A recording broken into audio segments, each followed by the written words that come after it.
5,000 years ago, humanity fell into an age of despair, having been driven almost to extinction. To save the world from the brink of total collapse, the four great heroes appeared to face Erebus, the source of evil. But in truth, the one who accompanied them, and who played the most crucial role in destroying evil, was the hero of the beginning, Kyle. Back then, all four great heroes had died in battle. Kyle alone remained standing, carrying the souls of his four comrades and the fury from the depths of his heart as he fought Lord Erebus. In that final battle, thanks to the wise king's final sacrifice in exchange for the dragon heart, Kyle finally drove Erebus back, destroyed evil, and restored peace to humanity. Today, that story has become a legend, told to every child from the moment they are born. In one happy family, a baby named Leo had just been born, and from the time he lay in his cradle, the boy had already heard the tale of the heroes who destroyed Erebus hundreds of times. However, no one knew that inside Leo's body was the reincarnated soul of the hero Kyle. And what enraged Kyle most was that although he was the one who had snapped Erebus's neck with his own hands, in a legend passed down to the present day, he alone had been erased from history, while the four great heroes remained intact. More than 5,000 years had passed since those first heroes appeared, and the world had entered a new age, the Age of Heroes. Many changes had taken place, the most important being that humans had gained superpowers. Because of that, schools were established to guide future heroes, such as Deland Royal Academy. This year, the academy had been chosen to host the Lumen Academy entrance exam. The teacher in charge of the class seemed very enthusiastic, hoping that among the students seated below, there would be children with the qualities of heroes who could pass the entrance exam and one day have their names recorded in the hero archives. But just as this young teacher was passionately praising that ideal, a steady snore rang out from the back of the classroom, greatly distracting him. He tried to ignore it, but it was difficult because the snoring was quite loud. In the end, the young teacher could not take it anymore and shouted, "Pay attention, Leo. I suppose you have mastered all the course materials so thoroughly that my lecture is putting you to sleep, yes? Fine, then I will ask you a question." That was right. The boy dozing off at the back of the classroom was the child who carried the soul of the hero Kyle. Leo was now 15 years old, a bright child from the Plop family, and yet he was still the same as ever. Inside that youthful body was an old soul that had grown far too hardened by this world. Up front, the teacher posed his question. 5,000 years ago, what ritual did people have to undergo in order to be called a hero? Leo lazily stood up, still yawning again and again. If you had only just made a name for yourself, people would voluntarily worship you. His answer sounded rather unrelated, and sure enough, it made the young teacher hold his head in disappointment and sigh. Good grief. Does anyone else have an answer? At that moment, the red-haired boy sitting beside Leo raised his hand, then spoke loudly and clearly. In ancient times, there was no way to be recognized by the gods, and therefore, sacred rites were used to select heroes. A typical example of such a rite is the blood ritual, sir. Excellent. Only then did a smile appear on the teacher's face. He praised the boy endlessly, and it was not hard to understand why the boy had performed so brilliantly, because he was Gullivan of the Chattel family, the greatest magic genius in the kingdom, and also the person in whom the teacher placed the highest hopes for the upcoming Lumen Academy entrance exam. Leo did not bother paying attention to Gullivan's provocative gaze. He looked at the history of magic book in his hand and secretly sneered. Back then, meeting gods was as easy as eating cake. What sacred rites? Even after the battle with Erebus ended, the gods had sent miracles down to the mortal realm to commemorate those great heroes. Yet now, all history had left behind was the concept of the four great heroes, while the one who played the decisive role, Kyle's soul inside Leo's body, was the only one treated as though he had never existed. This had troubled him deeply from the moment he was reborn all the way until now. When recess arrived, the classroom suddenly became very noisy. The children in class crowded together to look out the window because of the arrival of the Dinger family. The teacher announced that all students had to gather in the auditorium to attend an emergency assembly because of this event. As soon as the announcement ended, Leo also stood up. Seeing this, Gullivan spoke up mockingly. "Are you going over there to attract the Dinger family's attention? Why would they care about someone like you?" "I'm going home," Leo replied indifferently. "Unlike you,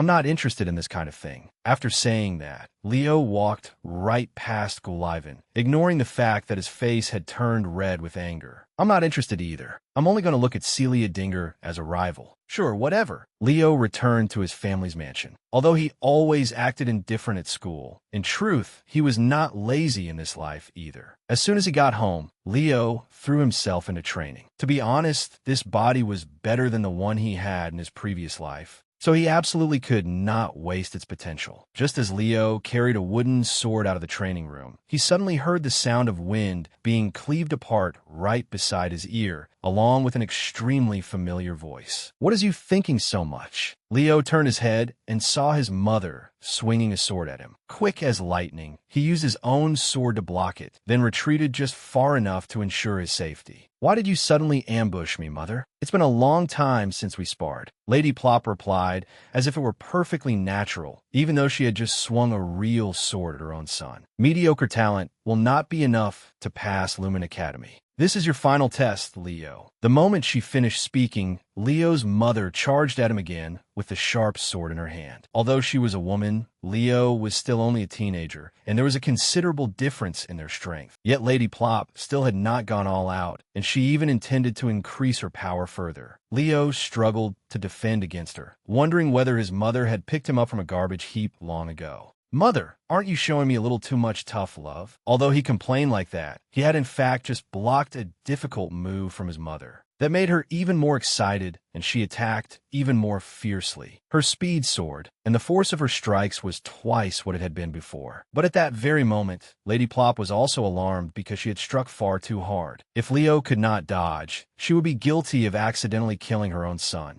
And yet, in the end, her 15-year-old son successfully slipped to the side. Leo's mother lost her balance and stumbled forward, and the sword in her hand was sent flying because of it. When she regained her composure, she saw the tip of her son's sword pointed straight at her throat. "Are you all right, Mother?" Cold sweat began to bead on Lady Plop's forehead, but not out of fear. It was from astonishment. She knew her son had natural talent, but she had never seen the full extent of the potential he possessed, nor did she know just how far this child might go in the future. "Leo, do you still want to enter Lumen Academy?" she asked as she stood up. Leo was panting heavily from exhaustion at this point. The Lumen Academy they had been talking about all this time was one of the most famous hero academies. But that fame was not the reason Leo was determined to pass the exam. Rather, among the hero academies of the four races, which stored records of heroes from ancient times to the present, Lumen Academy was the place most likely to contain traces of the forgotten hero Kyle. The reason Leo wanted to enter was to learn why he had been overlooked by history. Of course, Leo answered firmly. Lady Plop said nothing more. She simply informed him that the members of the Dinger family visiting Deland Royal Academy would be staying overnight at the Plop family mansion. Since the two families were not particularly close, Lady Plop originally had no desire to let them stay there. But she wanted to ask Zez, the vice head of the Dinger family, to teach her son the Oro techniques of their family. That way, he would become strong enough to enter Lumen Academy next year. Being cared for by a parent did not feel bad. But Leo did not tell his mother that he wanted to enter the academy this year, and that he was already strong enough to do so. Not long afterward, the Dinger family's carriage arrived. The first person to step down was the little sword genius princess of their family, Celia Dinger, who was the same age as Leo. She seemed irritated that her uncle insisted on staying here instead of renting out an entire hotel, when she wanted to focus on the Lumen Academy entrance exam rather than waste time visiting such a small family. "Celia, aren't you curious about Leo? They say he isn't interested in our family at all." Seeing his niece's gloomy expression,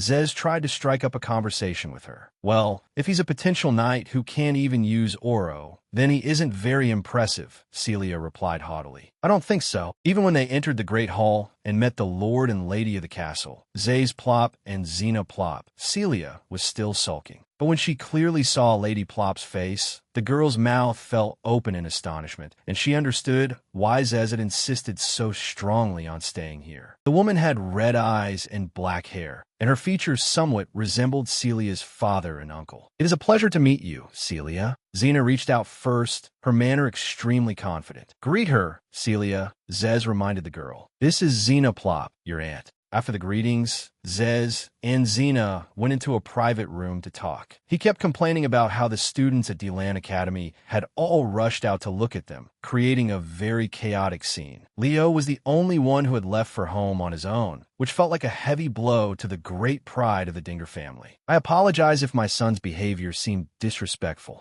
Xena laughed loudly. Of course, she did not think her younger brother truly blamed Leo. That boy doesn't care about anything except training. Zez raised the teacup in his hand, while also listening to the sound of wooden swords clashing in the courtyard. Then he fell silent for a few seconds before asking, "What kind of child is Leo? Do you truly believe he is worthy of inheriting the flame of the Dinger family?" The smile on Xena's lips grew deeper. Of course she believed it, but not because Leo was her biological son. It was because he truly deserved it. To Xena, her son was an extraordinary talent, one rare beyond measure. Seeing his older sister state that so firmly, Zez also began to take an interest in this nephew of his. However, to be certain, he still wanted to test the boy himself. At this moment, Leo was still in the training room regulating his energy. At last, he had succeeded in creating a vessel capable of holding everything. The reason Leo had not learned Oro until now was that the moment he accepted Oro, his body would naturally specialize in order to become compatible with that Oro. From then on, his chance to accumulate mana and soul energy would disappear. If, in his previous life, he had been able to completely control those people's power and true essence, he would not have left behind the seeds of a disaster. Because of that, in this life, Leo was determined to control it perfectly. "You are Leo Plop, aren't you?" A voice rang out, cutting off Leo's thoughts. He turned his head and saw Celia. But because he did not care much about the Zlinger family, he still did not know the identity of this older cousin. Before Leo could answer, the other party continued. "It seems you have grasped the basics quite well. I will specially instruct you in swordsmanship. What do you think?" The reason Celia did this was that she wanted to please her Aunt Xena, whom she had only just met. "Who are you?" Leo asked in return. Celia seemed to have been waiting for exactly that question, and she began introducing her illustrious status to him. She was the eldest young lady of the Zlinger family, known throughout the world as the Sword Princess for her extraordinary swordsmanship despite her young age. Leo stood up and politely thanked Celia for offering to help him train, but he also said frankly that he had no intention of receiving guidance from someone less skilled than himself. That struck Celia's pride hard. "Are you saying you're stronger than me?" "Oh, if it were a fight to the last breath, you might win, since I still can't use Oro. However, if it is only a swordsmanship spar, that is another story." Leo's tone was not particularly arrogant, but it was extremely calm, which only made Celia even more annoyed. She turned her head and happened to see a rack of wooden swords behind her. She casually reached out, took two, and tossed one sword to Leo. "Fine, if you are that confident in your skills, then spar with me." Celia planned to teach this younger cousin a lesson so he would understand what harsh reality was. Of course, she also did not believe that she would lose. Because of that, she proposed that if she won, Leo would have to serve as her attendant for the entire week she stayed here. And if Leo won, then conversely, Celia would voluntarily become his attendant. Since this wager was very appealing to both combative children, Leo immediately picked up the sword, and he was also the one who took the initiative to attack first. Facing Leo's first strike, Celia could not help breaking out in a cold sweat, although she blocked it with ease. To be honest, Leo's speed was quite dangerous. Even so, in combat, speed alone was not enough, and Celia was about to counterattack. Unexpectedly, Leo was even faster, closing in on her once more and striking again. This time, the power he unleashed was far greater than before, enough to terrify his older cousin. Leo's eyes shone sharply. Clearly, in this battle that had only just begun, Celia was at a great disadvantage against him. And although Leo had only launched 2 attacks, she could no longer withstand them. By Leo's third attack, Celia had no other choice and had to use Oro to create a layer of armor around her head. Leo's movements immediately stopped. Didn't we say this was a spar of pure swordsmanship? Celia, somewhat embarrassed, explained that she had activated her Oro armor out of natural reflex. In truth, however, Leo did not care too much about that, because he believed he would still win anyway. At that moment, Leo paused for a moment, removed the bracelet on his hand, and threw it to the ground. By the time Celia realized it was a magic weight ring, Leo had already rushed forward once more, using his wooden sword to directly shatter the armor made of mana surrounding her body. Celia was so frightened that she screamed. In her entire life, she had never met anyone as rough as this younger cousin.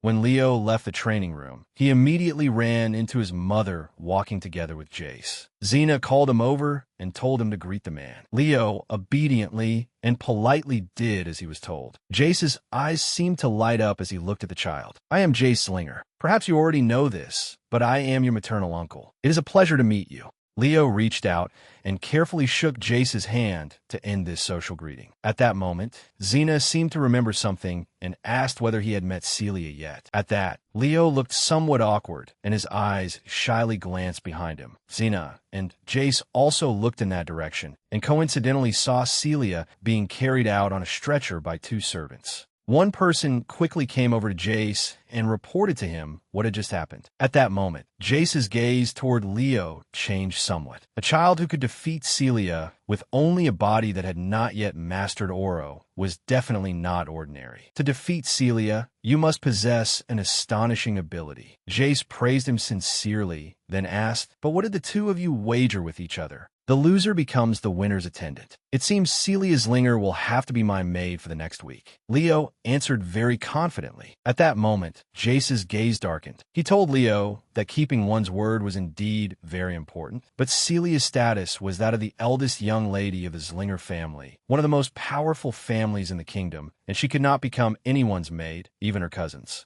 At the same time, he tried to placate Leo by promising to compensate him with another reward. But before Jace could even give an example of this generous reward, he heard Leo clearly say 3 words, "I refuse." Jace was utterly shocked, and Leo continued, "This is a wager between Celia Slinger and me. As long as she still bears the Slinger name, she must take responsibility for that promise. Even if the substitute reward is that I will teach you the Slinger family's aura breathing method." Jace asked again. He had thought that once he mentioned the aura breathing method, Leo would immediately agree. Unexpectedly, the boy stubbornly refused once more. "I believe a method offered as a bargaining chip to keep your own niece from being embarrassed probably isn't worth learning." Even if Leo was Jace's nephew, there was no denying that what he had just said was far too arrogant. It made Jace lose all face. His expression grew worse and worse, and his tone became chillingly cold. "Leo, just now you declared that you would use a direct descendant of the Slinger family as a maid, and that the Slinger family's aura-breathing method is worthless. Is that correct?" "Yes," Leo answered without hesitation. Afterward, he quickly explained that he had no intention of insulting the Slinger family. However, if Jace intended to give him that method as a reward for defeating Celia, he would gladly accept it. But Jace had presented it as a gift to deny Celia's defeat, which meant he believed her loss to Leo was merely a rare accident. "Even if Celia fought me with all her heart and all her strength, I would still win." Leo affirmed it once again. Jace suddenly understood. Leo was not being rude. He was refusing because Jace's attitude was like brushing aside his talent. Jace's irritation immediately vanished. In its place, he grew even fonder of this child and felt that Leo truly was extraordinary. It was only a pity that he was merely the Slinger family's grandson through a daughter, not a direct descendant. Thinking this, Jace beckoned 2 servants over, then ordered them to take Celia to the maid's quarters.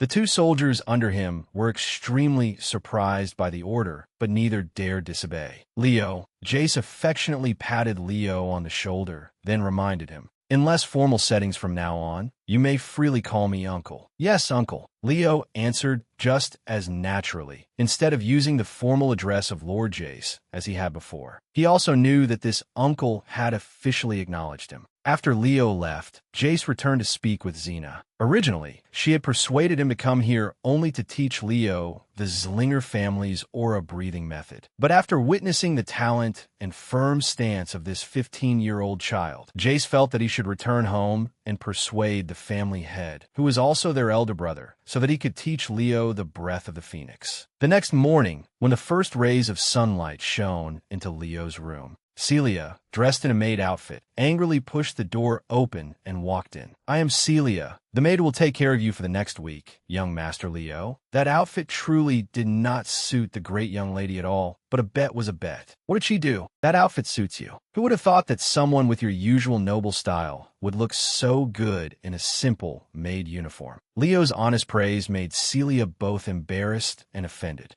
"I know I'm beautiful, but if you keep saying things like that." She trembled with anger. "Oh, sorry. I didn't mean to make you angry. I just remembered a few friends of mine. They greatly worship beauty." Leo answered casually. In truth, he was remembering 4 of his old friends. Among them, Duno worshipped beauty the most and always believed that eternal beauty was peerless. Lysinus and Luna were both beautiful girls, so beautiful that Duno had once begged them to become his nude models. As a result, he was beaten black and blue by the 2 of them. Celia did not know what Leo was reminiscing about. She only focused on the thing beneath his hand. At first, she thought it was some special training book, but it turned out to be merely a storybook titled The Great Hero of the Beginning. Celia was a little disappointed because she had not read storybooks like this since she was 5. Celia approached Leo's bookshelf and discovered that he had collected many books about that hero of the beginning. As she stood on tiptoe to take one down, she heard Leo say, "Among the deeds performed by the great heroes, there are many things that are difficult to attribute to any specific hero. I think those achievements were probably Kyle's." Celia let out a very loud, "Huh," and then began to argue. He was just a fraud who wanted to steal the achievements of the great heroes.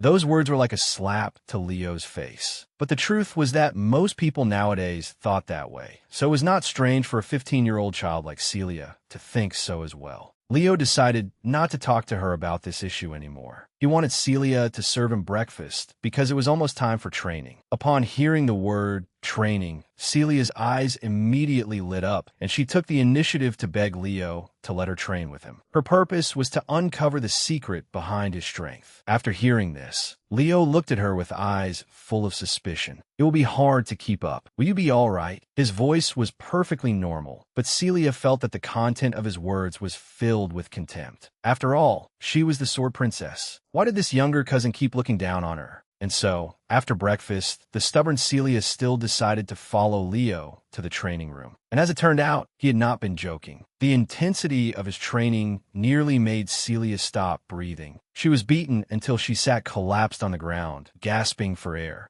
Meanwhile, Leo remained completely calm, as if he had not even used a third of his strength. When your stamina reaches its limit, your reaction speed slows down, and more openings appear between your movements. When that happens, you expose a weakness behind you, just like earlier. Does abusing the body like this really help with training? Celia asked while still panting. I think young people these days are too weak, Leo replied, his tone exactly like that of an old man in a child's body. But what he said was true. Compared to the past, aura techniques had developed greatly in the present. Perhaps that was why people no longer cared as much about physical training as they once had, because aura would help them strengthen their bodies. But of course, he could not say these things aloud. Who would believe that inside the body of a young boy was a forgotten hero from 5,000 years ago? On the other hand, Celia, a typical young person, felt extremely offended after being called too weak. Even though her whole body was trembling for the sake of her pride, she still used her sword to support herself and stood up. "Don't underestimate me," Celia shouted. "You white-haired bastard." After that, she gripped her sword and charged at Leo, but this time the result was no better. She was already exhausted, so her attacks had become utterly terrible. Before her sword could even touch Leo, he knocked it flying. Even Celia's body was struck until she staggered and fell backward. Failing against Leo again and again dealt serious damage to the sword princess's honor. Leo himself was not a malicious person. Since Celia wanted to understand why she could never beat him, he was willing to explain it to her. Leo handed Celia a bracelet similar to the one he was wearing. The bracelet was clearly small, yet the moment Celia received it, it was as if she were holding a weight of several hundred kilograms. She immediately collapsed to the floor. "That is a magic weight ring," Leo explained, revealing a devilish smile at the same time. Starting tomorrow, we're during training. If one wanted to increase physical strength, nothing was simpler than carrying such a heavy object while training. That was how Leo usually trained, but Celia could not help suspecting that he was deliberately playing a prank on her. Even so, the next morning, she still put on the bracelet and ran after him, though she was not willing at all. Jace silently watched the two children bicker and train together, and suddenly felt that this was actually a good experience for his little princess. After all, before going to Lumen, it would be good for Celia's pride to be trampled at least once, so she would know there were still many people better than her out there and strive harder. Leo, Jace called out loudly. As soon as Leo saw him, he obediently walked over. Jace came to inform him that he wanted to ask the family head for permission to let Leo inherit the breath of the Phoenix. That was the origin of the Zlinger family's aura techniques.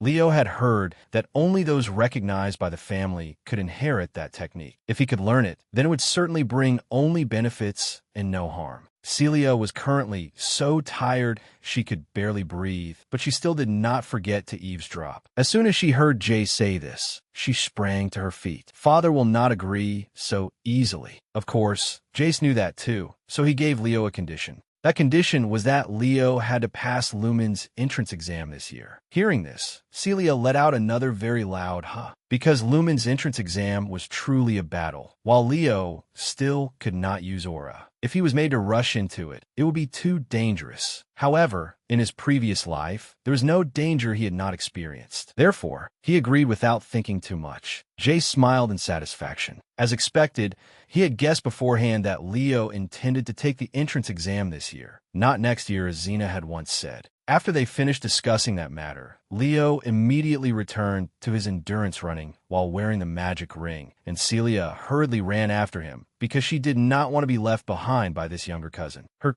difficult week passed just like that. At last, the day of Lumen's entrance exam arrived. As mentioned before, the school Leo attended, Delan Royal Academy, was the venue for this exam. As soon as Celia appeared here, the students on all sides began to stir. They regarded meeting the Sword Princess as an honor not everyone could have, while also starting to whisper among themselves when they saw a nameless nobody, namely Leo, always staying close beside her. "Are you nervous, young master?" Seeing Leo sigh from time to time, Celia spoke in a teasing voice. "Not at all, but the week is over. Shouldn't you change the way you address me?" Leo seized the chance to mock her in return. It seemed that after a week of being a maid, Celia had gotten used to saying it. The two of them were just about to start bickering as usual when someone loudly called Celia's name. They both turned their heads and discovered that the owner of the voice was Gullivan. He seemed surprised to see someone like Leo, who still could not use aura, appear here. But when he turned towards Celia, he changed his face as quickly as flipping a pancake. "Celia, it's been a long time. How have you been lately?" This guy had said just last week that he only saw Celia as a rival, but now that they had met, he was openly trying to curry favor with her. However, both she and Leo ignored him. This made the other party so embarrassed he wanted to crawl into a hole. But since he had already come over to start a conversation, Gullivan stubbornly stayed and introduced himself a little. "I am Gullivan Chattel. Last time you came to the school, I greeted you. I am known as Delan's greatest genius archmage."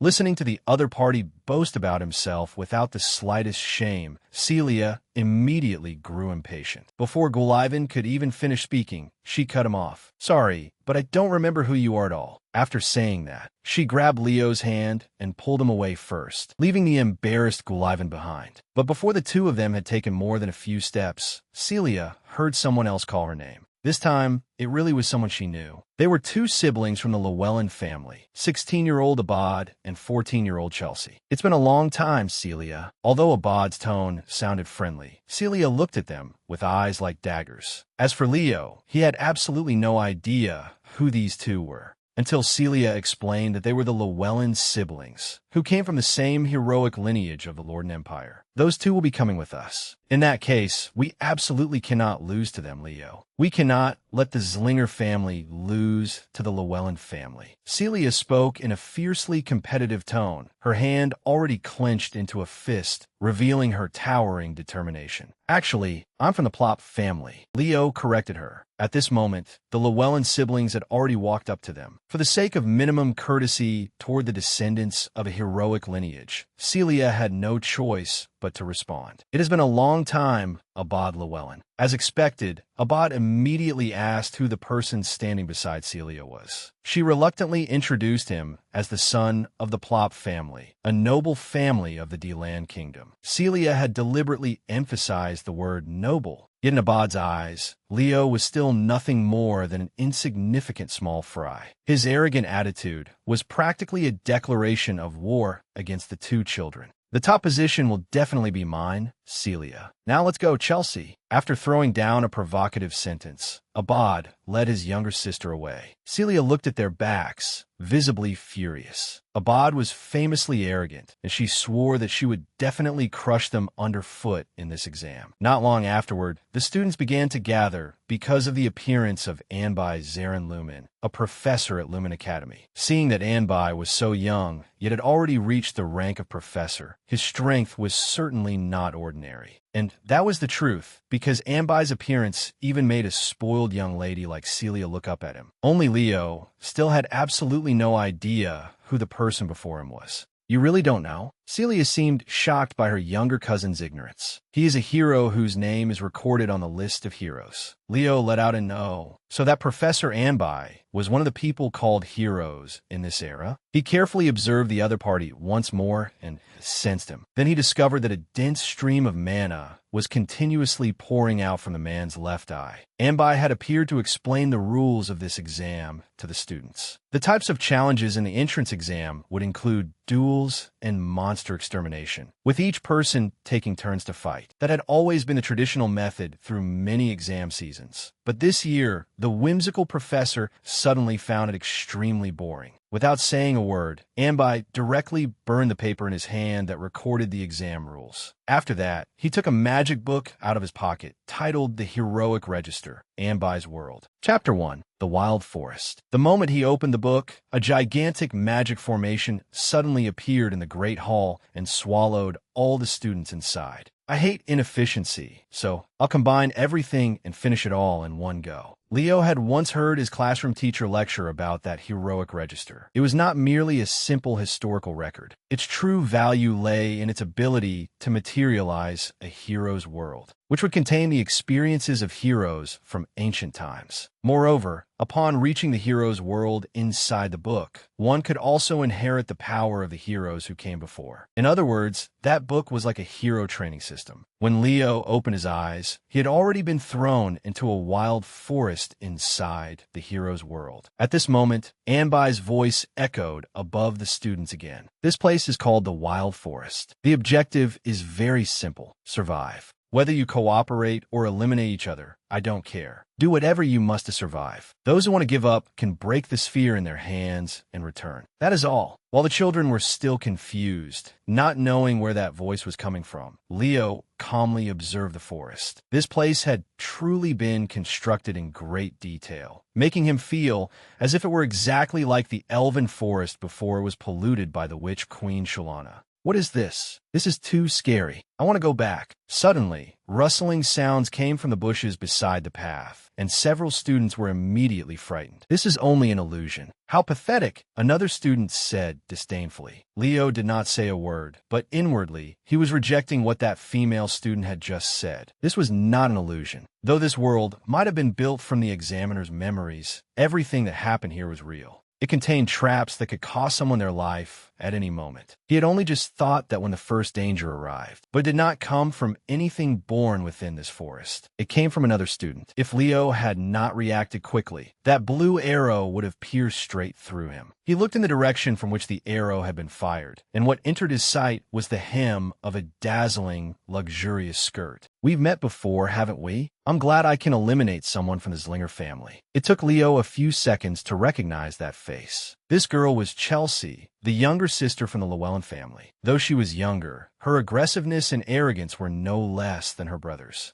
I'm a member of the Plop family, Leo said calmly. It seemed he had to correct his identity quite a lot today. But you were with Celia just now. Chelsea shouted. A stream of blue mana appeared in her hand, and in the blink of an eye, she summoned a giant scythe. It seemed to be wind magic. Leo had never seen this kind of magic in the past. It seemed that over the past 5,000 years, humanity had discovered many new things, but the fundamentals did not appear to have changed at all. Facing a 14-year-old child preparing to attack him with magic, Leo merely remained calm and drew his sword. Seeing this, Chelsea burst out laughing. It was unclear whether she was mocking Leo or mocking herself for not being frightening enough. I'm standing right in front of you, and you can still look so calm? Leo was not sure, but he was certain that his calm attitude had angered this troublesome girl. Chelsea gripped the handle of the wind scythe, then raised it over her head and began spinning it rapidly to build momentum, before finally hurling it forward straight at Leo. Its speed and inertia turned her scythe into something no different from a guillotine. But Leo remained utterly composed, using only his slender sword to knock it away. Throughout the entire process, Chelsea did not sense him using aura at all. This made her suspicious. Could Leo possess an aura of some attribute that was difficult to detect? That attack just now was far too simple, Leo sighed. Instead of fighting, why don't we join forces? Here, whoever survives the longest will receive the most points. As a fragile mage, don't you need to pass at least one test? Leo suggested sincerely, but Chelsea responded with a laugh thick with mockery. Unfortunately for you, I'm a battle mage. It seemed that the concept of mages had been updated in this era. In the past, mages usually only stood in the back to provide support. Now, there were actually mages who directly participated in battle. You said my attack just now was too simple, didn't you? Did you mishear me? What I meant was that for wind magic, that attack was too simple. Compared to its power, that is, even though the other party seemed about to be driven mad by his provocation, Leo still calmly responded to the girl. It was like a senior from more than 5,000 years ago instructing a 14-year-old child. But when Chelsea heard those words, they sounded like condescending lecturing. Are you trying to teach me, a direct descendant of the Llewellyn family, about magic? Then let me crush you with these simple attacks. The staff in Chelsea's hand swung violently. She summoned multiple wind scythes and wind arrows at the same time, launching them all in an attack. However, when she looked carefully, Leo was no longer standing where he had been. Because of this, Chelsea began to panic. She had not even sensed the slightest trace of mana, which meant that Leo had moved purely with physical strength. If so, just how fast did he have to be? And how was he able to do it? By the time Chelsea could see Leo, he was only about a handspan away from her, and he was already poised to throw a punch. At this speed and distance, Chelsea had no way to dodge. After that, the birds in the corner of the forest were also frightened into flight by the impact of Leo's punch and Chelsea's earth-shaking scream. Now, then, should I politely ask you to cooperate with me once again? At that moment, the live screens created by magic were finally connected, allowing the examiners outside to observe the situation inside. Yet Leo had already used terrifying speed to defeat an opponent who was by no means ordinary. After taking his punch, Chelsea's insides were all jumbled up. Leo then tied the girl tightly to a dead tree in front of him, then calmly sat there and lit a fire with a smile that could not have been more wicked. Before long, Chelsea woke up because of the heat beneath her feet. The girl panicked when she saw that Leo was deliberately setting a fire, and he also took this opportunity to force Chelsea to cooperate with him. He just had not expected this girl to be much more stubborn than he had imagined. To her, her older brother was supreme, and she did not need anyone's cooperation. Chelsea furiously tried to summon a wind scythe to cut the ropes, only to discover that she could not do anything at all. It turned out that Leo had used a magic restricting skill on her. In truth, he did not have much mana, so he could not keep the situation going for long.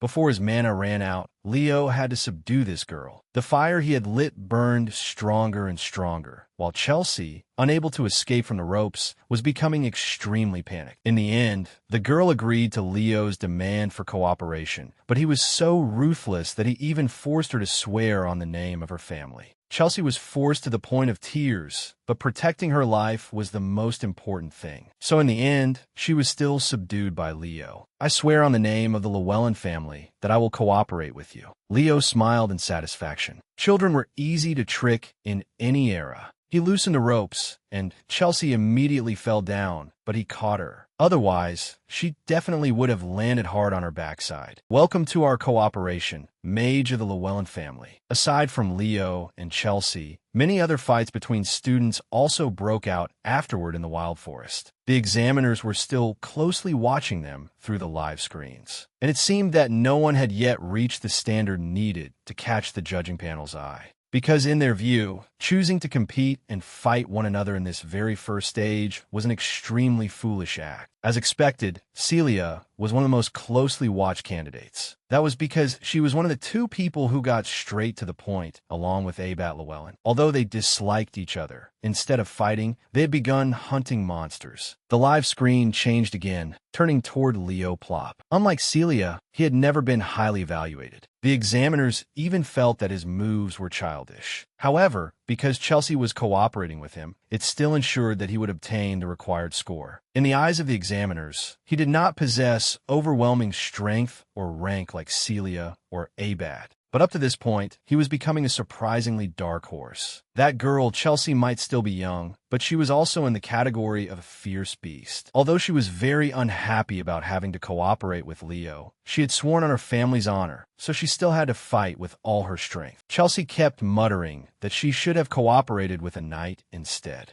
Moreover, all along the way, the girl remained curious about the type of aura Leo used. After the two of them had traveled together for half a day, Chelsea finally could not endure her curiosity anymore and asked, "What kind of aura do you use?" "I can't detect any mana from it at all. I don't know how to use aura," Leo replied calmly, without the slightest shame. "What? How can you do that without aura? The fundamentals are still the most important thing. Take your wind magic, for example. What do you think its foundation is?" Leo asked. But right at that moment, Chelsea's eyes, which had been staring at him, suddenly changed. Chelsea immediately summoned a wind arrow and shot it straight into the bushes on her left. It turned out that while the two of them were talking, a monster had been planning to ambush them. After finishing that, the girl returned to her usual arrogant appearance and answered Leo, daring to speak about wind magic in front of someone from the Llewellyn family. "You really are insolent." Leo did not mind Chelsea's contemptuous attitude toward him. Instead, he patiently pointed out the girl's mistakes.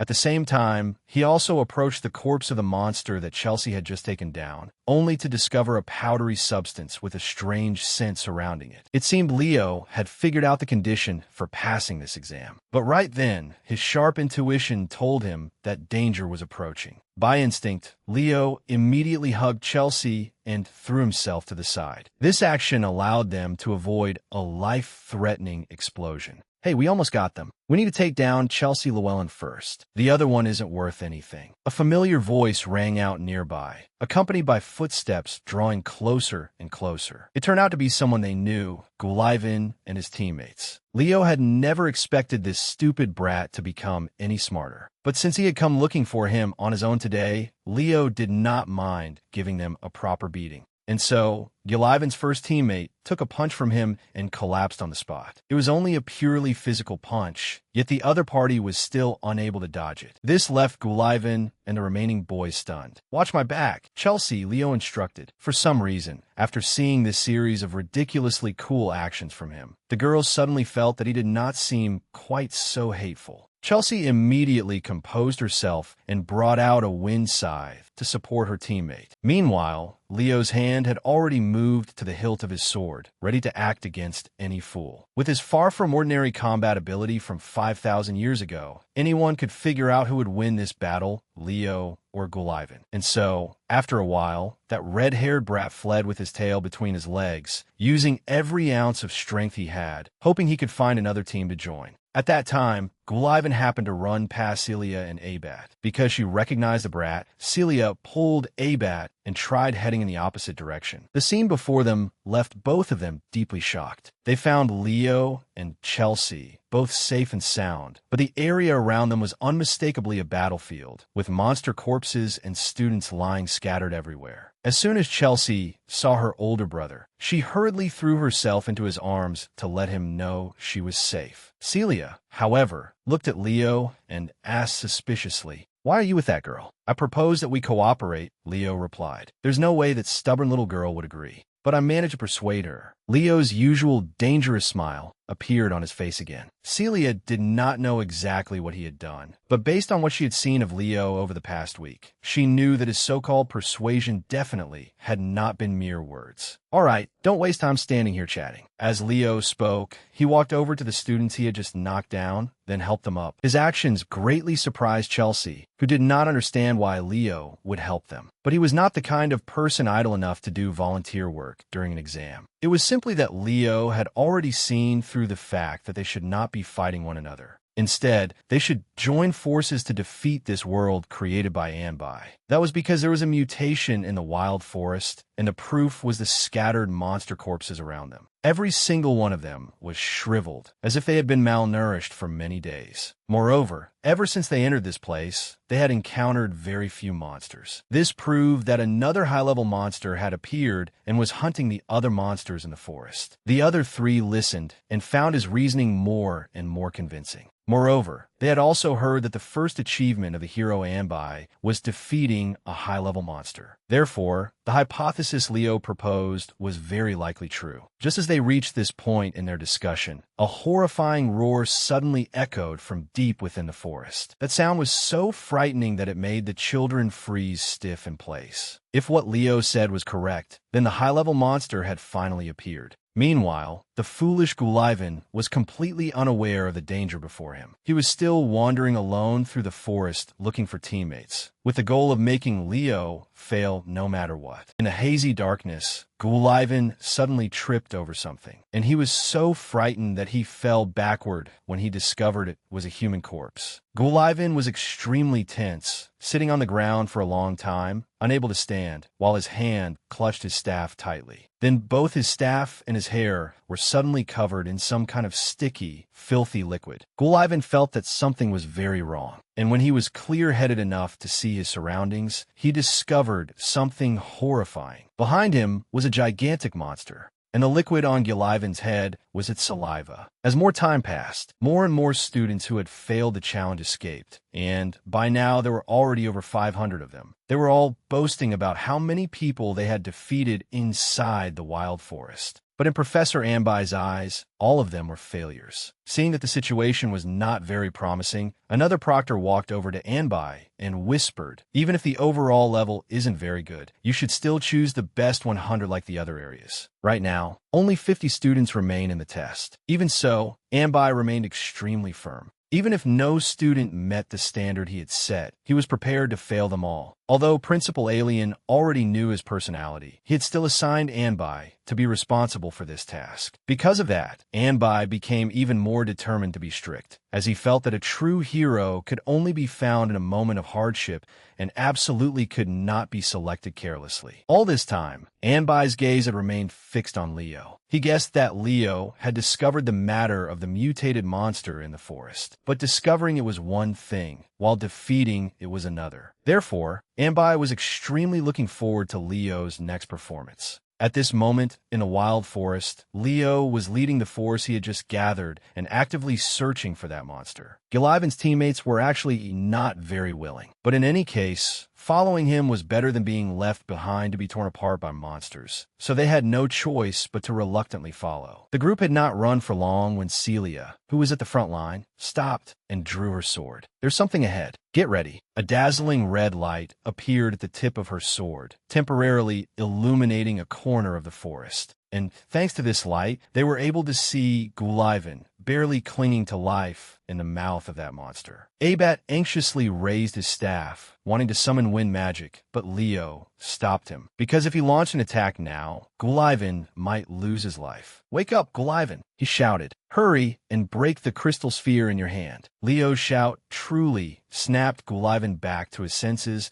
and made him remember the way to escape. He used all the strength in his body to crush the sphere in his hand. A dazzling golden light appeared, and Gullivan vanished. Abat immediately seized this opportunity to attack while the monster was still distracted. The magical talent of the Llewellyn siblings could not be denied, but even that was still not enough. The spider-shaped monster had mutated and become far stronger than ordinary monsters. At this point, Leo also recognized its identity. It was a monster with a proper name, the Spider Princess Tarantulia. Seeing this, another student anxiously rushed forward, wanting to injure Tarantulia in close combat. But before his weapon could even touch it, his entire body was sent flying by a spider leg. That male student slammed hard into the tree trunk behind him, and no one knew whether he was still breathing. Celia, as one of the strongest people here, also wanted to step forward. A point of light appeared again at the tip of Celia's sword. Then she aimed it straight at her opponent and fired a burst of extraordinary power.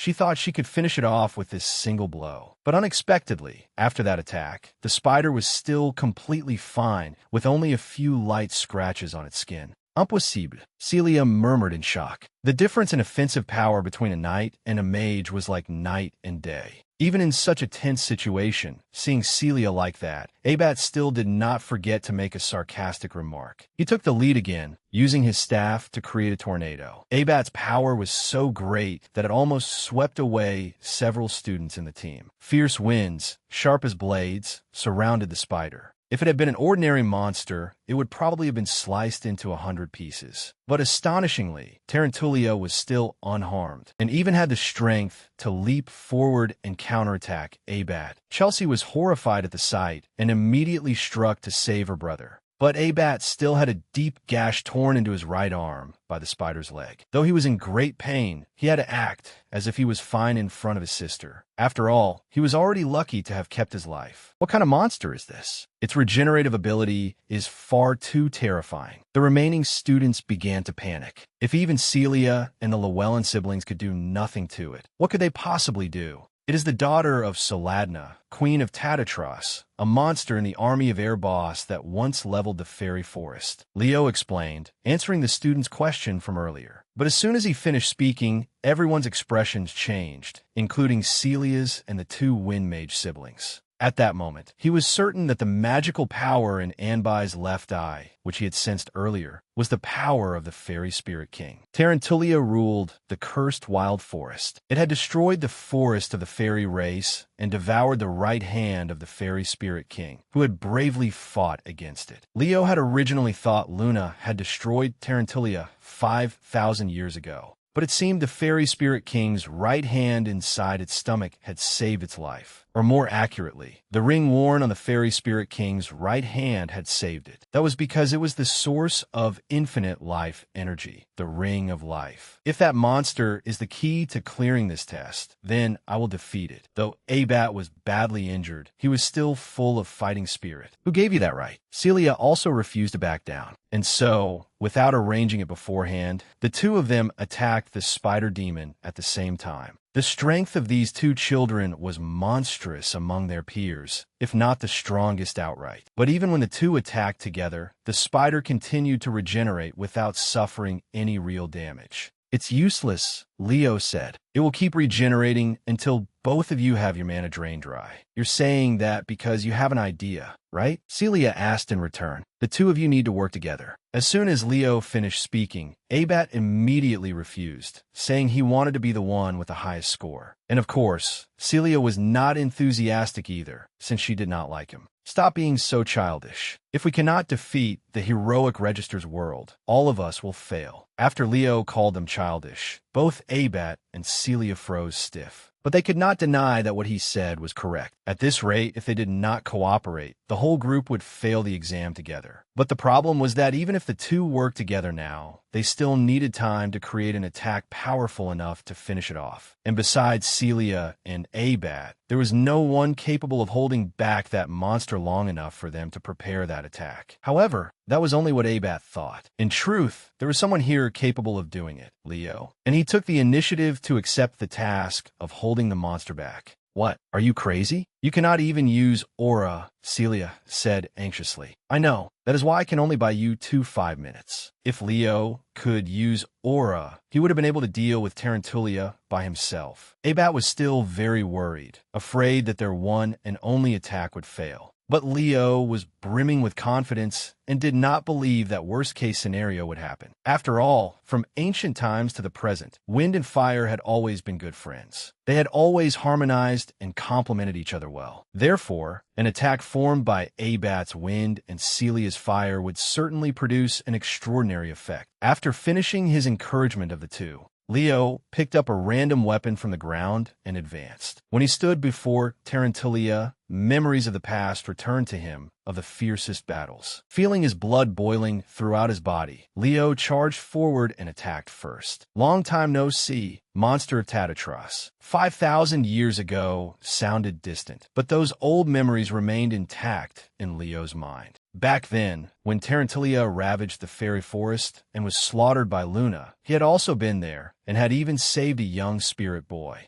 Now, he was standing before Tarantulia once again. However, the fact that his body still could not use aura did indeed impose many limitations. "Chelsea," Leo called loudly, making the girl standing there in a dazed jump in surprise. "Use your wind magic to push the weapons lying around toward me." There were indeed many weapons scattered around Chelsea now, left behind by other students, but she did not understand Leo's intention. Moreover, in order to dodge the monster's attacks, he kept jumping from one side to the other. Since he was moving continuously like that, he might get injured while Chelsea moved the weapons, so she still did not dare to act. "I can grab them, so stop worrying and hurry," Leo urged her. Having no other choice, Chelsea did as Leo said. Based on the sound of metal, Leo guessed that she was sending over a curved blade and a mid-length sword. With his keen senses, he timed it perfectly, leaped high into the air, and successfully caught the two weapons. Even as he fell freely, Leo remained completely in control. With two weapons in hand, Leo became even stronger. He unleashed attack after attack until the mid-length sword's blade finally snapped. Next, Leo shouted again. This time, Chelsea was more in sync with him. She immediately used wind magic to send several more weapons to Leo. He attacked non-stop without resting for even a single beat. The sight of Leo fighting with all his might made Chelsea unable to look away. Because although the young man before her was about her age, the way he moved was like a martial god with decades of battlefield experience. Celia and Abat also saw this scene. Only then did Abat feel ashamed of what he had said about Leo in the exam hall. It turned out he was not some nameless nobody. Fighting in such a possessed, godlike way was not something just anyone could do. On this side, the more Leo fought, the more fired up he became. By now, a wound had even been carved across his face, blood streaming down, but Leo did not feel pain. On the contrary, he felt even more excited. If he could not even stop a spider like this, his old friends in the other world would surely laugh at him. Thinking of them, Leo was filled with energy once more and raised his sword again. He signaled Chelsea to send more weapons, but what answered him was the girl's panicked voice, informing him that the last one was already gone.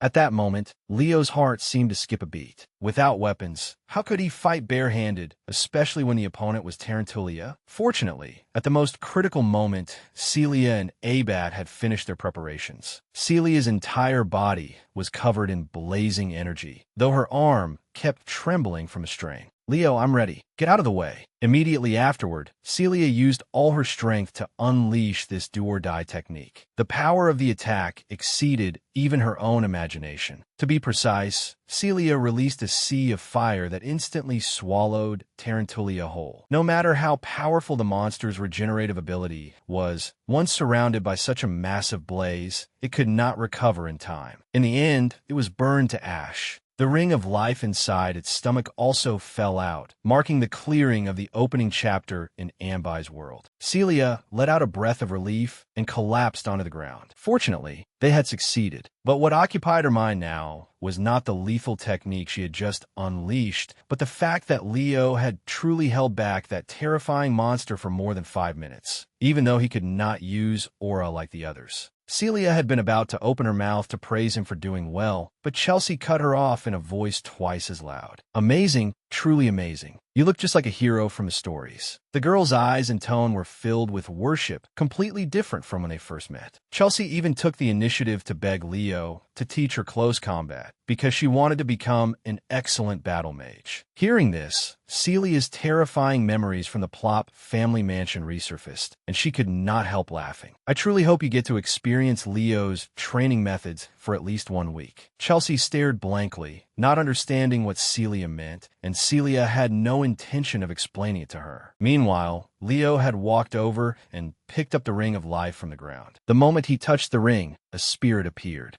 Leo immediately recognized him as Prince Sillet of the spirit race. Meeting an old acquaintance again in a new life like this made it hard for Leo to contain his emotions. "Sillet, do you remember me? I am Kyle." Sillet did not answer, but he gave a very bright smile. Then he turned into a stream of light and entered the Ring of Life. It turned out he had become the next fairy spirit king. And thanks to this treasure, Ambai had received that eye overflowing with mana. Leo's group had conquered Ambai's world. Because of that, they did not need to crush the crystal sphere and were automatically sent outside. However, as the countdown began, Leo suddenly heard an unfamiliar voice pour into his ears. The reward for successfully clearing the trial is the vow of the Fairy Spirit King. His eyes widened in astonishment. But before he could understand what had happened, everything before him turned pure white. They had been sent back to the hall where the exam was being held. So the test in the western area is over. Some distance away, Principal Alien Biden of Lumen Academy also sensed this. Meanwhile, the tests in the other areas were still continuing. Ambai's speed in sweeping away students was truly no joke. Throughout the entire test, only 40 people were qualified to pass. This gave the assistant principal a great headache, but Principal Alien himself was visibly delighted. After all, if Ambai was the proctor, 40 was already a large number. He had originally thought only about 10 students would pass. "I'm guessing Celia or Abat will be first. Who was it in the end?" Alien's assistant asked again. "I heard it was very hard to choose, but one person has been recommended as the representative of this year's new students." Professor Ambai recommended someone? How astonishing. Was it Celia Dinger or Abat Llewellyn? Alien shook his head. It was neither of them. At that time, when the exam ended, all the students outside were chanting Celia and Abat's names, because the final attack combining the power of the two of them had indeed been magnificent. Only Ambai paid special attention to the white-haired, red-eyed young man with a long wound on his cheek, and he recommended Leo as the representative of this year's new students in the Night Division. Alien had never met Leo and had never heard the name Leo Plop before, but someone praised so highly by Ambai could not be ordinary, and he became very curious about this student said to possess enough talent to become a true hero. After passing the exam, Leo leisurely returned home and began treating his wounds. As he soaked in hot water, the pain seemed to lessen greatly. As he relaxed, he thought about the voice he had heard before leaving Ambai's world, saying that he had received the vow of the Fairy Spirit King as a reward, and somehow it seemed that he was the only one who had received this reward. While he was soaking, Lady Plop suddenly pushed open the door and entered with a tense expression.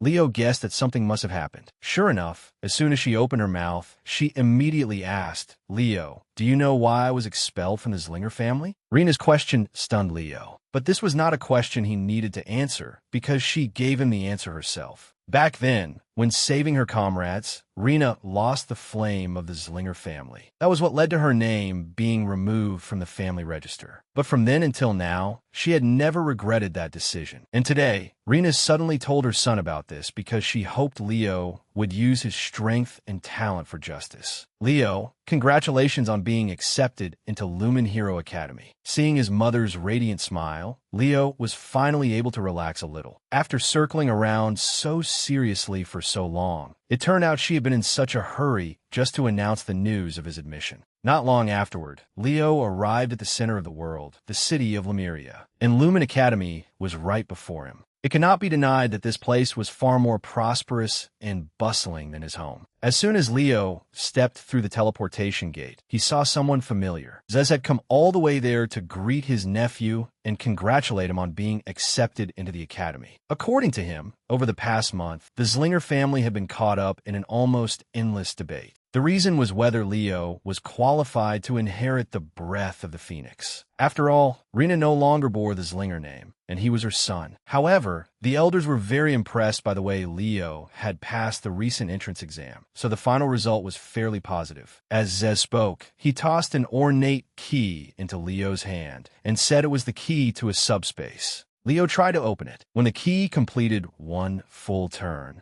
a space immediately appeared before him, containing only a single book. Leo opened the book, and from within, a scorching flame began to spread, startling him. Zez instructed his nephew to drip blood onto the page in the very center. Immediately afterward, the characters in the book appeared, and Leo was able to read them. This was the secret art of the Zlinger family. Although learning it was no simple matter, Zez had a strong feeling that Leo could master it in only a short time. Leo, congratulations. You have officially become a member of the Zlinger bloodline. After finishing things with his uncle, Leo went to the street in the city center because Celia had arranged to meet him there. But before he could wait for her, he was bumped into by a bespectacled girl. The reason was that she was carrying a large stack of books in her arms, blocking her view. The bespectacled girl hurriedly apologized to Leo while gathering up the books, then ran off, so rushed that she did not notice she had dropped her student card. Leo curiously picked it up and took a look. The girl's name was Chloe Miller. It turned out she was also a new student at Lumen Academy. He temporarily put it into his pocket, then entered one of the largest shops on the street. As soon as he went inside, he heard Celia's clear voice. "Why are you so late, Leo? Uniforms, textbooks, and so many other things. There's still countless things we need to buy." In her hands were an absurd number of shopping bags. Rich kids really did shop differently from ordinary people. Leo apologized for being late and also told her that he had met Zez on the way. As soon as she heard her uncle's name, Celia's eyes lit up. So they finally made a decision? How did it turn out? Leo did not answer with mere words. Instead, he flexed through action. He raised his left hand and snapped his fingers. Immediately, Leo's entire body was covered in dazzling flames, and a pair of phoenix wings made of fire appeared behind him. Oh, so that was how it was used? Celia was so shocked that she dropped everything in her hands and fell backward. Had it even been 2 hours since Leo met Zez? In the past, it had taken her 3 whole weeks just to get used to this secret art. Yet in such a short time, he was already able to use it proficiently. Ever since they were at the plot mansion, she had known Leo was no ordinary person, but at this level, he was basically a monster. After quite a while, Celia finally recovered from her shock and continued shopping. The next day, they went to the pier to prepare for the entrance ceremony. A gigantic ship rode the waves into port, and at that moment, a rather young man appeared, introducing himself as Ian Landier, the professor in charge of the new students' night class. Compared to the romantic-looking Professor Anbai, he seemed more rugged, but in terms of strictness, he was probably just as bad. Ian hurried the new students onto the ship so they could depart for Lumen. On the ship, they could enjoy the beautiful scenery and delicious food, so the new students seemed extremely excited. Leo and Celia remained as cold and indifferent as usual, but soon someone took the initiative to come over and talk to them. The boy's name was Ka Thomas. He was a new student from the kingdom of Moira and an alchemist. This kid had a bright appearance and was very talkative. As soon as they met, he shoved his business cards into their hands. From medicine to weapons, I sell it all. Don't hesitate to stop by my place if you need anything during your time at the academy. Celia remained as haughty as ever. But since Leo found the other party rather interesting, he politely introduced himself. As soon as Ka heard that he came from the kingdom of Delan, his jaw dropped in surprise. Delan? Then you passed the Western Region exam set by that demon, Professor Anbai? That's impressive. Leo was not used to such excessive praise, so he simply nodded and changed the subject. By the way, am I the only one who thinks this situation feels strange? What do you mean? Ka asked. The reason Leo felt that way was because the ship felt strangely peaceful. Because he was used to living on battlefields, this atmosphere felt rather unnatural to him. It's just a normal welcome for the new students who passed the exam. What's so unusual about it? You're just overthinking, Celia sighed. Right. They definitely wouldn't treat students roughly before the opening ceremony, Ka added. However, the moment he finished speaking, the ship suddenly shook violently. Even Celia could not keep her balance, but Leo seemed to have anticipated this. He glanced to the side and saw a gigantic tentacle rising from beneath the water. Then it slammed hard into the ship right in front of Ka. The brat, who was still eating his pastry, had no choice but to jump away and call for help. But Professor Een, the central figure in the students' cries for help, remained so calm that he seemed indifferent. You say you want saving? All of you are students of Lumen and candidates to become heroes. When danger appears, overcome it yourselves. By now, Leo could clearly see what had attacked the ship. It was a giant octopus. Leo was the first to react to the situation by drawing his sword. After becoming part of the same Zlinger household, his impression of Celia had greatly improved, so he gave her a reminder. "Stay sharp, Celia. Take care of yourself," the young lady replied, snappishly, while also busy dealing with another tentacle. But the truth proved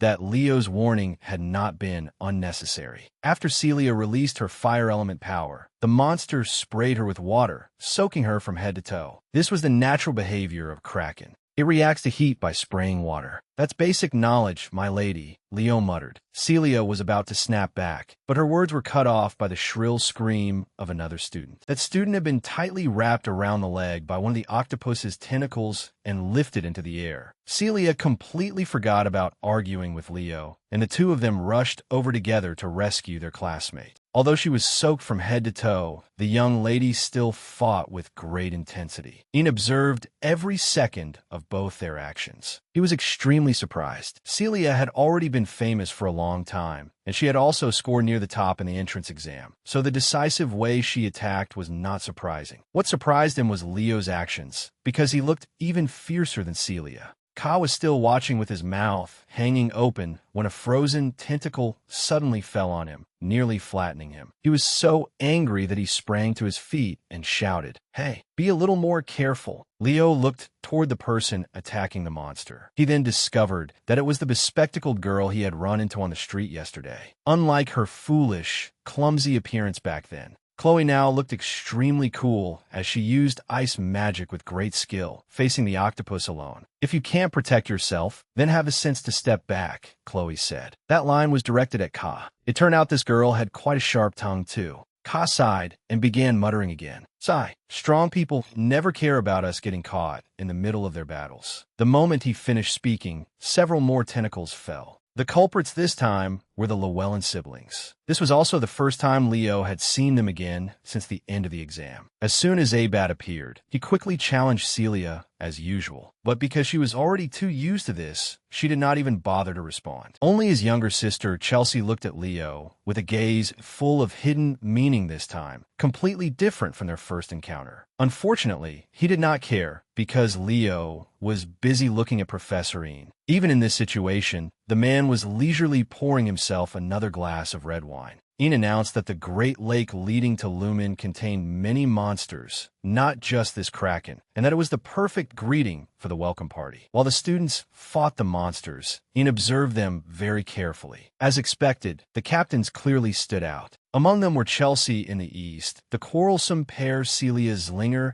and Abat Llewellyn in the west, Chloe Miller in the north, Warden Thuden in the south, and Duran Moira in the center. The quality of this year's new students was outstanding, making Ian extremely satisfied. However, the one who impressed him most was not any of those names, but that seemingly insignificant kid, Leo Plop. His swordsmanship was clean, without a single wasted movement, and the way he moved was as if he knew the monster's actions in advance. Although Leo had already been mentioned in Anbai's recommendation, meeting him today finally made Ian understand why Anbai had made that proposal. He was beginning to look forward to seeing him again in the night curriculum. When the ship docked, the students had nearly been drained of all energy after the battle with the water monsters. The weaker ones like Ka were even more exhausted. Even though he had not directly confronted the monster, he had almost used up all the elixirs he had brought. "You'll have to cross that lake all the time, so you'd better get used to it quickly," Ian said as he jumped down from the ship's deck. After that, he guided the new students into the entrance hall. Lumen Academy was larger than Leo had imagined. Ian instructed the students to line up by region, with those who had the highest scores standing at the head of each line. The entrance ceremony would be held simply, with a few words from Principal Alien. Before becoming principal, he had once been a sword master, so every powerful word Alien spoke was enough to make the new students swallow nervously. If your dream is to become heroes, then always be prepared to stake your lives and surpass your limits. Those who cannot do that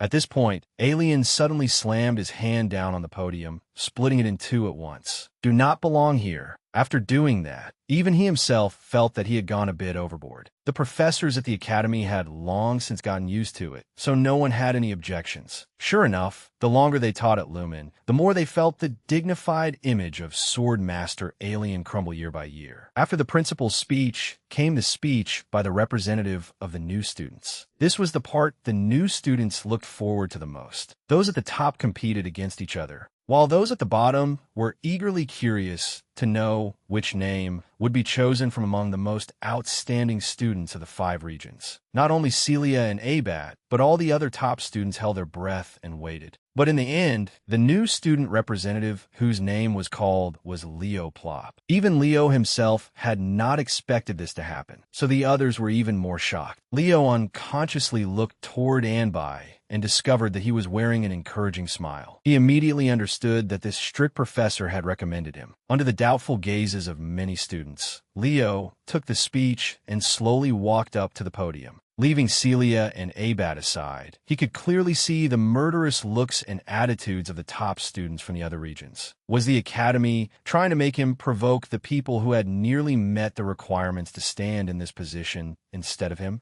After the speech ended, the professor hosting the ceremony asked Leo one more question. Leo Plop, now please tell us your goal as this year's representative of the new students. Leo smiled confidently, even though he knew many people below were looking at him as if their eyes were bullets. Behind him, the professors meeting Leo for the first time were also clicking their tongues in praise, saying that he spoke well and behaved properly like a model student. Yet unexpectedly, after that, Leo declared in a clear voice, "Hello, I am the new student representative, Leo Plop. I know many people covet this position. If anyone wants it, come and take it from me yourselves, no matter who you are." His declaration was no different from a declaration of war, leaving all the students below stunned and making those who were already irritated even more furious. But Leo lived by the mindset that anyone who touched him would get burned, so of course he was not afraid of anyone. After the entrance ceremony ended, the new students were assigned to the academy dormitories. Starting tomorrow, their exploratory classes would begin for 1 week. During this time, students could experience the classes for themselves and choose the 3 main fields they liked best. Leo was assigned to room 302, right next to Ka's room. That kid seemed extremely excited to be staying beside the new student representative. But Leo already felt a headache coming on.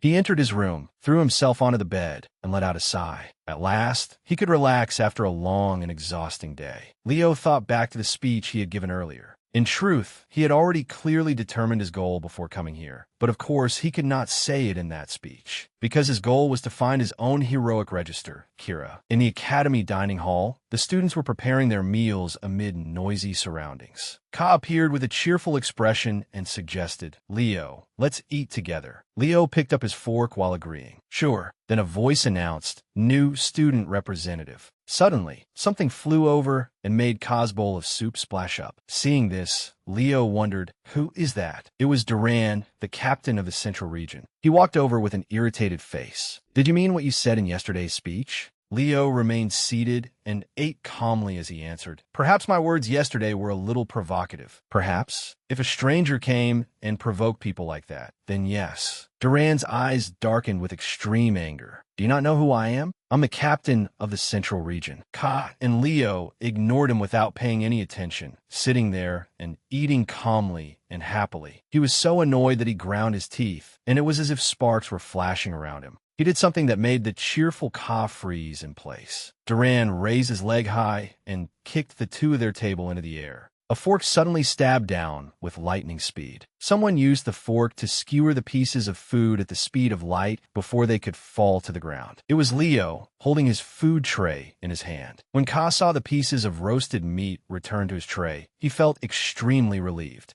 Duran, meanwhile, watched with a gaze as sharp as a blade. Leo smiled and said to him, "Wasting precious food like that is unforgivable." Duran angrily declared with great determination, "I'll drag you down from that throne immediately." He thought to himself, "I can't stand seeing someone weaker than me acting so arrogant." Suddenly, a hand landed on Duran's shoulder. Ian walked over, put his arms around both of them, and muttered, "Let's see." He smiled sinisterly and murmured, "One is the captain of the Central Region, and the other is the representative of the first-year students." The two of them were somewhat startled and wondered to themselves, when did he get here? Ian's gaze became ice-cold. Fighting on your first day at Lumen. A threatening tone continued to ring out, making both of them break into a cold sweat in fear. "I'm sure you two are ready for what comes next, right?" In the exploratory class for the night department, the room was quiet. Ian stood there, quietly thinking about something. The brown-haired young man spoke up to remind him, "Excuse me, Professor, but it's almost time for class to begin." Three people, including Ka and Celia, stood there with tired expressions, wondering, why hasn't Leo arrived yet? A hand grabbed the door. It was Duran and Leo. The two of them walked in with sweat-covered, battered faces. Seeing this, Celia ran over to ask about him. "Leo, what happened?" she asked worriedly. "Did you fight?" Leo said nothing and only smiled. "Well," then Ian announced, "everyone is here. Shall we begin class?" He smiled cheerfully. "Hello, new students. I am Ian, in charge of the first-year night course." Duran looked at Leo with eyes blazing. Ka observed the two of them and secretly guessed, "Oh, have they already begun a tense psychological battle?" Ian began the lesson and said, "There are three powers that originate from mana." He continued, magical energy, soul energy, and aura. Among them, aura is the most difficult to control. Does anyone know why? Celia answered the question, because aura loses the flexibility of mana during the conversion process. Ian replied, correct. Then he continued, while magical energy and soul energy use mana in its natural state, aura absorbs mana and processes it to suit the body. He asked another question. Now, then, a current of energy enveloped him as he raised his hand and asked, "Can anyone explain how we use the aura accumulated in the body?" Celia thought with a serious expression, "That's not it. It only comes out after using a little strength." This time, Leo spoke up. "We utilize the power of aura by burning mana." Ian smiled and asked further, "Correct. Then do you know what the most important thing is when burning mana?" Leo answered lightly, "Life force." Ian praised him. "Impressive, Leo Plop. Have you studied aura before?" Leo replied, "No, sir." The corner of Ian's mouth curled up slightly in surprise. He had not expected someone who had never formally studied aura to be able to grasp its essence. After saying that, he told the class, "Now let's put theory aside and warm up our bodies a little." With that, he turned around. He walked into the air under everyone's admiring gazes. Each step trod upon the air. This is aura step. The basic principle is to concentrate the force of aura into your feet. Also, he landed on the ground, his entire body emitting a blue current of energy. Then he gave a smug smile. Its potential applications are limitless. The clock struck exactly 10. The brown-haired boy suddenly flew up, trembling slightly. After that, the entire class began practicing together. A red source of power radiated from beneath Celia's feet. She said smugly to Leo, "If you call me Big Sister, I'll teach you." He turned and walked away, replying indifferently, "No need. The operating principle of aura is not that different anyway." As for Duran, he still wore an irritated expression. Ian Landier observed Duran's behavior. He raised a hand to his mouth, looking somewhat worried. Ian still wore his usual smile. Then he clapped his hands to draw everyone's attention and announced, "Attention. As you all know, there was a bit of chaos this morning." Kyle walked over to Chelsea and asked her, "What is the professor talking about?" Then, with a teasing look on his face, he continued, I'm not joking. I told you." She shouted with a grimace. What happened?" Ian called out to the two of them. "Come here, Duran, Leo." He leaned his face close to Duran and questioned him. "Duran, what made you so angry?" Duran turned his face away and denied it. "I'm not angry." Ian laughed and said, "We'll examine that later." He gave an order to the two of them. Captain of the Central Region, Duran Moira, and first-year representative, Leo Plop, will hold a one-on-one contest for the position of class representative. He continued in an extremely serious tone. "In this match, you are permitted to use aura without restriction." Duran was somewhat surprised by this contest. A moment later, Ka held up a board and cheerfully told everyone, come on, place your bets." He spoke about the two competitors. The first is Duran, the genius of the Moira family and the descendant of a hero.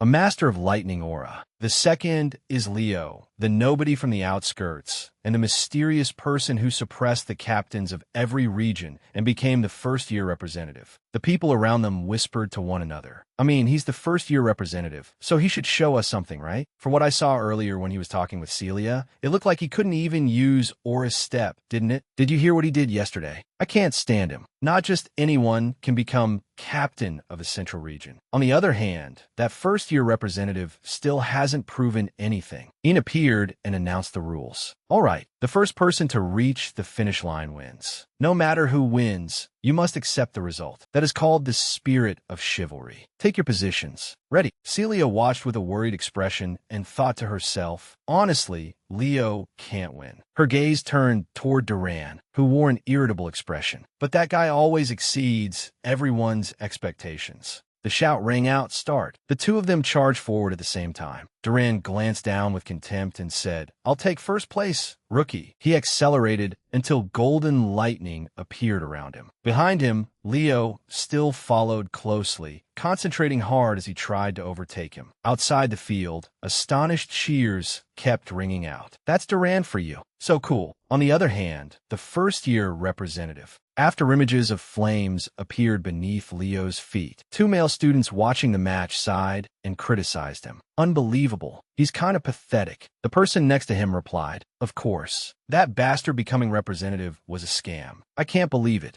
Ignoring the words around her, Chelsea shaped her hands into a megaphone around her mouth and loudly cheered, "Brother Leo, do your best." On the track, Duran kept accelerating, and the lightning around him grew denser and denser. Ka stood outside and watched. Worry appeared in his eyes as he was inwardly shocked. Duran is already halfway there. Leo had noticed something somewhere and lost focus, allowing Duran to pull far ahead. Leo turned his body and tried to stop at high speed. The shoes on his feet scraped hard against the ground, sending up smoke. He lowered his head and ran toward the wall, leaving the competition field. Celia shouted angrily, "Where is that idiot going?" The flames beneath Leo's feet grew thicker and thicker. He stomped one foot down to gather force. Leo leaped powerfully over the barrier, a sharp glint appearing in his eyes. From high above, he observed the area. The flames beneath his feet grew even more intense as he pinpointed Duran's location in the distance. He exerted force through his feet, cracking the ground beneath him, and Leo launched himself out once more. Hearing a loud cracking sound behind him, Duran lowered his gaze and looked back in panic. A figure shot forward like an arrow at tremendous speed. Leo laughed as he answered Duran's earlier contemptuous words, "I'll take first place, slowpoke." Before Duran could understand what Leo had said, sweat poured down his face as he stared at a speed no ordinary person could reach. Duran was horrified. "What?" Leo landed on the ground with great momentum. Duran ran over slowly and looked warily at the young man before him, who had stolen his victory. Leo turned back and smirked at Duran. The ground after their race was cracked, leaving only smoke and shattered stone behind. The two people who had mocked him at first gaped and muttered to their friend, Did you see that?" Their friend, still not fully recovered, replied, "That was no joke." Discussions about Leo's strength rang out around them. Duran was supposed to be the fastest first year. "I never thought he would beat him, but I'm sure I heard he hadn't learned Aura's step yet." Celia was stunned and inwardly refuted it. That wasn't Aura's step. That was Phoenix step. The guy really. Ka cheered happily. Leo won. Chelsea clenched her fists and loudly congratulated him in delight. "Leo, you were amazing." Ka exclaimed, "Leo, you were so cool." Behind everyone on the field, Ian crossed his arms and silently observed. He recalled, Duran used his specialty, lightning aura, to enhance his speed. "I predicted that, but that speed was truly astonishing." He then recalled the image of Leo using his footwork. Meanwhile, although he was slower, Leo applied it better. He gathered and concentrated fire aura in his legs and created a formidable aura step. It was an excellent application. Ian held out his hand for a handshake and praised them. That was a very good match. Duran, if it had been a long-distance race, the result would have been different. Duran was angry, his face full of frustration because of his defeat. He walked away quickly, slammed into Leo, and said to him, "Move." Ian was pleased with the result he had seen and became certain that among the disciples of this generation, a hero might finally be born. Chelsea's eyes widened with excitement as she made a request. Leo, that was so amazing. I want to train with you too. Ka felt a little jealous of his classmate. He pointed at himself and asked Celia, but why does she keep focusing on him instead of me? She should pay attention to me too. Celia asked back contemptuously. Isn't it obvious? Hearing her very self-aware answer, Ka magnanimously let the matter pass and said to everyone, anyway, class is over too. So let's go get coffee, everyone. It's on me today. Leo spoke up and refused. Sorry, but you guys go on your own. The whole group was surprised and shouted in unison, what? He quickly turned and left. Ka called after him, where are you going? Leo replied calmly, with the air of a top student, to attend the summoning lectures. Ka scratched his neck in confusion and muttered in puzzlement. Why would a night student attend summoning lectures? Celia sighed and replied in confusion. I don't understand what he's thinking either. In another area of the academy, Leo walked beneath the shade of the trees and thought, there's still one thing I don't understand. He recalled that unexpected encounter and thought, why did the Spirit King grant me the oath as a reward? The rewards from a hero's world are linked to the power of that world's master. The reward I received is related to summoning, but Professor Anbai is a pure mage with no connection to summoning. Normally, I would have received an ability related to magic. Under the shade of the trees, he looked toward the forest in the distance and thought, moreover, to form a contract with a spirit, I have to go to the spirit lands. For now, it will be useless. A voice sounded from behind him, probing, so you came to attend the summoning class lecture too? He turned around in slight surprise. The captain of the Western region, a girl with black hair and black eyes, greeted him. It is a pleasure to meet you, Leo. Leo replied politely. It is a pleasure to meet you, Kelsier. She spoke casually, just call me Seti. Kelsier pondered and said, I believe you are a student of the night course, Leo. I didn't expect you to be interested in summoning as well. Leo thought for a moment and replied, I'm interested in spiritualism. She smiled brightly with delight and said with interest, then we'll be seeing each other often. Leo asked curiously, may I ask which spirit you have formed a contract with? She used her water ability, and streams of water appeared as a spirit emerged. Looking at the spirit, she asked in return, and you, Leo, could you show me your spirit?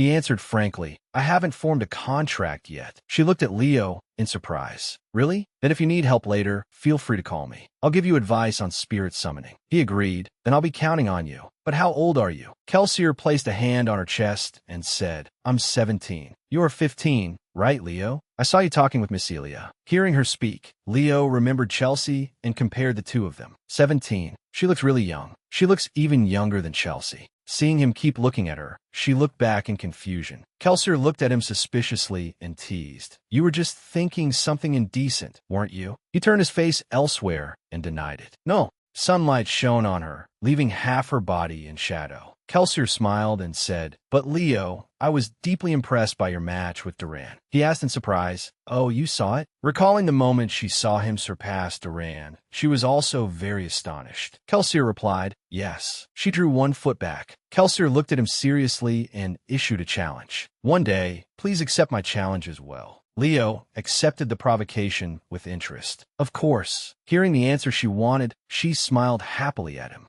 At the summoning department's exploratory class, leaves blended into the wind. Someone was already waiting in the classroom area. As soon as Leo arrived, Eliza and Tyden turned their eyes toward him. Leo calmly looked at them in response. Kelsier smiled and greeted them. Seeing only a few people in the teacher's class, Leo asked suspiciously, is this all? She answered awkwardly, well, summoning isn't a popular choice, and this is only an exploratory class. He walked toward everyone, looked around, and replied, that makes sense, but I didn't expect the class to be held here. An animal appeared in the sky. Its huge wings created powerful gusts of wind. Below, some people covered their heads in fear, while others looked up. The black dragon landed in front of everyone, and whispers rose around them. A black lesser dragon. Where did it come from? The black dragon headed toward a young man and tapped him on the head. The young man screamed in fear, go away. The person sitting on top of it spoke to reassure him. It's doing that because it likes you, kid. Zugamarin, holding the reins, jumped down from the black dragon. Zuga introduced herself to the students. "It's a pleasure to meet you, first-year students. My name is Zuga." She looked at her future students and added, "I am the summoning teacher who will teach you for the coming year." Seeing the young, beautiful teacher introduce herself so naturally, the boys' faces flushed as they thought to themselves, "I want to become the teacher's summoned creature too." This new teacher reminded Leo of Weno, an old acquaintance who would have raised his hand and praised her with a face full of infatuation. "She is a woman with a beauty different from Luna and Licinus. I cannot help but be driven by impulse." Leo inwardly sighed. If Weno were here, he would definitely lose his mind. Under the blue sky, white clouds, and golden sunlight, Zuga's dragon lay between its back and the roots of a tree while Marin gathered the students. "All right, you green little chicks. The fact that you are here means all of you have at least some talent to become summoners, correct?" Everyone answered in unison, yes. She continued, "Good. I like clear answers. We will immediately move to the practice area." "Kalo," Marin called loudly. A three-toed foot stepped down onto the green grass. He stroked the griffin's smooth fur and called back, "Over here." Kalo was the assistant professor of the first-year summoning class. He began guiding the students in the class. "You will fly together in groups of 2. Please get on the griffins." One student expressed his concern. "This is our first time controlling griffins, Professor." As soon as those words were spoken, Marin became angry. "That sounds like you don't want to listen to my lecture." She was dissatisfied with his timid attitude. "If you think you can't do it, then go back." The dragon was also stirred up by her and spread its wings. It roared loudly, creating a shock wave through the air. Everyone trembled in fear at its actions. Only Leo remained as calm as ever. Kalo tried to soothe the students' nerves. Now, everyone, hurry up and follow the professor." Another student copied him and stroked a griffin's feathers while chatting with a light blue-haired girl. "It's gentler than I thought." Unexpectedly, the griffin bit his clothes and lifted him high into the air. He struggled and shouted, "Put me down." Elsewhere, Kelsier approached Leo and proposed, "May I hold the griffin's reins, young Master Leo?" He answered simply, "Do as you like." The sea was calm and peaceful.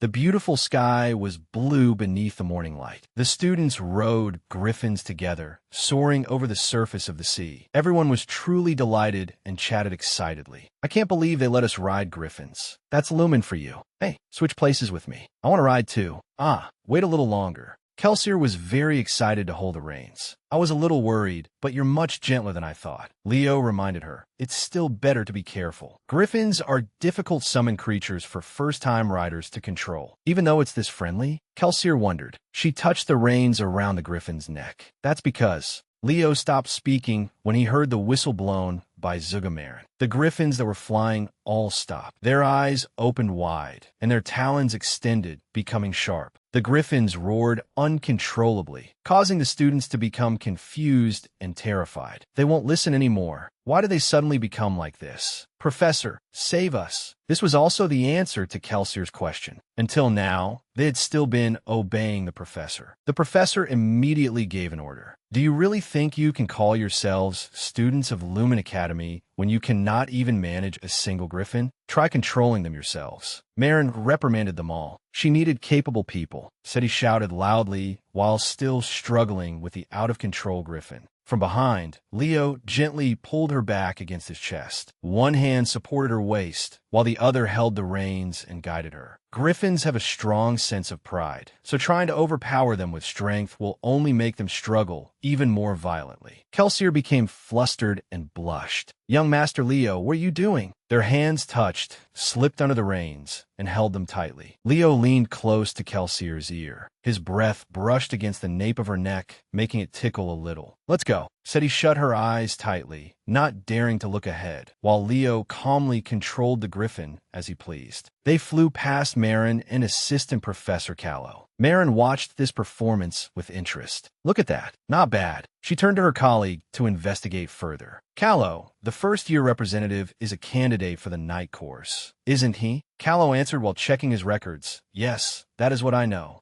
That answer made Marin suspicious. Does he have his own griffin at home? Why is he so good at riding? Callow provided another piece of information. "No, he does not belong to any noble family capable of owning a griffin. So, it's natural talent?" She smiled. Well, we have found ourselves a hidden gem at Summoning Island. This was the practice ground for the summoning class. Everyone screamed on the beach, "Help!" Leo put his hands in his pockets and walked around, observing the scenery. He noticed a strange yellow fruit on a tree. It was about that size. Leo picked it, and a feather was stuck to the fruit. Kelsier asked curiously, "What is it, young Master Leo?" He avoided the matter. "Nothing." Someone reminded them, "Stop getting distracted and focus." Leo fed the fruit to the griffin, making it happy. Zugamarin announced new information. "From now on, you will take part in a practical test." Everyone was surprised. A practical test on the very first day? One sluggish boy complained, "We're still in the exploratory class stage, so why?" Marin became serious. "Compared to the other two fields, the path we must walk is much longer. Is there anyone here who does not know that? For summoning, simply being able to control mana is not enough. To form a contract with a spirit, you need a spirit's affinity. And to command a summoned creature, taming ability is essential. That is why there are far fewer summoning heroes than in the other two fields. However, compared to other heroes, summoners who become heroes achieve far greater accomplishments. Did all of you not come here because you dreamed of becoming that kind of hero? After her lecture, everyone shouted in unison, "Yes." There was the sound of someone's shoes scraping against the grass. Eliza appeared and asked, "So what exactly is the test?" Eliza was a famous summoner from the Herzen family, heroes of the North. Marin began her explanation. "The name of this island is Summoning Island. As its name suggests, it is full of summoned creatures. And summoned creatures are a kind of weapon for summoners. So we will test your taming ability." She raised her hand as she explained. "The contents of the test are simple. Tame a summoned creature in this forest and bring it back. After you tame it and form a contract, it will become your summoned creature." After hearing that, the students all cheered happily and joyfully, as expected of Lumen Academy. While everyone was eagerly setting out on the task, Eliza approached Leo and greeted him. "Well now, rookie representative." He turned to look at her. She continued, "The rumor that you defeated Duran has already spread, so I can look forward to seeing you in the summoning class too, right?" Wondin and Sia saw the scene, both surprised and wary. At the height of the moment, Leo simply turned and walked away. "I'm only doing the best I can." Eliza frowned at his rude attitude. Marin watched everything and smiled. "It looks like they will be the key figures among the first years." Leo walked through the forest. Some people were taming deer, while others held baby squirrels in their arms. Many had already succeeded in taming creatures. They were surprised when they saw Leo and began whispering, "Oh, it's the rookie representative. He's going too deep into the forest. Just leave him alone. If he fails the taming task and gets 0 points, I'm sure he'll go back to the night department. Does he think summoning is that easy?"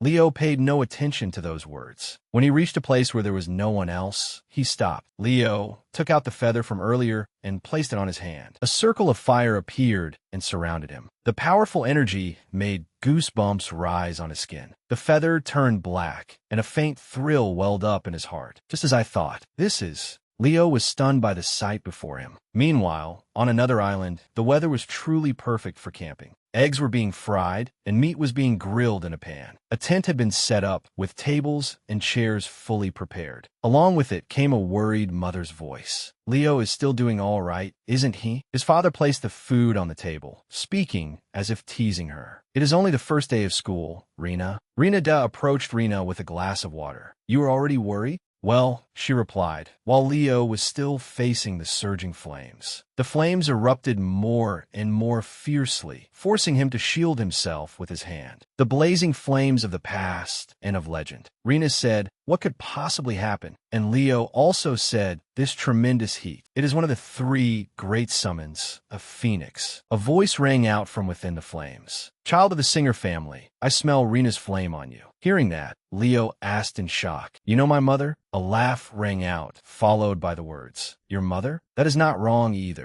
A fire phoenix appeared and told him, "Indeed, if she had a child, that child would be your age." "Do I know your mother?" "Of course I do. I owe Rena a great debt." This phoenix was the Phoenix Perina, one of the 3 mystical summon creatures. It solemnly introduced its name. "My name is Perina, son of Rena." Leo greeted it politely. "Greetings, Phoenix Perina." Then, as he introduced himself, he asked curiously, "My name is Leo Plop. What is your relationship with my mother? You said you owed her a great debt." Perina immediately answered, "Rena saved the life of my summoner, Ellen Luna." That answer shocked him deeply. The hero, Ellen Luna? Purina recounted what had happened back then. Ellen was conquering a dungeon in Serene. She had lost all her companions and was about to lose her life as well. At that critical moment, your mother appeared and saved her. However, something unfortunate happened. In the process, Rena lost her radiant aura. Purina sounded somewhat regretful about this. If not for that incident, Rena would surely have held a place among the heroes. Hearing this, Leo felt a little sorrowful and silently called out, "Mother." But then he said, "My mother said she had no regrets about what she did." Hearing that, Purina laughed loudly and confirmed, "Yes, that is exactly the kind of knight she was." Next, he asked it, "But why are you at Lumen?" Purina could not answer his question, but instead asked him in return, "I cannot say." "But you're not a knight, are you? What are you doing on this island?" He answered frankly as well, "I am studying summoning." His answer made it exclaim in shock, "What?" Its eyes stared fixedly at him, and when it saw Kai's soul within him, it immediately laughed aloud with great amusement. "Interesting. This truly is fate, Leo Plop." Purina suddenly shouted with joy, "At last, I can repay my debt to your mother." Immediately afterward, it asked Leo, "Hold out your hand and receive this, Leo." A flame was suddenly placed in his hand. It placed an egg in his hand and introduced it to him. "This is my child." In a sincere voice, it asked him, "Someday, when you become a great summoner, I hope you will form a contract with it. Fortunate is the summoner destined to receive it." Just then, Leo suddenly asked, "Can I do it right now?" His words left Purina bewildered. "What?" Before it could even grasp the situation, a burst of light suddenly appeared. A flame surrounded Leo, startling it into trying to stop him. "It is too soon, Leo. You could lose your life. Stop." However, it seemed everything was already too late as he gradually fell into a blank state. "Oh no, it is too late." Realizing it could not stop him, it could only say, "Your readiness to challenge the impossible without flinching reminds me of Xena. I wish you luck." A moment later, when Leo opened his eyes, he found himself floating somewhere with the phoenix egg before his eyes. He reached out and gently touched the egg. Suddenly, a great flame appeared and enveloped him. Its heat made him cry out in pain, and also made him realize the burning heat is making it impossible for me to breathe. These are phoenix flames. The flames burned his body, but they could not burn away the thoughts within him. The result of burning its body to release powerful flames, enduring this pain every day. From those flames, a mythical being was evoked within him, a living creature that regenerated its burned flesh throughout eternity. Using his empathy to reach that creature, he thought, "I understand that pain, and I will suffer with you." At that moment, the flames around Leo became gentler, and the phoenix egg in his hands cracked. His eyes were filled with determination, as though an undying flame lay hidden within them. The phoenix egg now showed signs that it was about to hatch. This made Purina cry out joyfully. He succeeded. Leo himself also answered expectantly, "I did it." A satisfied smile appeared on Purina's lips as it praised him. "You truly are a genius, Leo Plop," it declared firmly while the egg prepared to hatch. "You will become the greatest summoner in the world." Its congratulatory words rang out. "Leo, congratulations on successfully forming a contract." A baby phoenix hatched and was introduced. This child is Fiora, the phoenix Fiora, one of the 3 mystical summoned creatures. Purina transformed into human form and cheerfully handed Fiora to Leo. "I entrust my child to you." Looking at that tiny phoenix, his heart was somewhat conflicted. Is this really a phoenix? It looks just like a chick. As soon as Fiora chirped, he became even more convinced. It is a chick. By then, evening had arrived. At the gathering point, Zuga was praising a student. "Banana Wombat. How adorable." Then she turned to ask her assistant, "Callow, what time is it?" He immediately replied, 5 minutes left." Just as he was counting for more people, Zuga suddenly spotted something. It turned out to be an enormous bear running toward them from somewhere. Kelsier, her face covered in dirt, poked her head out from behind the bear and asked, "Professor, time is not up yet, right?" The baby bear raised its claws with an adorable expression and said, "Bear came back early." Recognizing the bear species, Zuga exclaimed in admiration, "You tamed a young water bear to make it your future knight? Impressive." Just then, something flew past, making Kelsier look up. As soon as Wandon landed, Zuga evaluated his summoned beast. A dark crow. Even famous summoning families have trouble taming one. However, he also said, "I still have not formed a contract." But Zuga replied, "That is enough, more than enough. Immediately afterward, Eliza returned with her snake, causing everyone to gasp in admiration at once. She said proudly, I form a contract with it because my family does not have any creature like this. Zuga also did not hold back in her evaluation of her. A Gorgon snake. Excellent. At that moment, Callow announced, Professor, time is up. Oh, perfect timing. The last student has returned. The final person was none other than Leo, who was walking toward them step by step. Sitting proudly on his head was the baby phoenix Fiora. When the classmates saw little Fiora on his head, they immediately burst into mocking laughter. What is that? Did he tame a chicken? Idiot. He must have given up after realizing how incompetent he is at summoning. Unlike them, Zuga seemed shocked and astonished when she saw Fiora. Looking at Fiora hopping casually on Leo's head, she screamed in terror inwardly. Holy crap, you little, that is a phoenix. The scene shifted to Lumen Academy in the early evening. Leo seriously straightened his clothes. He knocked politely on the door. From inside the room came Zuga's voice. Gomain. With an extremely sly expression, she said calmly, I heard you were looking for me. Sit down. Then she said, You know, Leo, this is the first time I have ever seen a young phoenix. In addition, she also told Leo something. Actually, I did not know there was a phoenix on Summoning Island either. Suddenly, she moved closer to Leo with an extremely strange expression and an incomprehensible tone. A new student formed a contract with a phoenix? That has never happened in the history of the Academy. Her attitude made him somewhat frightened, and he blurted out, Professor, but she solemnly declared to him, I know who you really are. Zuga's words made Leo feel a little guilty, but then she suddenly hugged him and shouted joyfully, You are a summoning genius, an unprecedented genius. As she hugged him tightly, she said, I want to praise what you have achieved, but I think the fact that you formed a contract with a phoenix should be kept secret for now. She worried, If it gets out, everything will become very troublesome. After that, she thoughtfully placed her hand on his shoulder and emphasized, On the day the exploratory classes end. With an expectant gaze, she declared, You absolutely must choose summoning as your major. You have the talent to become a summoning hero whose name will be remembered for all time. The next morning at Lumen Academy, a girl walked down the hallway while yawning repeatedly. Suddenly, someone teasing Chloe made her turn around in surprise. You are drooling. Two young men walked toward her step by step. One of them asked about her condition. You look tired. She answered honestly, I stayed up late reading magic books. Suddenly, Leo asked her, You are Chloe Mueller, right? Then he held out the student card she had lost. Here. As soon as she saw it, she remembered that she had dropped it when she bumped into him in the schoolyard. And so Chloe exclaimed and thanked him. So it was you. Thanks, rookie representative. A moment later, as Chloe opened the door and entered the classroom, she asked, But Leo, it looks like you were planning to attend the magic class too, right? He revealed his plan without hiding anything. Since we are still in the exploratory stage, I want to audit as many classes as possible. Hearing that, she expressed admiration. That is amazing. Since I'm only interested in magic, I only audit magic classes.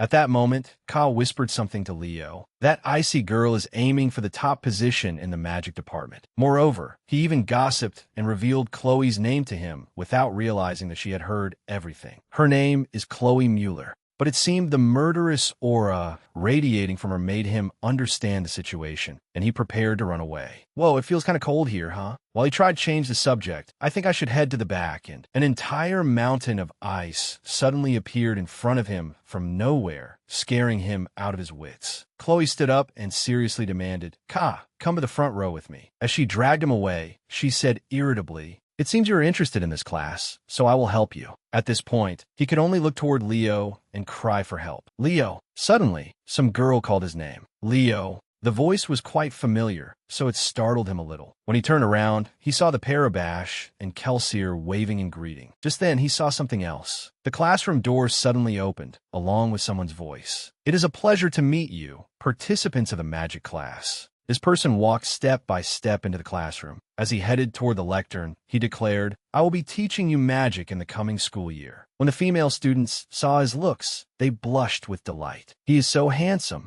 This person introduced himself clearly. My name is Lin Horse. His profile was as follows. Lin Horse, Lumen Academy, professor of the first-year magic department. After finishing his introduction, he spoke slowly. Before we begin today's exploratory class, out of nowhere he snapped his fingers. Before the astonished eyes of the students, several test papers flew wildly around the classroom, then landed neatly on the desks in front of the students. As one reached Leo, Lin also announced, "You will take a magic theory test." This announcement at the start of the school year made the students cry out in despair.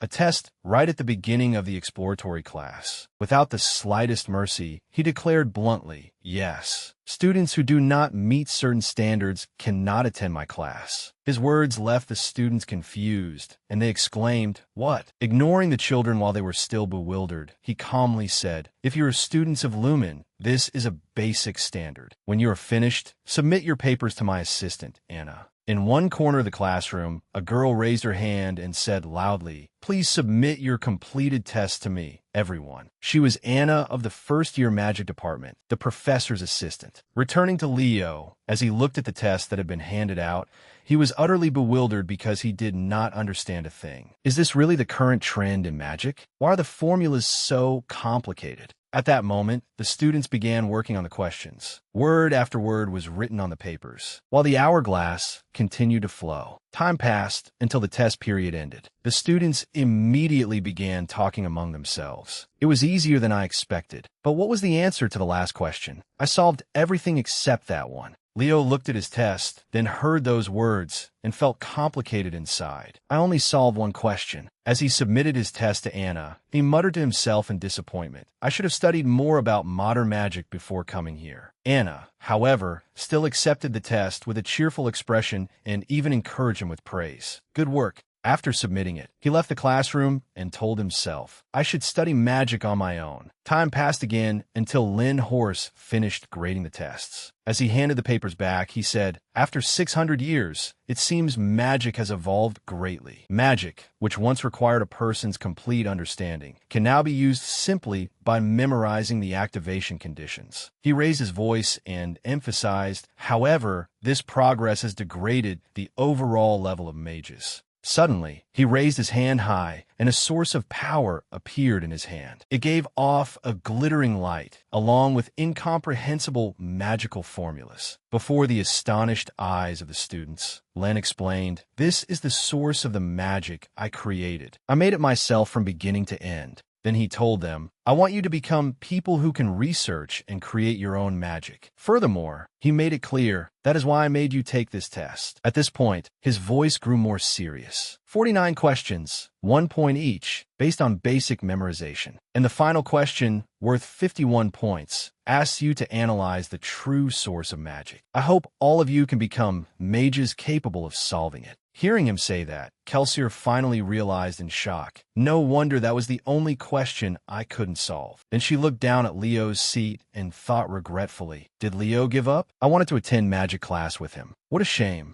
Just then, Anna walked over and whispered something to Len. Her words startled him. "Professor, one student solved question 50. After that, he burst into delighted laughter like a madman. While the students were still surprised, he shouted, "Where are you? Among you, for the first time in history, someone has achieved a perfect score. Please stand up." Who is it? He seemed so excited that he could hardly contain himself. However, Anna hurriedly told him, "It is not a perfect score, Professor." Even after hearing her say that, his excitement did not diminish, and he continued calling out, "Really?" It seems some questions were left blank because too much time was spent solving the final one. What a pity, but that is all right. Now stand up. Seeing that he was still misunderstanding, she quickly denied it. "No, sir." Anna explained everything clearly to Lan, leaving him frozen. He only solved the final question. But once he calmed down, he hurriedly asked, "What is his name?" She immediately replied, "It is the student Leo Plop." At once, he called out loudly, "Student Leo Plop, please stand up." Hearing his friend's name called, Ka said in confusion, "I don't think he's here." Chloe asked sternly, "Where did he go?" Just then, Kelsier raised her hand and said, "Student Leo left after finishing the test." That left Lin somewhat astonished, and he blurted out, "What?" At the same time, in the Academy security office, Celia laughed gleefully and asked, "So you left after solving one question?" She felt like teasing Leo. A little chick from a summoning class correctly solved one question in the magic class. "Leo, you realize you did something wrong, don't you?" After laughing to her heart's content, she advised him, "If your field is knighthood, then you should focus on your swordsmanship." Still calm, he asked her a devastating question in return. "Then, do you want to do physical training with me?" Naturally, she did not dare agree and only stammered, "That is a little." Suddenly, a figure stood behind Leo and spoke in a low voice. "I see. So you are in the night department. You are Leo Plop, the one who turned my class into a joke." With a face like a demon, Lin questioned Leo. "Why did you leave after solving only one question? Were they so easy that you thought they were not worth answering?" Honestly, Leo answered directly, "Professor, I think there has been a misunderstanding. I thought I would not pass the test." His explanation left Lin dumbfounded, and he blurted out, "What?" Despite Lin's astonishment, Leo emphasized,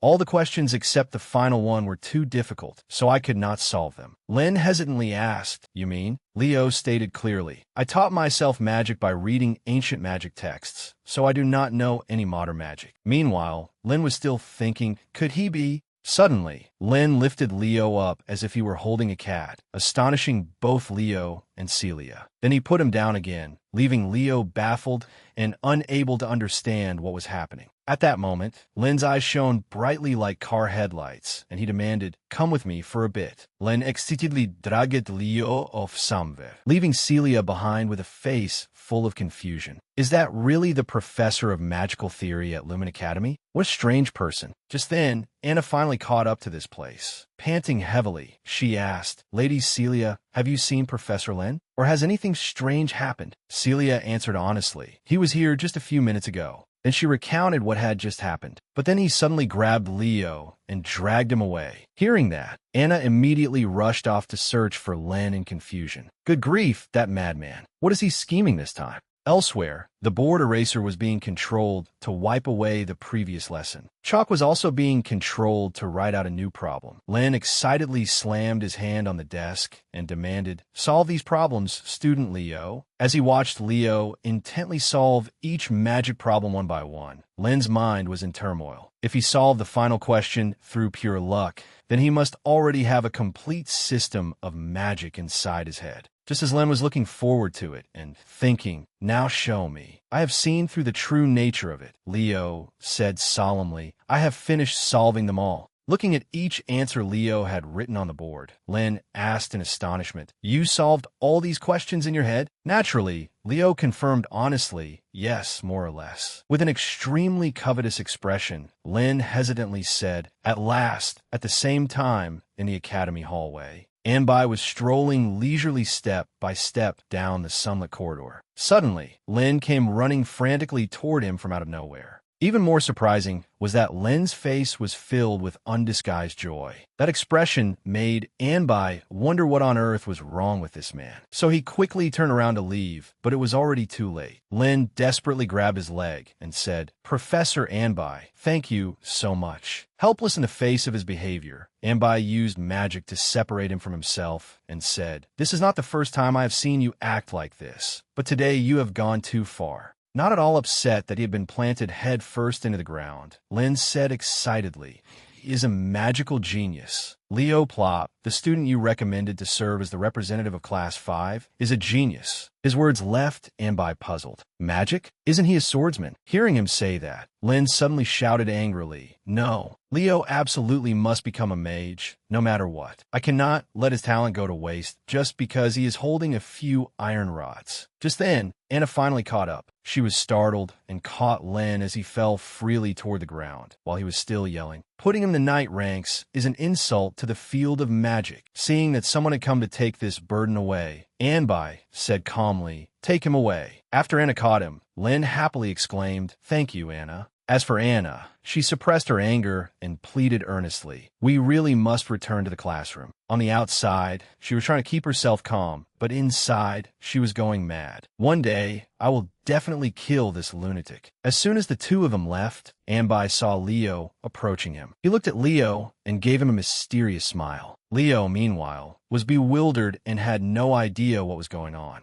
After that, Anbai walked away calmly, thinking to himself, mages never change with time. They are all madmen. 1 week later, the provisional classes came to an end. At that moment, Leo was lying on the roof of Lumen Academy, reading a book. After finishing the book, was Kai, the hero of Genesis, really just a fraud? He closed it. Then he sat up, lost in thought. Elsewhere, in the hallway, there came the thundering sound of people running as if demons were chasing them. Alien, who was sitting in his office, heard the noise and was startled enough to look up. Then he saw Len, Zuga, and In storm into his office and shout in unison, "This is unbelievable, headmaster," and showed him the course registration form. "Please look at this." It says, Leo Plop, first year, class 5, class undecided, first semester, majors, swordsman, magic summoning. Behind him, Len and Zuga were arguing fiercely. Leo absolutely must come to our department. Meanwhile, N explained in confusion, "No, he must join the swordsman squad." "Wait, that is not what I wanted to say. This has never happened before at Hero Military Academy. He must focus on a single major." After understanding the situation, Alien laughed loudly and said, well, this reminds me of that fictional hero." His words made all three of them exclaim in astonishment, "What?" Then, as he slowly stood up, he recounted the great fifth hero, also known as the hero of Genesis. Furthermore, he asserted, Kai was the only person in history to master every class. At the same time, in the stadium, Celia and Kelsier were both running for their lives. Seeing that, Kai asked, "Why are they training on the weekend?" Leo answered leisurely and calmly, "Kelsier asked me to train her." Hearing that, Kai wondered again, "Then why are they only running? Where are their weapons?" Leo still answered calmly, "There's something even more important than weapons." That is, at that moment, Celia stopped running, panting heavily as she finished his sentence. "Our stamina." Even Kelsier was gasping as she explained clearly. "Stamina is the most important factor for a battle mage. That is why we are jogging. Move." After running like mad for a while, the two girls were finally allowed to rest and received water from Leo. With a smile as bright as a flower, Kelsier suggested, "Running on the weekend is wonderful. I had missed this feeling. I want to run with you too, Leo." Her words shocked Celia so badly that she spat out her water, while Leo asked, "Really?" Seeing Celia spraying water like that,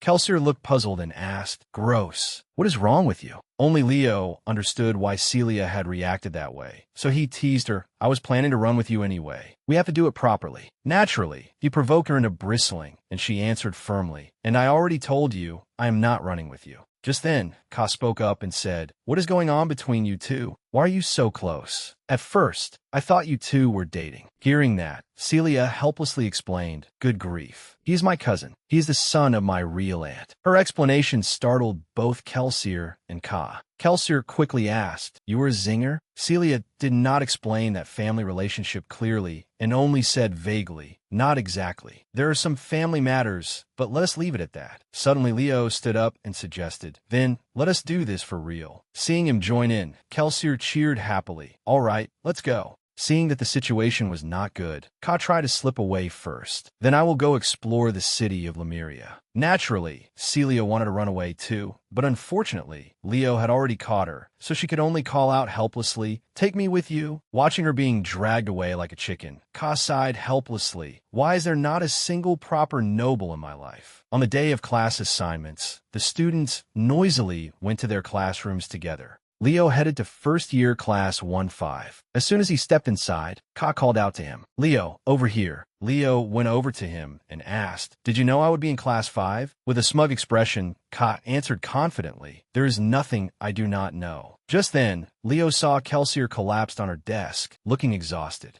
Kelsier is here too." Hearing his voice, she used the last of her strength to speak. "Leo, hello." Seeing her like that, Ka asked in confusion. What did you put her through over the weekend? Leo answered calmly. Just the basics. As for Kelsier, she groaned in exhaustion. I am never doing that again. Just then, a group of brats loudly mocked them. Oh, so this is Class 5? The class of suffering? How many of you will still be here after the first semester? You poor freshmen. My condolences. Just then, someone stepped forward and interrupted those two guys. Poor? In my eyes, you two look even more pitiful. The moment those two heard that voice, they turned around in fright. With a terrifying appearance, Harris asked in a low voice, Do you disagree? Then Harris, still wearing that frightening expression, said a single word. Chairs. He was known as Harris Edmond, the homeroom teacher of first-year Class 5 at Lumen Academy, nicknamed the Screaming Wall. The two youths were immediately scared into obedience by him. They both answered in unison and quickly got into position. Yes, sir. Calmly, he sat on the backs of the two of them and greeted the class arrogantly. Nice to meet you, useless lot. This is the class for failures, the ones with the lowest scores among the new students. In a deep voice, he said, You must have heard the rumors about me. Then, as he introduced himself, he asked the Screaming Wall, Does anyone here know why I chose to become the homeroom teacher of this class? Carr raised his hand and answered, Could it be to help us raise our scores? Without the slightest courtesy, Harris bluntly criticized him. Ka Thomas, a typical answer from the one ranked dead last. Then he continued probing. Does no one in this inferior class understand the duty of a student at Lumen Academy? Just then, Kelsier raised her hand and answered, It is to conquer the heroic world through practical missions. Harris immediately confirmed her answer and said, That is exactly it. But all I see are the faces of people who will die the instant they set foot in the heroic world. It will be better to expel pitiful fools who will only burden their teammates and die first. At this point, he reaffirmed, That is why I decided to take charge of Class 5. In addition, he emphasized where his nickname came from. And this is why I am called the Screaming Wall. At that moment, Harris noticed Leo sitting properly below, staring intently at him. Harris became certain of one thing in his heart. That kid will probably survive.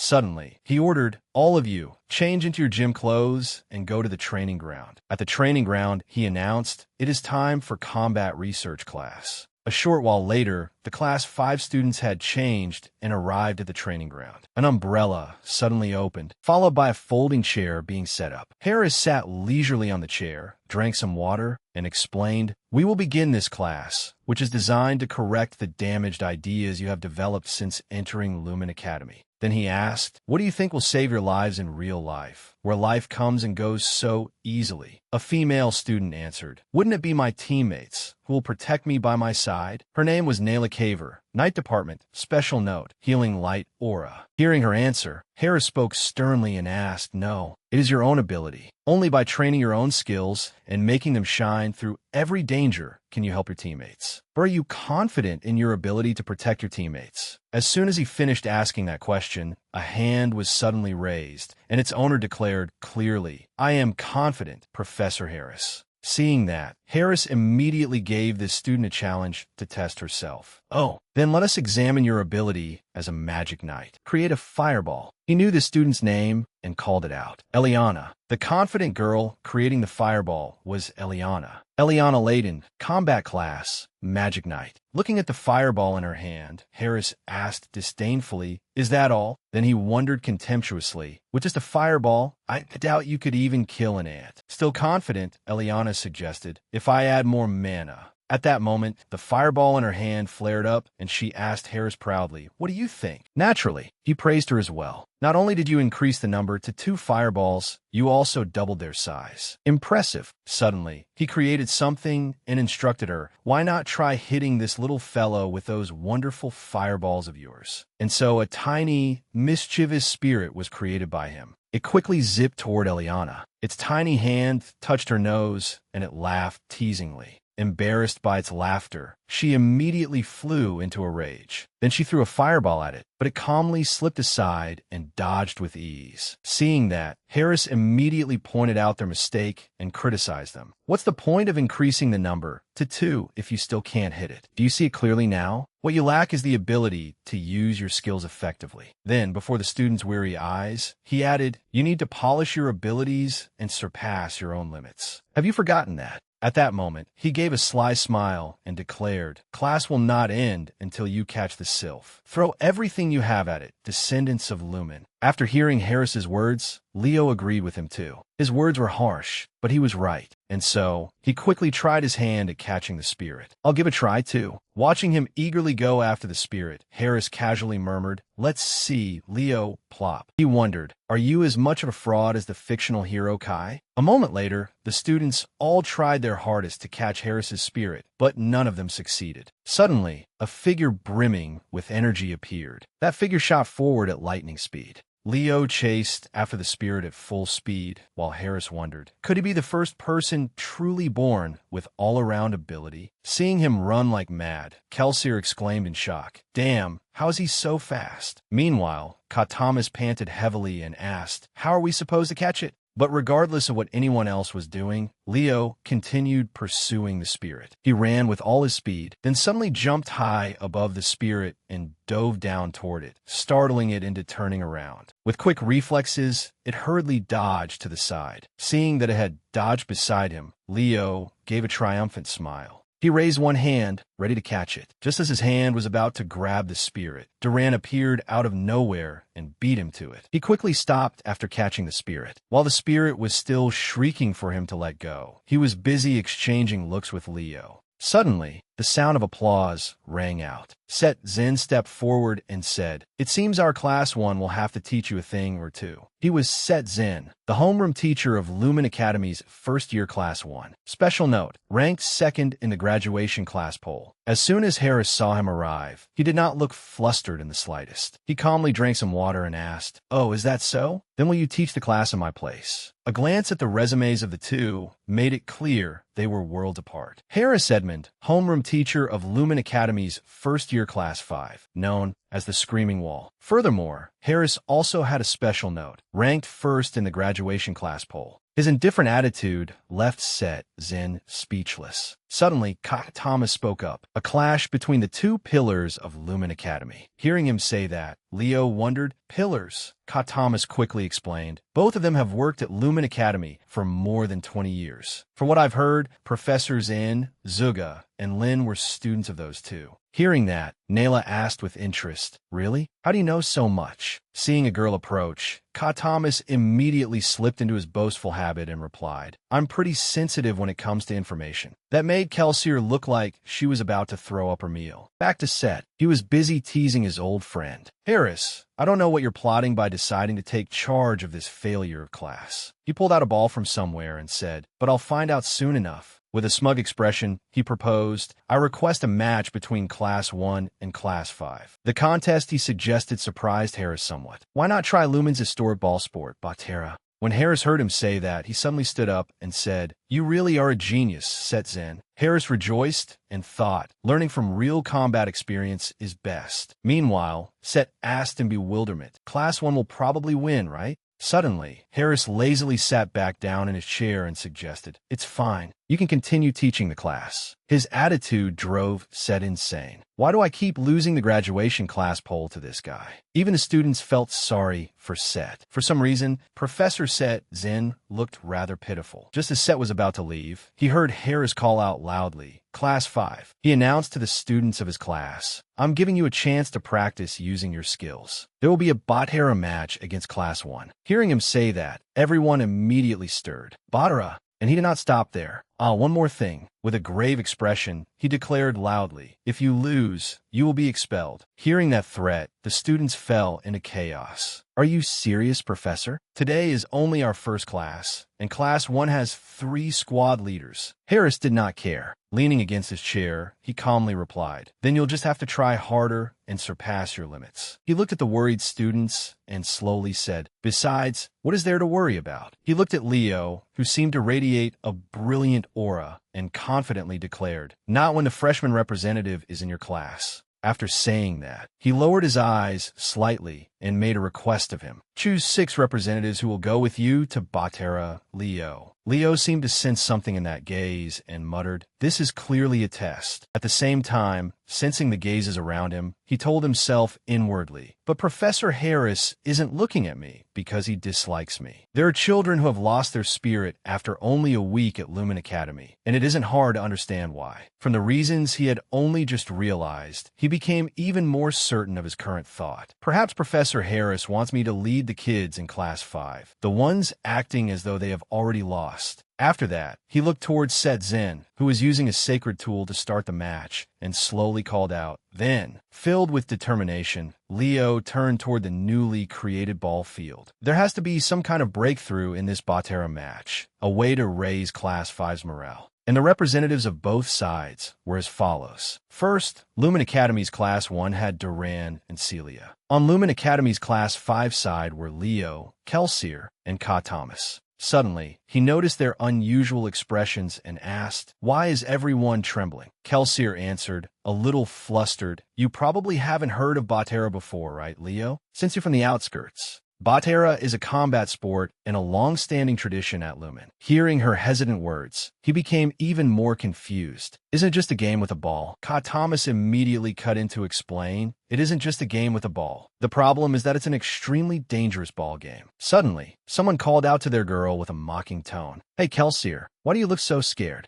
It was Celia from Class 1, laughing as if looking down on them. "Looks like you've accepted your inevitable defeat already." Hearing that, Kelsier angrily shouted back, "Who's scared? Do you really think I'd surrender to someone from the Zinger family?" Suddenly, a powerful arm wrapped around her angry shoulders. Leo put both arms around her and Ka Thomas, encouraging them. "Don't worry, our class won't lose." At the same time, a figure appeared behind Celia, who clicked her tongue in visible irritation. "Leo, you too. I'll show you the results of my special training." The person behind her was Chloe, with a cold gaze and firm determination. "This time I won't lose," Leo plopped. A moment later, in place of Harris, who was fast asleep off to the side, the referee said, "Participants from each class, please enter the arena." At Class 5's side, Leo raised everyone's spirits and asked those around him, "Who will come with me?" As soon as he finished speaking, a pair of courageous legs stepped forward onto the grass. Kelsier appeared, cracking her knuckles with determination. "I'm definitely going to teach those people their place." Eliana stepped forward with her, burning with fighting spirit. "If losing means expulsion, I'll use malice to win if necessary. I'll show the professor what I'm capable of." Following those two, Nayla and Ty also volunteered and stepped onto the field. Immediately after that, Leo loudly called out the name of the person trying to hide. "Ka Thomas, you know the last spot belongs to you, right?" Being called out by name, he panicked. But why? In the end, looking like a man who had lost his soul, he had no choice but to accept it and follow Leo. "Class 5 is ready." "Professor," said Zen nodded slightly.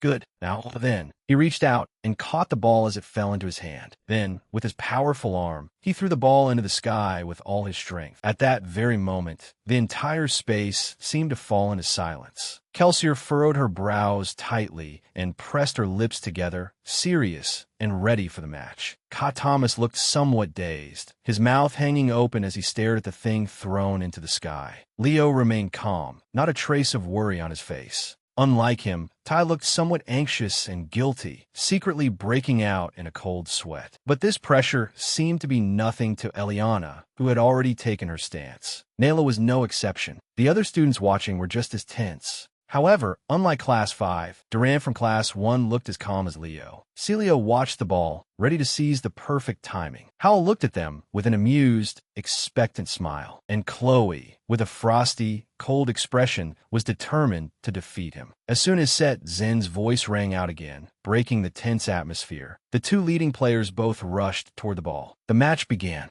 Perhaps because he lacked height, Leo could not match Duran in the aerial contest, and Duran's hand touched the ball first. Immediately afterward, he held the ball firmly and used his speed to quickly land on the ground as the referee announced, "All right, Class 1 has possession first." And as soon as Leo landed, he immediately called to the person beside him and requested, "Ty, explain the rules to me briefly." Tai Makoa, from the summoning department, used his knowledge and explained, "The rules of Batera are simpler than you think. Pass the ball and shoot it into the goal without using your hands or feet. The first team to score 2 points wins. Just as they were busy talking, a shout interrupted them. It's coming. Get ready. A pair of hands radiating familiar golden lightning clenched tight, ready for an attack. Witnessing that, Ka Thomas was briefly startled and uneasy. Without the slightest hesitation, Duran unleashed all his strength and punched the ball, sending it straight toward Leo at the speed of light. But Leo's speed was no less impressive. He quickly jumped up, dodging the ball as it slammed directly into where he'd been standing. Right after the ball struck his position, it did not stop, but shot straight toward the goal before Ka Thomas's bewildered eyes. Leo landed once more and turned to look toward his team's goal. After that beautiful score, the crowd around them immediately cheered. Duran Moira, nice one. Only the people from Class 5 were silent, wearing expressions of utter despair. Tai, with no hope left, sadly said,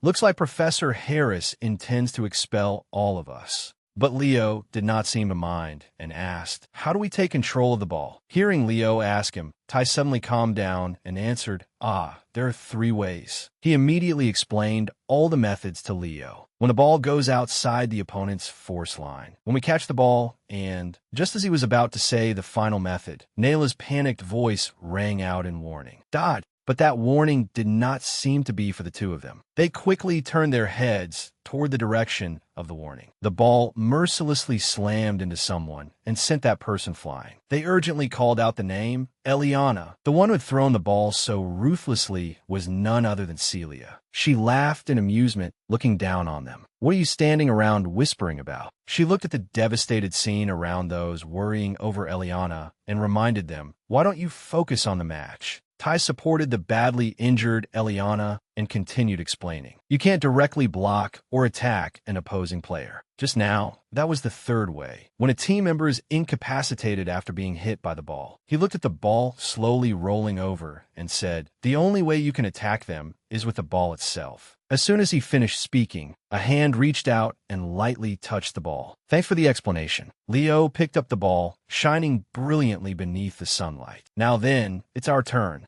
Match status. Eliana Layden, incapacitated." At this moment, at the observation position outside the field where the 2 teachers stood, Setzen became slightly thoughtful. In Batera, players with highly destructive fire attributes possess an overwhelming advantage. As his thoughts continued, the image of Celia appeared powerfully as proof, and among the human clans, the flames of Zinger were the most powerful. After thinking that, he spoke to Harris, who was yawning beside him. "You still accepted, even though you knew our class as Celia Zinger. I don't know what you're planning, but it will be extremely difficult for your class to win." Seeing Harris look down on him, Set Zen showed clear irritation. "What is wrong with you? Speak like a human being." Suddenly, Harris called his name. Set Zen. He lightly pulled down his glasses, glanced at the person beside him, and reminded him, "Do you remember your first student, that little girl from the Zinger family?" Set Zen recalled a certain figure and calmly replied, "Of course. How could I forget? The Queen of Batera." Receiving that answer, Harris curled his lips in a satisfied smile. "The child of that very queen is in Class 5. Hearing his words, Set Zen was slightly surprised and furrowed his brow as he looked at him. The space around the field once again sank into a tense atmosphere. Returning to the students of Class 5, they complained in frustration, "We're done for. How hard did we work just to get into Lumen?" While they were still despairing, a flame suddenly flickered in their eyes. Is it really going to end that simply? Seeing that flame, not only the Class 5 students, but even Celia became nervous and said, "Looks like you've finally made up your mind." Before their eyes stood Leo, radiating powerful energy as he took his stance. As he poured a large amount of power into the ball, now wrapped in flames and ready to be thrown, the others hurriedly shouted, "It's coming! Be careful!" As soon as they finished speaking, Leo did not hesitate. He immediately threw the ball straight toward the opponent's goal. However, Chloe quickly raised an ice wall to block his attack right in front of the goal. The flames, the ball, and the oppressive air vanished, leaving a hole and cracks in the ice wall. Because she had blocked that shot, she confidently declared, "Leo, as long as I'm here, scoring will be impossible." At some point, Leo had appeared beside her and cut in with a voice that sent chills down one's spine. Possible, you mean, right? As he said that, Leo leaped high, reaching the same height as the ball lodged in the ice. A powerful punch slammed mercilessly into the ball. Under that tremendous impact, the ball pierced through the ice and shot straight into the goal, leaving Chloe stunned. Witnessing this scene, Set Zen inwardly exclaimed in astonishment. His battle sense is incredible. As for Harris, he curled his lips into a satisfied smile. After Leo's point, the spirits of the Class 5 students were revived, and they cheered. Leo plop, go Class 5. Hearing those cheers, Set Zen seemed to understand something and let out a light breath. I see. So this is when the real game begins. After that came Celia's attack, unwilling to fall behind, raising the score to 2-1. To stop the other side from scoring again, Ka Thomas hurriedly created an earth wall to block the area behind them. A few minutes later, thanks to Kelsier's attack, the score rose to 4-5 in their favor. But very soon after that, with Tai being eliminated,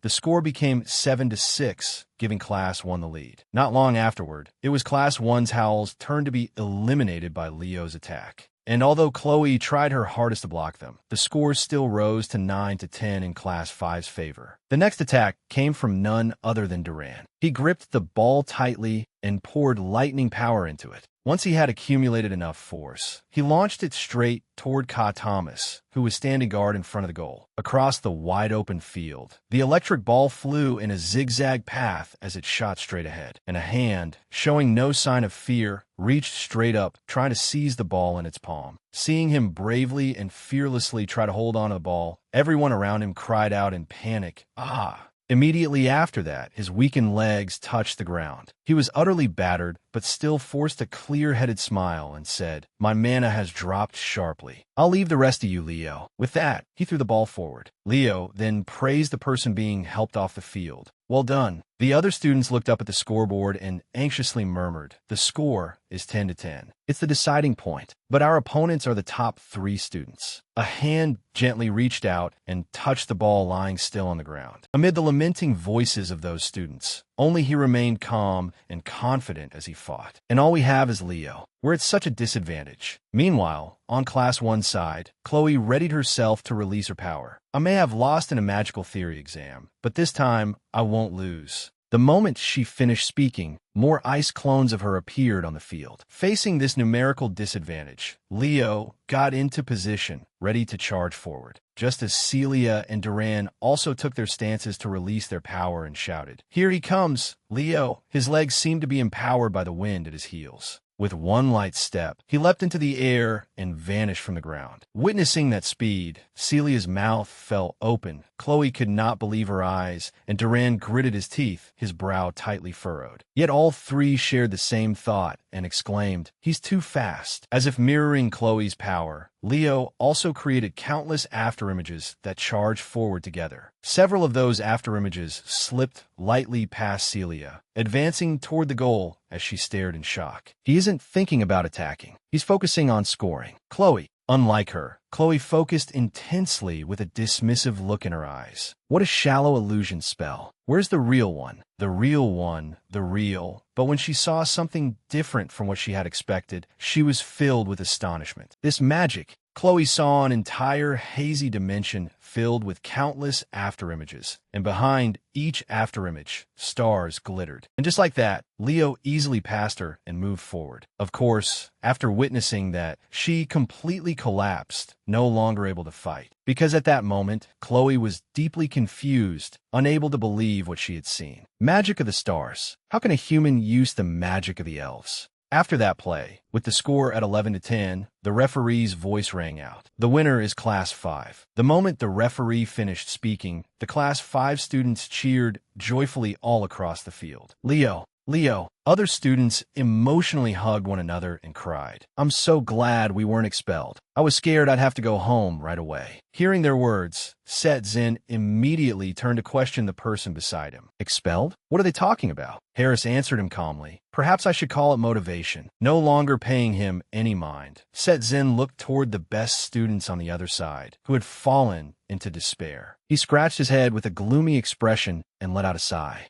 After that, he stepped across the grass and walked toward them. Sedzin reached out to Chloe and asked after her, "Are you angry that you lost?" Seeing him, she softly murmured, "Professor." With each word he spoke, it was as though free birds were soaring through the sky. Once a match is over, no matter the result, like the gates of heaven opening and an angel descending to earth. Sedzin helped Chloe stand and gently advised her, "You must also greet your opponent." Like a gentle father, he kindly comforted the children. All of you worked together very well to secure victory for Class 1. The Class 1 students felt their hearts fill with joy and pride upon hearing his encouragement. You learned how to cooperate in battle. Sedzin spoke to the children with such passion that it seemed as if he had prepared the speech beforehand. That is why you must stand firm and be proud. After hearing that speech, Class 1 seemed to regain strength and some measure of comfort as they cried out, "Professor Sedzin!" But their joy did not last long, as reality came in the form of Professor Harris pushing him off a cliff. "Hey, losers, get over here and wrap this up." Sedzin was so furious, he nearly lost his color as he cursed, "You bastard!" A little later, praise echoed across the ball field. Both classes did very well. Watching them move into position, Sedzin praised them. Class 1 displayed their talent and ability, and Class 5 refused to give up until the very end and gave everything they had despite the challenge. He offered abundant praise to those who had taken part in the match. They understood their limits and successfully overcame the situation. "I hope you will work and compete with one another in harmony." Immediately afterward, he called out the order. "Everyone, shake hands." Celia cheerfully congratulated the person in front of her. "You lasted longer than I thought. I expected you to lose sooner." The person before her, Kelsier, quickly replied, "That's what I wanted to say to you. You really are tough. I thought you were an octopus." They were not the only ones. Ka smiled brightly and said to Duran, who stood across from him, "Prince, we won this time." But his carefree words seemed to irritate the other boy, who gave him an affectionate look. Only Chloe remained with her head lowered, tears welling in her eyes, as if she were about to cry. Suddenly, a hand reached out along with words of praise. "That was amazing, Chloe." It was Leo. He sincerely expressed his thoughts to her. "With just a little more experience, you'll definitely become someone incredible." Hearing those words, she immediately raised her head and questioned him. "Are you mocking me?" But there was nothing of the sort in his well-meaning expression. Seeing that, she lowered her head again and fell in a deep thought. In the end, Chloe took Leo's hand as determination blazed within her heart. "Someday, I will definitely defeat you." Time passed. 1 month later, in the school cafeteria, Ka kept putting food into his mouth as he asked the two people in front of him, "By the way, what club are you two joining?" Leo calmly set down his glass of water and answered him, "I'm thinking of starting a club." Hearing him, Ka was so startled that he shouted, sending food flying. "Starting a club?" Seeing that, Kelsier looked disgusted and scolded him. "Eat properly, will you?" Though she showed such revulsion toward him, her attitude toward Leo was different. "If Leo is starting a club, I want to join." Curious, Ka immediately asked about his intentions. "What kind of club?" Leo calmly revealed it to them. "The Hero Research Society." Hearing that name, the two of them repeated in unison, "The Hero Research Society?" Leo then explained in more detail. "I want to learn more about the forgotten hero and the founding hero, Kai. Confidently asserted.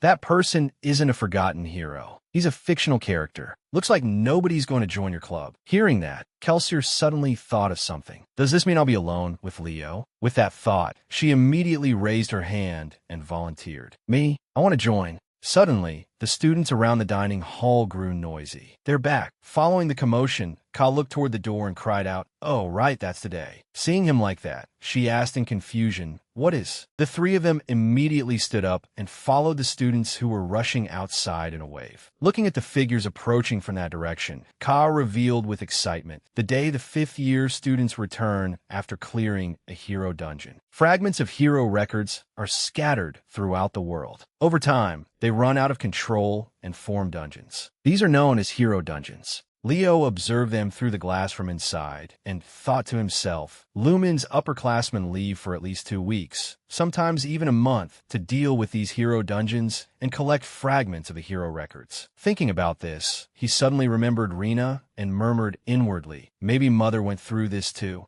Seeing Kelsier exclaim in admiration, Ka coughed once and said, "So they're the pinnacle of Lumen." After that cough, he began introducing them. The muscular Eastern guy leading the group is Senior Laromo. The Southern girl beside him is Senior Teruyan. And I think the pale-skinned person wearing a hood is Senior Untar. As he was explaining, he suddenly stopped in a daze. But I don't see that person. While Leo was still confused and repeating, "That person," a hand reached out from behind him. That person, as Ka continued explaining, Leo was forcefully dragged away by that hand. The one who stands at the top of Lumen. The student council president, Rai. And just as Ka turned his head, about to ask him something, Leo was already gone. "Ah, right, Leo, you weren't there. Huh, where did he go?" After being dragged outside the school by that person, Leo questioned her. "Celia, what is this about? This is a little." She immediately let go of his hand and cut him off. "There's somewhere you absolutely have to come with me." Leo brushed the dust off his clothes as he asked, "Where?" She turned her head and calmly answered him, "Lemuria City." The student council president said he wants to meet you.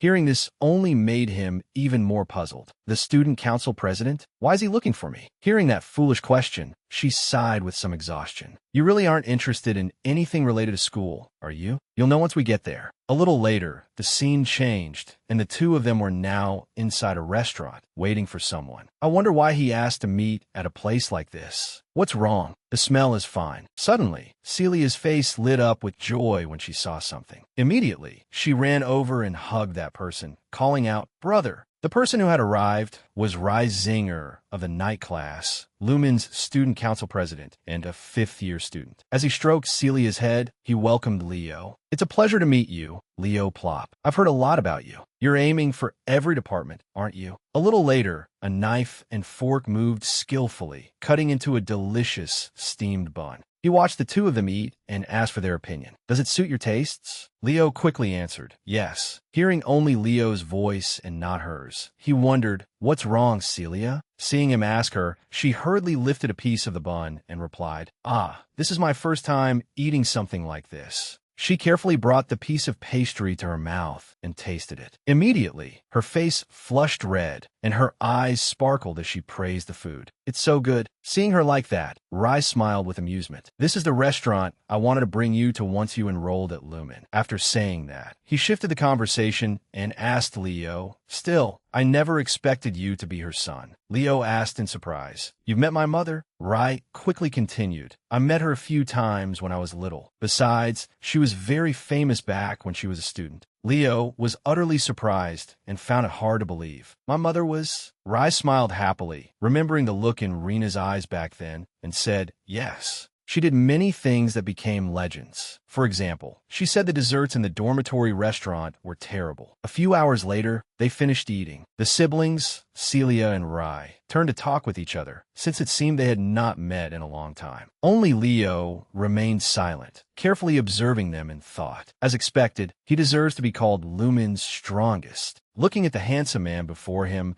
and assessing his presence, Leo thought, it seems only a matter of time before he becomes a hero. After they finished, Rai stood up and suggested, "All right, shall we go have some dessert?" Celia happily accepted the invitation. "Yes." Immediately after that, he put his hand into his pocket and told the two of them, "I'll pay. Go on ahead." When he reached into his pocket to take out money, he suddenly touched something. Rai pulled the brightly glowing box from his pocket in surprise. Looking at the shining record fragment, he exclaimed in disbelief, "Why is it?" The scene changed. It seemed to have returned to the classroom, where the board was densely covered in writing. Suddenly, a voice rang out in class, causing the legs swinging on top of a desk to stop. "Professor Harris, I have a question." He immediately called on the person with an opinion. "Eliana Layden, let me hear what your ridiculous question is this time." She raised her hand high, stood up, and voiced her opinion. "Why haven't we chosen a class representative yet? I heard the other classes have already chosen theirs." Hearing her say that, Ka finally remembered. "Oh, right." Hearing this, Harris picked his ear with a bored look and calmly answered, "Class representative? Ah, right, I completely forgot." Immediately after that, he looked toward the most outstanding person in the class and appointed him. "Leo, you do it." Hearing him appoint Leo, without hesitation. Eliana refused and complained, "Hey, what is that supposed to mean?" Ka also disagreed and hurriedly expressed his view. "Professor, shouldn't we choose democratically through a vote?" Suddenly, a stack of papers as tall as a mountain was heavily placed on the desk. And when she heard the work Harris was assigning, she froze for a few seconds. "Class representative, take these back and sort them."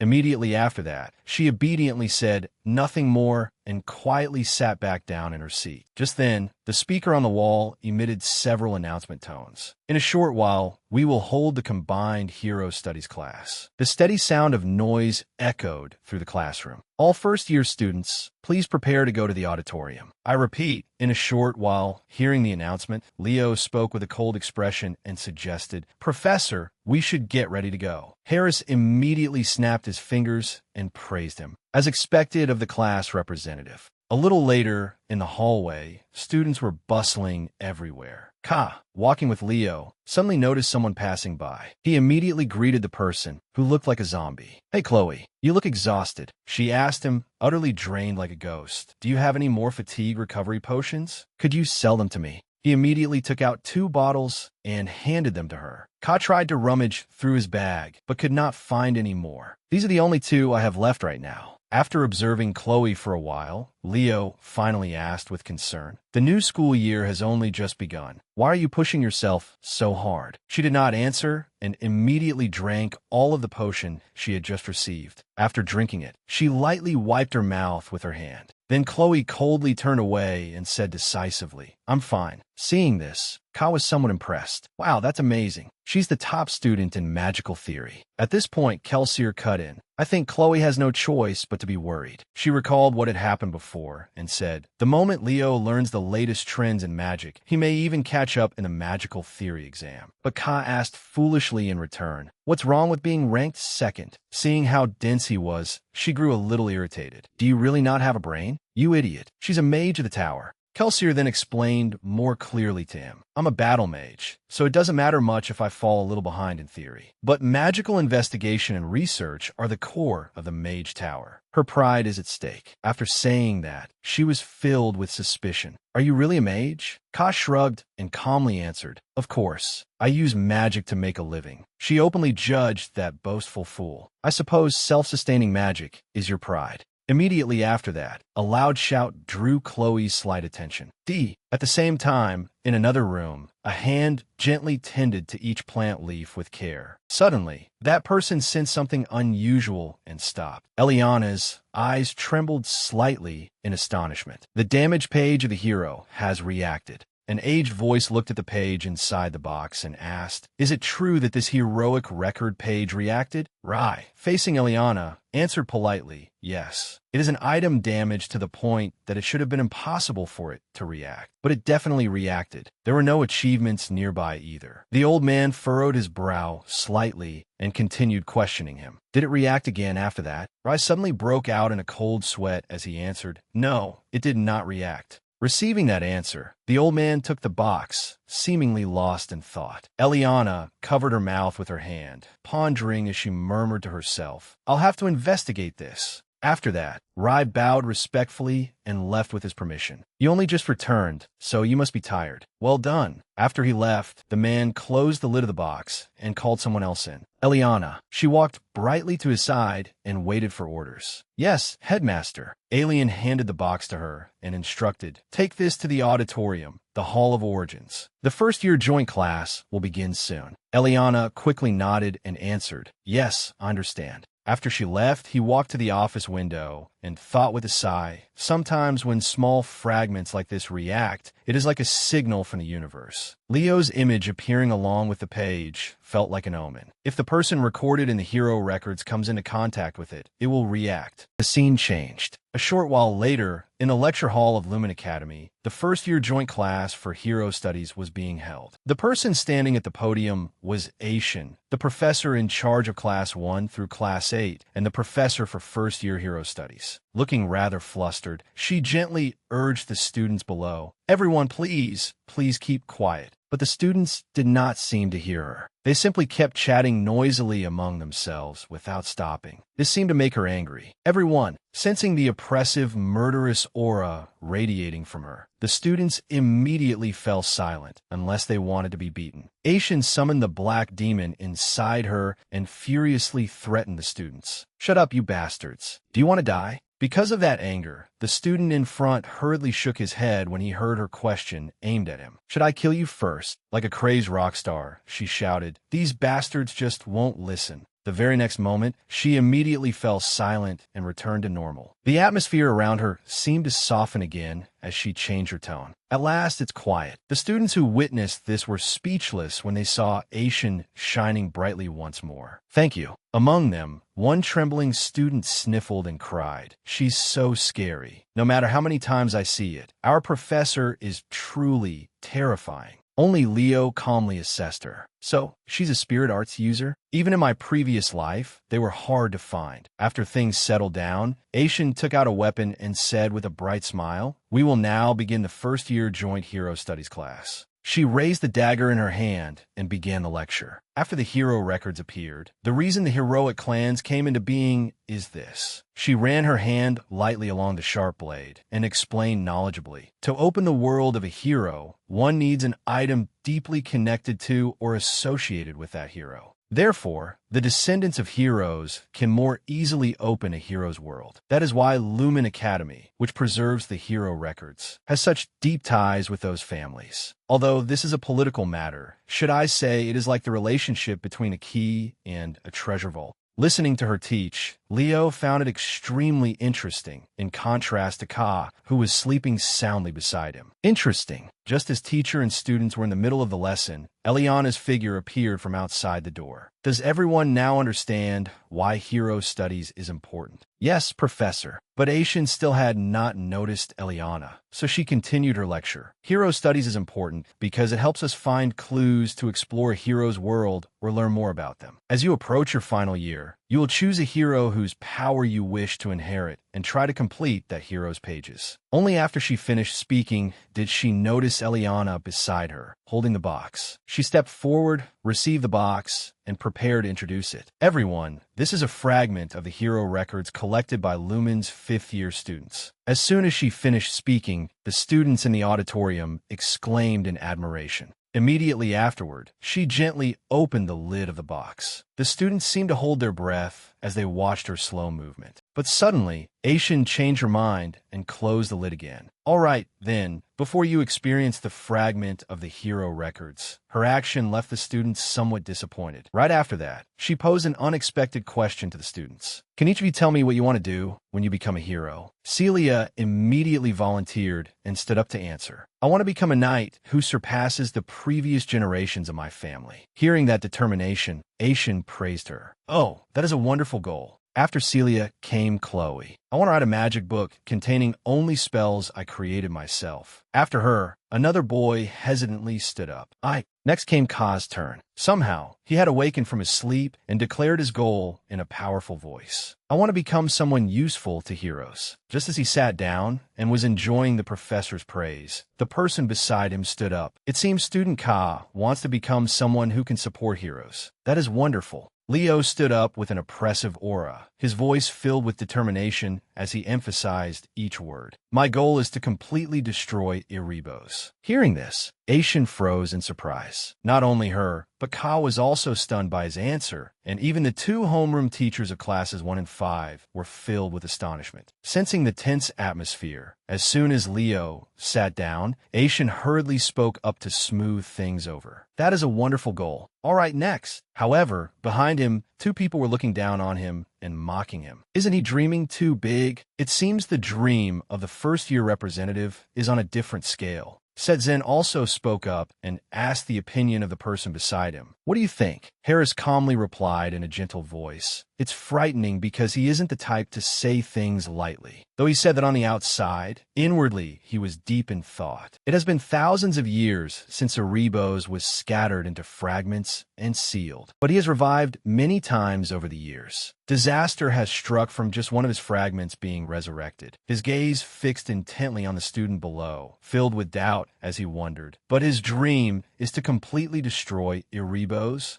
After asking about their goals for a while, Aishin continued the lesson with the main topic. Then today, we will read a hero record page collected from a dungeon. After each class guesses which hero's page it is, we will learn how to solve a hero's world. Also, in case anything unexpected happens, as she spoke, the lights shone on the veteran professors behind them. The class professors will also be observing, so please do not cause trouble. The long-awaited moment had arrived, and the students cried out excitedly. Finally, Nella shone with anticipation and could not stop hoping. This is my first time touching the hero records. Unlike her relaxed attitude, Tai was a little tense. I'm so nervous. And Aishin began giving the usual instructions. All right, first, the representative of each class, please come forward. The representatives of each class included outstanding names, such as Celia from Class 1, and Leo, the representative of Class 5. And it was not only the two of them. There was also another familiar person, Abat, as well as Kelsier, the top scorer in the Eastern exam. Holding the box, Aishin waited for the first person to step forward, Leo, and explained. This time, 2 hero record pages were recovered. Of course, we will only use one of them in this lesson. She presented 2 boxes with 2 different fragments and said, the other is a very small fragment, but we brought it out to show you that fragments like this also exist. With that, she held them out in front of him and softly called his name. Student Leo, without the slightest hesitation, he reached out and took the larger piece of paper. Light immediately radiated from the page. Slightly surprised, he looked at the light and the ancient words flying out before him. The light radiating from the page between the two of them grew stronger and stronger, and a mysterious command was carried out. The hero records opened. Along with the unclear magical notifications, countless magic circles appeared on the floor, radiating powerful force. Sedzin became worried and shouted in panic. Is it going berserk? As soon as he spoke,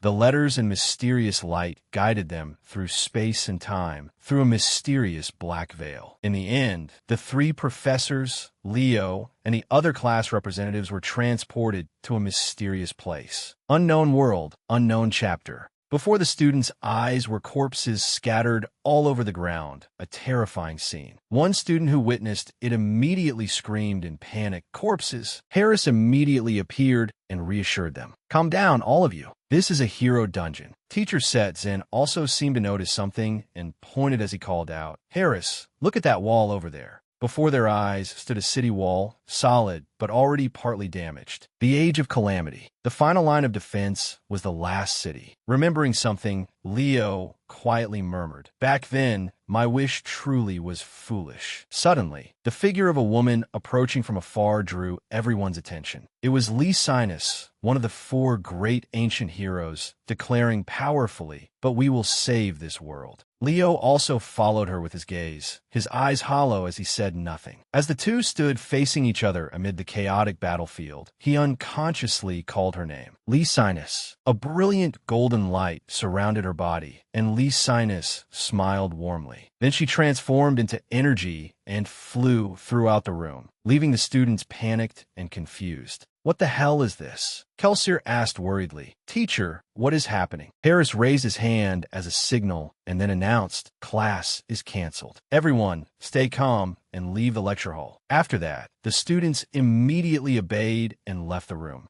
Only Leo remained, holding a small piece of paper in his hand and staring intently at it. He held it up and thought to himself, this is Kai's page fragment. The teacher, not understanding why Leo had not left, approached him and looked at him with folded arms. The scene changed to a lecture hall, where a loud shout echoed through the entire room. The 4 friends were discussing something. Eliana excitedly asked again and again, "You're saying you saw the King of Wisdom? That's amazing." Then that really was Lady Lazina's hero record. She clenched her fists regretfully and shouted, "I should have become the class representative. What a shame." Seeing this, Ka sighed as if teasing her. But afterward, he suffered the consequences by receiving a painful blow from Eliana. At some point, Teacher Harris had appeared outside the door and spoken. I was checking which class was the loudest, and it turned out to be this one. He looked at them with a threatening, murderous gaze. Study on your own or be expelled. Choose. Then he angrily slammed the door shut, leaving them staring after him blankly. At this moment, Leo folded his arms and thought deeply. Why is my hero record so chaotic? This world is one even I don't recognize. He recalled that incident. Something isn't right, but we have to save the world. It's as if someone deliberately destroyed my hero record.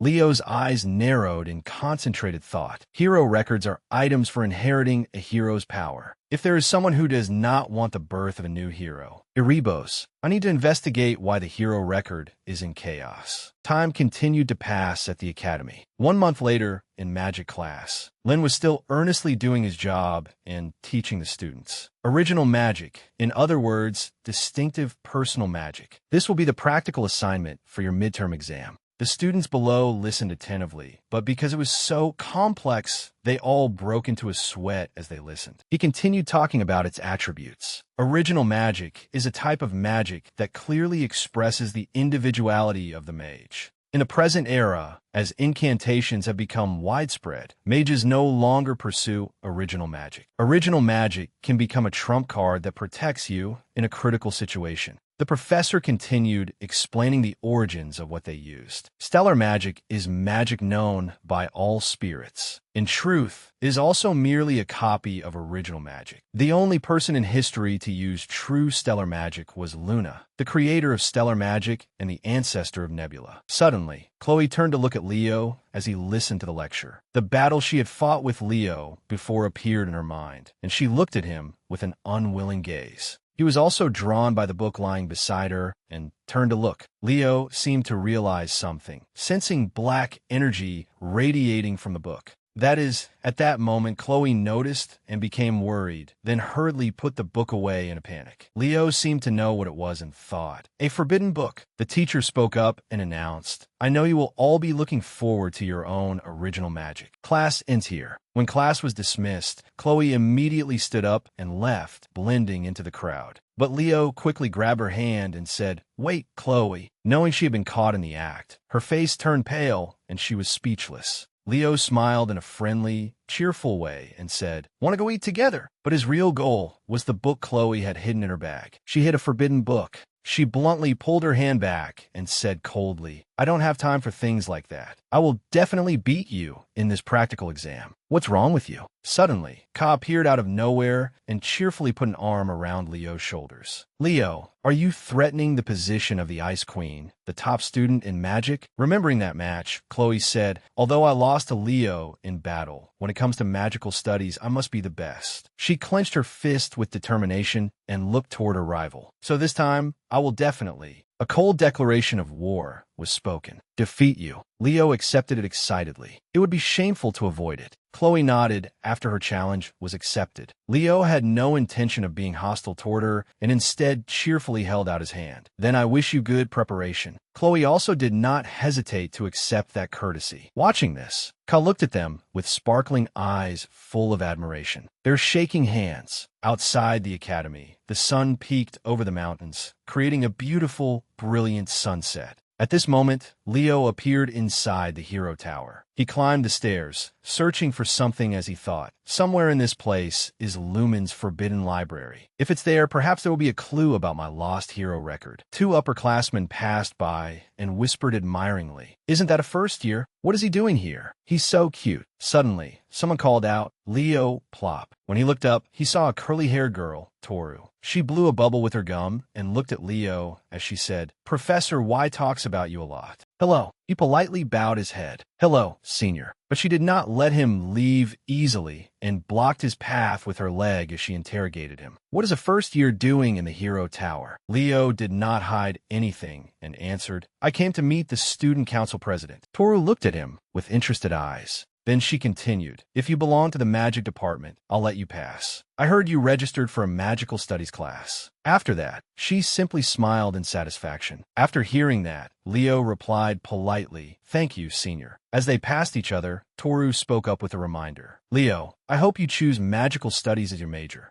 When he turned back, he saw her smiling expectantly before she declared, "I'm reminding you." Leo did not answer right away, merely smiling as if he would consider it. After that, he climbed the stairs step by step. After walking for a while, he finally came close to his destination. The last thing he had to do was press the elevator button and go up to the 9th floor of the tower. But after fumbling for a while, Leo could not operate it and stood frozen. Confused, he muttered, "Why won't it go up?" Suddenly, a hand surrounded by energy pressed the elevator button and explained, "You need to transfer mana into it before it will move." When Leo turned to look, he saw a friendly man greeting him. "It's a pleasure to meet you, Leo Plop." Ramu stepped forward with a friendly smile and introduced himself. "You're the rumored first-year representative." Leo bowed his head to the person standing in front of him. "Hello." Ramu looked at him and asked, "Why did you come to the Hero Tower?" Leo looked up, smiled, and answered, "I have some business with the student council president." Ramu rubbed his chin and smiled with interest. "Oh, look at that.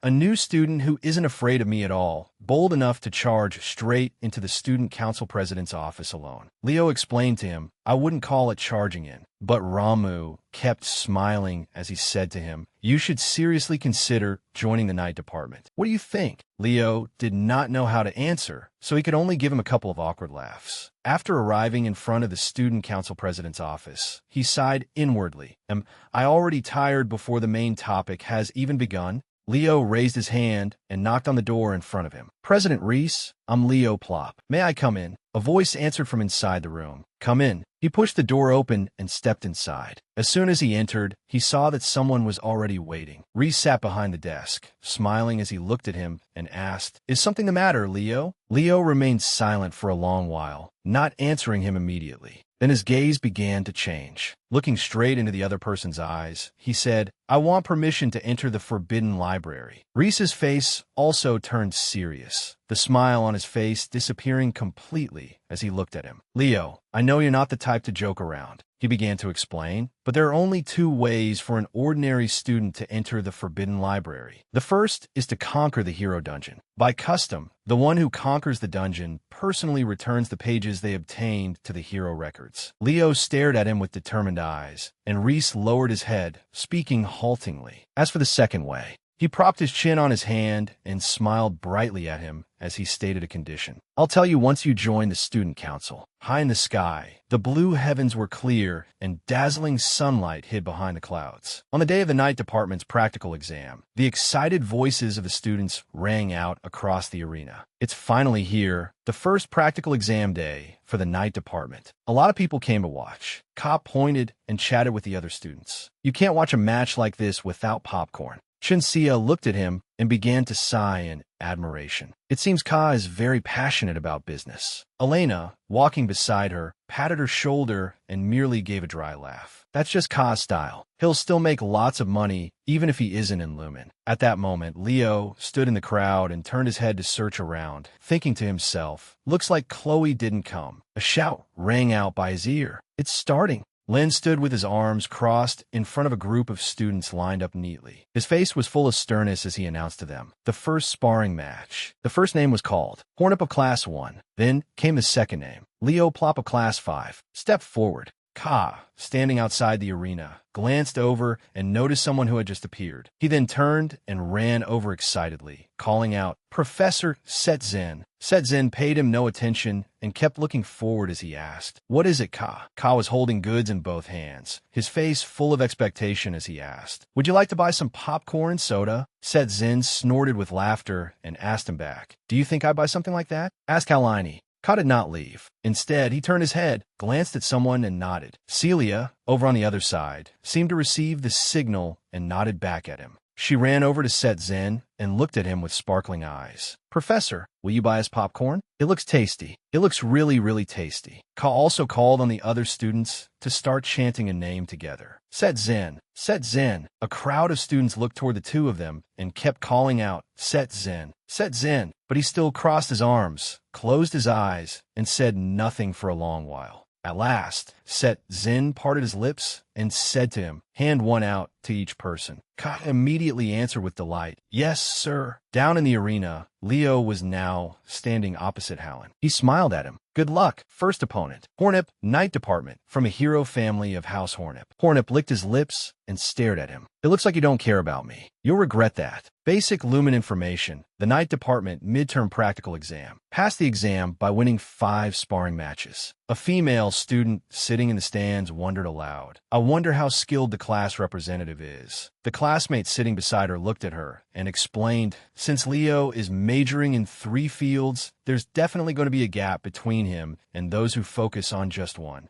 Don't forget, Ho is ranked 3rd in Class 1, right after Celia and Duran." Down in the arena, Ho was continuously spinning the weapon in his hand. At that moment, he was muttering inwardly, "Leo Plop, that arrogant guy who's always hanging around Celia." Lin loudly announced the rules of the exam to them. The one who renders their opponent unable to fight will be the winner. Treat this sparring match as a real battle. A black energy suddenly appeared out of nowhere before Leo's eyes. His eyes widened at what he had just sensed. He tilted his head and glanced toward a building in the distance. A room inside that building was the source of that energy. Inside the pitch-black room, Chloe was sitting at a desk, constantly lowering her head to write something. Suddenly, she tore apart the pages she had been writing with all her strength. Chloe's whole body began to tremble as she gritted her teeth and said, "No, that's not it. There's no way I can create this original magic with just my own ability." She reached out and swept the books that had been neatly placed on the desk away. Chloe's face was covered in sweat. The image of a person appeared in her mind, and she bit her lip as she declared, "I absolutely cannot lose to him in this practical exam." She tilted her head, noticing something lying on the floor in front of her. Chloe stared at a brown book. "With this, I can win." Her eyes slowly changed and flashed with light. "This time, I'll definitely win." Back at the battle in the arena, Leo was still looking up at the mysterious streams of power that had suddenly appeared. Opposite him, Ho smiled as he thrust the point of his spear toward him. How careless. He was secretly pleased as he thought, "Got you." Leo reacted in time, tilting his head to the side and nimbly dodging his attack. Ho did not stop there and continued making another move, attacking him again. Spear barrage. The sharp spear tip shot straight toward Leo's chest.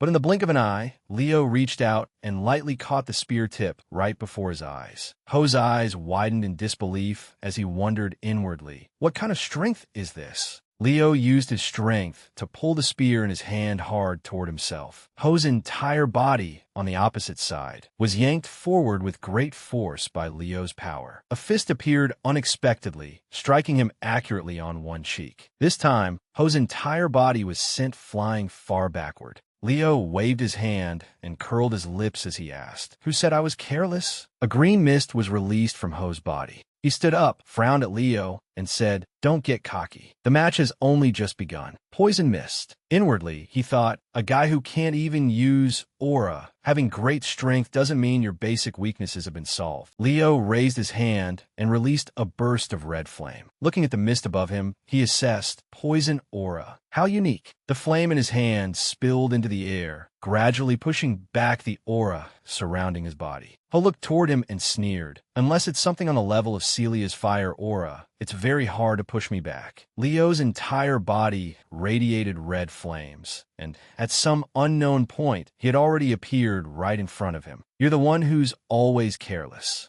Leo's red flames blazed fiercely, almost burning Ho's aura away completely. The students sitting in the stands were all eating popcorn while watching the two of them fight intently. Duran was also sitting among the crowd. He frowned tightly, crossed his arms, and stared at the state of the match. Celia stared down at the arena in shock, inwardly wondering, "Leo, when did you strengthen your fire aura to this extent?" Ho looked at the power radiating from Leo's body and wondered in disbelief. "What is this? Fire on the same level as Celia's?" This madman, this stubborn guy who wants to follow every school. If he's that strong, he curled his lips and spoke. "I originally prepared this to defeat Celia." He stretched out his hand and released something. "I never thought I'd have to use it on you, Leo Plop." A snake opened its mouth wide and lunged forward. It was the serpent prison technique. Leo looked at the snake coiling around him and calmly praised it. Not bad. Ho's face was full of confidence as he turned his head and glanced toward the stands. What do you think, Celia? His gaze focused on Celia, who was sitting among the crowd, as if he were telling her, "This is the technique I prepared to counter your fire." She let out a breath and suddenly raised her hand, pointing one finger forward.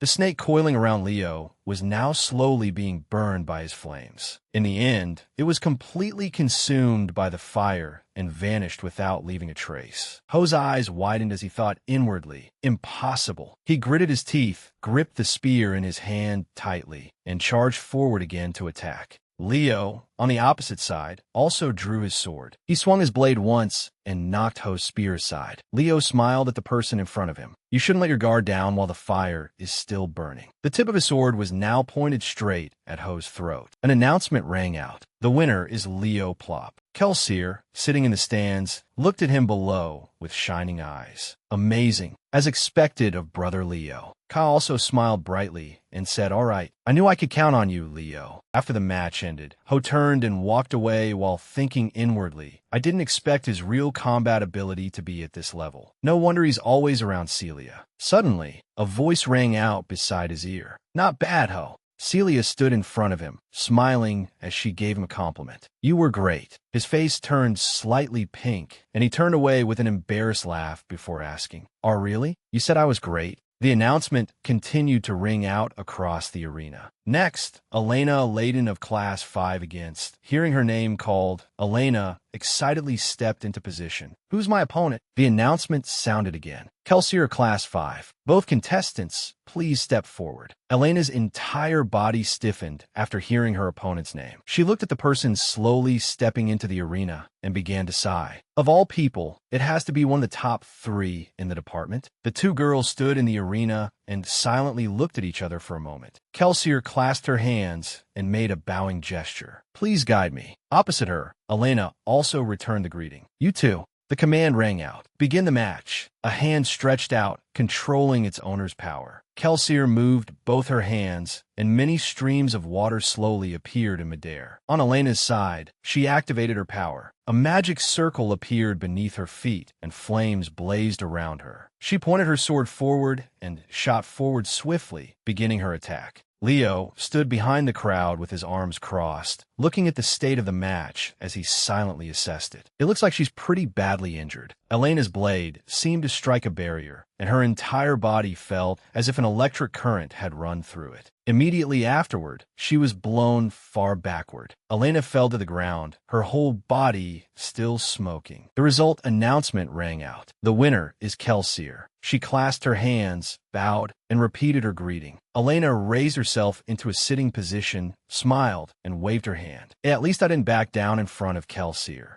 Leo looked at her and commented, although the compatibility was bad from the start, it's a shame. If she had stayed calm, she could have done better. The voice calling out names rang out again. Next is Celia Ginger Class 1. As soon as the announcement ended, everyone began murmuring noisily among themselves. Celia confidently walked into the arena. Against Duran Moira of Class 1. She immediately turned her head and saw that he was already standing behind her. Celia smiled, let out a breath, looked at him, and said, this might be interesting since you're my opponent. Duran said nothing. His brows were tightly furrowed, his face full of seriousness as he stared at her. Ka sat in the stands, holding a box of popcorn in his lap and wearing a pair of 3D glasses as if he were watching a movie. Leo, sitting beside him, looked at him and asked, looks like this will be a match worth watching, huh? Ka stared forward and pushed the box of popcorn into Leo's lap, saying, it's starting. The other students also stared at the match and continuously shouted, come on. The sunlight overhead was dazzling. Down in the arena, Celia looked at the person opposite her. Let's see who the top student in Class 1's night department is.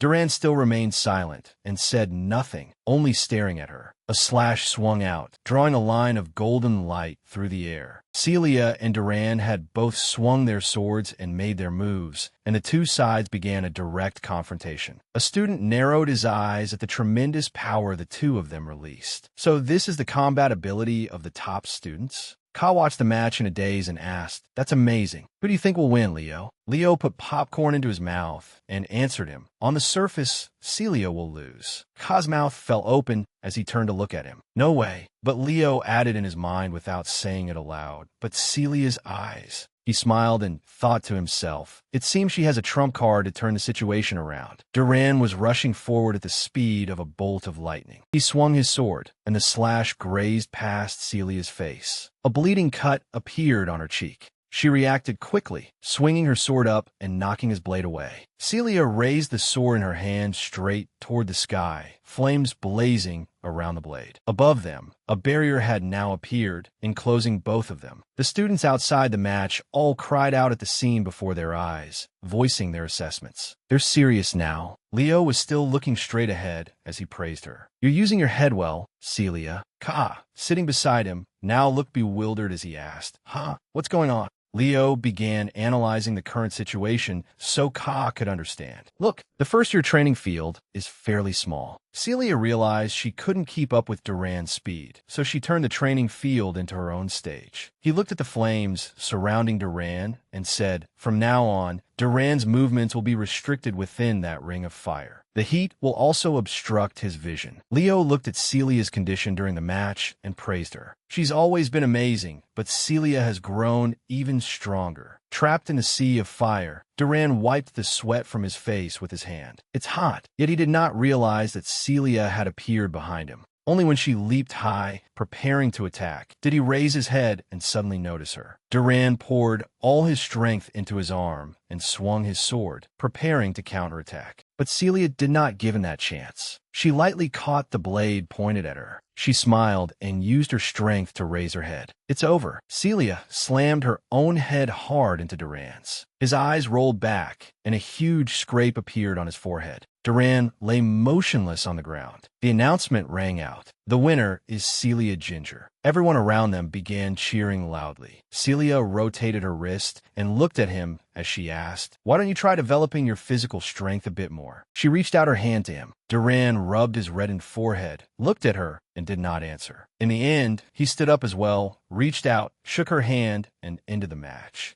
The students watching from the stands had their eyes shining as they went into full fan mode. "Wow, that victorious stance is so beautiful. I have to record it." Leo looked down at her and exclaimed, "Looks like the training paid off." Ka, beside him, was also cheering, "Celia, you're amazing." Celia. Harris had appeared behind the two of them at some point. While chewing popcorn, he said, "So Celia really did win." Then he turned and left as if nothing had happened. "Thanks for the explanation, class monitor." Ka stared at his retreating back and asked, "Teacher, since when were you sitting there listening?" At the end of the day, the night department practical exam came to an end. The final results of the exam were: first student, Celia Ginger, for wins and 1 loss. The second student was Duran Moira for wins and 1 loss. The next student was Kelsier for wins and 1 loss. The final student was Leo Plop, 5 wins and 1 loss. 1 week later, during the language written exam, Harris held a stack of papers in his hands and said, "You all worked hard." He carried the pile of exam papers to the door, then turned back and waved at them. "Don't let anyone fail and get expelled. Study hard." The students in the class looked at him and wondered, should I drop out before I get expelled? The white classroom door had only just closed when a loud cry rang out. Elena, sitting inside the classroom, angrily growled and shouted, "Expelled this, expelled that." 2 classmates spoke up in unison. "Kelsier, let me see the answers." She closed her eyes, thought it over in hesitation, and said, "Who should I show first?" Voices and chatter kept ringing through the classroom. "Kelsier, me first. Kelsier, please show me first." At that moment,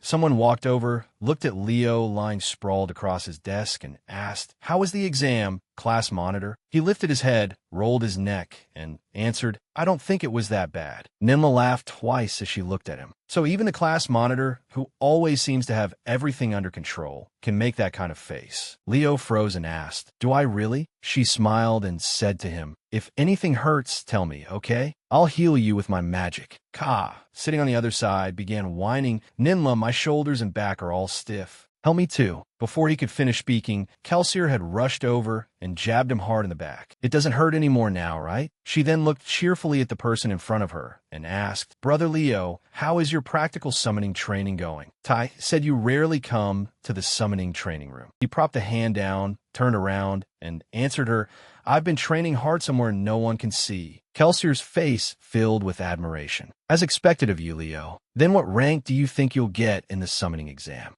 Leo parted his lips, not answering right away, and asked again, me? His eyes were full of confidence as he declared to her, first place, of course. On the day of the summoning department practical exam, the sun had just risen high in the early morning sky. Inside the arena, where the students had gathered, an announcement rang out. Hello, everyone. That time of year has come again. The biggest event of the first semester for the rookies. Welcome to the summoning race. A student sitting in the stands introduced himself as the commentator. It's a pleasure to work with you all. I am Zanbatist, a third-year student in the summoning department at Lumen Academy. Celia crossed her arms and looked at the person sitting beside her as she asked, Is this really an exam? Rai explained to her, the summoning race is a long-standing tradition in the summoning department, which makes it very famous. On top of that, because it's one of the events selected for interdepartmental exchange, it's always a hot topic. Ka was still in his cheerful mood, holding popcorn in one hand and a drink in the other, just like during the previous match. The other students were the same as him, eating popcorn while watching the contest. Tai raised his head, looked at the situation around them, and sighed. Why is everyone crowding around and making so much noise? It's making me lose focus. How annoying. The other students also began frowning and complaining. This is seriously bothersome. Leo merely remained silent, standing still in one spot on the arena floor without saying anything. Eliza's gaze, meanwhile, was fixed intently on him.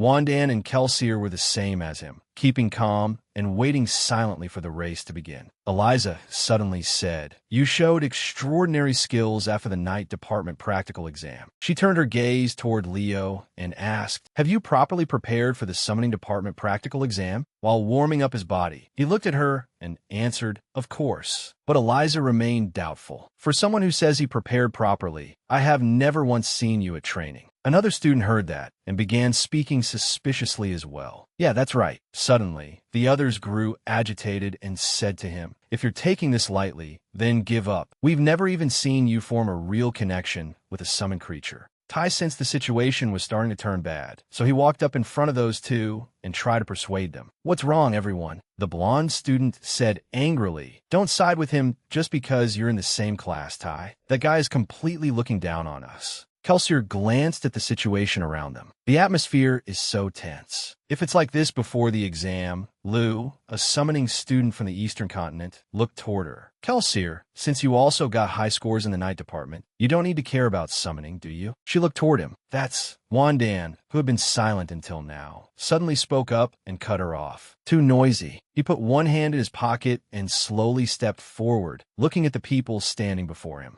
Wandan of the summoning department was the top scorer from the southern continent. He frowned and said, If you want to argue over who has ridden a summoned creature longer, don't do it in front of me. Go somewhere else. Lu's face filled with anger as he looked at him. What did you just say, Wandan? He folded his arms and looked at him with contempt. I said it's very annoying when people who've ridden summoned creatures a little longer act as if it's some great achievement. Lu pointed a finger at him and asked, Feeling guilty? You almost never show up for taming practice either. Wandan's brows began to knit tightly. That's because it isn't worth wasting time practicing. I'm not the kind of idiot who can't even manage a griffin. Humiliated and enraged, Lu raised his fist and aimed straight at the person standing before him. You bastard. Just as his arm swung out, another hand appeared out of nowhere and stopped it. Leo looked straight into his eyes and spoke as if warning him. If you fight before the exam, it won't end with just a warning. You'll lose your right to take the test too. In the end, Lu could only click his tongue and draw back his fist. Tai scratched one cheek, looked at Leo, and explained the first years in the summoning department have been in a bad mood lately. Leo asked in confusion why. Tai began recounting it anxiously. Summoning is a field where there's a huge gap in skill between the minority and the majority. But because you and Kelsier, who aren't purely summoning majors, are at the top, the second years in the summoning department once called all of us in. On top of that, you two almost never come to practice. Leo glanced at the students standing around them and thought to himself, it's true. It might look like I've been slacking. It's not that I'm meant to be lazy. In one unnoticed corner high up in the stands, a mysterious person covered in a black cloak was staring toward them. He said only one sentence. It has finally begun. Then he walked into a spatial gate and left the place. Meanwhile, down below, Lu's entire body seemed to be giving off a strange power. We'll see during the exam, you arrogant bastards. His eyes had turned bright red, and in his mind he kept saying, I'll definitely wipe all of you out. Zambatus began announcing to everyone, before we begin, allow me to explain the rules of the event. First years in the summoning department may only use summoning skills during the exam. Even dual system students are forbidden from using aura or magic. When the event begins, please tame the griffin in front of you first. After that, everyone will begin moving cross Summoning Island, and then use the Lake of Stillness as the marker before returning. Who will be the star of the summoning department's midterm practical exam? We shall find out. Lu and Eliza, who were on the field, were both listening intently to the rules of the event. Leo remained calm, showing no fear at all, standing straight and ready to enter the exam. The participating students had begun gathering in a horizontal line before the starting line.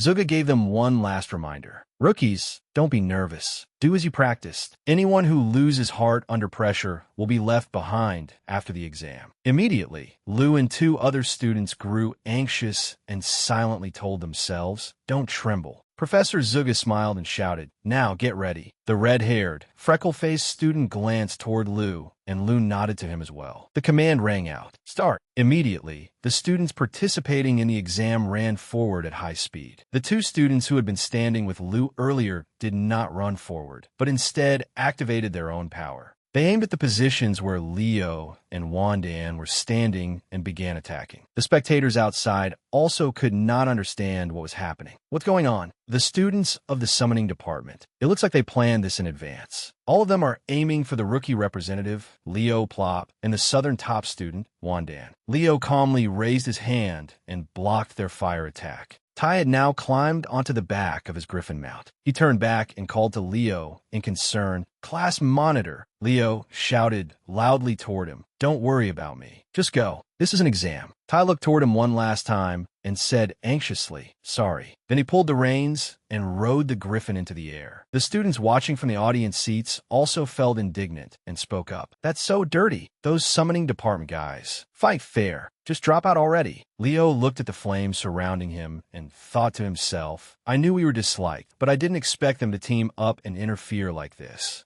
At that moment, the commentary echoed through the arena. The fifth-year students are getting rather loud, but this is a form of strategy. As I speak, Wandan has immediately dispelled the elemental magic. He has escaped the magical encirclement and is leisurely walking to the stall of a griffin mount. Wandan sat on its back, looked toward Leo, and asked, you look like you're having trouble. Need help? Leo raised a hand to shield his face and answered him, no, I'll handle it myself. Wandan said nothing more and rode the griffin straight up into the sky. At that moment, the only ones left in the arena were Leo, surrounded inside a magic circle, and a single griffin in its stall. Kelsier's face was filled with worry as she stood in the stands, frowning at him below. Oh no, Leo. Zuga looked at the situation on the arena floor and thought with a frown, the rift between the first-year students is deeper than I thought. They are openly cooperating against him. Looking at Leo, surrounded by blazing red flames, she could not help worrying. Leo's main specialty isn't spirits, but summoning. This exam will be difficult for her. Before she could finish her thought, Zuga looked down at the arena floor in astonishment. Leo was focusing his mind and chanting a summoning spell. O spirits, please remove my chains and open the path before me. Grant me the great mercy of nature. O spirits, please remove my chains and open the path before me. Immediately afterward, a little fire spirit girl and a wind spirit appeared. Zuga gazed at him in admiration as he softly chanted the summoning spell. Spirit language, and he's even fluent. Each line of the incantation that left his lips made Zuga unable to hide her astonishment toward her student. How was that possible? Suddenly, Leo looked up toward where she was and smiled confidently.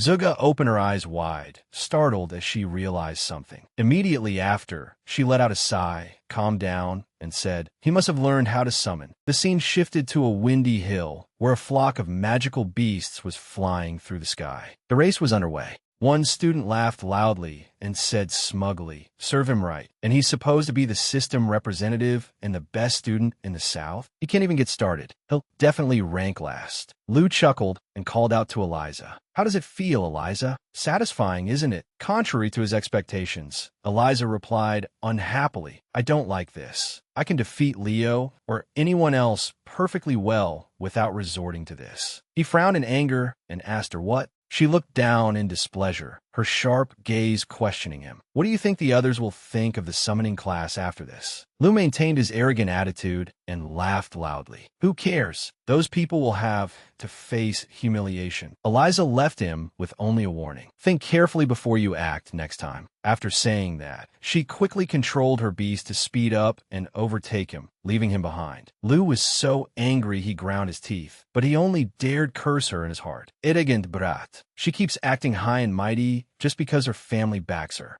He also sped up in pursuit of her, thinking confidently, "But in any case, I'll definitely get second place." A sinister smile appeared on his face. "Aside from Eliza, I'm the best at controlling flying beasts." This time Just then a shout cut off Lou's thoughts. "Lou, look behind you." Kelsier was controlling her own beast and sticking close behind him. Lou looked at her, standing on the back of the beast, and could not help being terrified. What kind of posture is that? He thought in panic. She isn't even using spirit power to strengthen the beast. That speed is impossible. He hurriedly ordered his companions. "Everyone, let's take her down together." The orange-haired girl immediately summoned a spirit. "All right, take this." "What?" The little spirit flew over and attacked Kelsier. But at that moment, she lightly controlled her beast to fly higher, evading the spirit's attack. After that, Kelsier suddenly appeared above the girl's head with a terrifying smile. The orange-haired girl was astonished and could not believe it. "What?" A terrified scream rang out. Kelsier stepped off the beast's back and jumped down. With an accurate kick, she stomped the girl's body. The orange-haired girl fell freely toward the ground and screamed in fear. "This is cheating." After Kelsier settled back onto the beast's back, she looked down at the girl and said calmly, "I didn't even use aura." Then she quickly accelerated, riding the wind forward until she reached Lou.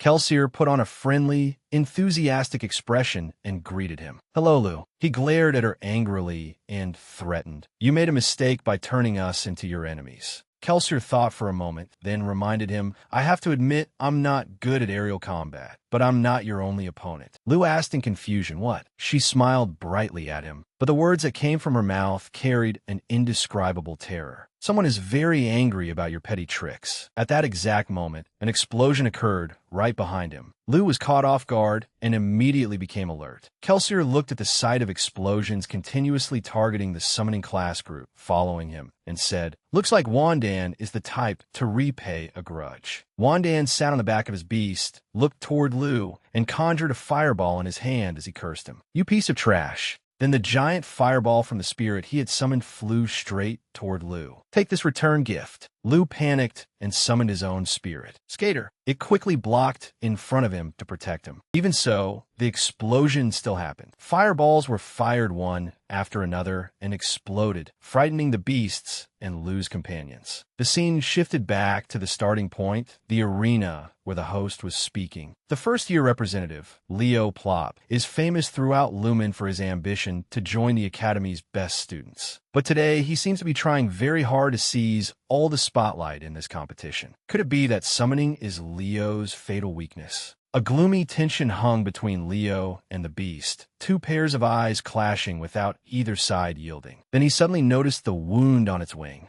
Leo's face darkened as he looked at it and said, "As a hero candidate, taking part in childish pranks like this is shameful." He grabbed the reins around its neck. The beast let out a scream of pain. The commentator immediately said, "Leo is trying to tame the griffin. My advice would be not to try riding one when it is that wary." In the stands, Celia worriedly said, "Oh no, why does Leo have to push himself so hard?" Ray, beside her, answered more calmly, "He must have a reason." Leo tensely pulled the reins, holding back the beast as it lost control. He gripped the reins tightly and said to it seriously, "I know how you feel, but right now, you have to listen to me." He furrowed his brow, releasing a murderous aura as he threatened and ordered it, "Kneel." The beast instantly fell silent in fear and froze. After saying that, he released the reins. The beast obeyed him and knelt down, lowering its body. Leo decisively pulled out the shard of stone lodged in its wing. Once that was done, he smoothly climbed onto the beast's back. It roared once, then spread its wings and flew up. On the screen, footage of Leo finally starting was shown, and the commentator said, "Leo's griffin has joined the flight course. With a difficult start and repeated bad luck, it looks like last place is unavoidable." Sitting on its back, he said, "It must hurt terribly, but you endured it well. You're very brave." A flame appeared in his eyes, and Leo began chanting, "In the name of the Covenant Maker, I command you, appear before me." Fiora appeared after being summoned, and then flames burst forth and began to spread. The flames enveloped the beast's body, making it let out a heaven-shaking scream. In the stands, Celia looked at the screen in confusion and asked, "What are those flames?" Ray thought deeply. Zinger's fire? No, this isn't fire aura. Then what exactly is it? Elsewhere, while the race was still underway, the two summoning department students who had been attacked by Wandan earlier were looking grim. The girl said, "Their injuries are serious. At this rate, we won't be able to reach top speed." The boy in front replied, "But at least we can avoid coming dead last. Relax a little." Just then, sensing something, the boy looked behind him. Leo and his beast, surrounded by flames, were rushing forward at tremendous speed, making the two of them scream in terror. He smiled confidently and thought, "Now then, let's see. Time to speed up a little more." After that came an intense chase. Leo noticed something unusual and immediately became alert. A black dragon appeared, roaring in front of him. Leo's eyes widened in shock as he stared at it, unable to believe what he was seeing. That's Fafnir. A huge, ferocious black dragon stood boldly in the way of the competitor's race route. A few minutes before the incident occurred, Eliza was chasing right behind Wandan and shouted, "This is where it ends for you, Wandan. I can't give up first place." He remained calm and merely snapped his fingers lightly. A small flame appeared in front of her, and Eliza, startled, immediately pulled the reins to avoid the flame ahead. Just a second after she changed her flight path, an explosion occurred. She thought in surprise, a critical strike using a fire spirit and a wind spirit. Unexpected thoughts flashed through her mind, and Eliza wondered suspiciously. This technique isn't merely a display of spirit control ability. I've never heard that he studied in the magic department. Wandan's sharp gaze flew toward her. His wariness made her instinctively think of him. Wandan. A confident smile appeared on Eliza's face. But no matter how powerful an attack is, if it doesn't hit, it's meaningless. With her flying beast control techniques, she easily dodged the explosions he created. Wandan looked at her and said with a dignified air, "Then let's see whether you can dodge this." He created ice magic, and instantly, numerous sharp ice crystals formed. With one wave of his hand, they were quickly surrounded by strengthening magic and flew toward Eliza, much to her alarm. Looking at the attack, Eliza uttered only one word, "Ah." She pulled the reins, stopped, and turned around to meet the attack. A mass of magical power gathered around the beast's body, and it roared. Next, the beast spewed flames toward the incoming ice crystals. Eliza looked coldly at Wandan with a presence that was not inferior in the slightest. The flames it released completely neutralized his attack. Wandan furrowed his brow and pondered. Summon Beast Enhancement. At the starting point, the commentator watched the match in amazement and quickly commented, "What an astonishing battle." Wandan used 3 spirits for his attack, while Eliza responded with Summon Beast Enhancement. Seizing the opportunity, a figure swept past the two of them and moved ahead. The commentator also hurriedly kept pace and said, and at that very moment, Kelsier took advantage of the opening and moved into the lead. She looked smugly at the two behind her. "Well then, thanks for..." Before she could finish speaking, a purple cord wrapped around Kelsier's neck, making her panic and fall backward. Eliza used her weapon to hold Kelsier back and shouted, "I won't allow that, you know." Kelsier's attention was distracted by the small flame that suddenly appeared in front of her. Sensing danger, she immediately kicked off from her beast's back and jumped away, narrowly escaping Wandan's huge explosion by a hair's breadth. Kelsier used her strength to tear apart the cord wrapped around her neck. Immediately afterward, she lightly landed back on her beast's back and continued the race. Her face showed both surprise and interest as she said, "The top students of the summoning department. They're no ordinary people." Suddenly, a resounding scream cut through the situation, and all three of them looked forward at the same time. It was Lu, sitting on the back of a black dragon, heading toward them and cursing, "Damn it." The three of them could not help being surprised and said in unison, "A black dragon?" Lu's face was so angry that veins stood out on it, and he growled, "I'll kill every last one of you bastards." Kelsier hurriedly warned him in panic, "Lu, riding anything other than a griffin is against the rules." However, he seemed blinded by rage and shouted, "Shut up, I don't care about that." Then he controlled the black dragon to attack and said, "You people only know how to rely on talent. I'll kill you all." The group immediately dodged the attack. The scene shifted back to the present, where the giant black dragon was blocking the three of them. Wandan asked in disbelief, "That idiot formed a contract with a black dragon?" Kelsier answered him, "That isn't a black dragon. It looks more like a mutation." A cry rang out, and everyone turned their heads to look behind them. Leo had caught up to this point. Seeing him rushing toward them, all three of them were unexpectedly surprised and called his name in unison, "Leo." When Lu saw him appear, he was astonished and said, "Why did you follow me here?" "Whatever, I'll take you down." Before he could continue, Leo interrupted him in a low voice, "Hey." The four people present at the scene were all surprised by his unexpected attitude. Leo's face darkened with murderous intent, and he looked sharply at Lu as he asked, "Where did you get that lizard?"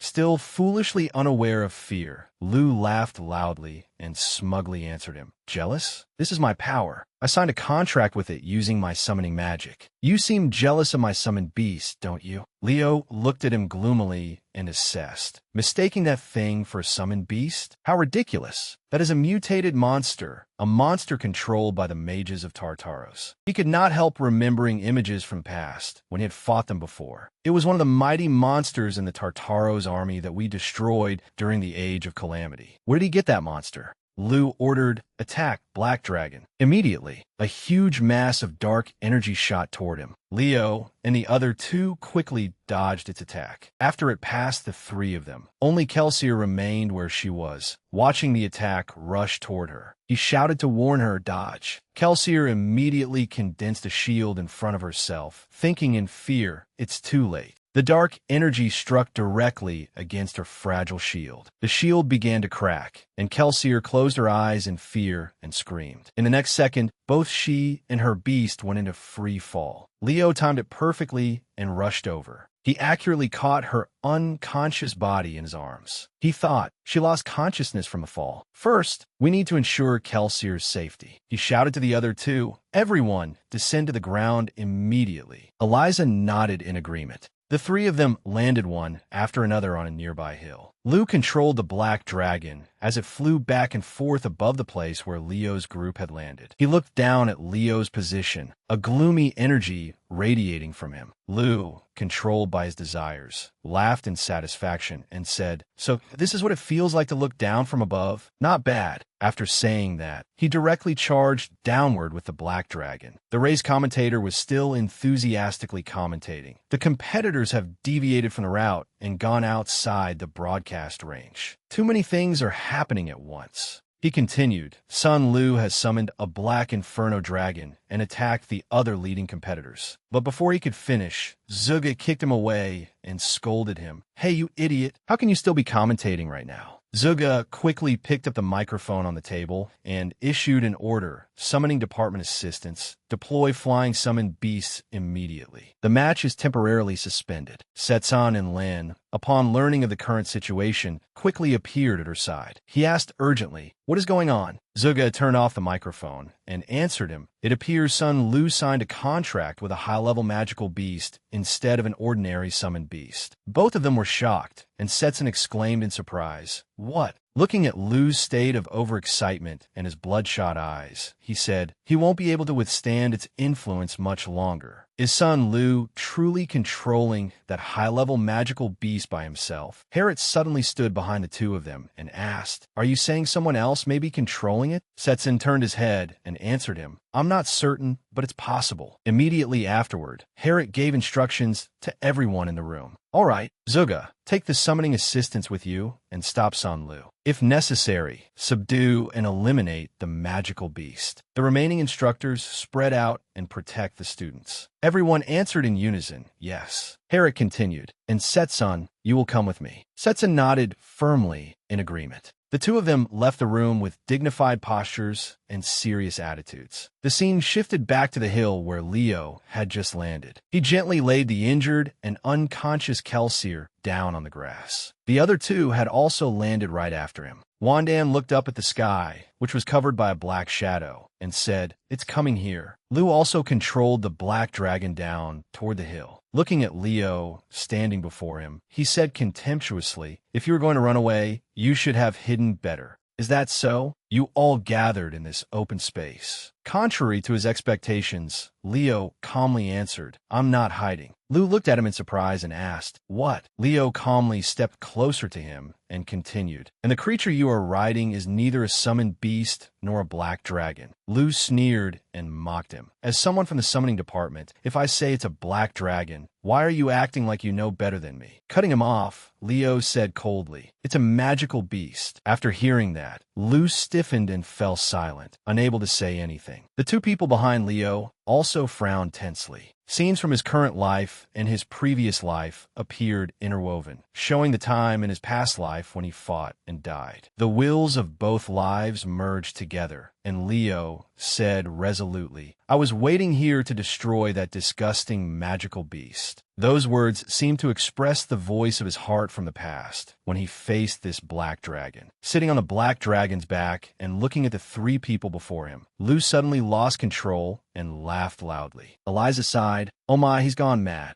His eyes bulged, blood vessels rising in them as he looked at Leo and asked, "What did you say?" Then he shouted, "Do I look like I have to listen to anything you say?" His black dragon was accumulating energy inside its body. Lu growled and shouted, "Die!" A huge mass of red energy shot forward. A giant stone hand rose from the ground right in front of the attack. Eliza reached a conclusion. He has clearly lost his mind. A stone golem appeared and blocked Lu's attack, protecting Leo's group behind it. Wandan had summoned it, and he said to Leo, "As for eliminating such a repulsive existence, I agree." Leo said, "Leo plop." Lu gritted his teeth and pulled the reins, sweating as he thought in shock. Golem magic technique. Eliza, who had been watching from the side, also stepped up beside Leo and said, "Are you boys trying to look cool all by yourselves? I'm joining in too." The three top students stood with imposing presences, and Eliza spoke. "First, we have to pull that idiot out of the enemy's reach." Wandan, maintaining his magic, answered, "The summoned golem is about to collapse. Get ready." She questioned him in irritation. "You really can't do anything properly, can you, Wandan?" Watching the two of them argue in front of him, Leo instinctively smiled. Under the attack of the growing power, the stone golem was gradually pressured and began cracking. Lu laughed smugly and said, "Even a golem is nothing special against me. Just as expected, my summoned beast is incredible." After enduring for a while, the golem shattered, and he shouted again, "Where are you, you filthy rats?" The black dragon under his control let out a terrifying roar.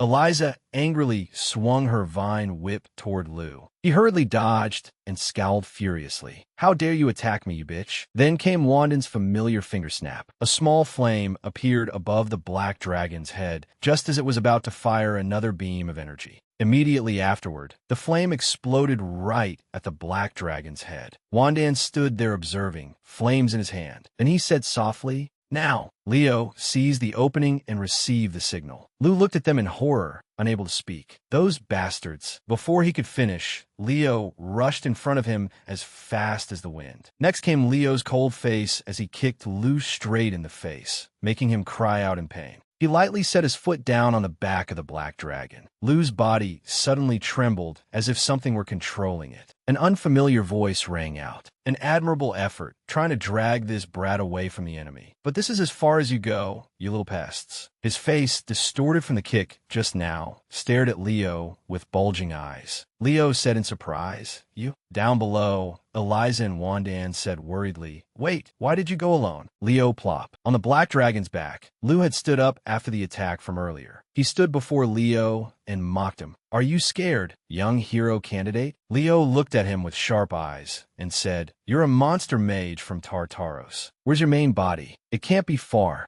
He laughed loudly with interest. A shadow appeared behind Lu, and he answered Leo excitedly. "You saw through my true identity? Interesting. Very interesting. To remain calm in this situation. You truly have the foundation of a perfect hero." He pressed closer to Leo and continued. "In that case, you'll have to die here." With a swing of his hand, a beam of light shot out, forcing Leo back. The attack pushed him close to the edge of the saddle on the black dragon's back. Leo lost his balance and fell from its back, while Lu remained standing there, looking at him smugly. Without panicking, Leo calmly summoned a ball of fire. The tiny Fiora appeared, continuously flapping her little wings as she flew up. He smiled brightly at her and said, "Fiora, it's time for you to shine." Recalling his previous life, Leo explained his own abilities. "I'm an all-attribute user, but I never reached the pinnacle in any single attribute." He spoke about the members of his team at that time. As for Light Aura, Aaron and Duwena were more skilled. As for magic, he introduced, when it came to magic, there was Luna, and for the last one, summoning, there was Lizenaf. Returning to the present, still following that thought, Leo said, "So what I'm choosing is the fusion of abilities." At that moment, his eyes were covered in blazing red flames, matching his current state of exhilaration. A series of powerful energy sources were poured into Fiora's body. It began the process of evolution. Leo said that it was a combination of aura and magic. The next evolution was a combination of magic and spirit power. Fiora's broad wings appeared, and he continued on to the final combination, spirit power and aura. After Fiora finished evolving, it used its claws to grab Leo and hovered in the air. He looked at its new form with delight and teased. "Now you look more like a phoenix, huh?" As soon as Fiora transformed, Lu's black dragon let out a roar. Leo thought to himself, "It's reacting to the phoenix's energy, the force that opposes monsters." Riding on the black dragon's back, Lu asked suspiciously, "A phoenix covenant maker, what is your true identity?" Leo calmly set a condition for him. "If you tell me where you caught that Fafnir, then I'll tell you." Lu urgently tried to kill him, saying, "You even know about the monsters of the Age of Calamity. I can't let you survive." With that, he controlled the black dragon, condensing energy as it prepared to attack Leo. Leo drew the sword at his waist and pointed it straight at Lu. A ball of fire slowly formed, facing the dark energy from the black dragon head-on. He warned cautiously, "Fiora, it's coming." He quickly used his skill, Zinger's secret sword art. Leo chanted the summoning spell, Phoenix Breath, secret technique, point of light. The two attacks collided, creating a huge explosion. Leo looked tensely at the black dragon before him. He used all his strength to block that enormous energy. Seeing him struggling, Lu said smugly, "It's over." But before he could rejoice, he sensed danger and shouted, "Who's there?" When Lu was distracted, Leo wondered suspiciously. His main body is being attacked. His spirit power is weakening. Seizing this opportunity, he focused all his power into this final move and roared. Now, a gigantic flame shot out, striking the black dragon and Lu opposite him head-on. Lu only managed to spit out one sentence. "You bastard." Before he could pour out any more curses, his black dragon, having directly absorbed Leo's attack into its body, began to overload. Immediately after, under the immense pressure, it exploded before his eyes. Leo looked up and praised his companion. "Good job, Fiora. Now let's go back." As soon as he finished speaking, Fiora transformed back into its original form. Once again, the two of them were left floating aimlessly in the air. Leo realized something and froze on the spot. The entire forest shook from his shrill scream. The scene shifted to a gloomy forest somewhere. A mage was sitting there casting a spell. He said, "This is as far as you go, hero candidate. Let's end this." He suddenly sensed a threat and glanced around in search of it. A massive gravitational pressure abruptly appeared, crushing down on his body. He coughed once, then shouted angrily, "Who's there?" Sezin was floating in the air nearby, generating pressure to suppress him. Horus stood below and spoke. "This is for you, monster mage of Tartaros." A mass of dark energy escaped from the mage's body. The mage laughed eerily and said, "So it's the two pillars of Lumen." Seeing his strange movement, Horus also acted, locking him down together with Sezin. The mage's body continued to transform. The black smoke completely escaped from his body and said, "What a shame. We'll have to meet again next time." After saying that, it slammed hard into the ground, making everything around them shake. Afterward, all that remained was fading black smoke and fragments of a discarded body. Sezin said, "Looks like he ran away." Horus replied from beside him, "It seems they've started becoming active again." He began gathering the scraps of the mage's body and answered quietly, "That's right." In the forest, the wind rustled and leaves fell as Sezin said thoughtfully, "Lumen is no longer safe." Back with Leo, he and Fiora were still free-falling toward the hill. He hugged it and desperately ordered, "Fiora, return to the summoned beast world." At that moment, a voice called out, "Leo." Huge dragon wings appeared, blocking out the sunlight. The dragon quickly caught him by the collar in its mouth and held him in place. Zuga let out a relieved breath and asked, "Are you all right?" Leo was surprised, while Fiora in his arms was deeply grateful. He said, "Professor Zuga." She gave a relieved smile and sighed. "Thank goodness we weren't too late." The dragon gently landed while holding him in its mouth, and Leo was finally safe. In a dark cave, a hooded figure was heavily wounded after going through a fierce battle. A mysterious girl walked up beside him and mocked him. How disgraceful to be defeated by an inexperienced hero candidate. The other person clutched his still bleeding arm and resentfully refuted her words. "He isn't an ordinary hero candidate." He continued explaining in detail, "He has a covenant with a phoenix." This information made the girl slightly surprised. "Oh," the man added, "and he knows Fafnir's true identity." Those words made the girl's eyes widen in astonishment. She licked her lips, feeling extremely interested. This looks like it's starting to get interesting. Elsewhere, Leo was slowly walking down an empty hallway. He thought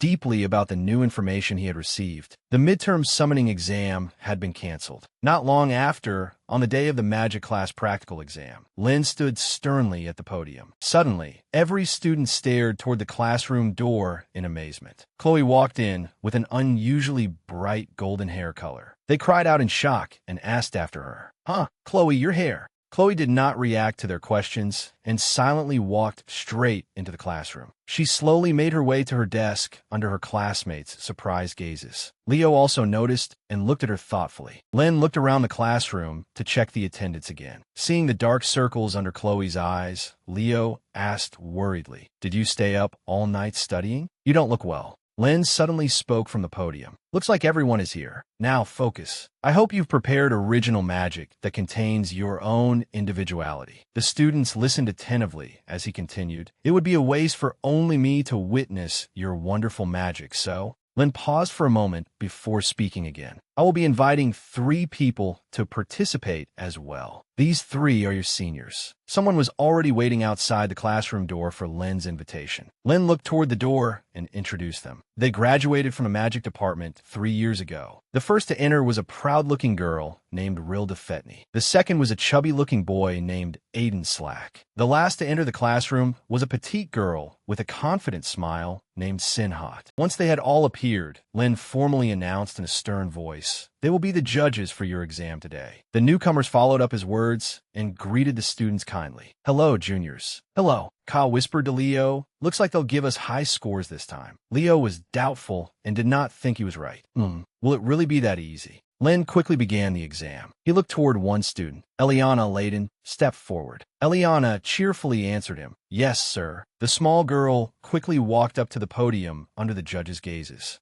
Eliana's eyes shone with excitement as she greeted the 3 people seated below. "Hello, senor." The coquettish girl continued, introducing herself. "I'm Eliana Layden from Class 5. It's an honor to meet you." Her somewhat exaggerated voice made Ka, sitting below, turn pale and break out in goosebumps. Immediately after, Eliana quickly performed her magic. A stream of bright light shot upward like dazzling fireworks inside the classroom. She happily explained her attribute. My main attribute is light. Hearing this, Rilda seemed excited and praised her. That's quite a rare attribute. Eliana continued showing off her ability. She snapped her fingers and summoned a scorching flame. If you add the fire attribute to light attribute magic like this, the flame in her hand quickly flared up, forming a large spiral that wrapped around her body with tremendous force. You can unleash powerful heat ray magic. Sinhat was briefly surprised by Eliana's ability and exclaimed, "Oh," but her next words were somewhat critical. It's no different from basic light system magic. Those words stunned Eliana, and she exclaimed in disbelief, "Huh."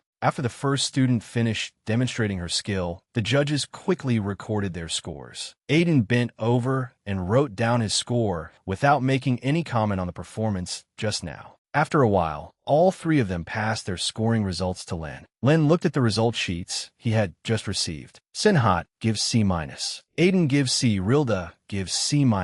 Len quickly totaled them and announced the score. Eliana Layden, C-.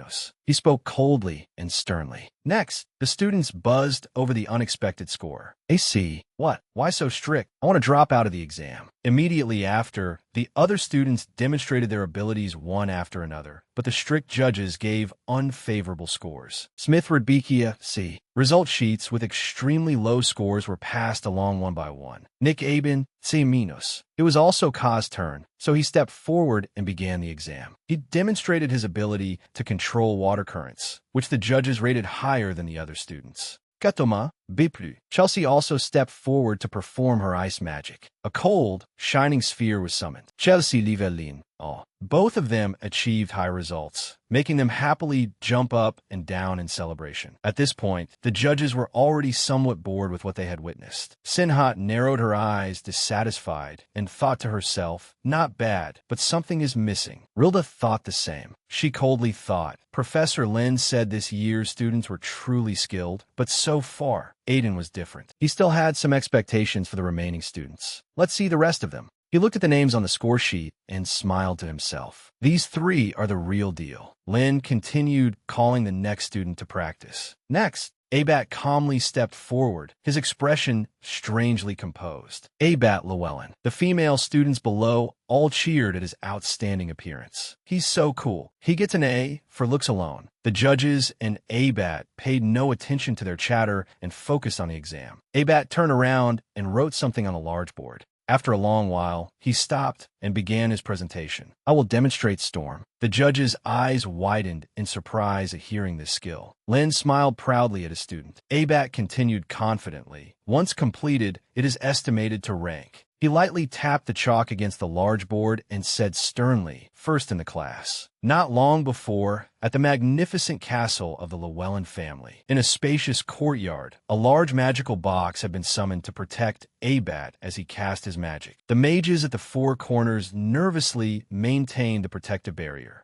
They broke out in sweat as they witnessed Abat's astonishing magic. Abat quickly summoned his spell, and a powerful force radiated around him. A gust of wind appeared, lifting Abat's entire body into the air. He clenched his fist and shouted, unleashing his magic. A powerful tornado burst out immediately after, its violent wind seeming ready to sweep away every obstacle. The tornado shot out from the magical box and surged high into the sky. A small deer, unaware of what was happening, wandered near the large tornado and was unfortunately caught in Abat's magical wind. The little deer was quickly swept up into the air by the powerful tornado. Abat also saw this scene and became extremely tense. He quickly used magic to create small currents of wind that wrapped around the poor fawn. Abat steadily caught it in his arms. He gently held the deer and asked, "Are you all right?" The flashback ended, and Abat withdrew his magic before continuing his presentation. This is magic that strengthens the power of wind. It may look simple, but it is an advanced spell system that is difficult to use. After a while, the judges gave Len a score sheet full of A's, praising Abat's ability. Len announced excitedly, "Abat Llewellyn, A+."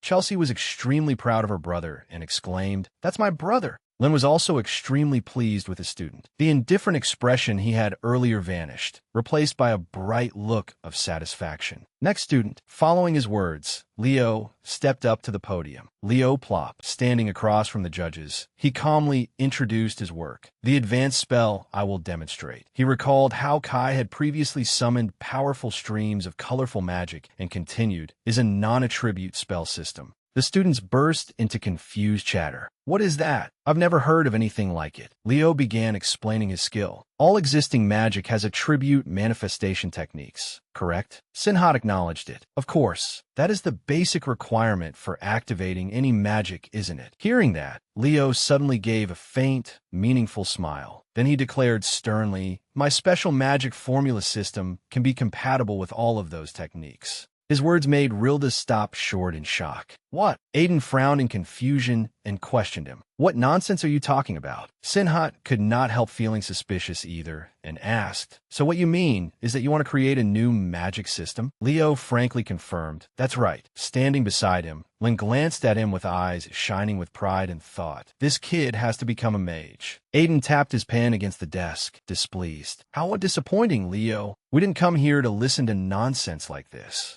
Unlike him, Lin was extremely excited. Unable to wait any longer, he hurriedly urged Leo, write that technique down quickly. Aiden let out a breath, still not trusting Leo very much. Rilda rested her chin on her hand and casually said, all right, let's see it. Leo quickly picked up the chalk and wrote the techniques he had described on the board. He slowly wrote line after line amid the silence of everyone in the room. Rilda grew somewhat impatient and spoke up to advise him. Junior, in all of history, there has only been one mage whose magic formula was their own special magic. Leo answered her indifferently, his hand still writing on the board. That's right. It was the discoverer of Nebula, Miss Luna. He seemed completely unconcerned with Rilda's advice, making her so angry that her expression darkened. Sinhat also frowned, displeased, and questioned Leo. Then are you saying you want to stand on equal footing with that person? Do you think you are a mage who can compare to the discoverer of Nebula? Leo stopped for a moment. He glanced towards Sinhat and replied, no way. Miss Luna can't be compared to me in many aspects, though. Sinhat grew even more uncomfortable and cut him off. Even Miss Luna had limits. Seriously, what is wrong with kids these days? Leo continued writing the technique on the board and went on expressing his point. That's right. Miss Luna is indeed a very skilled mage. Thinking about that mage, he declared,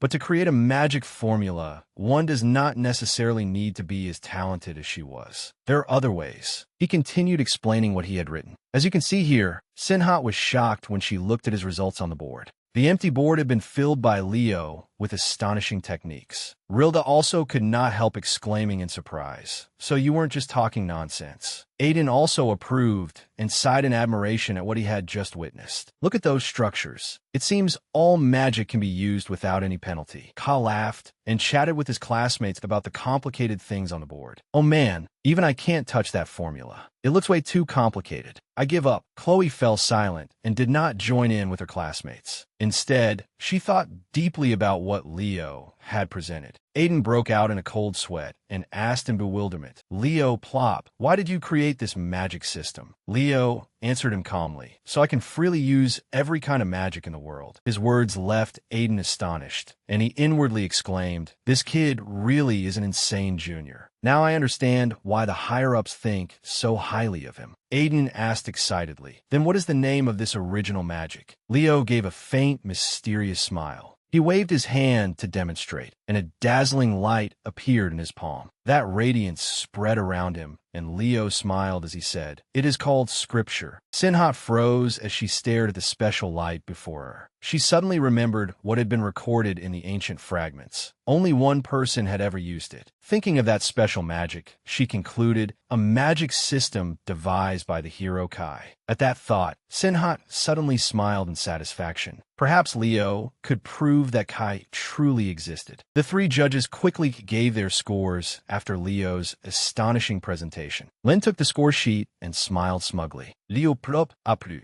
After receiving his result, Leo stepped down from the platform. Lin looked over and could not help sighing in admiration. A technique that was never perfectly completed in Kai's era. Now it seems he has done it. After Leo came Chloe. Chloe shot to her feet, ready to go up and demonstrate. Leo looked forward somewhat to her performance. Now it is her turn. Chloe walked coldly toward the platform. Seeing that she seemed a little unsteady, Leo asked worriedly, "Chloe, are you all right?" But she remained silent and did not answer him. Chloe quickly walked to the platform as Lin introduced her. Now only one final presenter remains, Chloe Muller. When everyone heard her name, they were filled with anticipation. Rilda exclaimed eagerly, "I hear you are the best student in the magic practical class. What have you prepared, Junior?" Chloe frowned and answered solemnly, "The original magic I prepared is..." She stretched out her hand, and a blazing flame appeared in her palm. "Fire magic." Her words shocked her classmates, and they cried out, "Fire? Isn't Chloe's magic ice attribute?" Chelsea also found it hard to believe and thought to herself, is there some reason behind turning an opposite attribute into her original magic? She looked again at the roaring flame in Chloe's hand, feeling slightly confused. But the judges were also somewhat disappointed by Chloe's performance and thought to themselves, it is too ordinary. I thought she would be on the same level as the previous two. Dissatisfied with what she had just seen, Rilda bluntly prepared to give a score. If that is everything you can do, then there is nothing more to see. Your score is...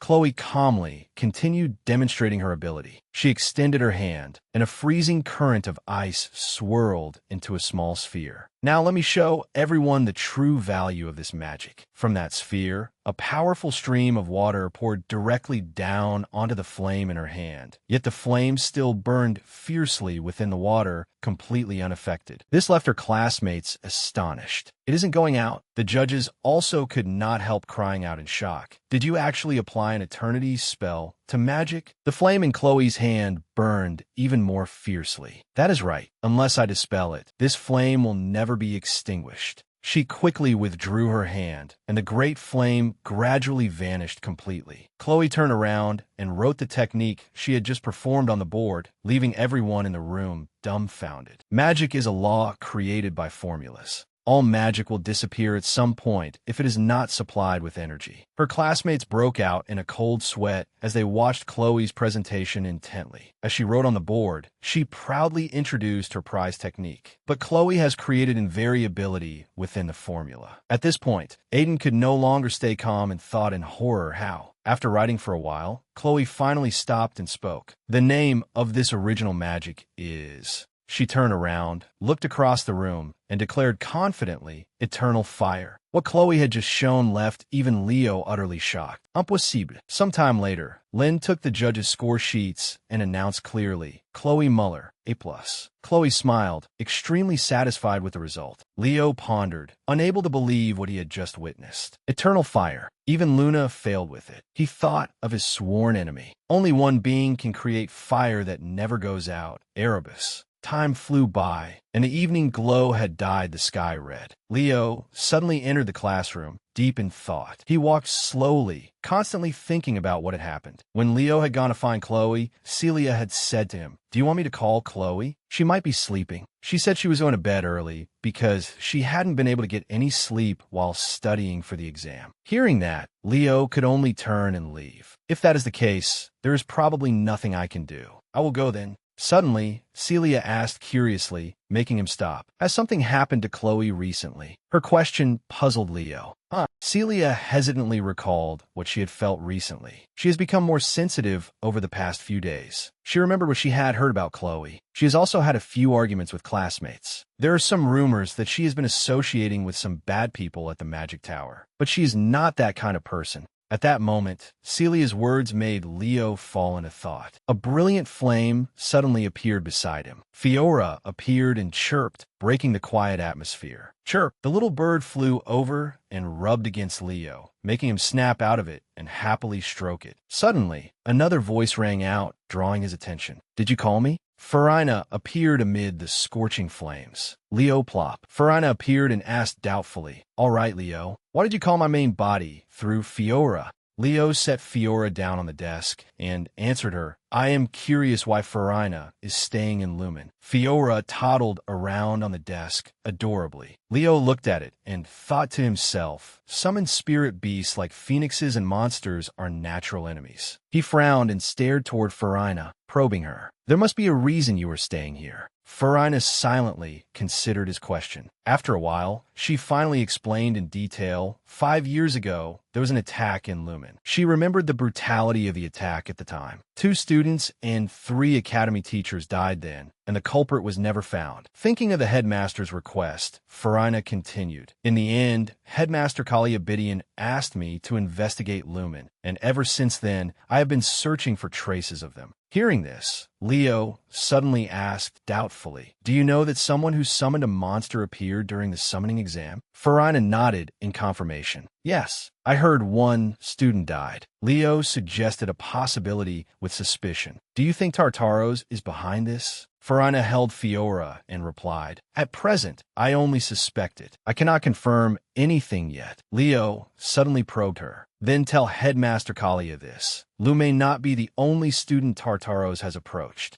Those words made Farina freeze. She clenched her hand tightly, accidentally hurting Fiora and making it cry out loudly. Chirp! The next day, golden sunlight shone brilliantly, and the students gathered in a spacious courtyard. Class 5, assemble. Horace announced leisurely. Now that everyone is here, the class representative will explain the exam. Following his words, Leo explained the important information in detail. The joint exam between the Hero Studies Department and the Combat Department requires you to form teams and conquer a hero's world. The world you will conquer is the Mazer Death Incident. Upon hearing the name of this world, the students all turned pale. They repeated his words in shock. The Mazer Death Incident. Eliana was the only one who did not know about this world. Confused, she blurted out, huh? What is the Mazer Death Incident? Nella looked at her in surprise. Eliana, you really don't know? Suddenly, Horace shouted loudly, frightening them all. Silence. He reminded them sternly. Listen carefully. Class representative, continue. Leo continued reading from the paper in detail. 30 years ago, a gigantic monster violently attacked the students. First-year students from Lumen were carrying out a mission in the Mazer Forest of Death, located in the central region of the continent. They were attacked by Tartaros. At the time, Professor Albi, known by the title Shadow Evil One, was still only a second-year student and was sent with the rescue team.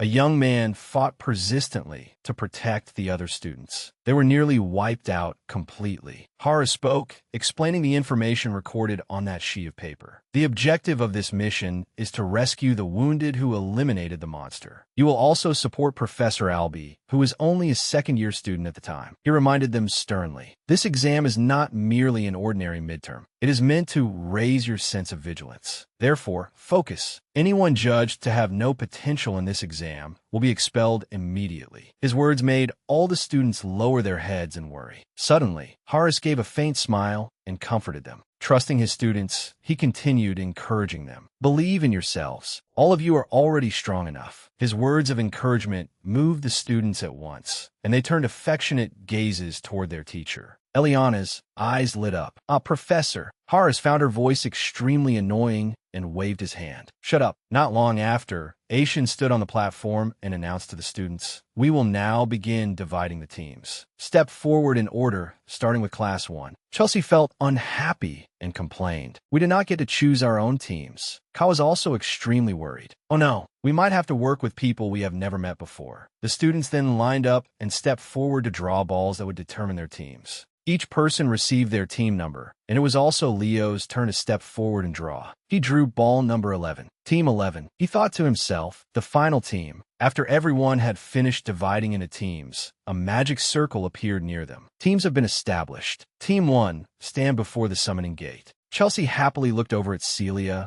extremely satisfied. I am on the same team as Princess Zinger. Great, then I can relax. Celia also looked forward greatly to the coming challenge and answered her. We will show them the power of the Lorene Empire. Albi used magic to activate the summoning circle. Open the record here. He frowned and continued. Albi's World Prologue Chapter the Mazer death incident. A powerful golden current of magic wrapped around the students and pulled them into the designated world. Before long, a large screen appeared in midair, and the professors watched the students' performances intently. Chelsea and Celia powerfully used their skills to overcome the obstacles, making the professors praise them. Even though they only just entered, they're moving very quickly. The descendants of hero families truly are different. Sezin was extremely proud of her students and exclaimed, "The descendants of hero families truly are different." Hara sighed and acknowledged, Team 1's mission completion speed is excellent. Hearing that, Sezin frowned angrily and looked over at him. Suddenly, someone approached the two of them, leaving them surprised. As expected of the rising stars among the first years. "What brings you all the way here, sir?" Callian approached under the astonished gazes of the two professors. "Headmaster."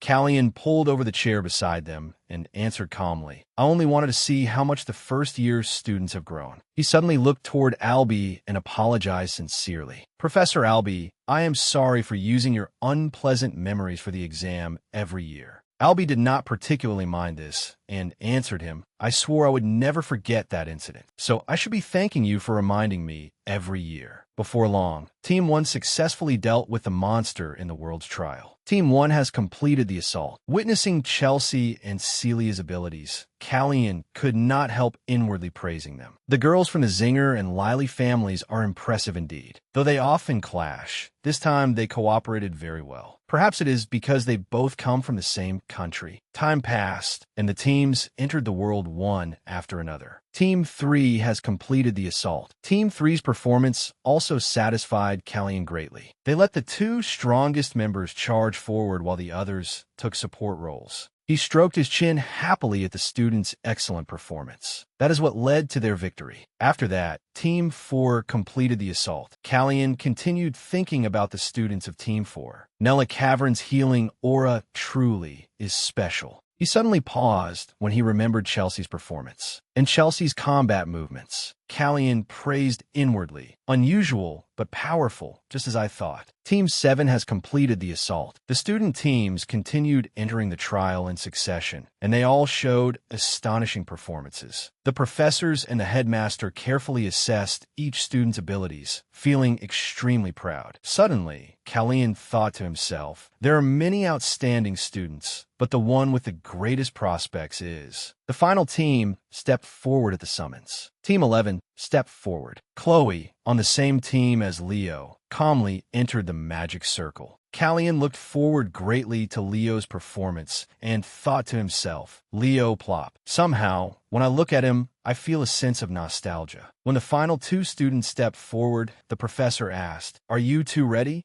Leo nodded in confirmation, and Chloe also nodded to indicate she was ready. Albie quickly activated the teleportation gate. Open the record here. Albie's World, Prologue Chapter, The Mazer Death Incident. The magic circle turned, and streams of light surrounded them. But something within that light seemed abnormal, making Leo freeze. Wait, something is wrong. A strange reddish-orange light flared up and enveloped Chloe and Leo. The two of them disappeared at the same time, leaving everyone astonished. The students looked around vigilantly, in confusion. What? Huh? Nothing happened. Sezin shot to her feet in panic. Where are Leo and Chloe? Callian also did not understand what had happened. "Professor Albie, what is going on?" Albie made a solemn proposal. "Headmaster, we must stop the exam immediately." He held out the book page, on which a strange shape had appeared at some point. Callian recognized that shape and panicked. The Mazer Death Incident. This is... He could not believe it and blurted out, "That is the presence of a hero dungeon." At that moment, Leo and Chloe had been teleported to some mysterious place where a gloomy sound echoed. "Objective," Chloe asked doubtfully. "Wait, is this a hero dungeon? How can that be? This is not a lost page. I have never heard of a page in the hero record going out of control." Leo did not answer and tried to contact the outside. "Professor, I cannot see the other team members. What should we do?" But even after waiting for a long while, there was no response. He sighed and muttered, "No one is answering." Chloe's expression instantly turned ugly. She pressed her lips together and said, "No way. I'm sure they will finish the test and get us out of here soon." Leo, on the contrary, was a little calmer. He slowly explained. If they could, they would have suspended the test already. Since a hero-level dungeon has formed, the two of us have no choice but to raid this dungeon. Hearing that, Chloe cried out in horror. You have to be joking. Clearing this stage is hard enough even with a full 10-member team. Don't you remember how many people died here 30 years ago? Leo raised his head and looked at the dungeon sky. Taking command, he spoke. If we want to get out of this dungeon, we have no other choice, Chloe. The Mazer death incident that Tartaros caused back then was designed from the very beginning to eliminate hero cadets like them while they were still in the bud. Hearing this, Chloe immediately became frightened.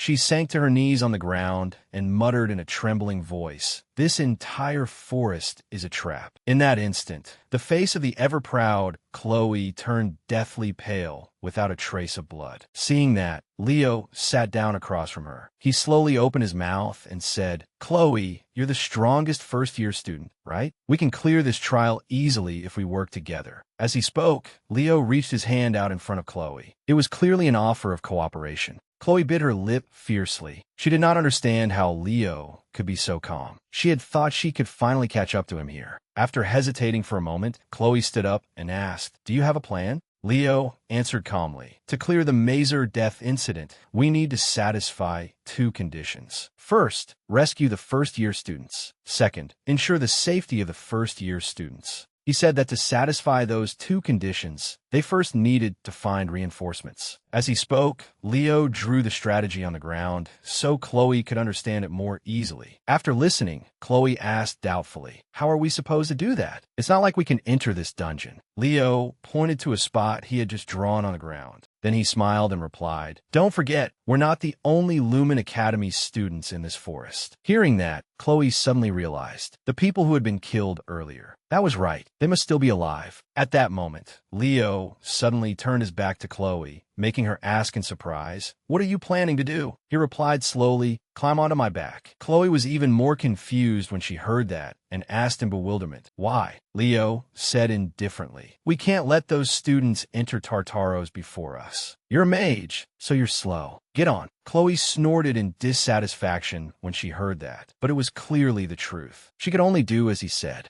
Meanwhile, deep within the forest, the scenes involving the Lumen Academy's students were appearing vividly before a demon. He was Chuban, a demon of Tartaros. Seeing the scene before him, he curled his lips into a smile and said, "It has begun." However, not long afterward, Chuban saw another image, Leo and Chloe speeding away. He could not help frowning and muttering, "A rescue team?" However, Chuban had already pushed the previous group of Lumen students into a dead end, so he did not pay much attention. He curled his lip in contempt. "Let them be. Our targets are only the hero cadets who will become dangerous in the future. The others are not." Before he could finish speaking, his hand suddenly clenched tight because another screen behind Chuban fluctuated. He hurriedly turned his head to look behind him. There, he saw Leo and Chloe attacking together. Their skills shocked him so much that he tightened his grip on the sword in his hand. They actually have all attributes. Chuban's gaze instantly turned vicious. It seemed Leo and Chloe had fallen into his sights. Outside, Leo carried Chloe on his back and went deeper into the forest. The closer they got to the central area, the darker the surroundings became. He was thinking about whether he should borrow Aaron's skill. Leo refined and controlled his aura to push his senses to the extreme. In an instant, he activated Super Sense. Leo's field of vision became wider, and he could clearly see the scenery dozens of meters away. Immediately afterward, Leo raised his foot and charged forward again. Before accelerating, he warned, "Get ready. There's a group of ogres up ahead." Chloe was startled when she heard that, but very quickly she nodded and replied, "All right." Leo was extremely fast. It did not take long for them to reach the ogres. Without the slightest hesitation, both of them activated their skills. Leo shouted, "Chloe." Chloe understood immediately and swung the staff in her hand. Countless ice spikes shot forward wildly. They were extremely fast, leaving the ogres unable to dodge in time. The ice spikes pierced them, and one after another, they quickly collapsed. With Chloe on his back,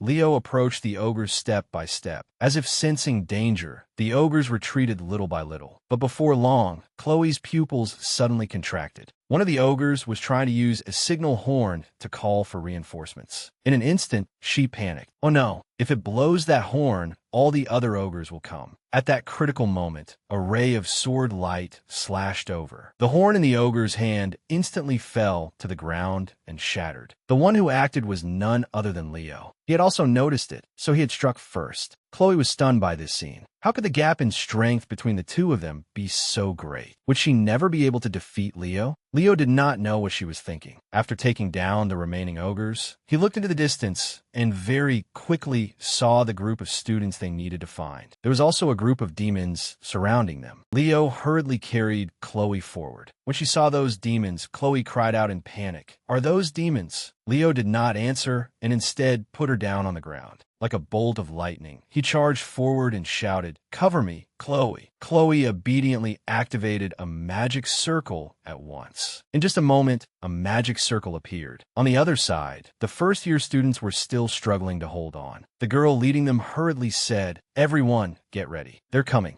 At the same time, a demon charged madly toward them. But right then, Leo appeared, and the sword in his hand immediately swung out. The demon was stunned, and the students also widened their eyes in shock. Under their bewildered gazes, the demon knelt on the ground, then dissolved into ash before Leo. The girl leading the students quickly came back to her senses and asked in confusion, "Did you come here to help us?" "That's right," Leo answered with a casual nod. At that moment, another demon summoned magic, and countless leeches appeared and lunged toward him. But Leo remained completely calm. He summoned flames to wrap around the blade of his sword. Without the slightest delay, he slashed down. Sword light and flame struck at the same time, burying all of those deathly leeches in a sea of fire. This gorgeous scene left the students staring with their mouths agape. Someone could not help exclaiming, "Incredible!" The leading girl was a little calmer and hurriedly said, "Now move." As soon as she finished speaking, she swung the staff in her hand, and her mouth began murmuring an incantation. In an instant, the staff in the girl's hand was enveloped in holy light. Without the slightest hesitation, she attacked the demons of Tartaros. The demons were buried in holy light just like that and died on the spot. Seeing this technique, Chloe widened her eyes in shock. It was astral magic. Could this girl be the person she was thinking of? A while later, after the demons were eliminated, one corner of the forest returned to peace. The girl said gratefully, "Thank you so much for helping us. We were thrown into chaos after a group of demons appeared, but I'm incredibly relieved that a rescue team came to help." Before Leo could answer, Chloe spoke apologetically. "I'm sorry, but I'd like to speak privately with my teammate for a moment." The girl did not think much of it and nodded. "All right." After that, Chloe pulled Leo to another corner. The girl simply stood there waiting and did not interfere with their conversation. On this side, Chloe leaned close to Leo's ear and whispered, "That girl is Yulia Zeron." Leo frowned slightly and muttered, "You mean?" Chloe nodded and replied, "That's right. She is Professor Alby's younger sister. Chuban killed her in this very forest 30 years ago." She said that Leo must have noticed it too, but they could not save Yulia Zeron's team in the Mazer death incident. As soon as those words came out, the atmosphere fell silent. Among all the people they could have encountered, they had never expected to run into Yulia's team. Chuban was a Knight-class magic knight from Tartaros. Their team was famous for being the first to be attacked by him. At this moment, Chloe sighed and muttered, "Tartaros started the Mazer death incident from the very beginning. In order to eliminate the genius mage Yulia Zeron, a promising hero candidate. That is why, after they were killed 30 years ago, their names were recorded in the hero record." Chloe thought that with their current strength, they needed to find another team as quickly as possible. Hearing that, Leo frowned and asked, "Are you saying we should just abandon them?" Chloe grew even more anxious and shouted, "It's not that I want to, but Leo, this is a hero's world. In reality, they already..." At this point, a trace of sorrow rose in Chloe's eyes, and she murmured softly, "They died 30 years ago." Leo knew that too. He nodded and replied, "Yes, they died. But we still can't just abandon Yulia's group like this." Those words made Chloe grit her teeth in anger, and she shouted in dissatisfaction, "Get a hold of yourself." Her voice was very loud, causing Yulia's group to flinch and glance over at the same time. But Chloe still did not stop shouting, "You're amazing. You're exceptional. I admit that. Even so, this is not the time to act recklessly. Stop acting like a hero." The last sentence made Leo freeze for a moment. But Chloe was crying now, and her tears kept falling. Leo sighed helplessly. He walked over and reached out to stroke her head. In a low voice, he comforted her, acting like a hero. Chloe, you shouldn't say things like that so casually. Chloe snorted, unconvinced. Why not? Leo answered calmly, because you are a hero candidate. We're not simply pretending to be heroes. This is also part of the process of becoming heroes. Hearing those words, Chloe suddenly raised her head to look at him. A hint of hesitation flashed in her eyes. Leo continued, history has already been changed. Chloe asked in confusion, what do you mean? Leo explained indifferently. Look around, Chloe. When we met Yulia's team, the forest had already been plunged into darkness. Only then did Chloe seem to realize it. Under normal circumstances, Yulia's group should have been killed by Chuban long ago. She still thought this was absurd, but in the end, she nodded and said, I'll let you decide. Hearing that, Leo smiled in satisfaction. Only then did he suggest, all right, let's withdraw together with Yulia's team. Chloe looked at Leo's back, her eyes full of thoughts. It seemed she had guessed that he would go up there alone again without her. Thinking of this, she could not help clenching her fists. At the same time, Yulia's group was also whispering among themselves. Tease, a first-year student from the magic department, hesitantly said, isn't this a little strange? Only 2 people came from the rescue team. Dina and Bellac, first-year students from the night department, also nodded in agreement. That's right. They seem to be about the same age as us. Could this be a trap set by Tartaros? Yulia shook her head and refuted them. What are you talking about? If they were enemies, they wouldn't have fought the demons with us. Besides, that guy looks pretty cool. As she said this, her smile was bright without her even realizing it. But Dina's group saw it clearly, and their eyes widened in shock. Dina muttered in disbelief. Are you kidding me, Yulia? Of all people, you're actually saying that. Hearing that, Yulia asked in confusion, is something wrong with what I said? Dina chuckled and replied, I thought Senior Albie would be your standard. While they were talking, Leo and Chloe returned, startling Yulia's group. Leo did not say much and went straight to the point. Everyone, listen carefully. We will leave the forest as quickly as possible. After hearing that, Yulia's group was stunned. After a long while, Tease hesitantly asked, is that necessary? Since reinforcements have arrived, we should slowly eliminate the monsters along the way. Leo shook his head and refuted him. We can't do that. A night-class demon is targeting you.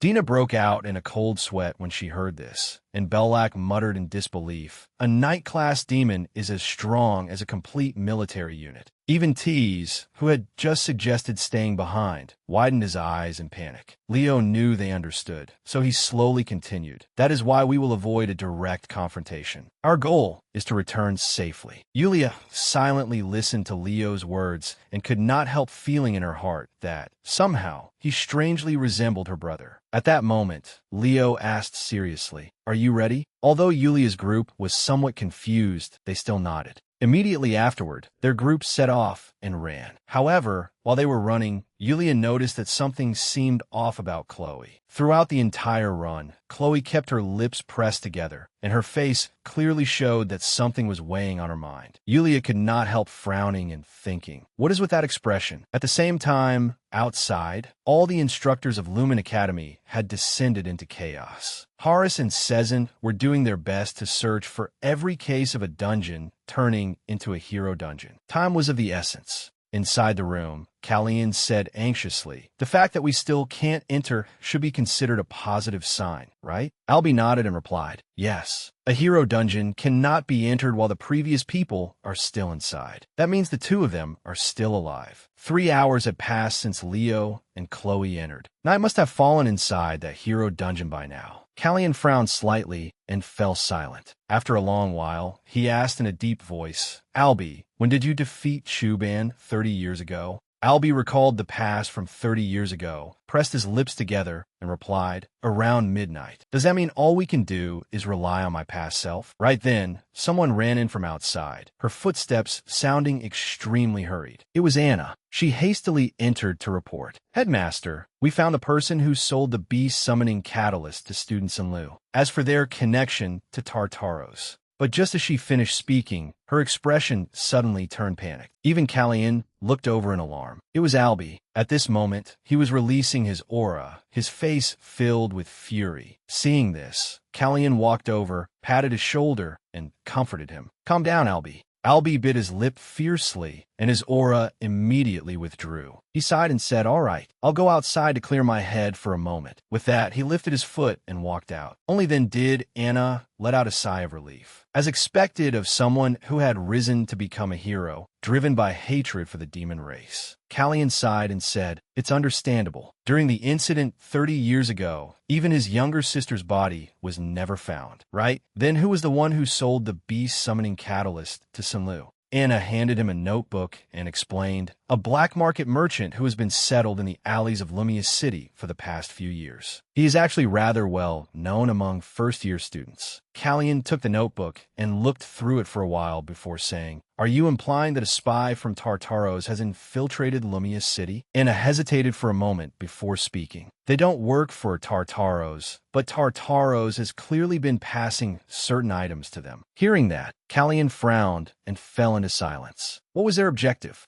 As he thought, he flipped through the pages of the document. Very soon, his hand suddenly froze and his eyes widened, because written on it was Chloe's name. She had purchased a black magic grimoire. Callian hurriedly closed the document and said, "Anna, call Professor Landy." Anna nodded slightly and replied, "Yes, I understand." With that, she turned and left. Callian remained alone. He lowered his head and looked at his hand. His instincts, honed through countless brushes with death, seemed to be screaming inside Callian's head, telling him that danger was right before his eyes inside this very academy. Inside the hero dungeon, Leo's group was still running forward frantically. Leo led the way and ran forward. Darkness had now covered the entire forest. Moreover, there were many monsters, but all of them were cut down by him. With super sense, Leo could clearly see anything that appeared in front of him. However, he had been using super sense for too long. On top of that, everyone was reaching their limits. After a long silence, Leo finally suggested, "Rest for a bit and recover your strength." When Bellic's group heard that, they panted heavily a couple of times. "Why are you not tired at all?" They were already exhausted, and so they found a random spot in the forest and rested. Chloe sat to one side, reading a book. She still had to reinforce her magic skills. Just then, a voice suddenly rang out. Chloe, startled, she turned her head to look. The one who had come was Yulia. Chloe asked in confusion, "What is it?" Yulia slowly spoke. "I have a question. What is your relationship with Leo, Chloe? Are the two of you lovers?" She asked several questions in a row, making Chloe snap in displeasure. "Of course not." Seeing that, Yulia burst out laughing. "Looking at your reaction, I believe you." Hearing that, Chloe sighed helplessly. She felt as if this were a strange memory. Even to the seniors who had entered the academy 30 years ago, first years were still first years. They were just like children. Thinking that, Chloe hesitated before asking, "But why are you asking? Are you interested in Leo?" At that moment, Leo was leaning against a tree trunk with his eyes closed, resting his mind. He had no idea that two girls were talking about him. After hearing Chloe's words, Yulia was slightly stunned, and only after a long while did she stammer, "My heart is beating really fast." Chloe frowned slightly and asked back, "Is it love at first sight?" Yulia, the genius mage who was still spoken of even 30 years later, thought Leo looked that amazing. Chloe could not understand it. Yulia did not know what Chloe was thinking. She smiled and said, "I still don't know whether I like him or not. My heart is just beating, like when your brother does something mischievous or when he accomplishes something." Hearing that, Chloe cried out in surprise, "That terrible evil-eye sorcerer is like that in your eyes?" Yulia could not help asking in confusion, "What?" Realizing she had misspoken, Chloe immediately corrected herself. I mean Ambai.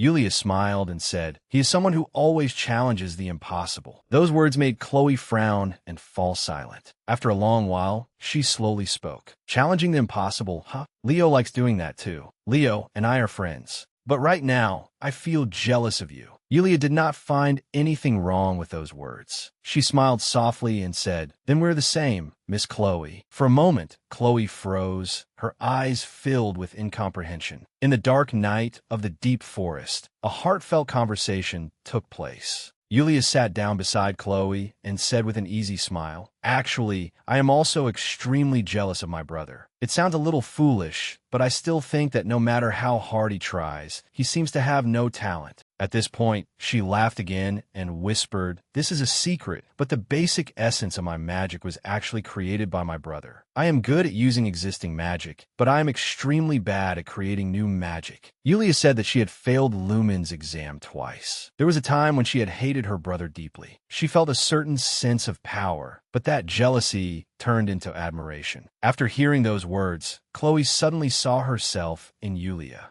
Immediately afterward, she put the book into her bag. On the other side, Leo, who had been resting with his eyes closed, suddenly opened them wide, his face full of vigilance. He hurriedly shouted, "Everyone, get ready to move. Change of plans. We can't escape anymore." As soon as Leo finished speaking, rustling sounds came from the distant forest. Dina and the others immediately stood up on guard. Even Yulia and Chloe stopped their conversation and stared intently in that direction. At that moment, Leo shouted loudly to reassure them, "Don't be afraid. Remember this. Everyone has the potential to become a hero." Those words seemed to give strength to the first-year students. They all tightened their grips on their weapons, their eyes filled with determination. Before long, a pair of firm legs stepped out from the forest. It was Chuban. He roared madly, "I found you, you hateful one, descendant of the great hero." As soon as he finished speaking, Chuban smashed his weapon down with force, and Leo hurriedly dodged. He frowned and fell silent. The order Chuban had received back then was to eliminate the seeds of heroes. But now, he was showing hostility toward Leo. Moreover, he had said descendant of the great hero. Those words made Leo feel that something was wrong, but he had no time to think much. He hurriedly shouted, "Chloe, it's coming." Chloe immediately summoned a magic circle. Chuban, on his side, did not back down either. He attacked again.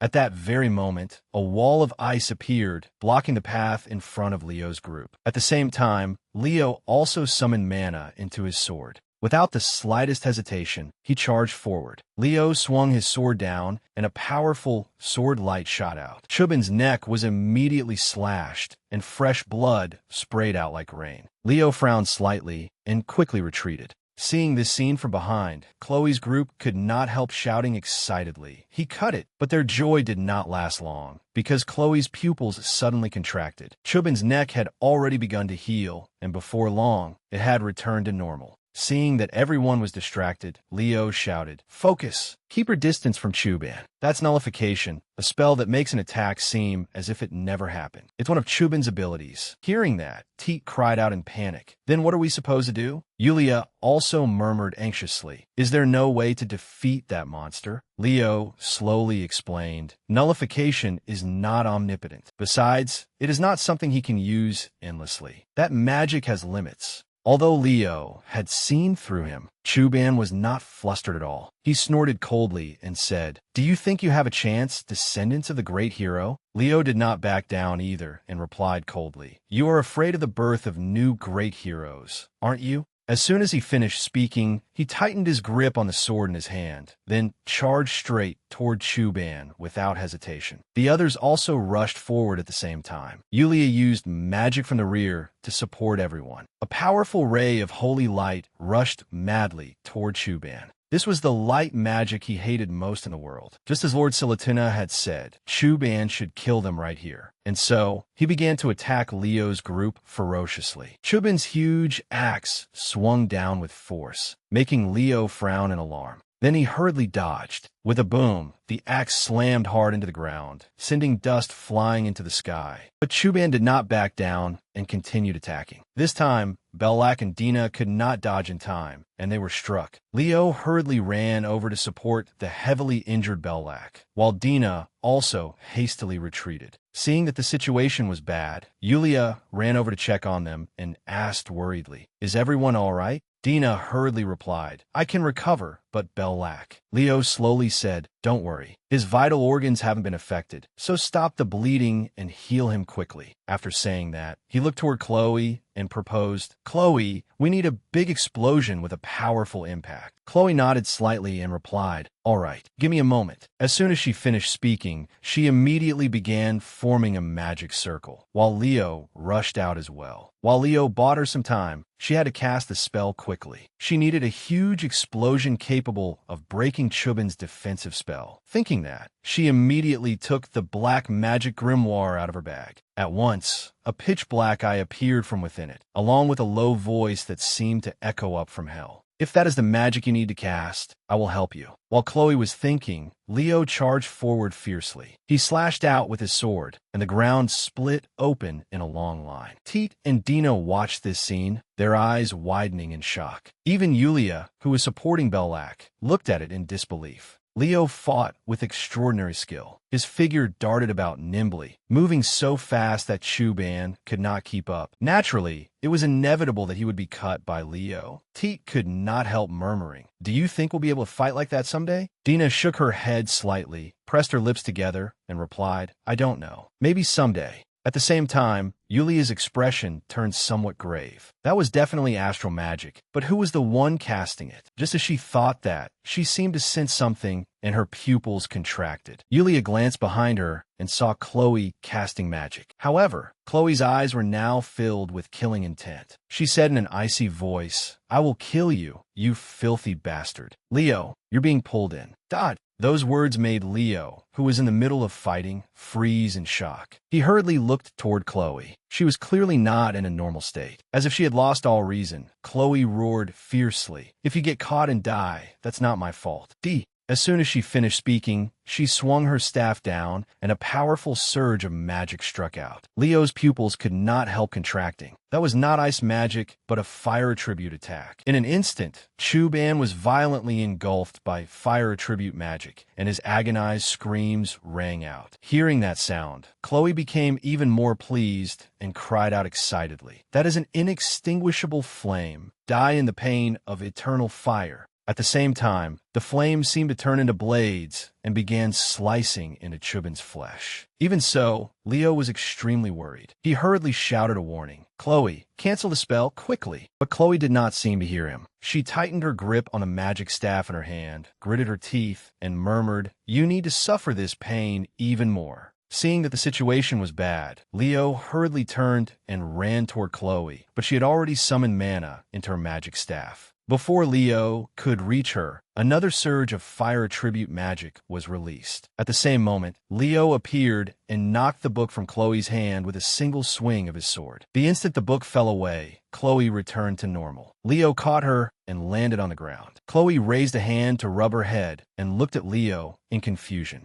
Leo narrowed his eyes at her and spoke in a low voice. "Chloe, be honest with me. That inextinguishable flame, is it really your special magic?" Chloe hesitated for a moment before answering, "No. It was actually a spell from a magic book." Hearing that, Leo realized it. The thing burning Chuban was a Rebo's fire, and Chuban was currently in unbearable pain. Leo spoke seriously again. "Listen carefully, Chloe. What you used was black magic." Chloe froze for an instant and cried out in disbelief. "What? Black magic?" Leo nodded and explained, "That's right. Magic books like that are artifacts of the demon race." Chloe finally realized what she had just done. Trembling, she murmured, "What have I done? Leo, I'm not worthy of becoming a hero." As she said these words, her eyes were filled with despair. Seeing that, Leo reached out and patted Chloe's shoulder to reassure her. "Calm down. Nowhere does it say that warriors never make mistakes. That means they can always make amends. Stand up and fight the enemy. Do you understand now? You said that 30 years ago, Yulia's group was also afraid of the demon race, but not a single one of them gave up. They fought to the very end in that impossible battle. And so, Leo told Chloe to surpass her limits, just as Yulia's group had surpassed theirs 30 years ago. After saying that, Leo looked at Chloe and gave her a look that said, "Believe in me and believe in yourself as well." Chloe hesitated for a moment, then nodded to show that she understood. She had always been deeply impressed by Leo's figure from behind. He was far too cool for her to be able to stay jealous. While Chloe was thinking, a staff suddenly appeared by her shoulder, startling her. It was Yulia.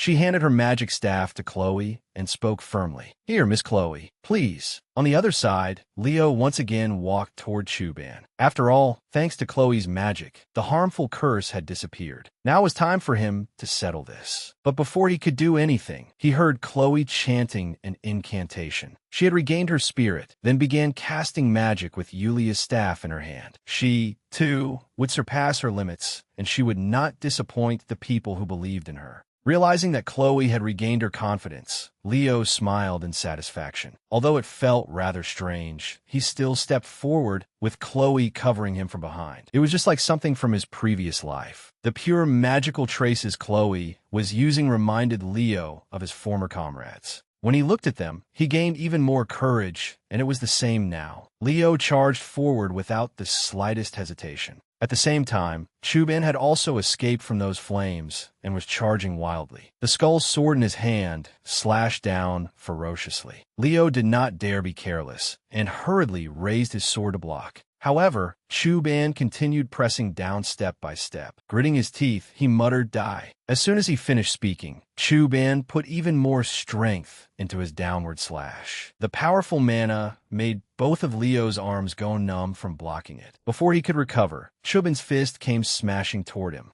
Leo could not dodge in time and took the full force of the punch. His body was sent flying and slammed hard into an ancient tree. A streak of blood appeared at the corner of Leo's mouth, but he still did not give up. He used his sword to support himself and stood up. At that moment, Chuban walked over again and snorted coldly. "This is the end for you, seeds of the great hero." But at that moment, Leo sensed something. Not far behind him, snowflakes were floating in the air. The corners of his mouth lifted into a smile as he said, "Back then and now, demons are no match for us." Chuban did not understand those words. Gritting his teeth, he asked, "What?" Leo raised an eyebrow and joked, "This is your end, Chuban." At the same time, Chloe, behind him, had finished casting her magic. This was Chloe's special magic, and it had been perfected thanks to Leo, which made her very happy. Immediately afterward, Chloe raised the magic staff in her hand, and frost instantly appeared across the clearing. In only a moment, the ground was frozen by her ice attribute magic, and even Chuban could not escape this fate. Seeing this, Leo slowly walked over, then reached out and touched the block of ice. At that very moment, the surface of the ice began to crack. Then, under Leo's astonished gaze, it gradually vanished. Just then, he noticed something else. It was the black magic grimoire he had knocked to the ground earlier. Leo frowned and thought for a moment, then immediately raised his sword. He directly pierced the black magic grimoire. At that moment, a notification sounded. Achievement unlocked. Rescue the first-year students from crisis. Peak reward.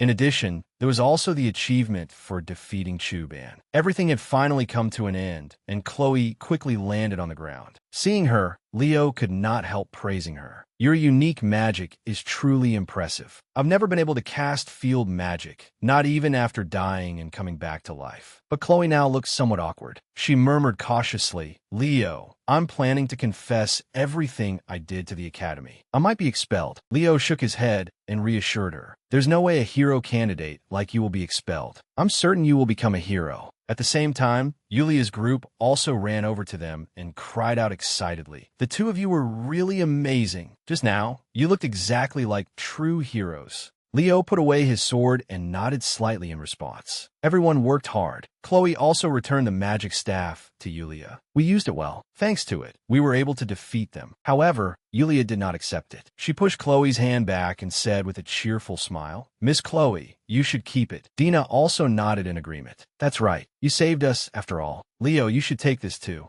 After saying that, Dina also handed the sword in her hand to Leo. Leo did not stand on ceremony and reached out to take it. "Thanks." Not long afterward, a sudden cry of surprise rang out in the forest. "Over here! There are survivors over here!" Very soon, a young boy immediately came running over. If one looked closely, he bore quite a resemblance to Albie. Sure enough, the moment she saw him, Yulia called out happily, "Brother Albie." Chloe could not help being stunned. "Professor Albie? He looks the same age as us." Leo clicked his tongue and sighed. "Well, it's been 30 years. At this moment, a scene that had never appeared 30 years ago was unfolding. Albie had met his younger sister. She was still there, and she was happily talking with him. Because of that, the world of Hero Albie was completed. At this moment, Chloe sincerely felt happy. Thank you, everyone, for still being alive. Yulia, who had been talking with Albie, turned her head back, still wanting to introduce Leo and Chloe to him. But before her eyes, there was only an endless stretch of darkness.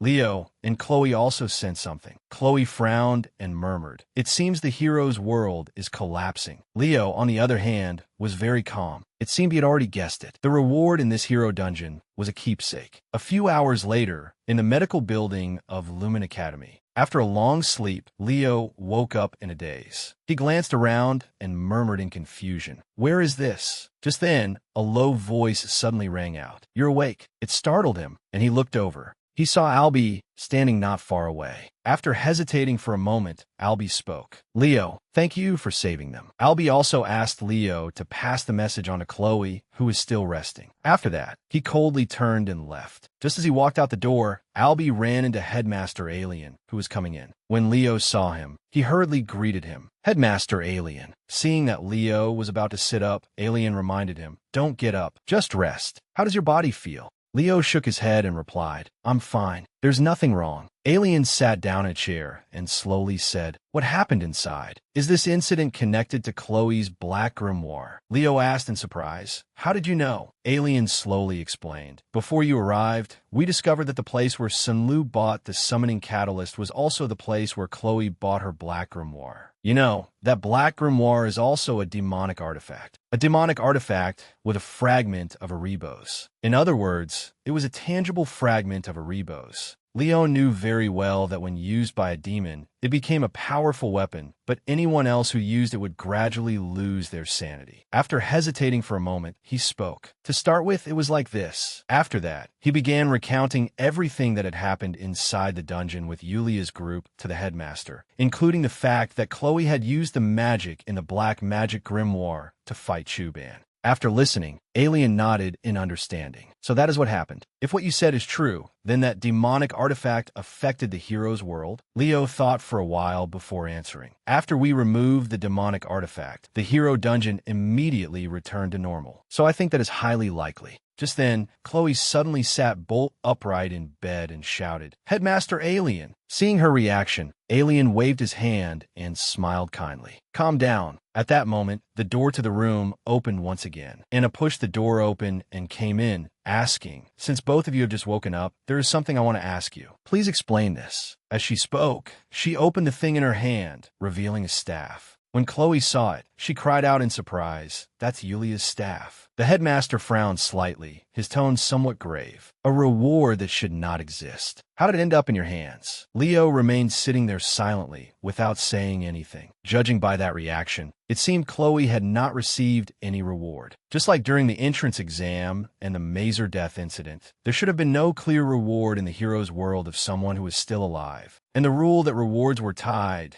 to the owner of a hero's world had also been broken. Why was that? Leo simply could not understand it. The reward had been the Heavenly King's oath. How had it ended up being him again? After a long silence, Leo slowly opened his mouth. It was a strategy reward. Hearing this, Alien cried out in surprise. "So a reward was granted in Albie's hero's world?" Leo nodded slightly and answered, "Yes, probably. I think something abnormal happened during the restoration of the hero's world." After hearing that, Alien frowned and murmured doubtfully, "Miss Mueller seems to know absolutely nothing. But why was it only you, Leo?" Before Leo could answer, Chloe hurriedly replied, "Perhaps it's because Leo contributed the most to the strategy. I heard that whether one receives a reward depends greatly on one's contribution." Alien was still suspicious. After hesitating for a long while, he finally nodded and said, "I understand." After that, he rose from his chair and said indifferently, "Very well. We will investigate this phenomenon discreetly. The keepsake will be returned to the family after it is examined." Alien also instructed everyone not to say a single word about the demonic artifact. When Chloe heard that, she cried out in surprise, "Huh, why not?" But before she could finish, Alien coldly interrupted her. "The enemy is not only outside.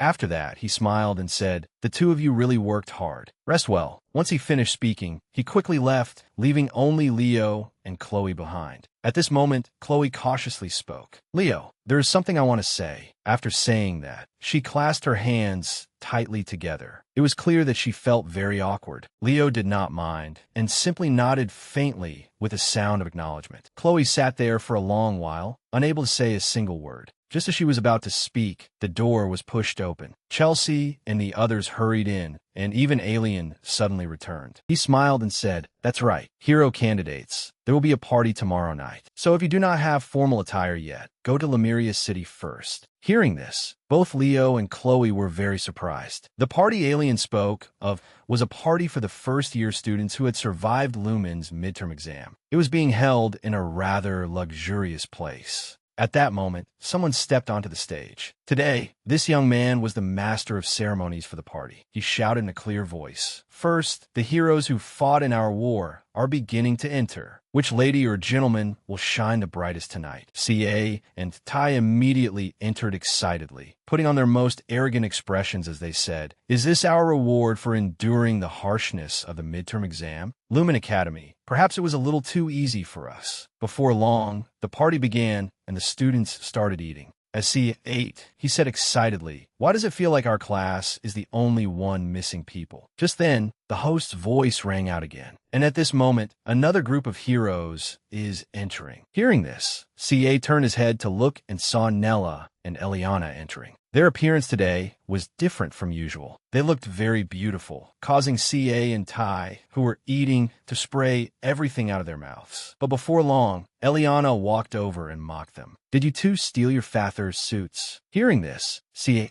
sighed helplessly. "What was I so excited about just now?" While they were talking, the host continued shouting. Next, the pride of the Rodent Empire, the Llewellyn siblings. As soon as the words fell, Abat and Chelsea immediately entered. Seeing this, CA cried out excitedly. "She looks just like a real princess." But as soon as he finished speaking, Chelsea made an ugly face at everyone, looking very much like she deserved a smack. Eliana also could not help sighing. "We're surrounded by Rodin's elite. This guy really can't be underestimated." But it was not over yet. The host spoke again. "Lastly, a true pair has entered. Celia from the Zinger family and Leo Plop are coming in." As soon as those words fell, Leo and Celia walked in. Today, Celia was dressed very beautifully, highlighting her noble air, while Leo was also very neatly dressed. The moment she saw the two of them, Nelia excitedly sprang to her feet. "That's the class representative." Hearing this, Leo waved hello to her. CA and Eliana also shouted excitedly in support. "The pride of Class 5, Leo, our representative, is the best." Just then, a sudden cough rang out in the hall, and another person appeared on the high platform.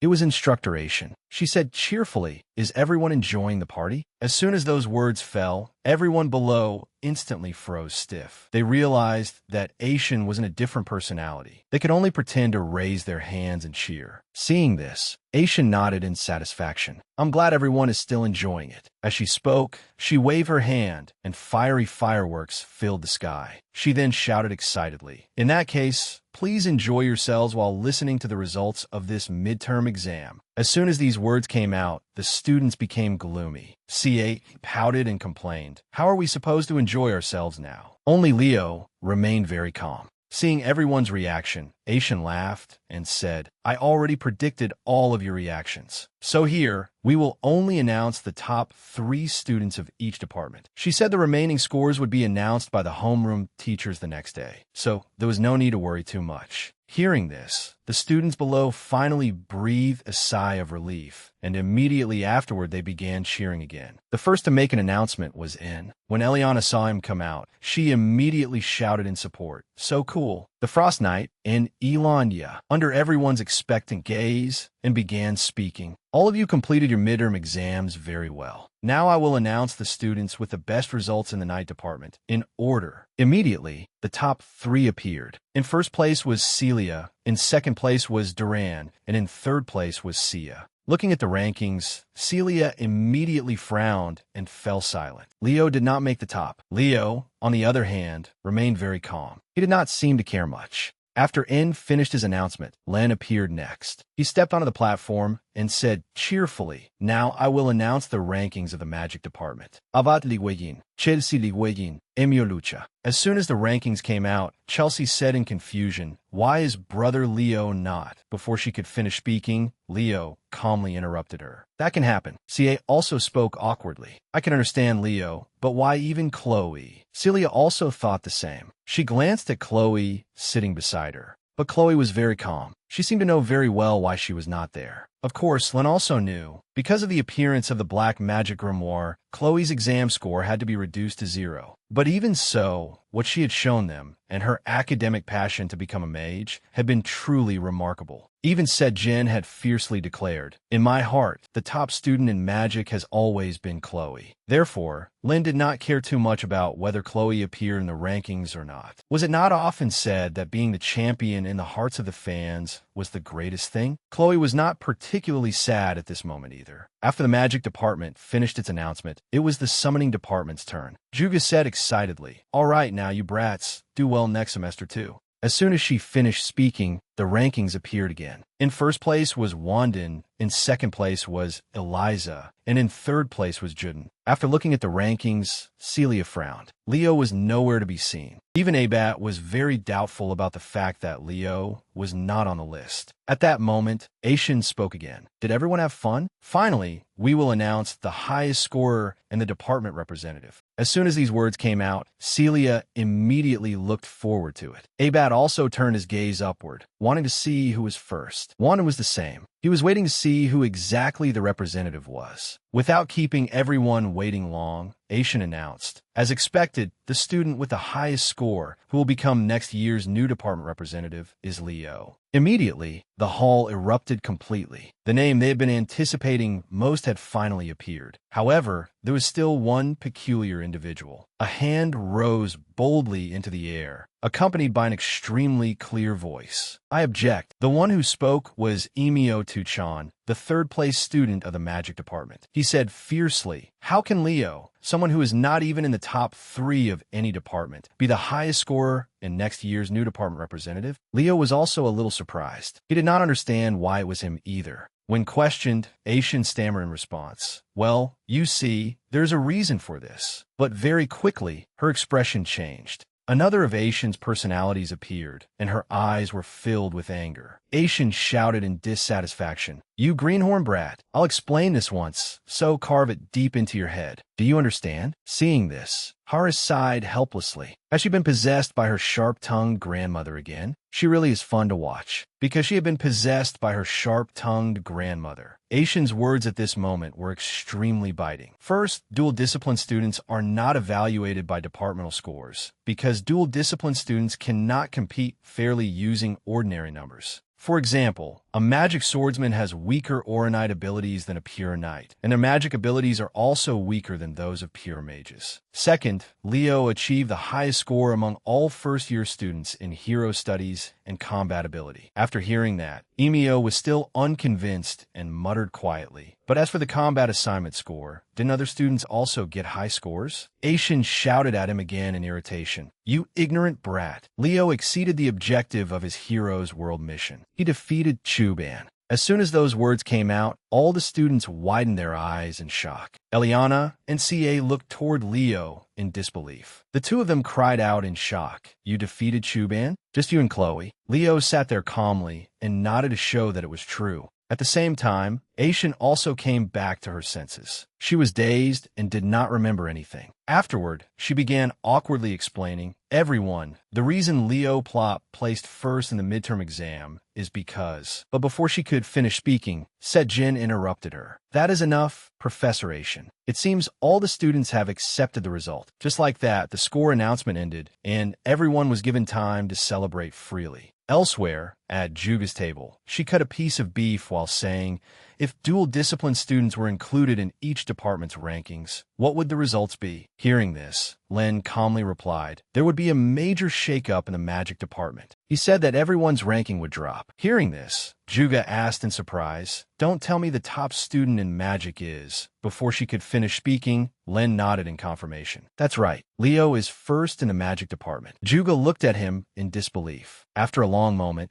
She also said in shock, "It's the same for summoning." In, who was sitting beside them, added, "It is the same in the night department too." Leo Plop is first. Hearing this, Juga could not help sighing in amazement. Good heavens, is he really aiming to stand at the top of every department? And pouted and replied, "Isn't that just another insane dream?" But as soon as he finished speaking, Lin slammed the table and said fiercely, "Even so, Leo will still be trained as a mage." Juga refused to back down and shouted, "Do you think talents related to summoning are that easy to find?" Hearing this, and cut in, "Hey, both of you, Leo is best suited to the sword. Understand." The three of them argued noisily over who would get him, while the two assistant professors, Kahlo and Anna, shook their heads repeatedly off to the side. The next day, in first-year class 5, Ka lay sprawled across his desk and groaned, "I think I drank a little too much yesterday." Chelsea snorted in disdain. "You're the first person I've ever seen drink 2 liters of orange juice." Just then, the professor walked in, a large roll of cloth tucked under his arm. Horace hung it on the board, then spoke. "Quiet. This is the notice for the school field trip. You all know we'll be going to the territory of the fair folk this time, correct?" Eliana nodded and replied, "Yes, sir. We know. I heard each class gets to choose one location." Tai chimed in as well. "Our suggestion is Dwin Forest, also known as the Warm Forest." However, Horace pointed to a spot on the map. He said flatly, "I'm going to Elsiobekia." The moment those words were spoken, the students fell into utter despair. Ka cried out in panic. Elsibelkia is a small country in the far north, a place in fairy territory that's cold all year round, covered in frost through the seasons. Eliana objected indignantly. "What can we even do in a freezing place like that?" Tai also wailed in misery. "I've got a really bad feeling about this." Hearing their commotion, Horace curled his lip and said, "Blame the class president. He chose it." As soon as he said that, every gaze turned toward Leo. Eliana and Ka cried out in disbelief. "What? The class president? Leo, why would you?"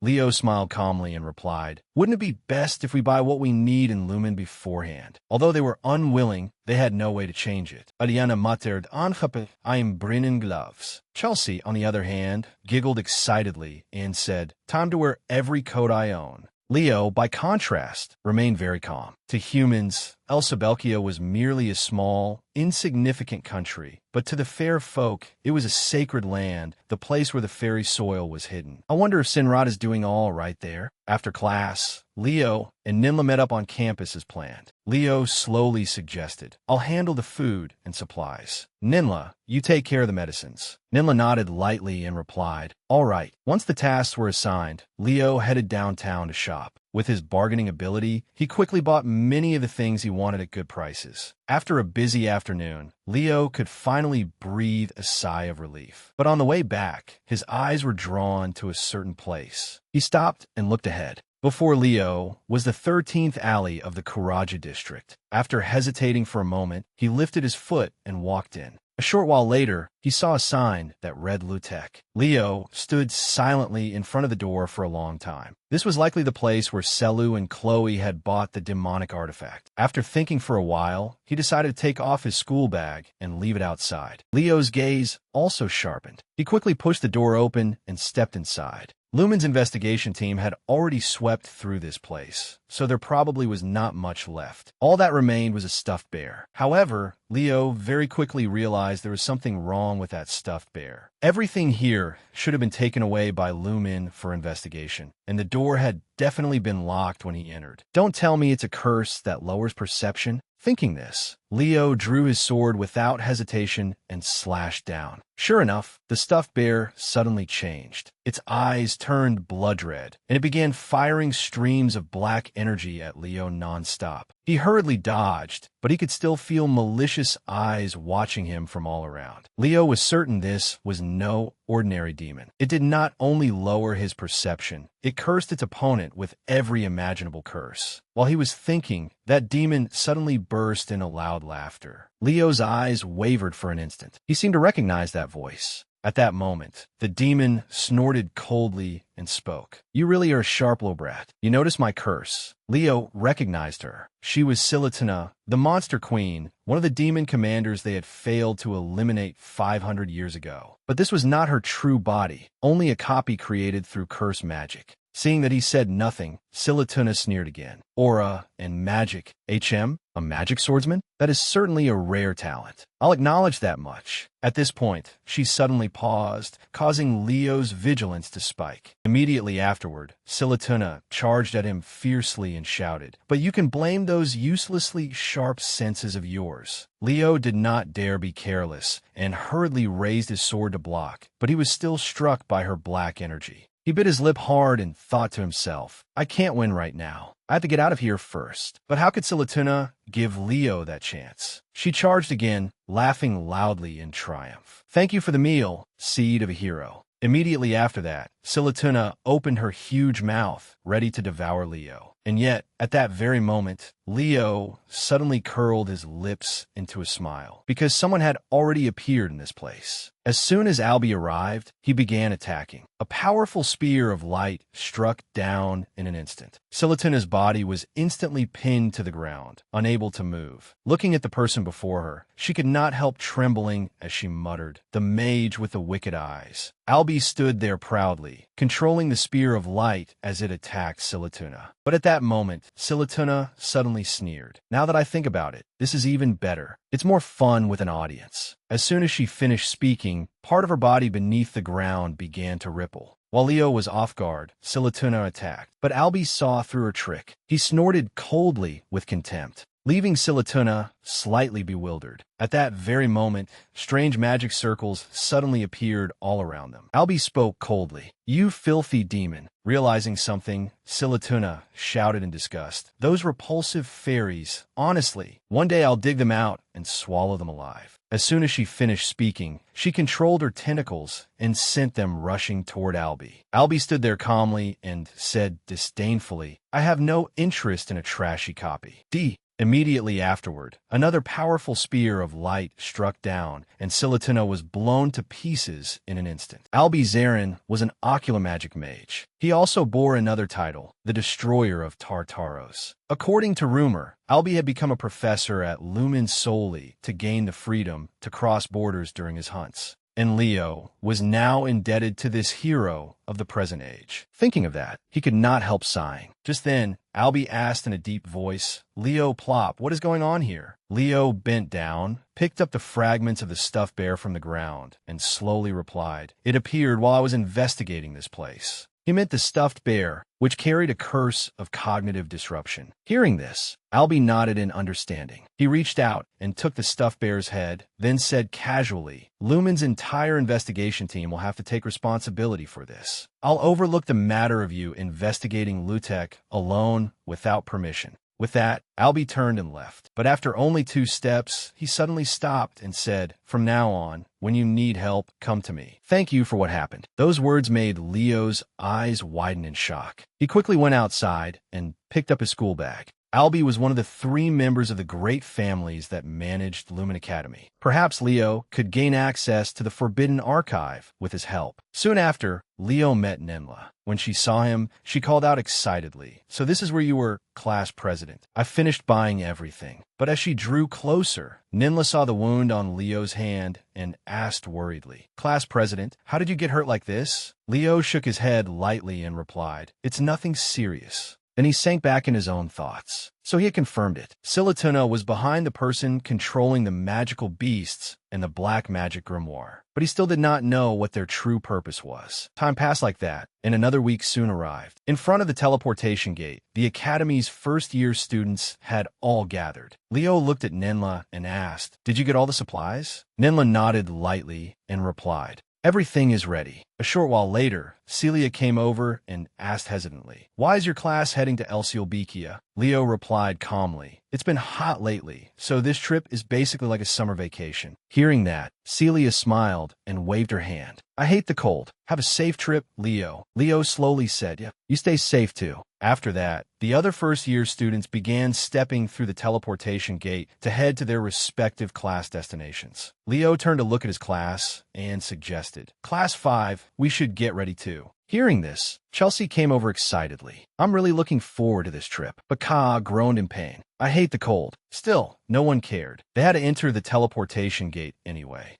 Leo led the entire class to Elsielbekia, the territory of the fair folk. Meanwhile, at Saren, the hero military academy of the fair folk, 3 students had gathered near the entrance. A boy and a girl were blocking another person's path, speaking arrogantly. "What is with that undignified outfit? How could a fairy like you possibly be a student of the great Saren Academy?" Hearing those insulting words, the other person merely lowered his head and did not refute them at all. Just then, a figure approached from behind, accompanied by a dissatisfied voice. "Don't bully a classmate. Behave properly as descendants of Saren." The one who spoke was Lunia Lunda, the young lady of House Lunda, one of the fair folk's prestigious families, and Saren's first-year representative. Yet the other 2 stubbornly argued back. "So you don't feel uncomfortable at all that someone with mixed blood was admitted to Saren? His very existence is a disgrace." As soon as they finished speaking, Lunia stormed up to the 2 of them, frightening them. Then, without any warning, Lunia erupted in anger. "Wonderful. More of this garbage again. If you don't like his clothes, then take yours off and give them to him. If you're not going to help him, then shut your mouths." The 2 immediately shrank back in fear and cried out in panic. "Lady Lunda, as the daughter of a prestigious family, you should be ashamed of that vulgarity." Lunia snorted coldly and scolded them. "You're not ashamed of ganging up to bully someone, so what do I have to be ashamed of? If you don't like it, then come at me." She was now furious, causing the 2 bullies to flee with their tails between their legs. Only then did Lunia walk over to the other person, take off her own coat, drape it over him, and ask worriedly, "Why are you wearing such thin clothes?" The person who had just been bullied was Lucas Ines, ranked 3rd among Saren's first-year students. Being of mixed blood, he sighed helplessly. "Someone stole my other clothes." Hearing this, Lunia grew even angrier, and curses spilled out of her mouth before she could stop herself. "Those bastards." But as soon as she finished cursing, she sneezed, making Lucas panic. "Please take your coat back. It's cold." However, Lunia raised an eyebrow and smiled. "It's fine. Don't worry about me." Lucas realized something and asked hesitantly, "You seem especially happy today." Lunia nodded lightly and replied, "Yes. It seems my covenant partner has finally hatched." Hearing this, Lucas also felt excited for her. He said happily, "Congratulations." Lunia smiled and replied, "Thanks. I'm going now."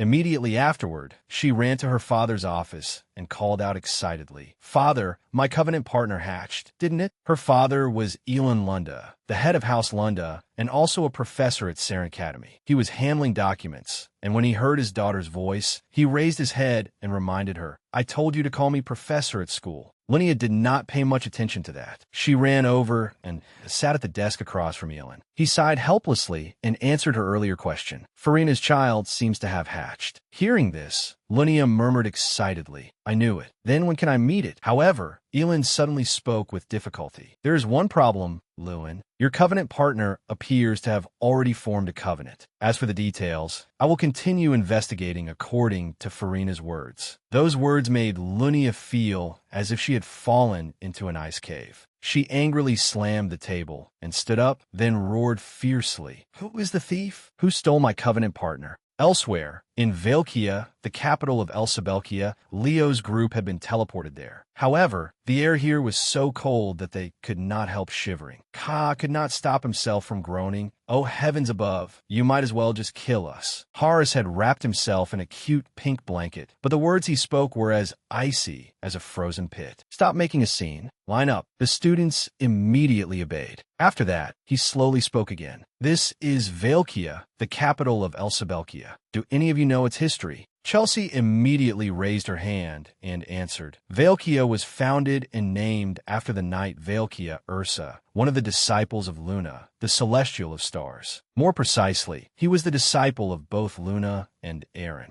Remembering that person, Leo could not help smiling. Velkia, that arrogant name, and now he's known by such a grand title as a knight. At that moment, Hara spoke again. "Correct. And to add to that, House Ursa, descendants of the Heavenly Knights, currently holds the leading position here." While they were talking, footsteps suddenly sounded behind them. Horace immediately turned his head to look, and Ka also looked over in confusion. From within the snow and mist, a group of people was walking toward them. Ka could not help crying out in fear. "There are thieves even in the territory of the fair folk." Horace curled his lip and retorted, "There are bad people everywhere. But not long after, a voice rang out. "How have you been lately, Professor Horace?" That left Horace stunned. The footsteps of that group drew closer and closer, and their blurred figures gradually became clear. The person leading them was a white-haired man with an extremely handsome appearance, making the female students cry out dreamily. "So they're the fair folk?" This man was Rune Ursa, the spokesperson of Elsa Belkia and the head of the Ursa clan. Horace recognized Rune, and he curled his lip into a joking smile. "You're the same as ever." At that moment, Eliana spoke with extreme excitement. "I think I've found my future spouse." Hearing this, Leo asked doubtfully, "Does age not matter to you?" Those words left Eliana confused, but she quickly winked and smiled. "Class president, don't tell me you're jealous." Leo curled his lip disdainfully, as if, "You know the fair folk live long lives and don't age much. How old do you think he's right now?" Hearing this, Eliana froze, not knowing how to answer. At the same time, Rune heard their commotion from afar. He could not help sighing emotionally. The students are so full of life. The students led by Professor Horace are always very disciplined. Hearing this, Horace could not help feeling guilty. He stammered, "They're only first-year students, so they're still quite immature." Just then, Eliana walked over to the two of them and asked cautiously, "Excuse me, may I ask your name and age?" Rune could not help being stunned, but he quickly realized he had not introduced himself and hurriedly spoke. "My apologies for the late introduction. My name is Rune Ursa, and I am 97 years old this year." These words made Eliana freeze stiffly. Seeing this, Ka happily ran over and asked, "Will you be our guide?" Rune smiled and replied, "I am the head of House Ursa and a member of the Elsa Belkia Council Chairmanship." This time, Cater's face went blank. He stiffly shook hands with him, his smile as rigid as stone, and said, "It is an honor to meet you." Seeing this, Horace reminded him, "We'll talk later, Kathy or Thomas." A short while later, at the lodging for the field trip, the place was a rather small building that seemed to have been abandoned for a long time. There were even mice nesting inside.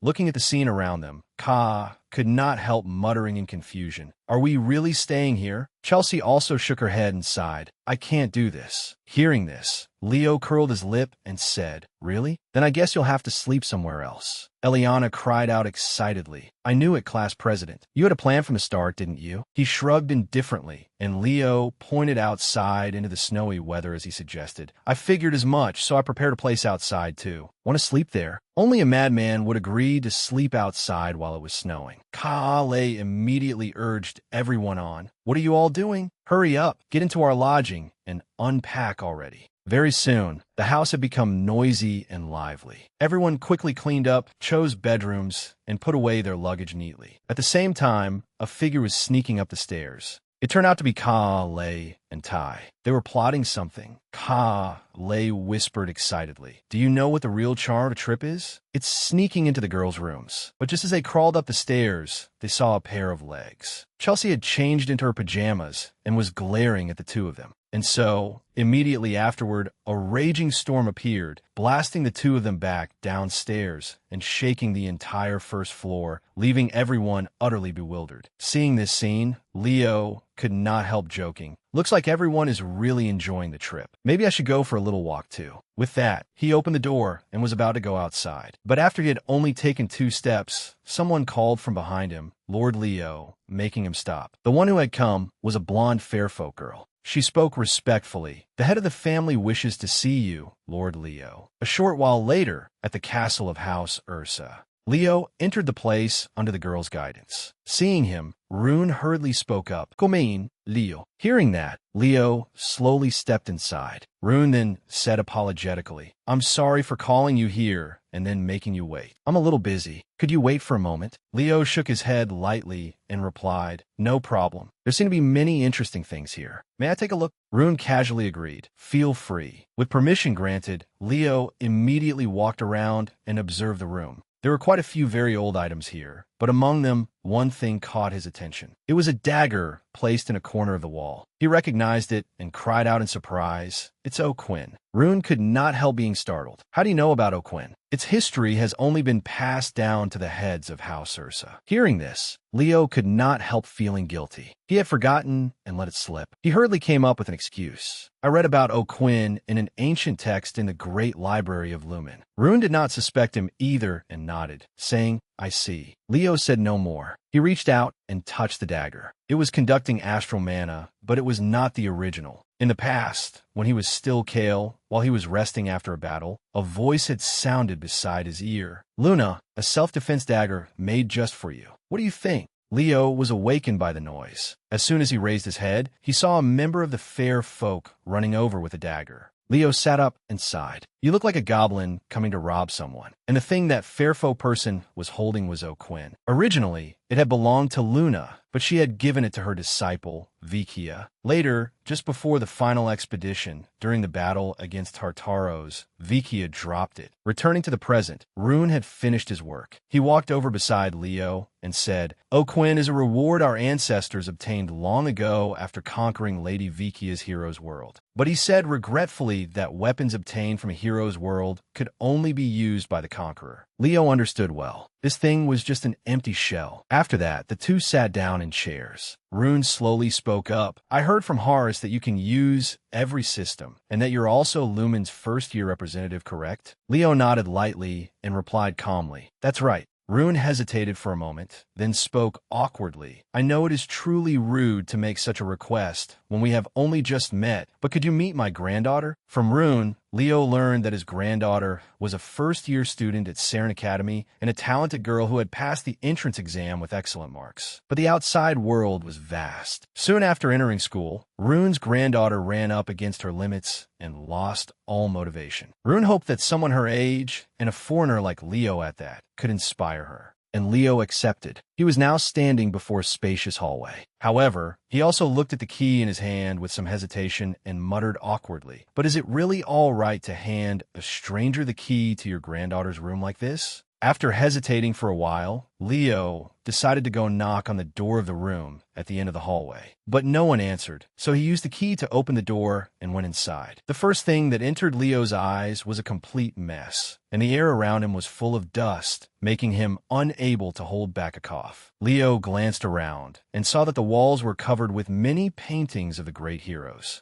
Leo could not help sighing. He knew there were children who collected things like this, but this was a little much. As he went further inside, Leo saw a uniform hanging in one corner. He frowned and muttered, Is this Saren's school uniform? At the same time, the person on the bed finally woke up. She muttered unhappily, Grandfather, barging straight into the room of your granddaughter, who is already this grown-up, is way too much, you know? This was Erin Ursa, Rune's granddaughter. Hearing her voice, Leo turned his head to look, and the air instantly froze. Then, not long after, when she saw that the person before her was Leo, a flash of panic appeared on Erin's face. Leo was confused by her reaction and could not understand it. But what surprised him even more was that Erin immediately dove straight under the blanket and hid. Leo took a deep breath and slowly opened his mouth. Hello, I'm Eliopla. I came to meet you at your grandfather's request. However, the person on the bed showed no sign of answering. It left Leo speechless. While searching for a topic of conversation, Leo spotted a book. He cried out in surprise. You've collected just as many books about Kai Ogan as I have. Let's see, how is he described from the fair folks' perspective? But Erin still kept herself wrapped tightly in the blanket without saying a word. Leo was in no hurry and continued muttering. The great monster conquest in the northern mountains might also have been Kai O's achievement. You've arranged this pretty well. Just then, Erin suddenly poked her head out from under the blanket and asked timidly, Could it be that you like Kai O too? From the corner of the room, her voice continued, The Battle of Danos. You mean the battle where Tabika, the supreme commander of the Tartaros army, was defeated, right? The battle where the great heroes first fought together as comrades. Erin continued speaking to Leo. Then do you also know the place where Commander Zerga's forces were defeated? Leo replied, Svilik. That was where Luna first tested her astromagic. Erin's eyes shone brightly, and her mouth fell open with joy. That's right. That is a record of the great heroes that most people in the world don't even know about. In Erin's eyes, Leo shone brilliantly, together with a gentle, warm smile. Erin lowered her face and stammered, I'm sorry for introducing myself so late. Iem Iran Irsa. Even though this is our first meeting, I talked a bit too much, didn't I? Leo spoke to reassure her. Not at all. The great heroes would surely be happy to know that someone cherishes their stories.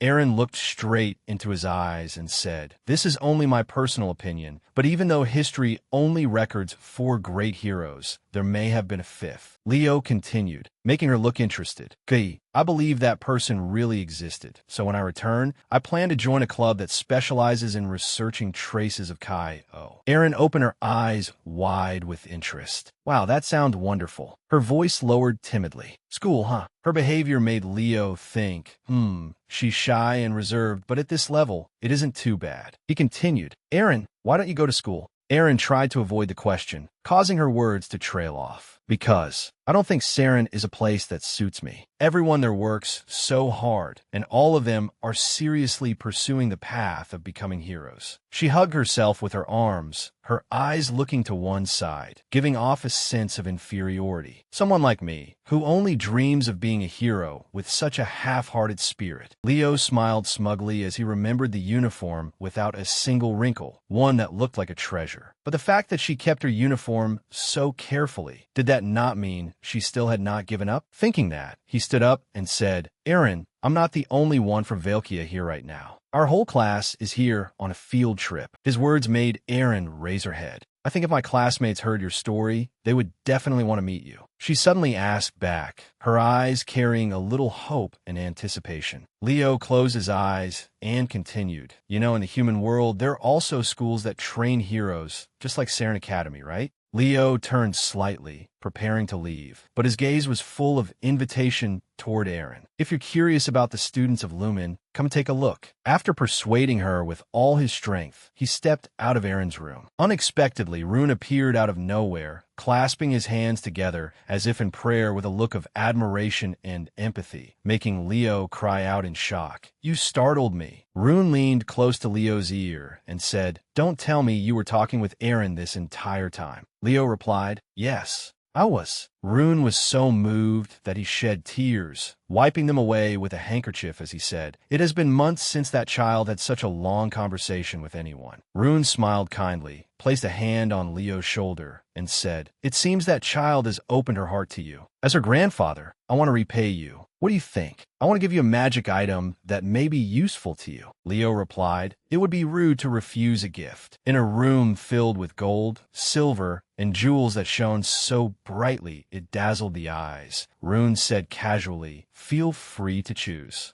Leo showed no surprise at all and merely looked at the pile of gold and silver. He glanced lightly and thought, "This is..." He spoke up, "Then I'll choose this." Rune looked at the thing he was holding and said, "That is a precious jewel containing the power of the fair folk, obtained by the previous head of the family 1,000 years ago. The fairy carved into it is truly exquisite and beautiful, but aside from that, its use is..." Leo smiled at him and said, "It's fine." Rune replied, "As long as you like it." Leo stared closely at the jewel in his hand and thought, "I'm sure that isn't a carving." Leo held the jewel with both hands. Inside the golden jewel was a tiny body residing within. He thought, "That is a real fairy." The students gathered together, and Horace said loudly, "Quiet, everyone. I will now explain the schedule from here on." He looked at the paper in his hand and began speaking. "Starting tomorrow, wake-up time is 6 a.m. In the morning, you will train on your own in the fairy forest near the city, and in the afternoon, it will be time for mission practice." Eliana raised her hand and cut him off. "Wait, sir. Haven't we already done enough individual training at school? Even on the field trip, too?"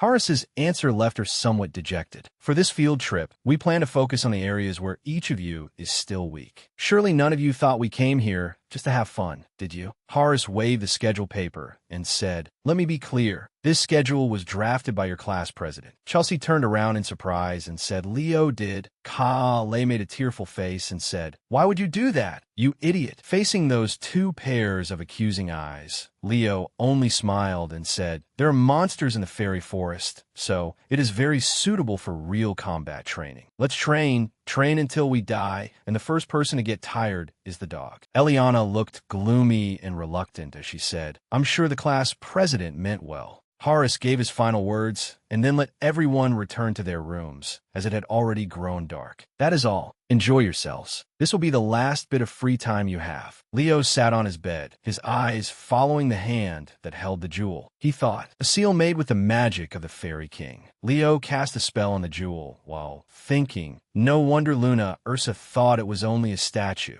After the Age of Calamity, the Fairy King's covenant maker disappeared, and not a single member of the fair folk ever experienced that magic again. But to me, all of this is far too familiar. This is Sinrit's magic. The brilliant golden light of Leo's spell surrounded the jewel. He took out a ring, and golden light was released. He thought, at last it's time to use the Heavenly King's oath I received before. Leo smiled while still casting the spell on the jewel. The jewel emitted light, and cracks appeared on it. Light shone through the window, making his room unusually bright, then vanished again, returning everything to normal as if nothing had happened. A tiny figure sat neatly in Leo's hand. He stretched and said, did Father finally release the seal? He turned around and frowned unhappily at Leo.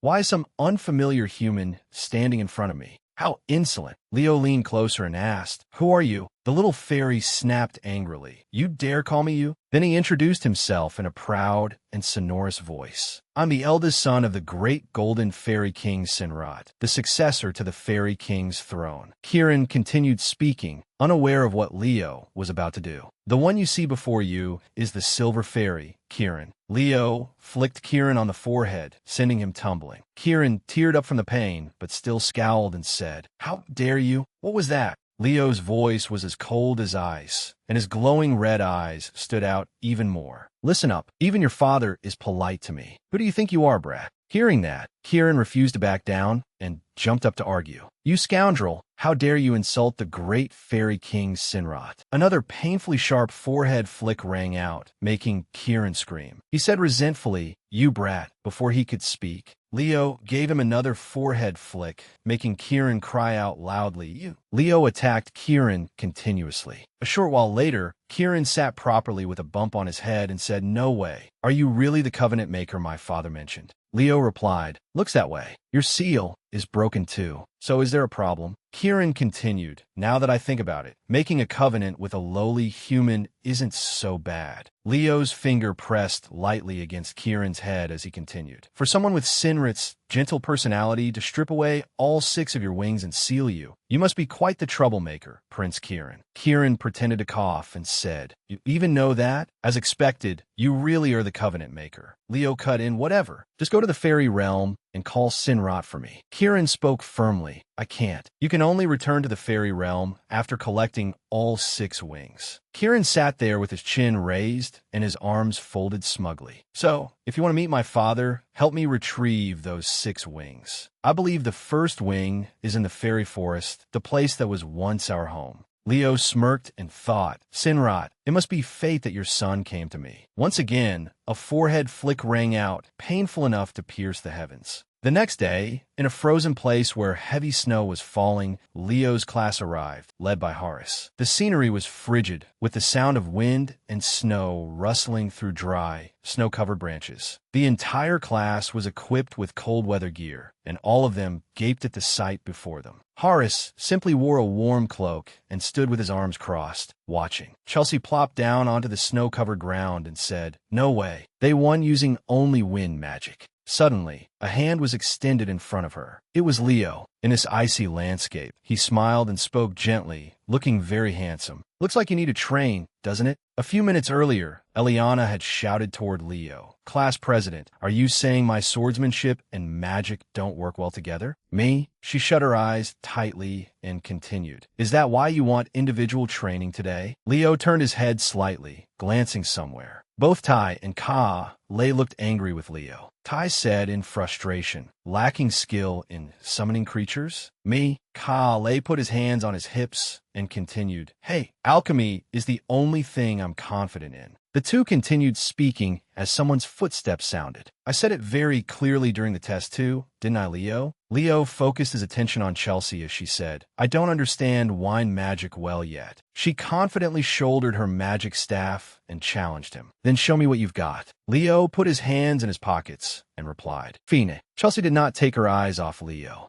she thought to herself. Everything Leo has done so far has gone beyond anything I could imagine. Who knows what he's hiding? Her gaze grew more serious. There was no time left to prepare. Now I'll attack. Chelsea struck first. Windbreak. Sharp ripples of wind crawled toward Leo. His face remained perfectly calm. He cast his spell without hesitation. Windbreak. Leo's technique easily blew Chelsea's away, leaving her quite surprised. Perhaps the one even more surprised was Eliana, as she commented on the match. Isn't fast casting Chelsea's specialty? He countered at the same speed as Chelsea, and it did not stop there. Chelsea summoned blue chains to attack him. Wind chains. Chelsea's commanding chains rushed toward Leo, but he showed no fear and said, Chelsea. He cast a spell and repelled her wind chains. I told you from the first time we met. That is not how you use wind magic. The chains were now shattered. Leo widened his eyes as magic formed at his fingertip. A large red beam of light shot toward Chelsea at extreme speed, leaving her unable to react in time. The snowstorm grew even stronger under the influence of the fight. A lump of snow fell from a tree onto Chelsea's head. Just as she opened her eyes, the tip of a sword was already pressed close to her neck. From above, Leo pointed his sword down and smirked. The wind blew his coat, giving him the air of a victor. Chelsea looked up and thought to herself, is this what wind magic is supposed to be like? Ka-lei and the others in the class were also surprised by the situation. Leo took Chelsea's hand and helped her stand. Wow, I never thought Chelsea would lose in a wind magic match. Eliana sighed helplessly. That's basically cheating. What kind of monster is our class president? Horace gave a serious evaluation of the match just now. As a pure mage, Chelsea is in no way inferior to Leo, but there's a large gap in their understanding and use of wind magic, and that decided the winner. As he spoke, Leo was patting the head of Chelsea, who was pouting and refusing to accept the result. When you advance in class, you will learn new techniques. That is why mastering what you have already learned is very important. Horace continued, all right, let us train the fundamentals under the class president's guidance. And good luck with this afternoon's training mission. The whole class answered in unison, yes. I'm so hungry and cold.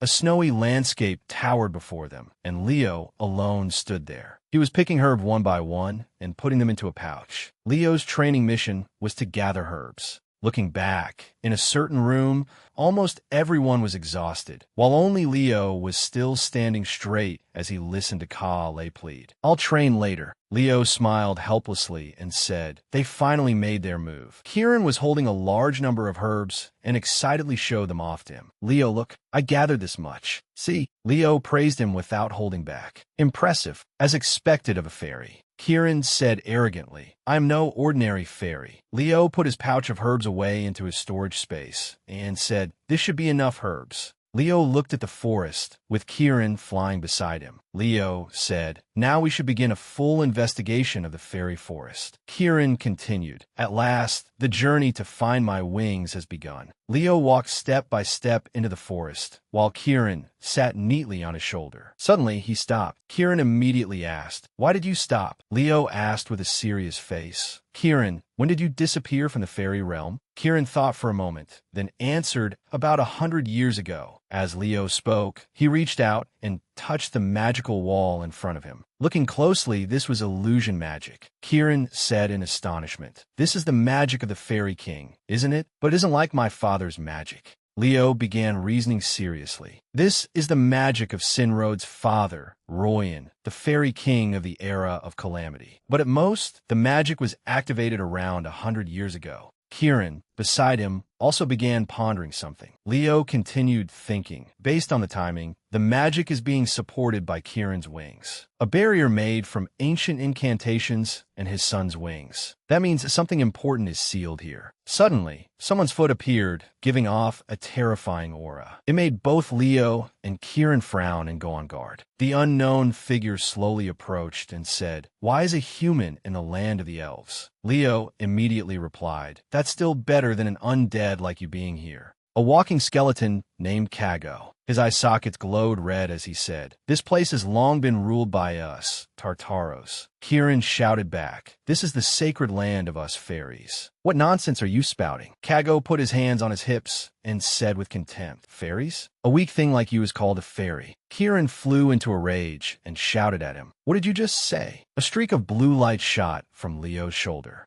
Kieran used all the speed he had to rush in and attack him, cursing, "You stinking corpse." Kago's eye sockets turned blood red and widened. With a bang, Kieran punched straight through Kago's body, sending Kago's bones falling to the ground. Kieran braked in midair and said, "All bark and no bite." From behind him, Leo said teasingly, "You call yourself a fairy, yet you charge in so brutally?" Kieran stretched, but his face was still sullen as he said, "As long as it works, who cares?" The power of fairies and the power of the undead opposed each other. Suddenly, the undead's blue light appeared again, leaving Kieran astonished. He said, "I see. Even if you're low-ranking, a fairy is still a fairy." Kieran pinched his nose and mocked him. "You stink, and you're persistent too." Kago held a holy sword surrounded by his power. Once again, Kieran shot forward as Kago lifted the sword with both hands. He shouted, "I will grind you into dust." Leo seemed to realize something was wrong and warned Kieran. Kieran dodged. Kago's somewhat rusted sword plunged straight into the ground. His power surged, and a strange seal appeared beneath his feet. Kieran was only a few centimeters away from Kago's terrifying power.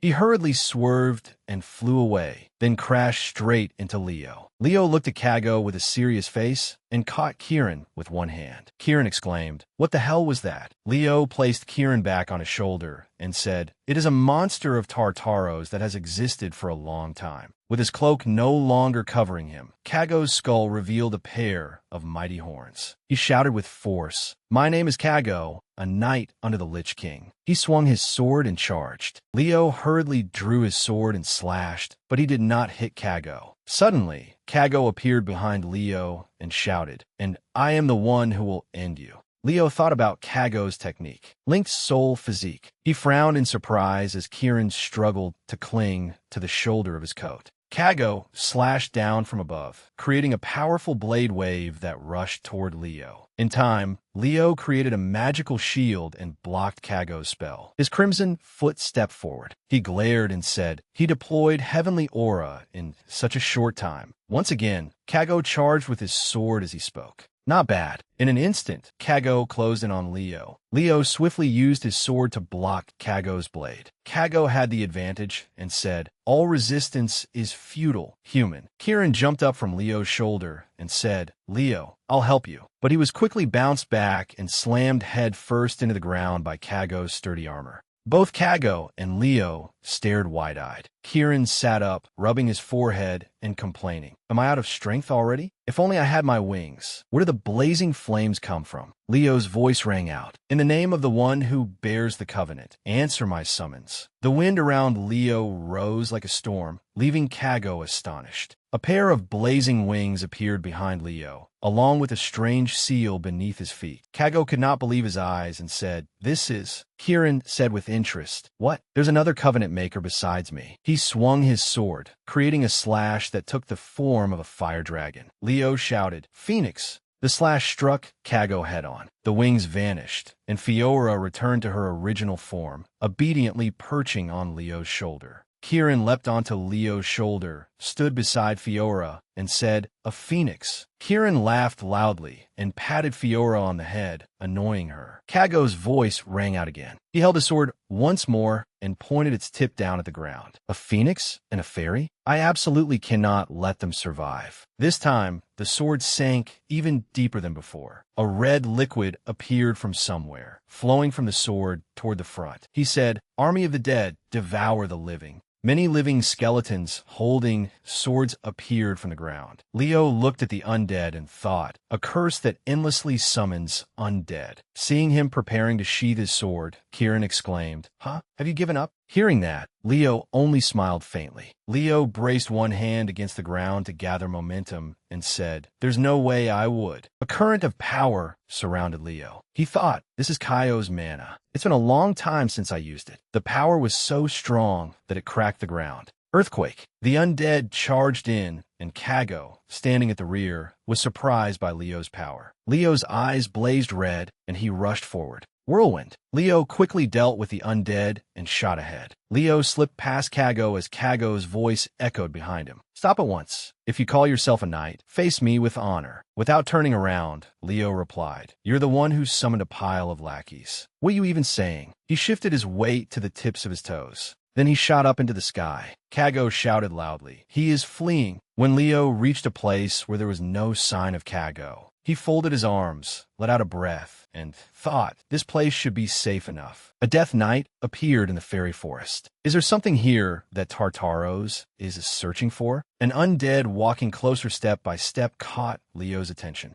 Leo defended himself while pondering. An undead separated from the herd. Suddenly, slashes appeared from nowhere and finished off the undead. The blade of a sword was placed close to Leo's neck. It was an unfamiliar boy. He said, Are you the one who summoned it? Leo immediately replied, Not at all. I am a Lumen student. I have nothing to do with that undead. Leo noticed the stranger's clothing. That uniform, a student of Saren. The other boy angrily swung his sword down from above and shouted, What a ridiculous excuse.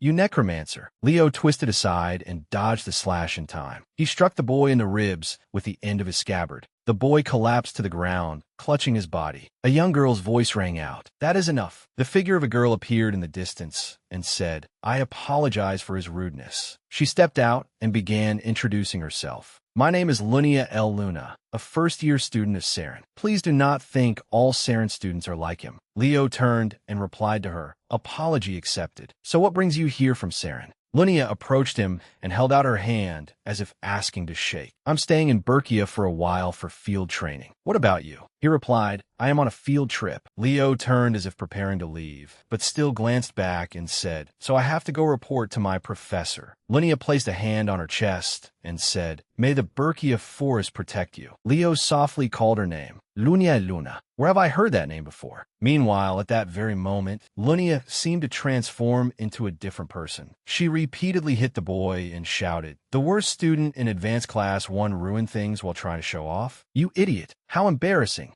Somewhere else, Rune said, A death knight in the sacred land? He furrowed his brow and said, Tragically, monsters began appearing at some point, but the level of contamination is not very severe. Horace added to Rune's words, He is not the kind of student who would lie. An unfamiliar voice rang out, drawing Leo's attention. Misunderstandings born from ignorance are also lies. Hordium appeared and continued. A first-year hero candidate who has only just begun walking this path claims that he encountered a death knight. He said, I am Professor Hordium Winter, homeroom teacher of Saren's first-year advanced class 1. Please continue. Under his gaze, Leo looked up. Hordium continued. Surely he saw a skeleton knight and mistook it. I do not believe he could have escaped from a death knight on his own. He narrowed his eyes at Leo in displeasure. He is only a first-year student. He looked at Horace and asked, Professor Hallen, do you believe this student's story? Horace replied, Of course. Horace said calmly, He may only be a first-year student, but he is the representative of the entire department. Hordium narrowed his eyes at Leo in displeasure and thought, if what he says is true, this could broaden the horizons of Saren's students. He looked at Leo's calm face and said, if he is the representative of the entire department, he must be confident in his magic as well. Hordium made a serious proposal. I propose a joint class between Saren's Advanced Class 1 and Lumen. At the luxurious banquet, everyone was whispering and chatting with one another. Kale looked at the banquet in admiration and said, They hold exchange events this grand? Saren really is a wealthy school. Chelsea, walking beside him, added, This is on the same level as a party hosted by His Majesty the Emperor, isn't it? Eliana could not hide her excitement as she said, I heard that tomorrow we'll get to experience Saren's teaching style. Nella smiled and replied, I'm so excited. Hordium and Horace were talking while sampling the food. Not far away, Leo sat at another table and glanced toward the two teachers' table, thinking, proposing a joint class so suddenly. He must be the type who has to see things with his own eyes before he believes them. Someone's voice caught Leo's attention. We have met before, haven't we? It was Lunia. She held out her hand as if inviting him. Would you care to dance? Above them, the light from the chandelier shone brilliantly and elegantly. Below it was the sight of Leo and Lunia dancing together. Lunia seemed interested as she asked Leo, You know the F dance? Leo answered briefly, I learned it long ago. Lunia's face flushed red. She asked, "Come to think of it, I still don't know your name. What should I call you?" When Leo answered, Lunia suddenly flinched and froze. "Leo Plop. Just call me Leo." Then, unexpectedly, she grabbed him by the collar, lifted him up, and shouted, "So it was you, the thief who stole someone else's covenant." Her ferocious face was completely different from the graceful look she had shown a moment earlier. "I'll kill you."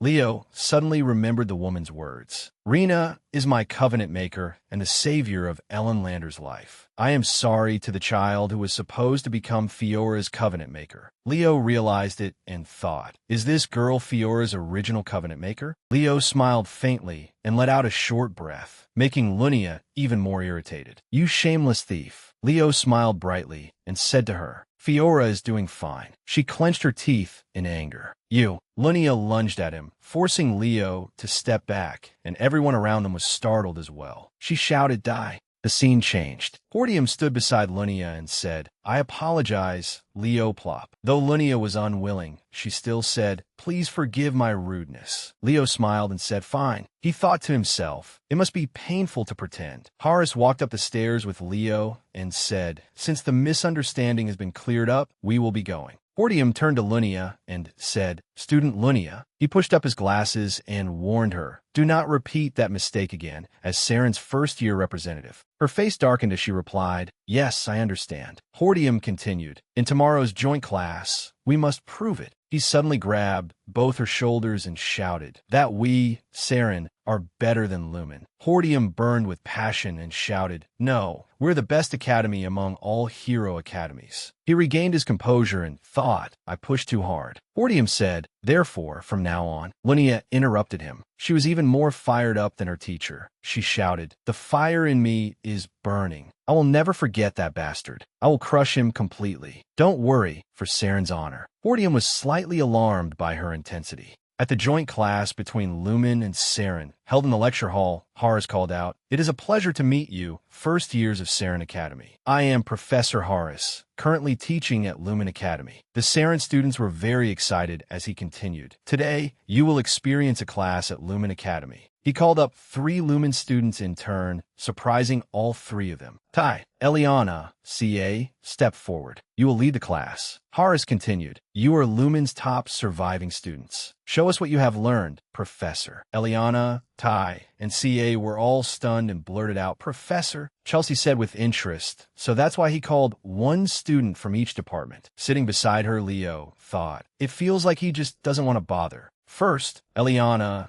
gave a presentation about her strength. Next came CA, looking confident. Though Tai was rather timid, he still did his best during his presentation. The Saren students were fascinated and took careful notes. Hordium smiled faintly and thought, "Whenever you observe from the perspective of another race, you may awaken a new method." His expression turned serious again as he thought, "But this is a little strange." The class president still has not appeared. Leo paid no attention to the professor's gaze and only focused on listening to his classmates' presentations, while Lunia, seated on the other side, was trembling with anger. Only Chelsea remained cheerful as she cheered them on. "Everyone is amazing." Eliana, Tai, and CA bowed one after another to thank everyone. Footsteps sounded, followed by praise. Those 3 presentations just now were truly wonderful, Lumen students. It was Hordium. He spoke with dignity. "I can sense that each of you has deeply developed your abilities within your own department." He approached the board and picked up a piece of white chalk. Hordium pointed at the board and said, "Saren pursues a different method from Lumen." He continued speaking as he wrote on the board. "Saren students learn magic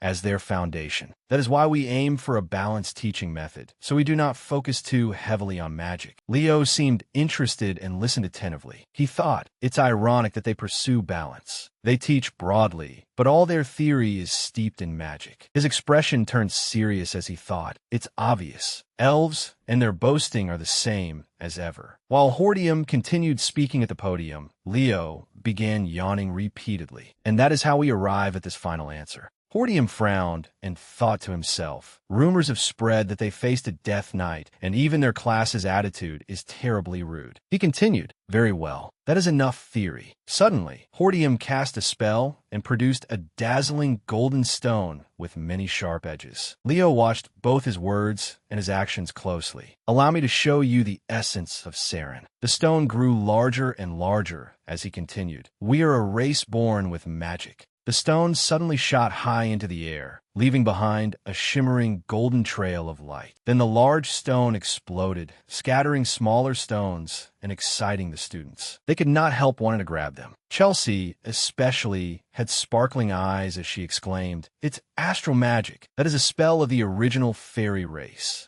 The other students also admired the beauty brought forth by astral magic. This is our essence, astral magic. Hordium continued as he used magic to write on the board. The formula I am writing is the great legacy of our ancestor, Lady Luna, and it became the foundation of all astral magic. The astral magic I just showed you is one of the endless branches derived from this formula. He looked up and said, "Beautiful, is it not?" A student raised his hand. It was Leo. Hordium said, "Ask your question, class president." Hordium seemed rather pleased as he thought, I really cannot get him interested in astral magic, but Leo's words rang out like a bolt from the blue. That explanation is wrong. Linnea and Horace were both shocked. Hordium was no exception. His eyes widened, his brow furrowed, and he asked, "What did you say?" Leo did not hesitate and repeated himself. "I said that spell will not activate." The Saren students were surprised as well. Hordium still frowned as he said, "Of course. It is an incomplete spell, so it will not activate." A leaf-like drawing was on the board as Hordium continued. Our ancestors interpreted the legacy of our forefather and somehow restored it into its current form. Leo thought, this is a lost spell? Well, I suppose he would not know. This spell was created by Luna when she established the astral magic system for the sole purpose of passing it on to me. Hordium stared directly at Leo with a rather intimidating look and said, "It seems you are very knowledgeable about astral magic. If we elves have interpreted it incorrectly, could you explain it to me?"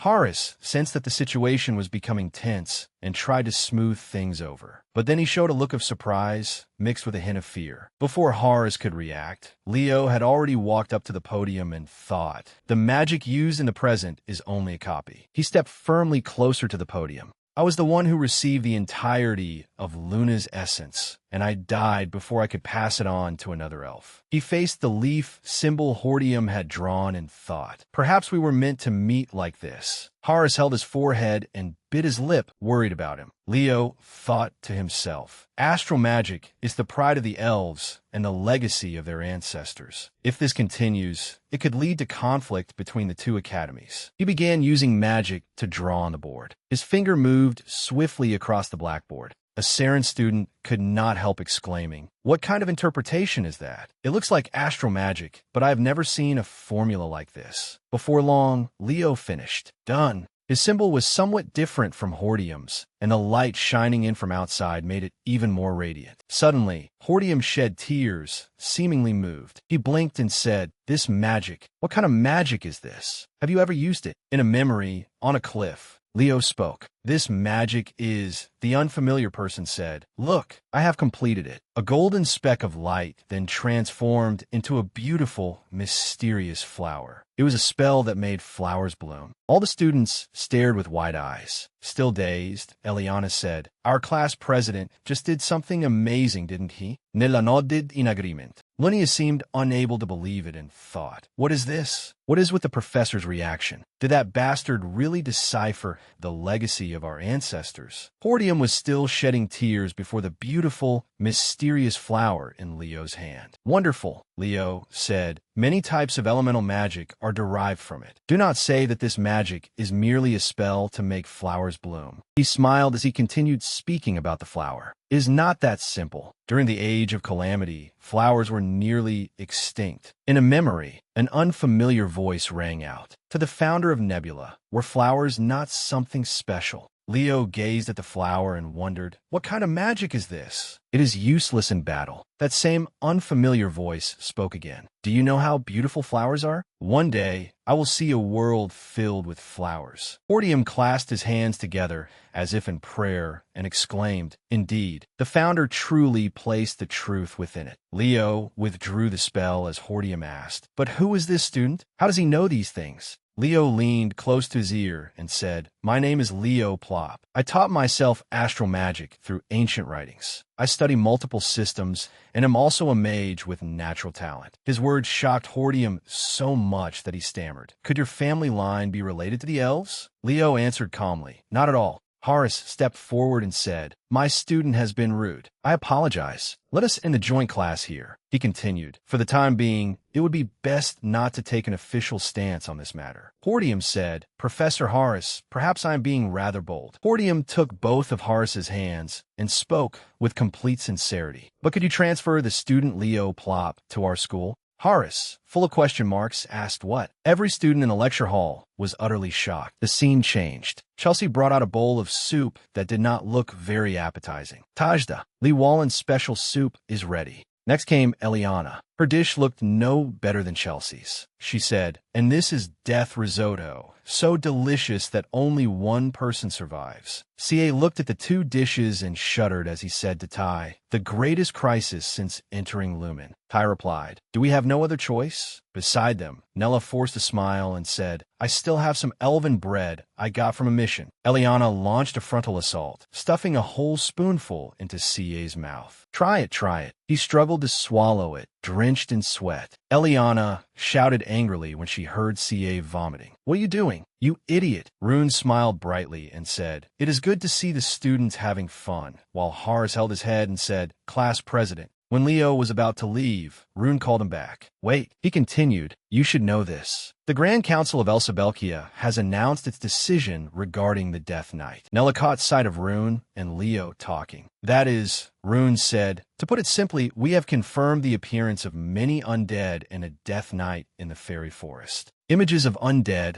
like Kago, came to mind. So we have requested that both Lumen and Saren investigate the abnormal situation in the fairy forest. Eliana, Nella, and Chelsea all looked interested in what Rune was saying, but it would be very dangerous with only inexperienced first-year students. Rune and Leo were still unaware of them. Rune said, so we requested Saren's help. Once the mission begins, they will investigate the abnormality together with Saren's upper-year students. Leo asked, did the council leader come all the way here just for that request? Rune shook his head in denial. No, actually, I came on my own because of you, Leo. A young female Saren student peeked hesitantly from the doorway. Rune said, my granddaughter wants to meet you. Aaron, she timidly approached and spoke to him first. Leo, how have you been lately? Grandpa, I said I would come, so I used my privilege. Leo answered her warmly. Thank you for coming. I will introduce you to my class. Chelsea could not help admiring her when she saw her. She is so cute. Chelsea rushed over and bombarded Aaron with questions. What is your name? Why didn't you come to the exchange event? Eliana also asked questions, leaving Aaron petrified. Class president, how do you know her? Nella said from afar, she is so cute. Aaron seemed so embarrassed that she overloaded, her mind spinning as she became unable to speak. Then she dashed upstairs, calling back, excuse me. Chelsea and Eliana stared blankly after her. Chelsea asked quietly, did we do something wrong? Eliana added, is she really that shy of a kid? Seeing that scene, Rune furrowed his brows slightly and said, Leo, I am counting on you. Leo went upstairs to where Aaron had gone. Outside on the balcony, Aaron sat hugging her knees with a sorrowful expression. Suddenly, a coat was draped over her, making her jump in surprise. Aaron grew timid when she realized it belonged to Leo. She asked, but won't you be cold, Leo? He smiled faintly to reassure her. Do not worry about me. He asked, so, why did you run away from Saren? Hearing that, she fell silent for a long while. Aaron turned her face away evasively. Because I am not suited to being a hero. Leo put his hands in his pockets and said, that again. Aaron began to speak more. When life at Saren became too overwhelming, I met someone who was like the sun. Leo asked curiously, who? Her expression brightened again, and she spoke with admiration. Miss Lunia is truly amazing. She can do anything. She is always confident, and she is kind to everyone. She is a real hero. At the academy, everyone gathered around Lunia while Aaron watched from afar. Aaron continued, "So I began to admire Miss Lunia. Because she is an extraordinary person, unlike me, I wanted to follow in her footsteps." She began telling her story. "I climbed up to advanced class 1 on my own. An image appeared of Lunia fiercely unleashing a technique." Aaron continued, "But during the evaluation match, I think I made a terrible mistake." As she reached this point, Aaron's face crumpled as if she were about to cry. "And I think she started hating me after that." Leo merely looked at her and thought to himself, "She is not the kind of person who deserves to be hated. Lunia is not the type to hate someone over something trivial. I should ask her about it sometime." When he looked at Aaron, he was reminded of someone else. He thought, "For some reason, I keep seeing glimpses of Berkia in her." Leo spoke up and asked, "Do you like the story of Berkia?" Aaron answered immediately without hesitation, "Yes, it is the story of our ancestor." He stepped closer to the balcony and said, "Then you must know that Berkia admired the great heroes who guided her and followed in their footsteps. That is how she became a hero, right?" Leo's next words seemed to awaken Aaron. "Do not worry about how others see you. Just follow the path you want to take." He held out his hand in front of her. "Let's go downstairs. My class is great, and it is fun too." On the snowy mountain, everyone had gathered. Lunia spoke quietly to Leo. "How in the world did you convince Aaron?" Leo answered calmly, "I told her there was no reason to be afraid of you." In contrast to his calm expression, Lunia spun around and asked, "Aaron is afraid of me? Why?" Leo explained, "She said you were terrifying during the evaluation match, so she thought you hated her." Lunia explained in shock, "Well, that was only because Aaron was too strong, so I had to focus on the match." Leo continued, "Take care of her. She probably needs you." An unfamiliar voice rang out, drawing everyone's attention. "I have arrived." It was an elf with short, pale, purple hair, Rauda Ungra, Saren's third-year representative. He smiled, shook Hordium's hand, and said, "Professor Hordium." Hordium said, "Rauda, your recent thesis was quite interesting." Leo noticed the ring on Rauda's hand. He turned to Lunia and asked, "Lunia,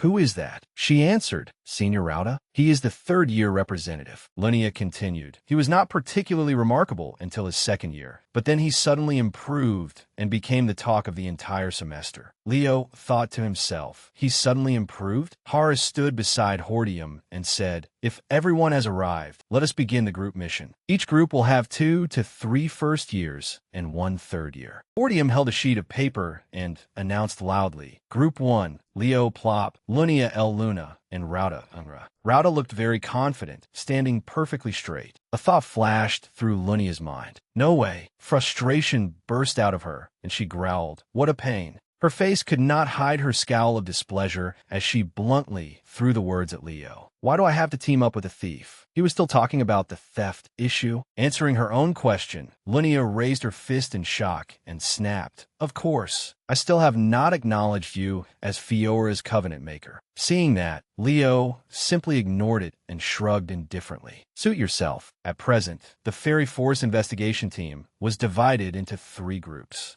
At different locations, Leo, Lunia, and Rauda went deep into the forest to search for information. The remaining members were scattered across the habitat of the boxwood trees, the herb clusters, the conifer record area, and around the entrance to the forest. After taking a few more steps, Lunia began chattering with questions again. "By the way, where did Senior Rauda go by himself? We're supposed to move as a group." The reason she asked was because of what Rauda had said, "I will move separately. Let's meet in the center of the forest." Leo lowered his eyes and guessed. He must have something he needs to do alone. His hand touched the ground, and faint purple smoke drifted around him. Lunia looked around restlessly, questions spilling endlessly from her mouth. "But we have come this deep and still have not encountered a single undead." Suddenly, Leo's expression grew tense. He thought to himself, "It still looks like last time," but he recalled the strange details he had personally discovered during his previous trip. "Look closely. This is part of an illusion spell. This is the Spirit King's magic, right? But it does not look like my father's magic. There is a curse on the island that had not been there before, a curse of death that only someone who had lived through the Age of Calamity could recognize."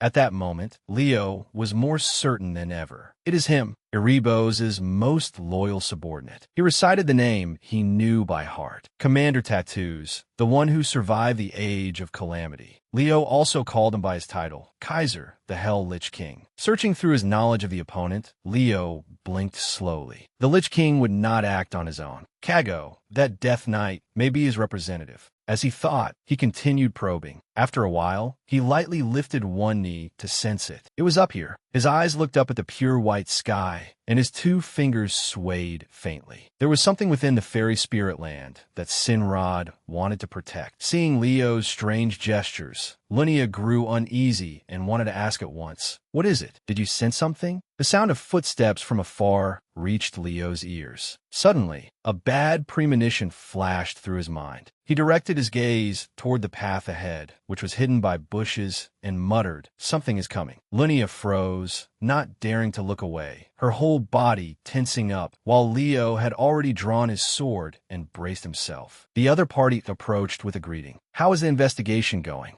The first-year representatives. The familiar person right before her in this situation startled Lunia. "Senior Rauda." He asked about the situation in a friendly manner. "So, did you two run into any undead?" Lunia shook her head in frustration. "No, I didn't see any at all." Continuing, Rauda narrowed his smiling eyes at Leo and took the initiative to hold out his hand. "You're the one who first found the Death Knight, aren't you?" Leo politely reached out and shook his hand, answering calmly, "That's right." But another thought rose in his heart. "That black ring. Just as I thought." Rauda raised his voice as if mocking him. "Unfortunately, you may have been mistaken," he asserted. "There are no undead at all, let alone a Death Knight. But don't worry. It's normal for first years to get a little too enthusiastic." Rauda steered the conversation. "Do you know that high-ranking undead, such as Death Knights, will be unsummoned if their necromancer does not continue supplying them with enough mana? That is why demon summoners are always beside Death Knights." Lunia automatically inferred. "Then that means there's a demon in this forest." She tried to deny it. "But this is Berkia, the capital of Elsabelkia."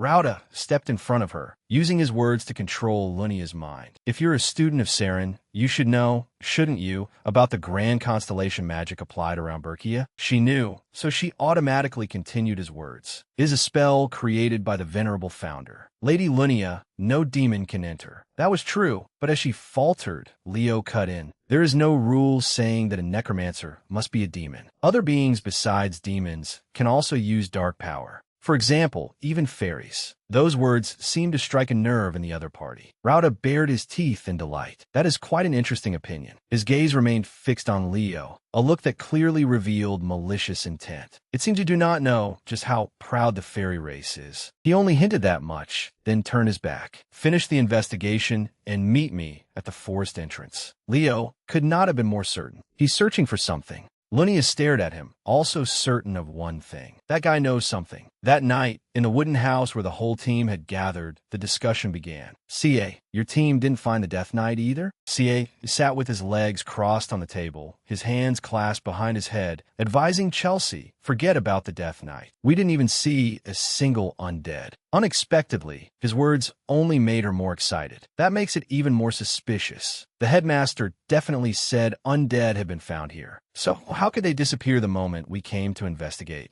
Seeing her extremely excited expression and blazing determination, CA was left speechless and laughed awkwardly. He decided to put this conversation aside and found an excuse to slip away. "I'm going to sleep." Chelsea stubbornly grabbed his sleeve and insisted, "Not so fast." At that moment, Leo had just landed on one knee after leaping straight down from the upper floor of the house. Leo stood in front of the Saren Academy dormitory lodge. He entered a room, his footsteps light, even the motion of opening the door cautious. After going inside, he quickly swept his eyes across the room. Then, looking at the book bearing Rauda's name, lying silently on the table, he murmured to himself, just as expected, he's already left the dormitory. Leo continued looking at the map nearby, marked with a large red X. Feeling suspicious, he moved close to examine it and saw, this is the entrance to the fairy spirit land. He had thought he was acting in secret, but Lunia had followed him at some point. Suddenly, she appeared on the windowsill and shouted, "What are you doing here?" Leo hurriedly covered her mouth with his hand. Lunia understood and lowered her voice to whisper, "You were acting strangely earlier. Now what are you doing here?" Leo did not hide anything and told the truth. I'm looking for Rauda, but he's already slipped away. He definitely went to the fairy forest. Leo's sharp ears suddenly detected something, and his eyelids lifted. Outside the door, someone was listening in. Didn't you say Rauda was sleeping? I heard voices. Linnea was so frightened that she stammered. Why would Senior Rauda?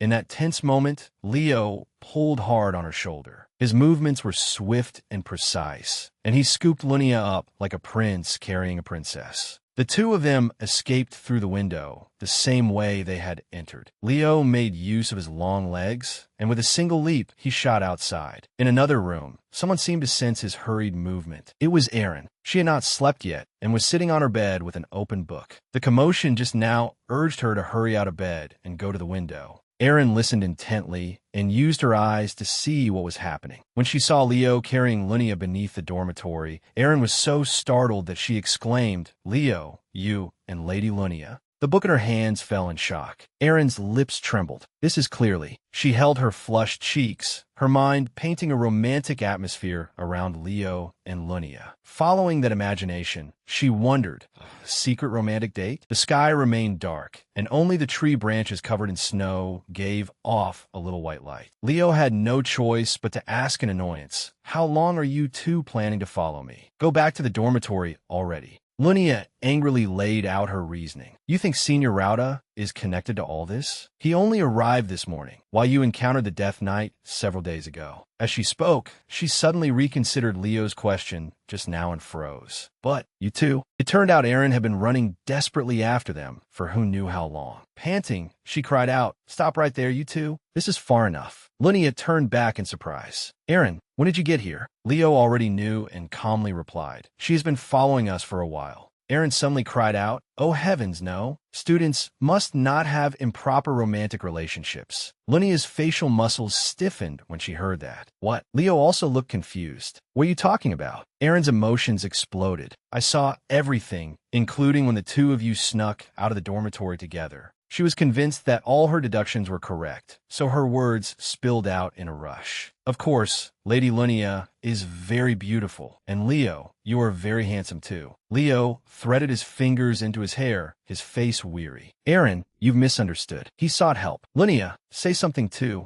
Linnea's whole body trembled. Her lips pressed together as she let out, "What?" When she turned her face, her confusion was plain to see. "It is not like that. I mean," at the same time, Leo's red pupils also widened. His shock was just like Linnea's. From beneath the ground, an arm stitched together with blood-red sinews had just emerged. Uninvited guests appeared before the three of them. Of course, everyone recognized them. They were undead. A cold, gloomy air surrounded the place where the students stood, and a spine-chilling greeting rang out. "Welcome to the fairy forest." Leo's keen eyes read the heavy opponents. "They're all high-ranking undead, bone soldiers." Linnea was still confused. Where did these things suddenly come from? He turned his head toward her and asked frankly, "Linnea, are you ready?" She was never the type to be weak and dependent. Though she had been frightened moments ago, her spirit now erupted, and she answered clearly, "Of course." Beneath Linnea's feet, a firestorm formation was opening. The corners of her mouth curved into a confident smile. A whirlwind of fire swept through the undead, drawing them into its fierce heat. Linnea laughed with delight, then turned back to ask her teammates, "How about that?" At that moment, an urgent voice called to her, "Linnea." It was not Leo, because he was staring in surprise toward the direction of the call. The other person, Erin, had saved Linnea just in time. She raised her shield to block an undead that had silently launched a surprise attack on Linnea. Leo knew very well the origin of the transparent ice armor Erin was wearing. It was from Berkia, armor that increased one's power when supported by the shield of Animus. The ground sank slightly, where someone had just bent their heel to spring upward. Erin rolled her eyes wide, her mouth letting out a loud yell to rouse her spirit. Her sword slash successfully took the head of a bone soldier. The moment its weakness was struck, its body immediately dissolved into black smoke and vanished. Linnea looked at Erin with admiration. "You're really good, Erin." Erin scratched her head and laughed awkwardly. Leo added in admiration. I didn't think you had a move like that. She remained modest. It's nothing special. Returning to the unfinished matter from earlier, Aaron was determined to get to the bottom of it. Then why did the two of you come out here late at night? Leo had to emphasize through gritted teeth, Lunia and I are not in that kind of relationship like you think, Aaron. Now that the obstacle was gone, Lunia cleared her throat and explained, that's right. We only stopped by the third-year seniors' dormitory to investigate. Aaron still did not believe it and asked back with round eyes, really? Lunia put her hands on her hips and suddenly raised her voice. Yes. Wouldn't it be good for you if romantic issues made me unable to focus on my studies? That would mean fewer rivals for you. Aaron calmly denied it. That is not true. She placed her hand on her chest and expressed herself seriously and sincerely. Lunia, you are the best student, and I want you to always be the best because you will become a hero. Lunia, standing opposite her, was momentarily stunned. She thought that. She suddenly remembered the advanced combat class evaluation at Saren Academy, when Aaron and Lunia had an explosive clash. At the time, Aaron had been driven by her all the way to the cliff wall, breathing heavily. Lunia had been extremely excited then, just as expected of Aaron. Among all the first years, only Aaron can face me. Because her opponent was also highly regarded, it stimulated Lunia even more. After a few minutes of regaining her spirit, she pressed her lips into a smile. All right, I will also use my full strength. The attack Lunia summoned then, like the barrel of a cannon, left Aaron's entire body frozen in place, only able to stare. It seemed even Lunia herself had not expected the firepower she unleashed to be that great. In the blink of an eye, all Aaron could see before her was fire and more fire. Lunia now finally understood and realized she had gone overboard. Now I finally understand what the expression on her face back then meant, and why she did not come to school after that. She frankly expressed her wish. Aaron. Lunia stepped forward and took Aaron's hand with a tender gaze. I want you to keep coming to school because you are my friend. Aaron was flustered. Wait, Lady Lunia and I are friends? Don't you hate me? Lunia smiled with crescent eyes, her voice full of joy. We are friends, didn't you know? Aaron listened attentively. As a friend, and also as a rival, I hope you can continue facing me. That innocent confession made Aaron happy as well. A friend and a rival. Suddenly, Aaron's face fell again, her tone full of worry. But she no longer spoke loudly. Instead, she leaned close to Lunia and asked quietly, her eyes still drifting toward Leo. You two really are not. Lunia protested vehemently, her voice echoing up to the sky. We already said we are not. Aaron let out a sigh, thinking to herself, children really do grow up through fighting. In one corner of the forest, the sky was much darker than elsewhere. Kago spoke hoarsely. You must have been surrounded, mage. From his pitch-black eyes, killing intent radiated. We have uninvited guests. A very familiar figure in a black cloak approached and answered him. What? Is that not something your warriors should handle? The hood of the cloak was pulled back, revealing Rauda's lifeless face. He hissed, Death Knight, Kago. Kago shouted 2 words straight in his face. You bastard. His footsteps deliberately stomped hard. The Death King's warrior command. Kago could not endure Rauda's arrogant tone. Are you treating me like a subordinate? Rauda did not bother raising his voice. He gently lifted the ring on his index finger and reminded him, It seems you have forgotten the fact that the Death King chose me. After saying that, Rauda arrogantly turned away, still deliberately provoking Kago with a few more words. Once the summoning circle is complete, I will no longer need Tartaros' help. Even after his figure had gone far away, his arrogance could still be heard. So until then, I will rely on you. Kago must have been making calculations of his own, because he changed his tone immediately. Of course. Back with Leo's group, after hearing his reasoning, Lunia still sounded reproachful. You're saying Senior Rauda is connected to the problems in the fairy forest? That is only his speculation. Do not take it too seriously, Aaron. Aaron said softly, but hasn't it gotten colder than before? That's true. Berkia is a cold region, but how should I put it? Lunia frowned. Now that I think about it, it is still a bit vague, but Leo kept his thoughts to himself. I think I'm sensing a curse. He instructed them aloud. Let's prepare a little before moving on from here. Just as his finger pressed the center of the formation, Kieran and Fioria leapt out with gleeful laughter. Look, my entrance.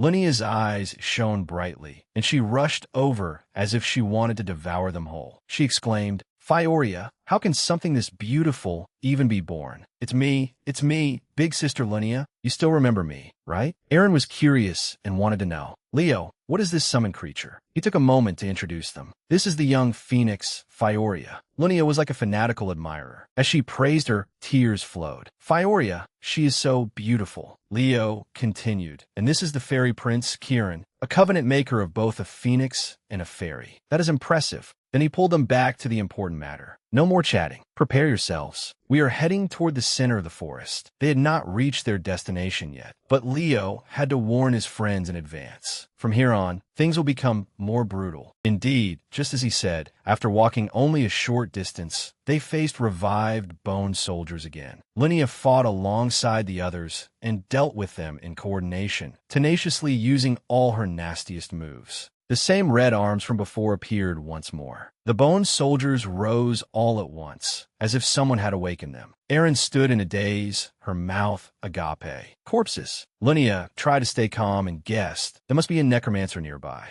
Leo did not concern himself with calculations at all. He coldly brushed past each one and greeted them with several sword strikes. They could not endure the pain and continuously perished amid horrifying screams. After handling a group of them, Leo panted and confirmed, "No, there isn't anyone." But Linnea insisted, "Leo, you saw it too." A corpse suddenly turned into a bone soldier. Leo explained to her, "That is not an undead created by a necromancer." Linnea pressed further. "Then what is it?" He lowered his voice. "A death curse." Linnea was dazed, partly from fear and partly from astonishment. "A death curse? I have never heard of it before." But Aaron seemed knowledgeable about this and continued Leo's words. "It continuously summons undead in the surrounding areas and will turn this region into a realm of death." Leo cut in of his own accord. "And the one who cast it is." A cold, gloomy gleam radiated from his eyes. "The commander of Tartaros, the Hell Death King, Kaiser."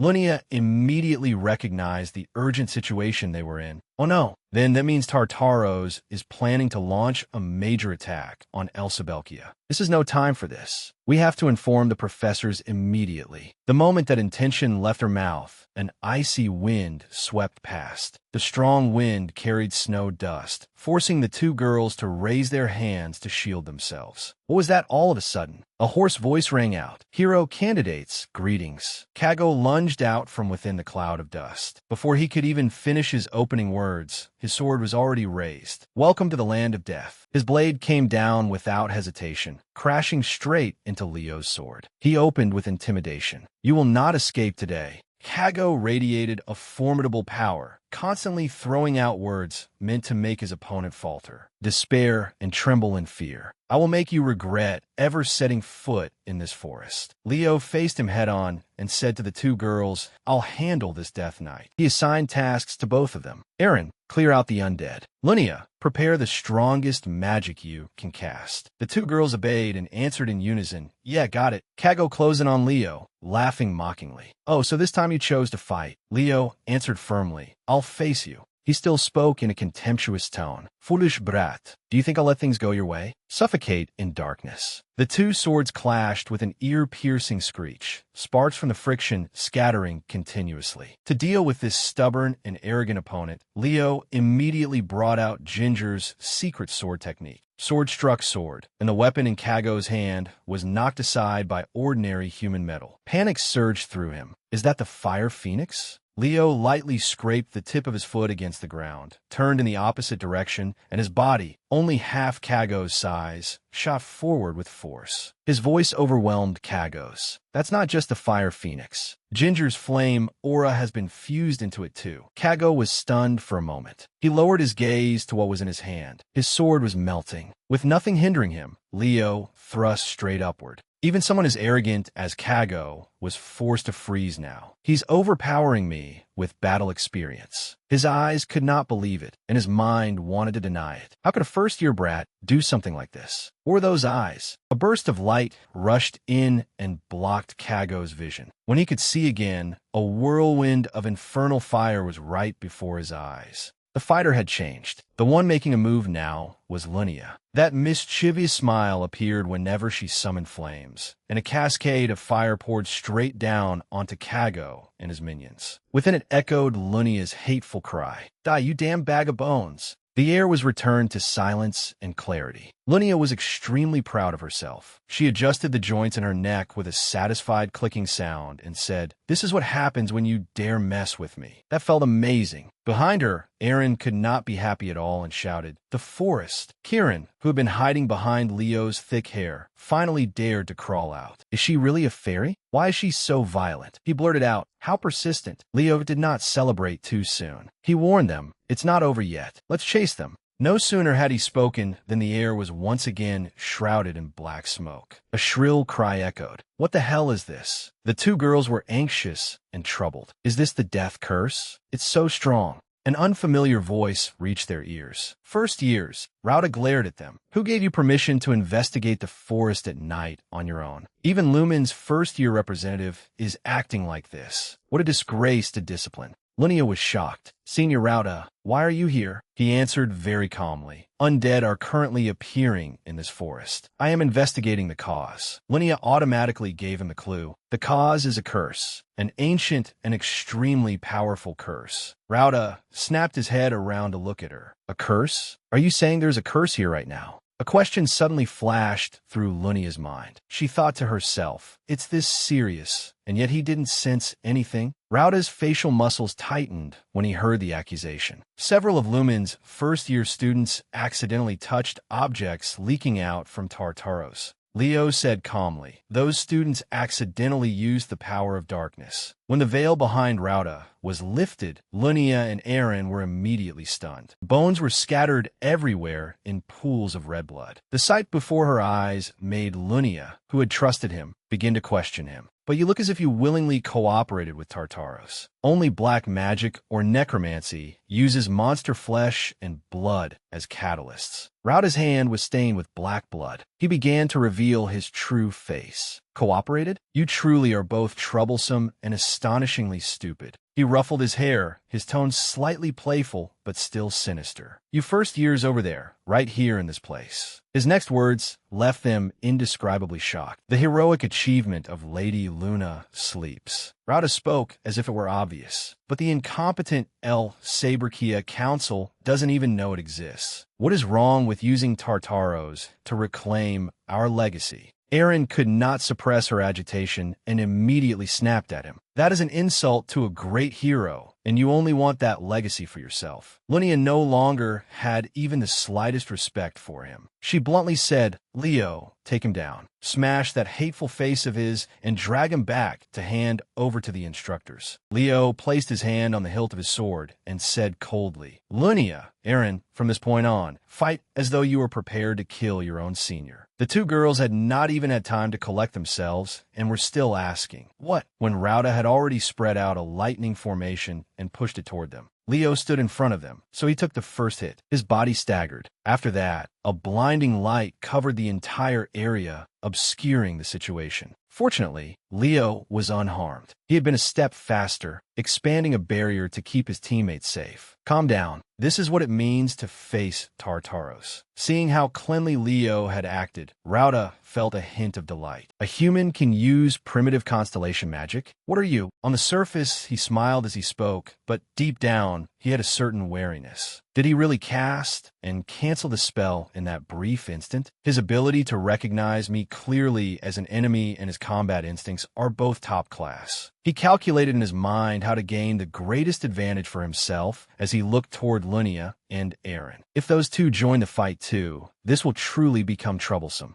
Rauda flicked his hand, and a hazy purple smoke flowed out from his ring. He clicked his tongue. In that case, a current of electricity brushed past and separated Leo from the two girls. He shrieked gleefully, "Get down!" Another incantation rang out through the agitated space. Eren pulled out her shield and armor to defend, saving Lunia as well, who had nothing to protect herself with. Lunia coughed violently, then sat up at once she was safe. Did he just say that was Eretaiga? Eren was bewildered. It's only a basic spell, but it's unbelievable how terrifyingly powerful it is. Suddenly, Lunia froze, her eyes wide and her brows tightly furrowed. She saw that Rauda was only a few steps away from closing in on Leo. She shouted in horror, "Damn it, we have to help him!" With Rauda's help, Kago could now openly rush out and block their path. He looked at the two girls mockingly. "This is as far as you go, chosen heroes." Lunia snapped stiffly in his face. "In your dreams." She seemed to have prepared some kind of plan and quickly told her teammate, "Eren, buy me time." Eren coordinated smoothly. "Leave it to me." On Leo's side, Rauda was now looking at him with lifeless eyes. He asked, "Any last words before you die?" Leo showed not the slightest fear and asked back just as arrogantly, "You're awfully confident, aren't you?"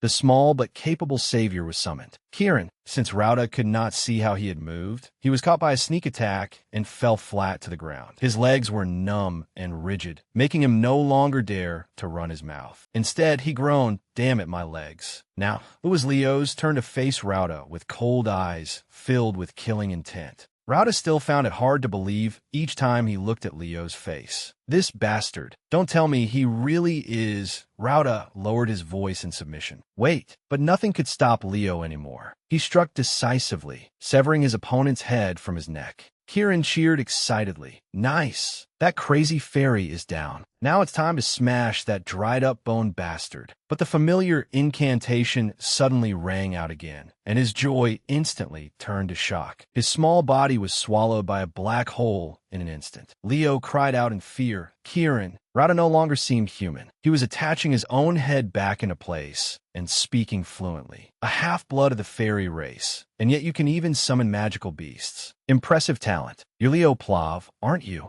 His face was now half human and half monster. One side of it was marked with tangled scars, and only his mouth still kept its arrogant expression. "How fortunate that I'm the one who gets to send you off." Rauda had gone completely mad from the bizarre power he had absorbed. The power of the Death King isn't bad. And if I obtain the power of the founder, Call Luna, I can trample arrogant brats like you who only know how to rely on talent. Leo placed the injured Kirin on his shoulder and observed the opponent before him. It seems Erebos has begun devouring you." Rauda roared as he raised his hand and gathered dark energy. Leo calmly raised his sword high, ready to receive the attack. Leo's blazing red eyes never left Rauda, who had failed to fully accept Erebos' power. He flashed past like lightning and cut off Rauda's arm. His purpose was clearly to sever the connection with that ring. Leo did not stop there. He drove his sword into Rauda's shoulder, like a predator in the darkness that had already claimed victory. Those who gain power through shortcuts always lack battle sense. With a face full of contempt, he urged him on. "Come on, keep regenerating. I'll keep cutting you down until you run out of mana." Rauda could only groan and look up through bone-deep pain. But then a whisper sounded. "Are you having trouble, mage?" The Death King's voice kept echoing around him, tempting him by his ear. "Is the human before you your target? Hurry and complete the summoning circle, and seek the power sealed in this land." And so the Death King moved Rauda's severed arm on his own. "That's right. If I can absorb that power." Leo quickly glanced over to observe his two teammates in the distance. Although they looked utterly exhausted, they were still standing firm. Those two were holding out pretty well. "Looks like I have to deal with this one first." Rauda clutched his bleeding wound and wondered, why hasn't my arm regenerated yet? Kirin quickly realized something abnormal was happening. "Leo, Rauda's arm has completed several bloodlines of the formation. Look over there." Then Rauda also began showing abnormal signs. He joyfully opened his mouth wide and released a certain power. It's too late. The force of it spread vibrations through the surrounding area. The crimson formation blazed with an eerie glow as it was completed. Kago also stopped fighting, drawn by the disturbance, and turned to look. The burst of demonic energy forced Leo to retreat. It seemed as if the entire ground was shaking because of what was about to appear. The ground suddenly cracked into small fragments. A gigantic hand rose up from beneath the earth. Kirin's face turned pale as soon as it appeared. "Oh my, what is that?" Leo, however, knew about the giant skeleton before him. The Skeleton King. He frowned slightly as it was summoned. One of the strongest undead still in existence. All the bubbles gathered together, forming a complete shape. Rauda was able to completely regenerate his original appearance. I'm overflowing with power. So this is the Founder's power. Leo knew there was no way to stop his actions anymore. By completing the summoning circle, he had fully accepted black magic. All Leo could do was throw himself forward and face the Skeleton King in battle. Gripping the sword tightly in his hand, he rejected Rauda's reasoning. That filthy power could never belong to Lunia.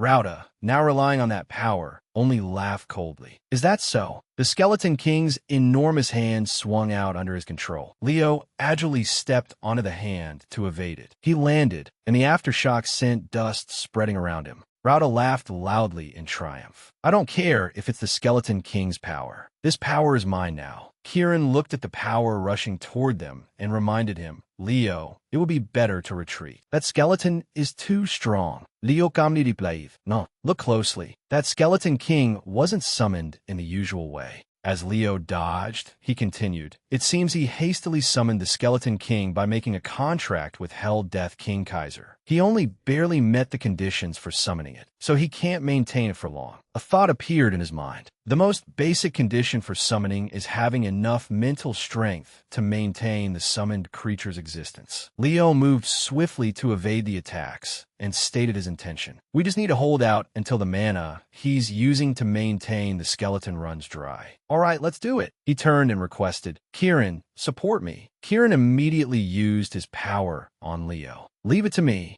A magic formation appeared on Leo's hand. He unleashed the ultimate technique, Ray of Light, creating a large explosion. The attack made smoke rise from the Skeleton King's head. Its eyes glowed crimson, flashing with a deathly light. The Skeleton King raised the sword in its hand high and aimed at Leo. He hurriedly sprang up and dodged the slash, thinking to himself, as expected, the gap in strength is enormous. But we only need to buy time. If we can do that, just then, Rauda laughed coldly with calculated intent. He used his stored energy. The moment Leo landed, he immediately attacked. At that moment, Lunia appeared in front of Leo and used the Phoenix shield to block Rauda's power. She turned back and said to him, Leo, focus on the Skeleton King. I'll handle that crazy senior. Leo immediately answered, as if he had been waiting for that. Then only Aaron will be left with the Death Knight. Lunia smiled and said, Don't tell me you don't trust Aaron. She added, Aaron is one of the people who volunteered to fight the Death Knight one-on-one. Over on that side, Kago unleashed an extremely powerful slash, but Aaron's shield stopped it. Although she was pushed back and slid a distance, she was completely unharmed. His voice rang out, How arrogant! Do you think you can face me, the great Kago, all by yourself? As he spoke, he unleashed a horizontal slash aimed at Aaron.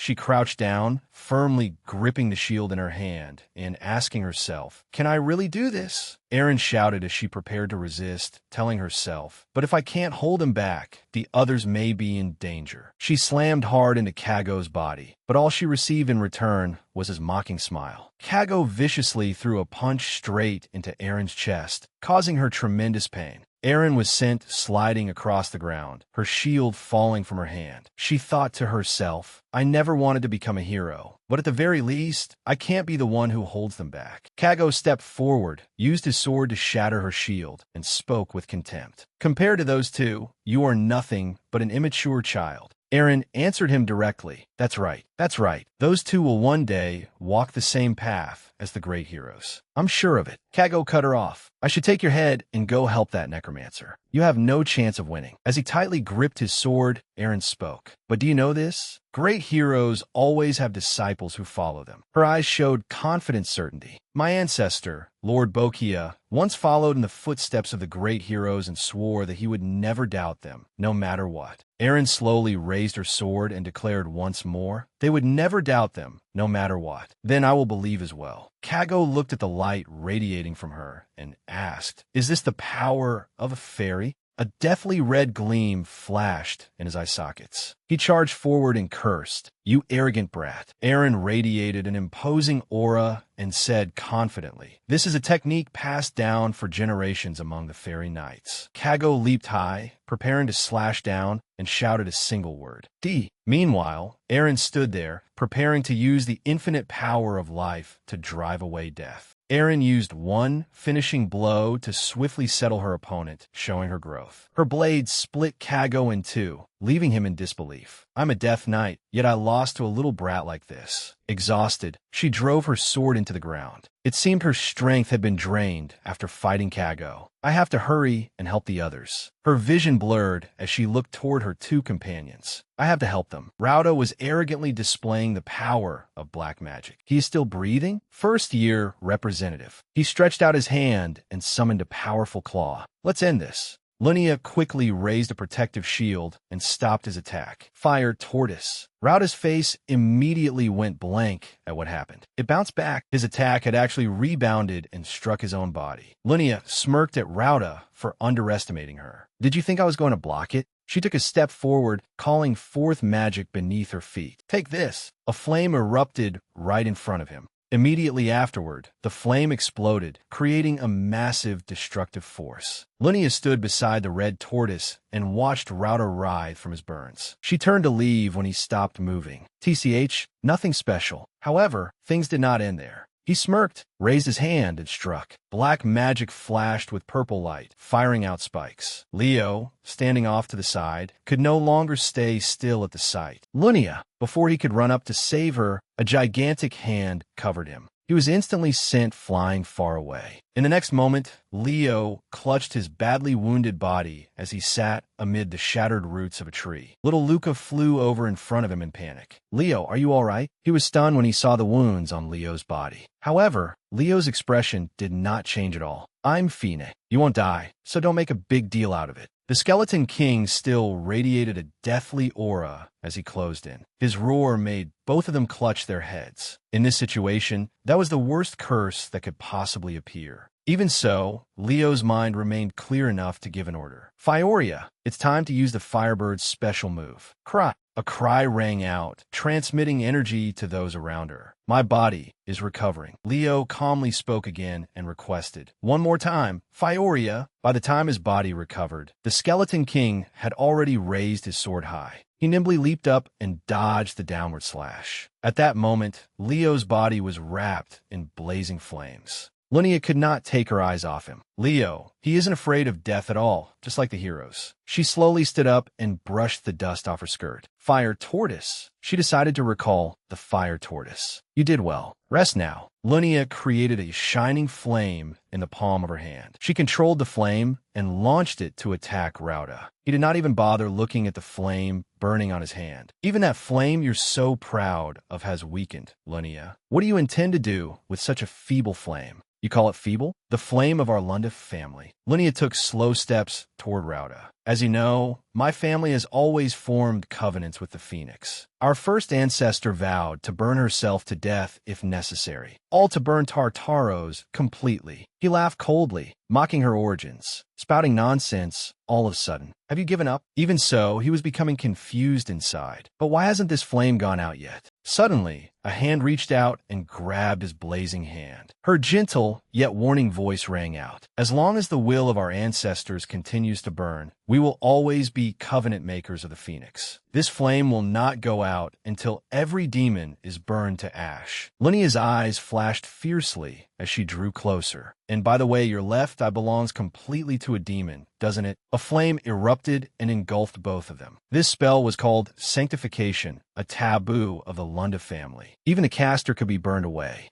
His face filled with disbelief at her reckless action. "You're insane." Her eyes were resolute, without the slightest regret. "I won't let you escape." Suddenly, the scorching flame burning them both went out. Rauda immediately changed back to his arrogant attitude. Out of mana, he then intended to use the ring that controlled black magic. "Then now it's my turn." However, the power did not activate as he wanted. What the hell? Black magic suddenly spiraled out from Rauda's arm. "Stop!" His entire body was suddenly sucked into the small ring. No, don't. Lunia fearfully stepped back and collapsed onto the ground. He was absorbed by the ring. What the hell is going on? She was utterly confused when she saw the Skeleton King still attacking Leo. If the Necromancer is dead, then the energy source should have been cut off too. Why does the Skeleton King still exist? The Crimson Ring once again gave off a strange dark aura. Suddenly, the Skeleton King's movements briefly froze. Leo's calm expression wavered slightly when he sensed it. This energy, in another place, deep in a pitch-black underground chamber. A mysterious figure sat on his throne with his head resting on his hand. His eye, with a single blood-red pupil, trembled as he ordered, "Advance." With that, a change occurred in the Skeleton King's blade. His body moved like a puppet, obeying the command. "Complete the mission you were given." Leo watched while tightly gripping his blazing sword. As expected, this is the power of Kaiser, the Hell Death King. He's transferring his power through a demonic machine, as cunning as ever. Leo was forced to predict his actions in advance, and the direction it was aimed at was the main gate of the Fairy Spirit Land. The scene shifted to the Fairy Spirit Land. Everything there looked devastated and desolate. Amid the silent scenery, a voice rang out. "Leo." He lay motionless on the ground. Fioria, an array of light, flew over, signaling for Leo to wake up. Seeing them, he jolted awake. Looking at his dirt-covered hands, Leo muttered, "Damn it." He clenched his fist, thinking inwardly, "I've completely run out of mana and stamina." Leo stood up, looked around, and said, "The Fairy Spirit Land." As he dragged his steps forward, he sighed in amazement. "I never thought this place would become so ruined." Suddenly, Leo turned his head in one direction and cried out as if he had seen something. He stood dazed and muttered, "This is..."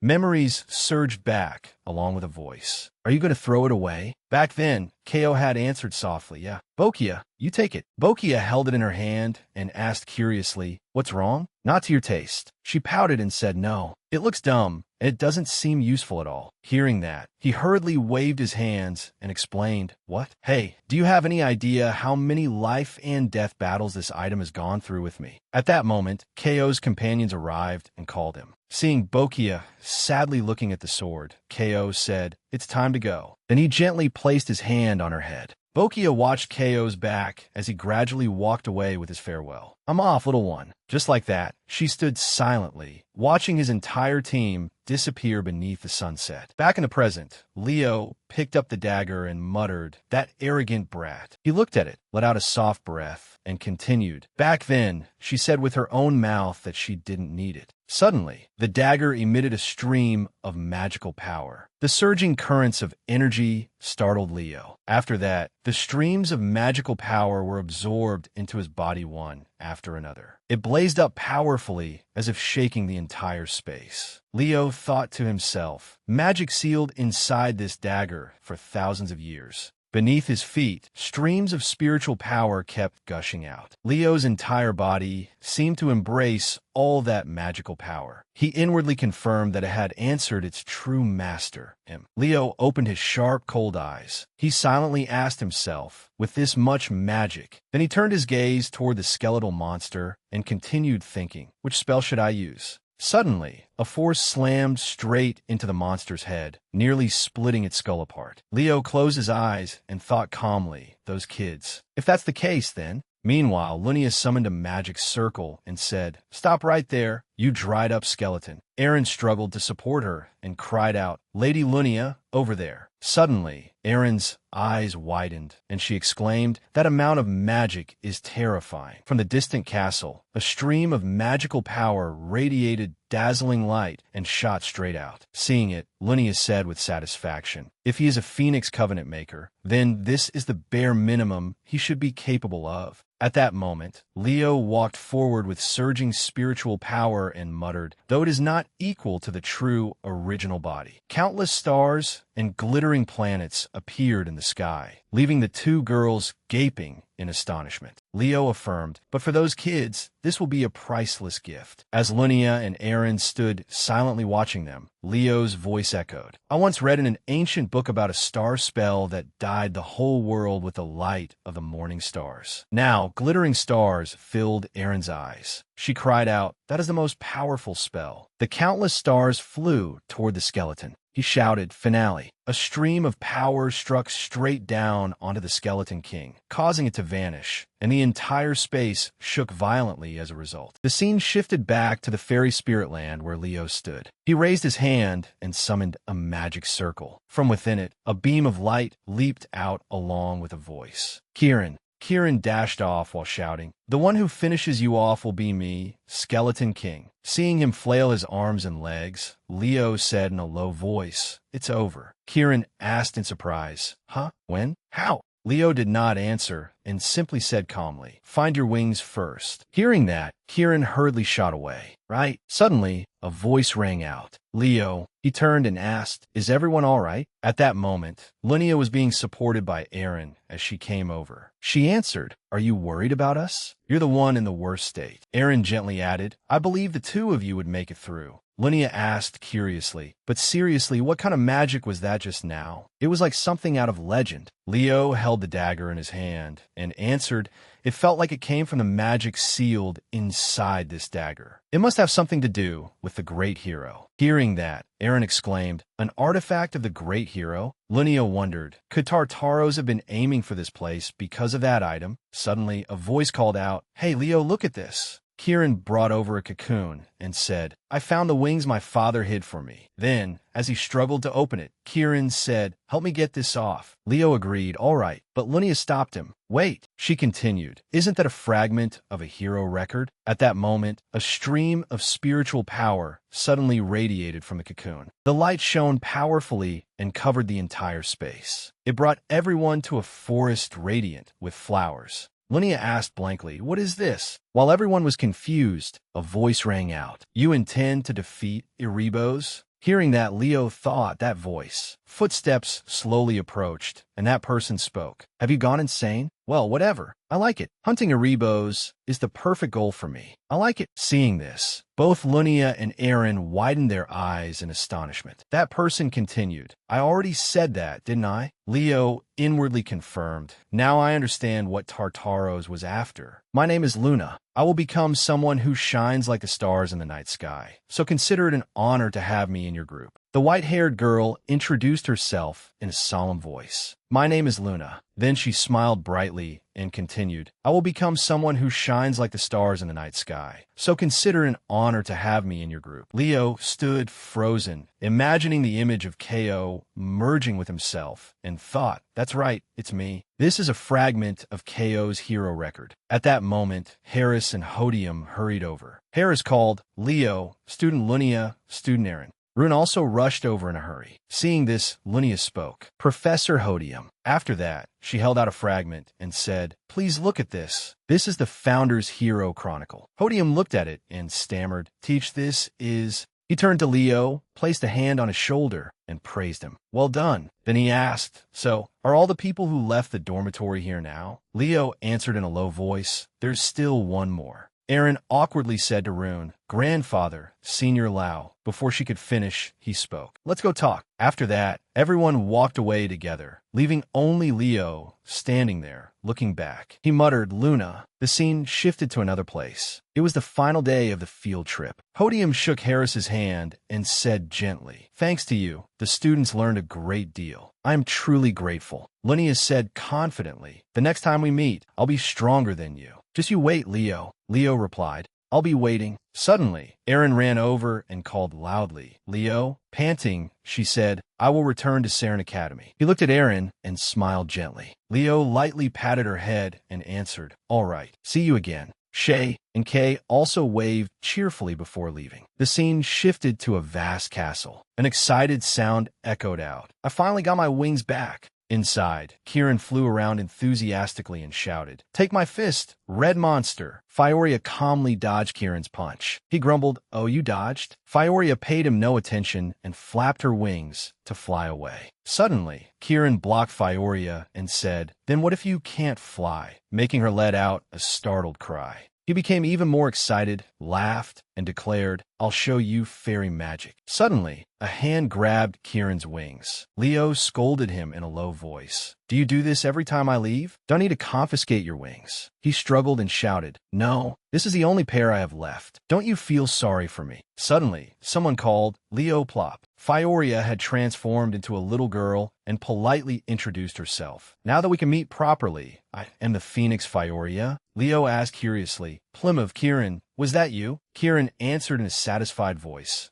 How about it? Do you see my power? Then he flew out with his injured wings and said to Fioria, there's no need for introductions. Fioria calmly answered, my mother told me to be polite to those who bear covenant. The moment the little girl finished speaking, Kieran flew over and grabbed her hair. How about this? How will you dodge this time, huh? Fioria did not say much. The little girl immediately caught him in the palm of her hand, making him cry out in shock. Fioria calmly said, Leo, please open a path to my mother. I want to show her this form. Hearing that, Leo opened a space and answered, all right, take that one with you too. Just like that, the little girl carried Kieran with her and stepped into the spatial gate. He struggled and shouted, hey, wait. Leo stood there and watched the spatial gate gradually disappear. He sat down and thought with relief, it's finally quiet. As Leo dried his hair, he muttered, the hero chronicle and the dagger I found at Bokia's place have now been handed over to Saren for safekeeping. Thinking of the monsters, he continued, in Lumen, there is Silatina, the queen of monsters, and in Saren, Kaiser, the Hell Death King, was behind everything. With a solemn expression, Leo concluded, Tartaros has clearly erased all records of the great heroes. The images of the villains appeared again in Leo's mind, troubling him. Planting enemies inside, that is a filthy trick. It was the same in the past. There are still Tartaros agents in Lumen who have not been eliminated. Then Lauder's eerie image appeared. Leo speculated, and in Saren, there are direct traitors like Lauder. There must be someone like that in Lumen too. He told himself, I have to find him as soon as possible, the traitor hiding among us. The scene shifts to Lumen Academy's main lecture hall, where the students have gathered in large numbers. He stands on the platform and calls out, as announced, first-year students line up by department. The headmaster will be here any moment.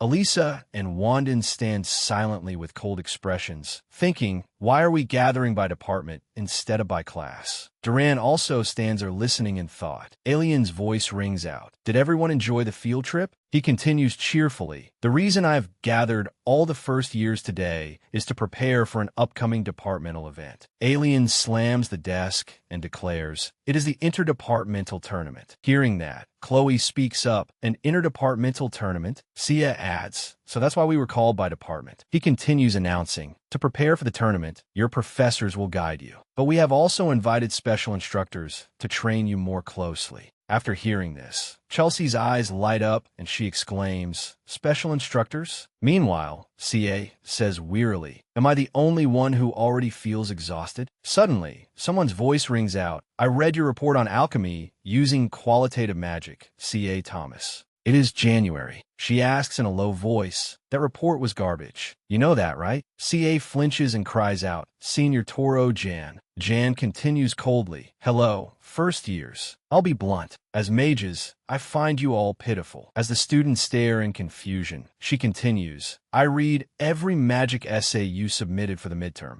Most of them were formulaic, with nothing creative at all. At that moment, Emio steps forward and says, you said you read every paper we submitted. He asks, then do you remember the research paper on efficiently converting fire attribute mana into light attribute mana? That was mine. Jan replies arrogantly, yes. 17 pages long, wasn't it? Mediocre content about using thermal energy to increase output. Her words leave Emio frozen in place. The other students are also stunned and confused, murmuring, magic in essence. A young man appears from somewhere and introduces himself. Nice to meet you, juniors. Iam Li Jamwa. Flexing his muscles with confidence, Jamua continues. A knight is someone who overcomes all hardship and crisis through physical strength alone. Training the body is the foundation of knighthood. He then raises a nameplate and shouts, I'll be training with you until the interdepartmental tournament. I'm looking forward to it. Everyone answers in unison, yes, senior. At that moment, Unta steps forward and asks in a low voice, juniors, what do you think is the most important ability for a summoner? Elisa answers uncertainly, the force needed to control spirit beasts. Unta says wrong. Wanan also answers, overwhelming power. She replies, not that either.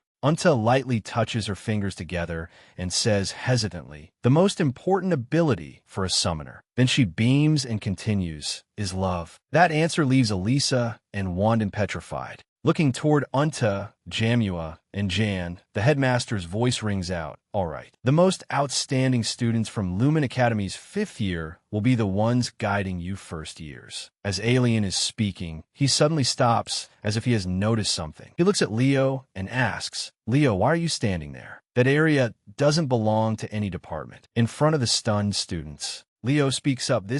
Leo smiles confidently and continues, the all department area. As soon as he says that, the entire lecture hall falls silent. Jan exhales sharply and says, what? The all department area? Alien speaks up, Leo, have you lost your mind? But Leo's eyes remain firm. Alien looks at the other students and continues, do you not see how many people are here? This is a competition between departments. Unta, Elisa, and Wandin also fall in a thought upon hearing that. Anna says, hurry up and go back to the night department. Chelsea also speaks up, Brother Leo is in the magic department, remember? At that moment, Alien laughs lightly and says, the all-department area. Huh, you're right, Leo. He asks, but being guided by a 5th-year Lumen student is a rare opportunity. You don't intend to waste such a valuable chance, do you? Leo answers clearly, I didn't mean that I don't need guidance from the seniors. I simply intend to attend all the classes as usual. Alien laughs heartily, and the atmosphere seems to sink into an illusion of power. He says, very well, then let me ask you one more thing. If you do not change your mind, you understand that you'll have to face them alone, correct? Leo answers, of course. Leo and Alien look at each other with eyes full of resolve. Alien says, give me some time to think. At that moment, Len is lost in thought, remembering Leo's words, while Jan speaks up irritably. Jan, we should still focus on magical research. Didn't he analyze a spell left behind by the founder of the constellation during the field trip? He nods and replies, I agree, January. He is clearly suited for the magic department. Meanwhile, Jamua is observing Leo from afar. Looking at the aura radiating from him, he thinks, an upright stance. Jamua raises a scorecard marked 100 and silently marvels. You truly have the makings of a real knight. At that moment, Juga has Unta in a headlock, making her tremble as if she is about to foam at the mouth. Juga says angrily, as a 5th-year student, shouldn't I train my juniors even more actively? Alien speaks again, I have decided. Hearing that, Juga finally lets Unta go. He declares firmly, this year's interdepartmental event for the first years will be a survival battle. Afterward, everyone leaves the lecture hall. A voice rings out from the room. Headmaster, I don't understand this. I thought the competition was meant to strengthen unity between departments and help students develop by facing each other. But a survival battle? Does that mean an individual competition? This has never happened before. In Alien's office, everyone is still puzzled. While looking through documents, he answers in a low voice. As you all know, we have a rather special student this year, don't we? Someone asks, do you mean Leo? Recalling Leo's imposing figure, Alien answers, yes, Leo. At first, everyone was merely surprised that he belonged to all departments. We thought he would soon reach his limit, didn't we? He adds, and yet he has maintained a ranking near the top in every field. As everyone stares in astonishment, Alien states firmly, because of that, the student council has been paying more and more attention to him. And asks, the student council has been paying more and more attention to him? Alien replies, exactly. Juga breaks into a sweat and thinks, the founding families of Lumen Academy. The crests of each power appear one by one. Jaren, Rat, Tertia, those are the ones backing Leo. After hearing this, Lynn blushes and says, if that happens, it wouldn't be impossible for future generations to inherit Leo's abilities and create another all-department student. Alien laughs lightly and replies, of course, in the end, he will have to choose one department. Hearing that, everyone is left speechless. The scene shifts to the next day. The students are standing in line before an icy wall. Noisy chatter spreads through the group. Why did it suddenly get so cold? Yeah, it feels like stepping into a freezer. What is that? And snaps his fingers and says, all right, attention. He explains, I created this ice wall to teach you aura techniques, both for the interdepartmental tournament and for conquering the world of heroes. And looks at Celia and says, Celia, draw your sword. Hearing that, she startles and cries out. He asks, do you think your fire can break that wall? By then, Celia has drawn her sword, and flames surge up around it. She begins releasing flames with her slash and says confidently, piece of cake. Celia swings her sword powerfully, and the flames tear through the air. The ice wall is immediately struck, causing a huge explosion as fragments fly everywhere.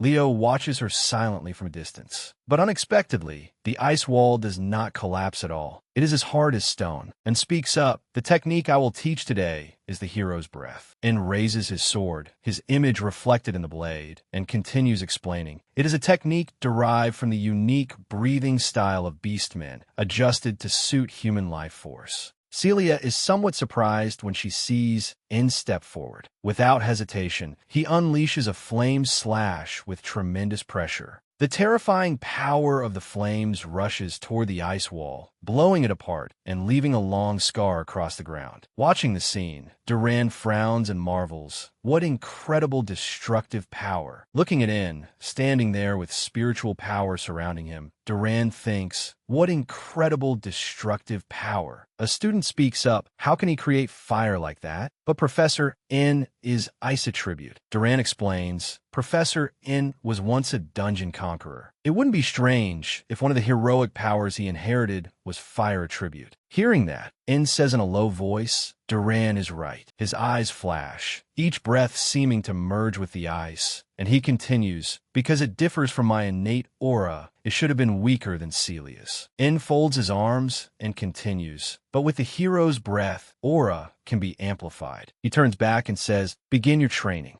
After witnessing everything, Leo remembers Aaron and asks himself in surprise, isn't that Aaron's technique? A while later, everyone spreads out to practice. Eliana is circulating her aura, her whole body trembling. Meanwhile, Ho trains his aura while tiredly looking at Eliana. On the other side, Duran and Sia practice with a more relaxed attitude. Celia closes her eyes and focuses all her inner strength on training. Watching this, In thinks with satisfaction, good work. A while later, Eliana sits down tiredly and complains, that was exhausting, but it's finally done. Suddenly, a hand offers her a handkerchief. Here, Eliana answers brightly. Here? Thank you. She thinks happily. Even the head of the Eastern Division recognizes my skill. Eliana says, you're pretty good. Suddenly, Sia instinctively looks in one direction. Over there, Leo is drenched in sweat. Seeing him soaked with sweat and breathing heavily, Sia calls Leo. Eliana asks, Leo? Huh?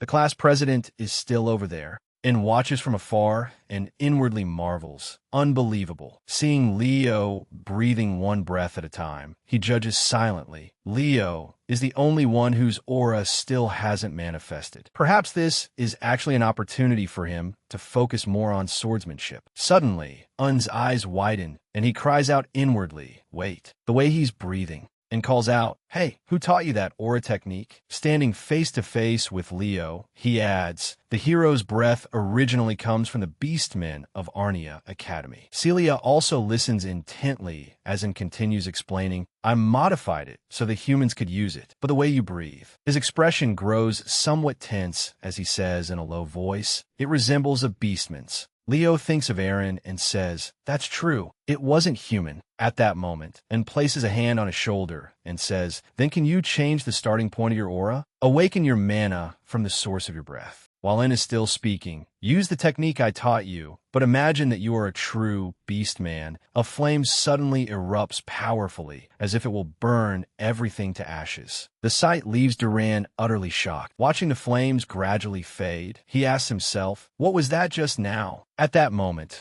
remnants of flame still linger around Leo's body, and Duran remains puzzled. How'd he do that? Only then does In break into a sweat and say, Leo, you truly are someone special. Leo holds the flame in his hand, exhales breath by breath, and replies, thank you, senior. I did it. Inside the hallway, Chloe is walking while carrying a stack of documents. Suddenly, a voice rings out and startles her. Isn't that heavy? It is Leo. He steps over to help Chloe and asks, "Are you on your way to the magic department's practical class? Let's go together." She replies, thank you, Leo." Chloe turns her face away in embarrassment, blushing as she thinks, Why? Why can't I look Leo straight in the eye? Suddenly, a voice says, "What a pleasant atmosphere between you two." The voice belongs to January. She folds her arms and continues in a low voice, "Hello, Chloe Muller." Chloe is surprised and asks, "Huh, you know me?" Jan replies, "Of course. I truly like the way you explained Northern magic." Hearing that, Chloe says shyly, "I'm honored." Jan turns to Leo and asks, "Leo, when do you intend to transfer to the magic department?"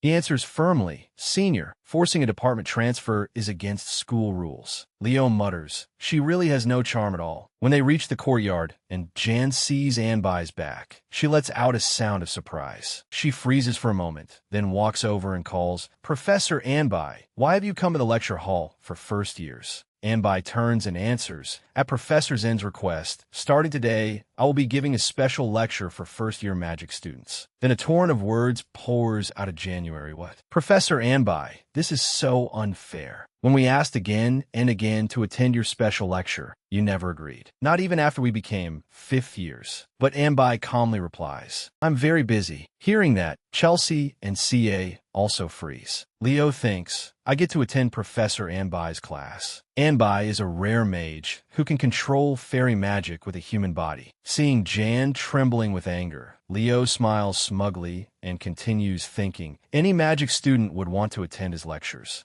At that moment, Len approaches Anbai and says, "Senior, there you are." He announces clearly, "Everyone, attention. This is Professor Anbai, whom I personally invited here for you first-year students. You should consider this an honor." After hearing that, the students' eyes light up with joy. Jan stands there, claps, and says with a smirk, "It seems an impurity has been mixed in." Seeing this, Len quickly drags her away. "Let's go. We need to prepare materials for the interdepartmental tournament." She struggles in irritation. Meanwhile, the students' excited voices ring out. "Wow, I'm a first year. I want to attend Professor Anbai's special lecture." Anbai folds his arms and says in a low voice, "All right, let us begin the special lecture." With a cold expression and an imposing aura, he continues, "As you know, my nickname is the Wicked Mage." The students listen closely as Anbai introduces himself, but many also call me the Destroyer of Tartaros. That shows just how much combat experience I have. Then he asks, "What do you think is most important in a magical battle?" Emil answers, "Mana quantity." Anbai says, "Wrong." Next,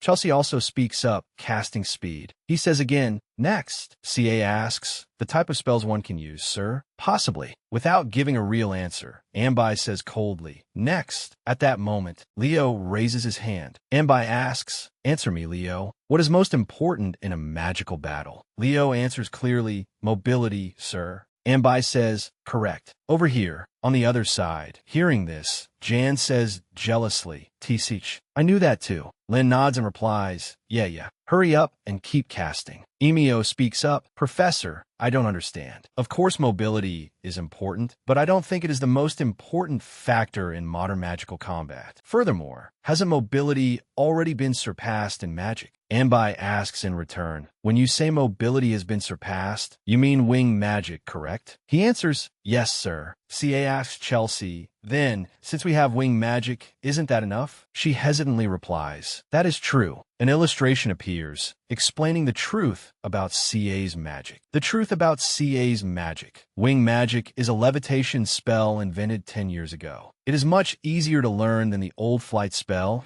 and allows far faster movement. It is a superior version. Its greatest feature is that it allows objects to fly. Anbai speaks up, Emio, Luch, and Leo step forward. The two of them step up together. Emio thinks angrily, as if burning with rage. Someone who isn't even in the magic department. How annoying. Meanwhile, Leo thinks in confusion. Have I been living my school life the wrong way? Anbai asks in a low voice. Leo, do you accept Emio's challenge? Leo answers calmly, no, sir. Emio exclaims in surprise. What? Hearing that, Ambai draws a line and says, then the two of you will test your mobility. We will see who is right. Ambai asks, do both of you have your own wing magic devices? Emio answers, yes, sir. Leo, on the other hand, replies, no, sir. Ambai says gently, then do it in whatever way you can. Leo calmly replies, I understand. Ambai lays out the rules. The turnaround point will be Beast Island. Whoever reaches it first wins this argument. Excited, Emio takes out his board and exclaims, really? In that case, then Emio stands on it and commands, become my limbs. As soon as he says that, Emio shoots off at tremendous speed. Let's go.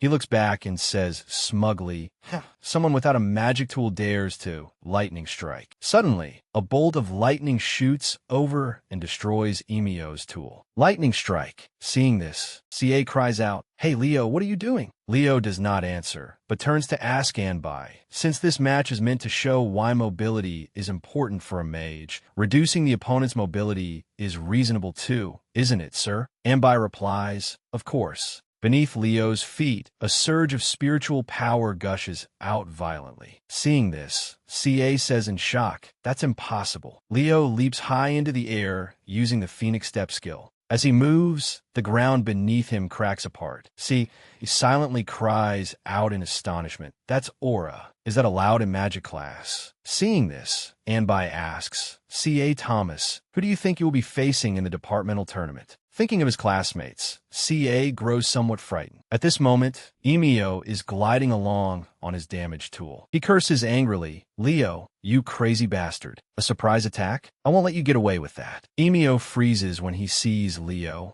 and shouts, you're already here? Leo charges at him coldly, carrying an overwhelming source of mana. Emio yells in panic, Ice Crystal. The moment he says it, Leo immediately strikes him before he can resist. Emio pitifully falls downward, screaming in terror. Leo also dives after him at incredible speed. He grabs Emio by the arm. In the end, Emio is caught and held up by Leo. His face turns pale with fear. Anbai's voice rings out. As you can see, Emio Luchin, who relied on wing magic, has lost. The moment his device broke, he immediately lost his mobility. Emio looks as if he's just lived through a nightmare, gasping heavily again and again. Anbai continues explaining. Meanwhile, Leo crossed the lake with the most basic flying spell. Recalling the sight of Emio falling, Anbai adds, wing magic was developed based on the flying spell, but because it focuses only on convenience, it lacks fine control. Therefore, what all of you must train from now on is the flying spell. Understood? The students hear this and answer in unison, yes, sir. A while later, everyone gathers to practice the flying spell. CA flips his body upside down and cries out, I've become a dangling person. Anbai's voice rings out. For a first-year student who already uses flight magic this well, I'm not even sure what I should teach. Do you have any questions? Leo speaks up, I have one question. Anbai asks, what question? Leo replies, may I enter the Lumen Forbidden Library? Anbai explains, entering the Forbidden Library is beyond a teacher's authority. Hearing this, Leo calmly says, I'm not asking a professor. I'm asking a member of the Glaren family. While Chelsea is rejoicing over her successful practice, the conversation continues. Anbai asks, why do you want to enter the Forbidden Library? Leo answers, I'm looking for a document, a history of heroes that is not known to the public. Hearing this, Anbai summons a sheet of paper and says, I'll write you a letter of introduction. As he writes, Anbai explains, but to enter the Forbidden Library, you will need the permission of the head of the Glaren family, my older brother. Leo murmurs, Antek Glaren. Antek's figure appears in his mind. Antek Glaren. He is called the Endless Spellcaster because he possesses the ability to unleash countless spells. After finishing the letter, Anbai says, however, the family head is currently deployed on the southern front of Tartaros, so you will have to meet his representative. Leo asks in puzzlement, his representative? Anbai says, you will meet her at the academy. She is your senior. Leo asks again, who is she? A faint image of Elena appears. She is a third-year student. Thinking of this, Anbai sighs and continues, my niece. The scene shifts to a refreshing blue sea, where waves lap gently and murmuring voices sound one after another. They say the night department and the magic department have already started training. Leo stands silently and listens. I heard Professor Anbai came to teach the magic department. He glances over in silence. Leo recalls the time at the coffee shop when Chelsea asked, "Isn't it strange not to know her?" Hearing this, Leo asked in puzzlement, "Why? Is she famous?" Chelsea smiled brightly and replied, "Famous isn't enough to describe her. She's the third-year class president." CA explained, Elena Glarin, 18 years old. Right now, her skills are at the top of the magic department. Although she's a third year, she is second only to Teru. At this point,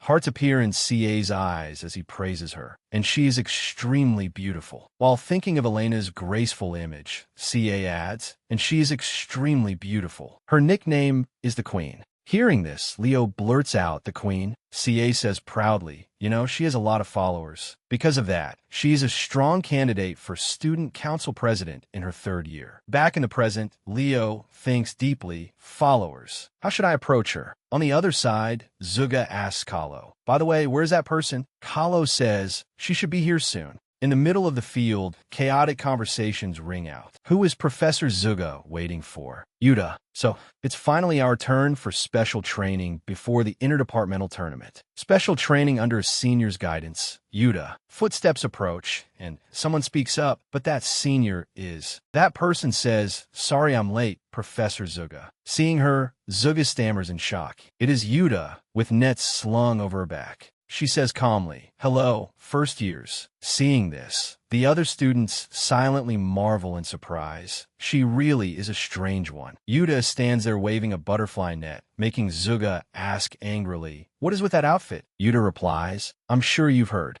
At this point, Yuta's eyes sparkle as she says that a fairy has appeared on the island of phantom beasts. Hearing this, Zuga blurts out, "What? A fairy?" Hearing that, Leo also imagines Kieran's figure and thinks to himself, "No way." Zuga asks, "So you want to take the first years to catch a fairy?" Yuta answers radiantly, "Exactly." At last, Zuga's final thread of sanity snaps, and she angrily unleashes a scolding. "What do you mean, exactly? You insane idiot? We are drowning in work preparing for the interdepartmental tournament, and you're pulling this nonsense? It was a mistake to trust you with this training." But Yuta does not mind. She turns to the other students and says calmly, "Juniors, as summoners, surely you dream of great phantom beasts." The more she thinks about catching a fairy, the more excited Yuta becomes as she asks, "Don't you want to go see the fairy?" The students cheer happily. "We want to see it." At this moment, Zuga flies into a rage. She shouts, "Don't stir them up with rumors you haven't even confirmed yet." A while later, Zuga finally calms down. She exhales and asks gently, "Yuta, the tournament is almost here. You're not only going fairy hunting, are you?"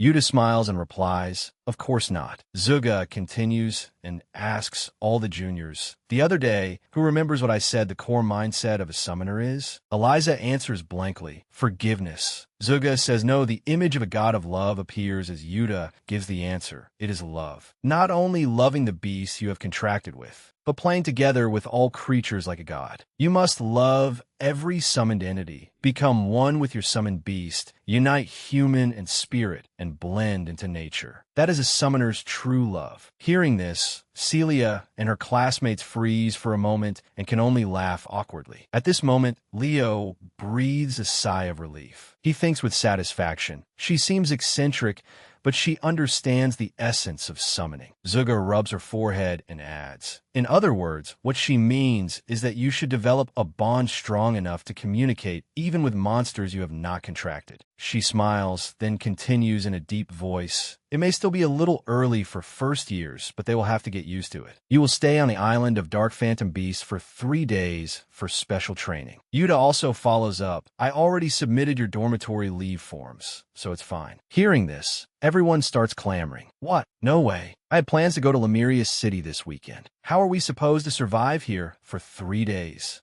Eliza speaks up in silence. Spending 3 days with Dark Phantom beasts doesn't sound too bad. Suddenly, Yuta hands her a net, leaving her confused. The other students are also given nets. Yuta says for these 3 days, summoning is forbidden. Aura and magic are also forbidden. Survive in the forest with your pure strength alone. Hearing this, everyone exclaims, "What?" Yuta turns around, waves, and says, "See you in 3 days. Try catching a fairy with your own nets." Everyone breaks into a cold sweat and remarks, "That forest is full of wild beasts and spirits." Tai also stammers, "Professor, you don't mean." Zuga cuts in, "I told you from the first day, didn't I? We are not like the students in other departments." She adds solemnly, "We summoners are humans who communicate with entities that hold the power of nature. For that reason, we must adapt to nature and command it." In the face of everyone's confusion, Zuga asks, "That is why Yuta spoke of tolerance. How many of you have truly witnessed the essence of summoning?" Tai listens and nods along as she analyzes. "Have you seen their true forms and form contracts yourselves? Most of you only use methods passed down through your families or summoners you received during class, don't you?" After saying this, Zuga gives a slight smile and says, "Everyone, see you in 3 days." That night, Tai sits in thought beside a campfire. Rain begins to pour down, and Eliza stands sheltering beneath the leaves. The next morning, In sits training beneath a roaring waterfall, while Celia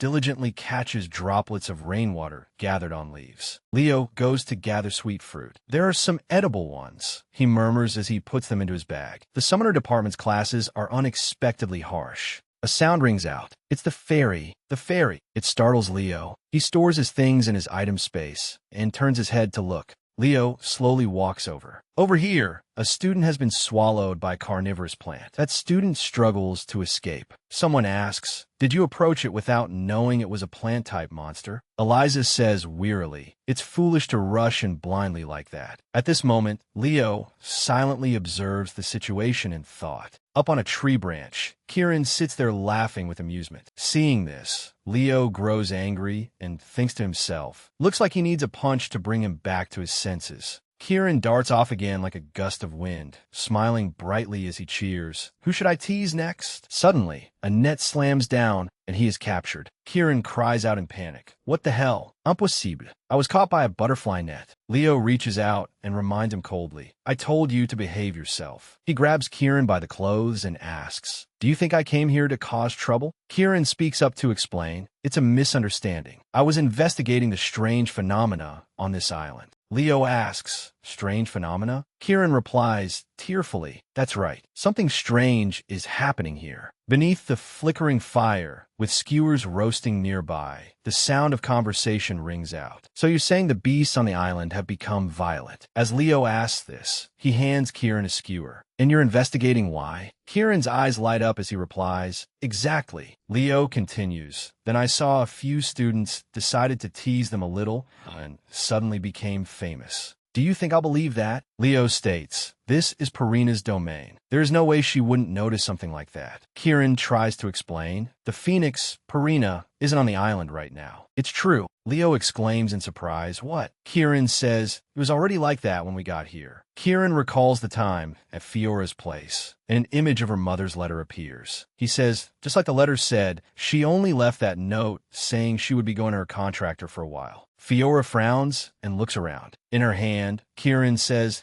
"I was looking forward to seeing a full-grown phoenix." Standing in the gloomy forest, Fiora thinks to herself, the monster forest is acting strangely. She sets him down and says, "Something is definitely going on. Let's go check it out." Kieran chases after her and shouts, "Hey, wait." Back in the present, Leo looks off into the distance and silently speculates. Fiora, Purina's daughter and the second-ranked being on Beast Island, must have sensed something suspicious. He closes his eyes tightly and wonders. An abnormality happens while Purina is absent. Is that really a coincidence? The girl sits by the stream and murmurs, "If you can hear me, answer me." Fiora also sits quietly by the stream, thinking with a heavy heart. Perhaps she is too distracted to notice that I am calling her. On this side, Leo suddenly squeezes Kieran tightly, startling him. Leo places Kieran on his shoulder and says firmly, "Let's go find Fiora." I I sense an aura from the western side of the island. Kieran cries out in frustration. Why me? In the forest where Fiora is, the stream is clear and blue, and crystals sparkle one after another. Fiora sits alone beside the stream. She picks up a crystal, looks at her reflection in it, and exclaims, "Beautiful, so beautiful." Fiora picks up a mana stone from the ground, opens her mouth wide, and puts it in.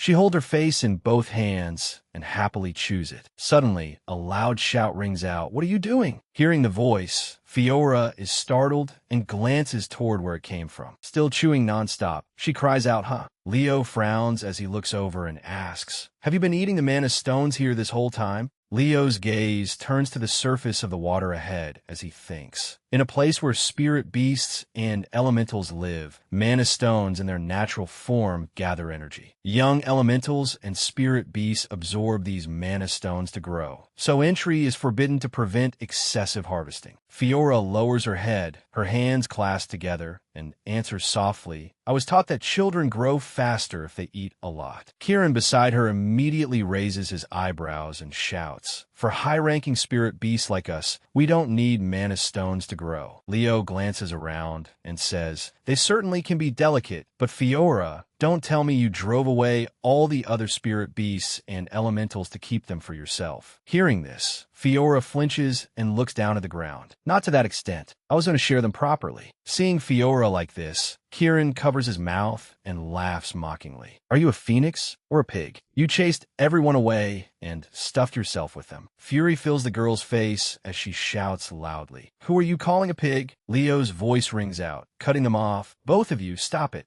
Right after that, he keeps one hand in his pocket and glances over, asking, "Fiora, you said something strange was happening in the forest, didn't you?" The girl flinches and replies, "Ah, yes. I felt an uncomfortable energy coming from the island." Suddenly, a wave of white mist blows past, making the two of them look back in surprise. Leo immediately widens his eyes as he thinks of that person and guesses, is this energy from the beast's sorcerer from before? He immediately reaches out and summons his sword, looking straight ahead with a guarded expression. Kieran, Fiora, get ready. Leo stands still, lowering himself slightly as he senses the energy sweeping toward them. A warning voice rings out, and he quickly jumps back to dodge. It's coming. Leo crouches down, gripping his sword tightly in his hand, and raises his head to look opposite him. A black-cloaked figure whose lower body is made of enormous tentacles looks over and shouts, "I was wondering why the number of mana stones had dropped so sharply. So it was the doing of this phoenix chick." He curled his lips into a smile full of malice. "It seems we've been bound together by a terrible thread of fate, Leo Prof." Hearing that, Leo raised an eyebrow and smiled faintly. He lifted his hand, gathering energy, and said, "A grudge connected to our past lives, is it? An especially dreadful one." Immediately afterward, the black-cloaked figure controlled his tentacles and thrust them straight toward where Leo stood. But Leo lightly stepped back and dodged. "Looks like this is the time to end it forever." Leo leaned to one side, and the tentacle swept past him, stabbing straight into the tree trunk beside him. The black-cloaked figure used his tentacle to lift the entire tree trunk into the air. "I'll crush you right here." Suddenly, Leo started when he heard a rustling sound beneath his feet. He lowered his head and looked down, only to see both his legs tightly bound by tentacles. A demon beast? He hid that demon beast underground. Leo frowned as he looked at the protective wall he had created in front of himself. I couldn't detect any trace of it. He stood still and watched the tentacle transform into a giant claw and charge at him. "Don't tell me." The black-cloaked figure's excited voice rang out. "D." Leo lowered his head, his eyes tightly shut and his brows furrowed. Then he opened his mouth wide and let out a shout. Flames burst from his body, burning away all the tentacles attacking him. The nearby black-cloaked figure saw the flames racing toward him along the tentacle and quickly cut it off. Then, in the blink of an eye, the severed tentacle rapidly regenerated. When Leo looked up and saw this, he silently sighed in admiration. His regeneration is impressive too. He stood up, gripped his sword tightly, and shouted, "Let me ask you this." Leo frowned, his face serious, as he questioned him. "Those tentacles wrapped around me feel exactly like the Gorgon snakes that hid their presence. Don't tell me it's a chimera demon beast." The corner of the black-cloaked figure's mouth curved up slightly as he smugly asked in return, "You first-year brats really love acting like you know everything. What are you, Leo Prof?" Hearing that, Leo raised one hand and summoned Fiora.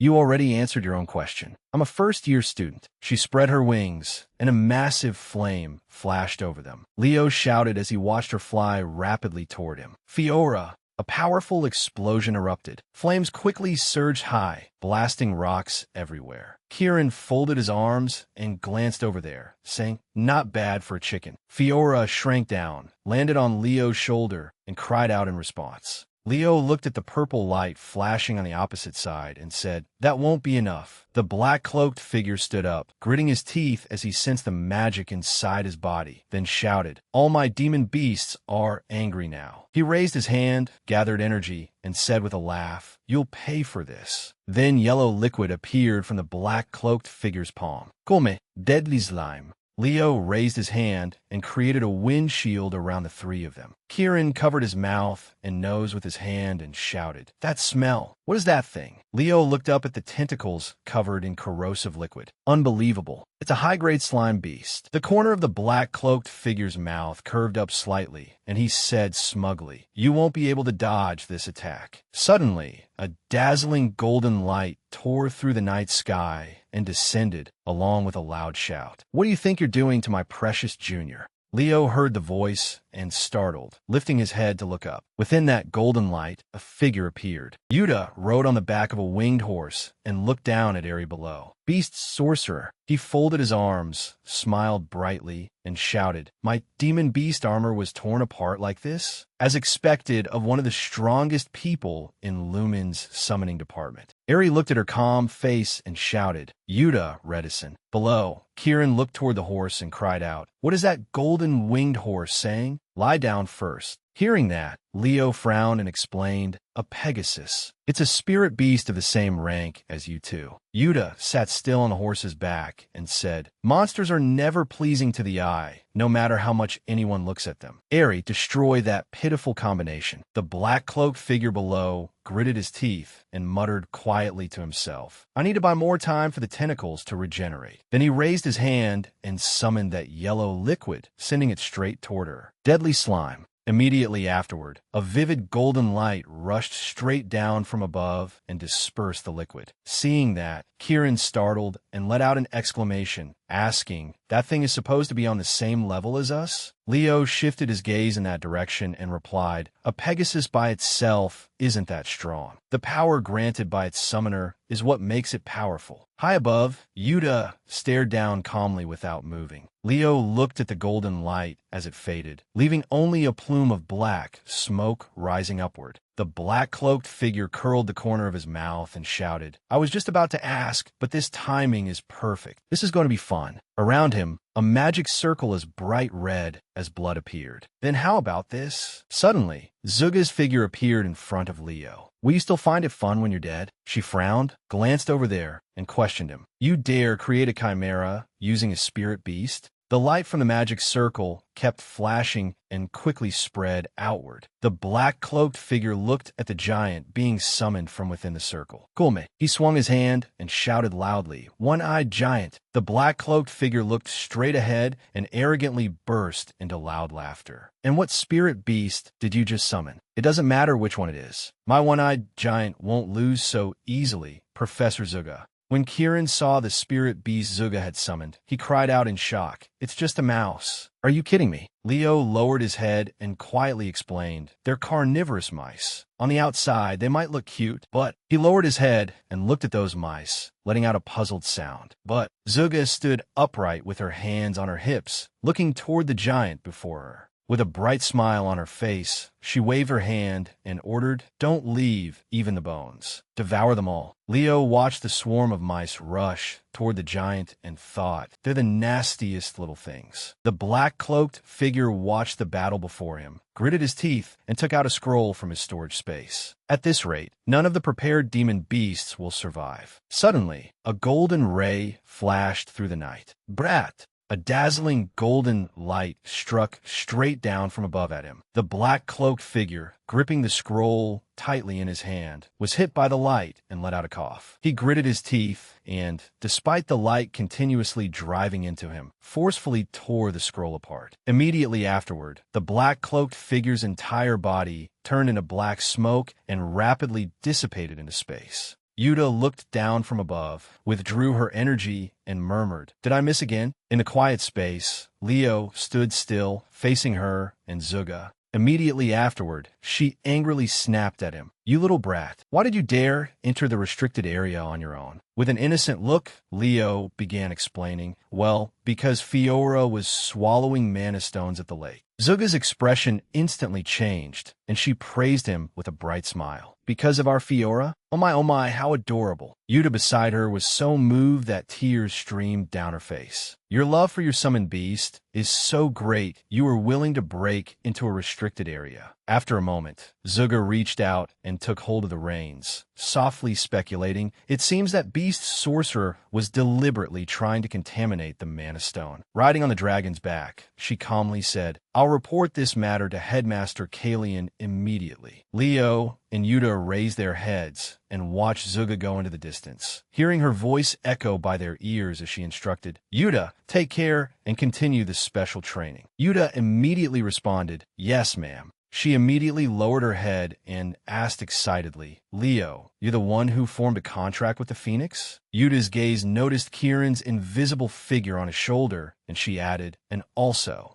Leo's eyes immediately noticed the tiny spirit beast rubbing against her hand, and he asked, "So it really is true?" He stared at it and asked, "Is that your Pegasus, Senior?" Yuta smiled brightly and called out, "Era, introduce yourself to Leo." It closed its eyes, took a few steps forward, and said, "I am Era. It is a pleasure to meet you, bearer of the Phoenix contract." Leo reached out and stroked Era's head, smiling as he replied, "I'm very happy to meet you too. I'm Elayo Prof." Hearing that, she gently rubbed against the palm, stroking her head. Immediately afterward, Yuta let out a cry of surprise. Pegasi don't normally like strangers touching them. She looked toward him and asked, "Leo, have you ridden a Pegasus before?" Hearing that, Leo calmly denied it. Never. In his mind, an image from his previous life suddenly appeared. "Back when I was Kaio, the phantom beast I contracted with was a Pegasus. This accidentally reminds me of the past." After a while, Yuta's voice rang out, "You don't seem to have any serious injuries. Continue participating in the special training. As for the fact that you used your special ability in this battle, I'll overlook it for now." Hearing that, Leo looked over there with a serious face. "Yes, understood." He looked at the butterfly caught in a spider web and thought, judging by that beast sorcerer's actual ability at this point. Leo stared blankly as a spider appeared and bit hard into the butterfly's wings, thinking to himself, the enemy hiding inside Lumen Academy isn't just an ordinary student. There's a very high chance they're an expert. A few days later, at the Era training ground, a voice rang out and asked, "This is the first time all the students have gathered like this since the entrance ceremony, right?" Hearing that, Leo answered wearily, "Not a single day is peaceful." CA looked over and asked, "Anyway, how has the summoning department's special training been lately?" His whole body was limp and sickly as he replied, "I'm so tired I haven't even had time to wash up." Eliana glanced around and asked in confusion, "Huh? Where's our class president?" Hearing that, he turned around and sighed, asking in return, "Don't you know that the representatives of each grade are being called separately?" With an angry face, she struck CA hard on the head. Just as Leo reached out to lift the curtain and enter, a voice rang out and asked, "You're here, Leo?" Wright clasped his hands together on the table and said with a smile, "Now the representatives from every class are all here." Lynn shifted her eyes, covered her mouth with her hand, and thought to herself, the rumored all-purpose junior. He's even better in person. For some reason, I want to do something other than healing. On the other side, Hack was sprawled over the table, sleeping soundly. Leo looked elsewhere and wondered in confusion. Where is that person?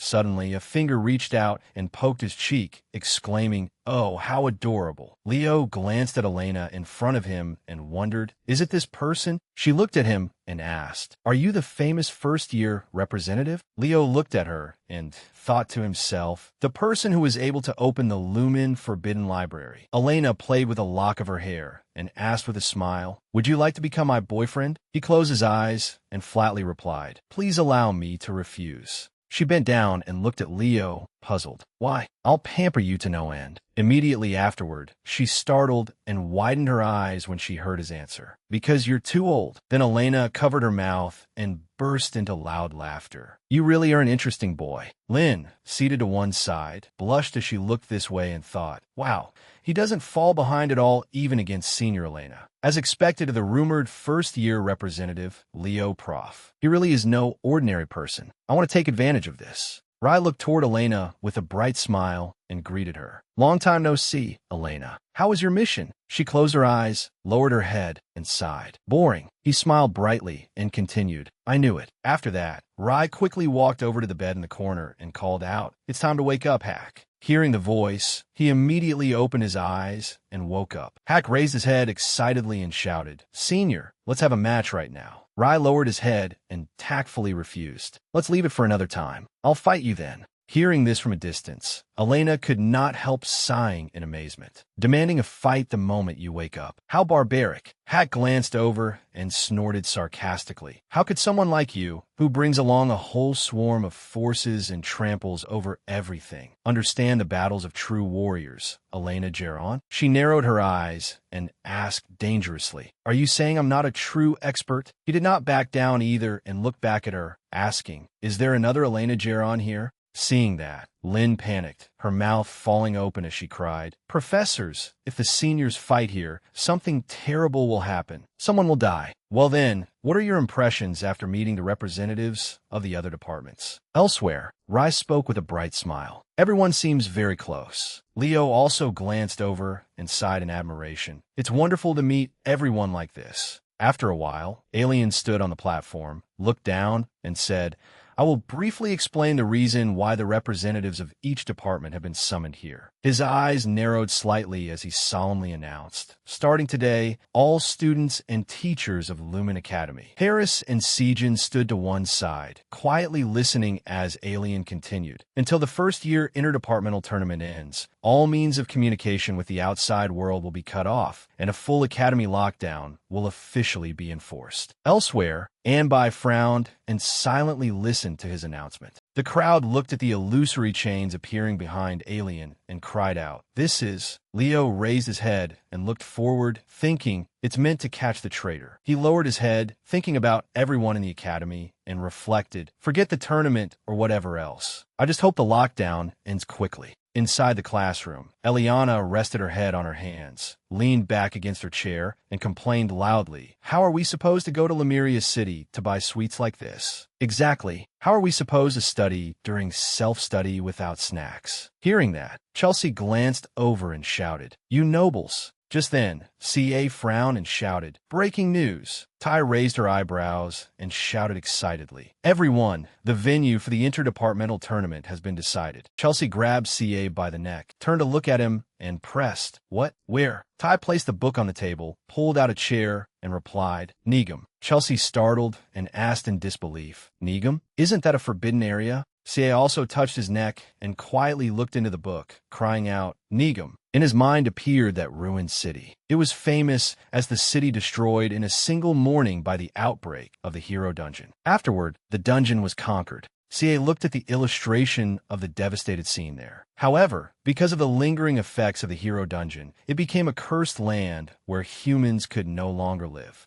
Nayla looked worried and raised her eyebrows as she asked, "Is it really all right to go to a place like that?" Chelsea smiled brightly and gently reassured her, "I heard that even though it's a forbidden area, it isn't excessively dangerous." She raised one hand and added, "It's just that mid-grade and low-grade monsters often appear there, and a curse covers the whole place." Tai frowned and looked over, calling out, "That sounds really dangerous, yet you're saying it so casually." Leo looked toward the book and pondered, it sounds a little familiar. He immediately startled as memories from his previous life suddenly returned to him. This is the place where Licinus and I first defeated that dark army. Inside the library, Leo sat alone at a table, continuously searching through materials. Leo frowned as he looked over the information about it. The city of Negum possessed 5 large lakes in all. Leo stared intently at the distribution map of the region and wondered, among them, where was Lake Odiana located? In his mind, the image from his previous life kept surfacing. Somewhere among these lakes was the one who had forgotten the oath with Licinus, the great spirit of light. In that dark space, Leo suddenly thought to himself that Luminous might be resting in peace. Sunlight shone everywhere, and a voice rang out, announcing, "Today is the day of the interdepartmental tournament. We will witness the first steps of the future heroes." Moreover, this year seems to have many promising candidates. A woman with a worried face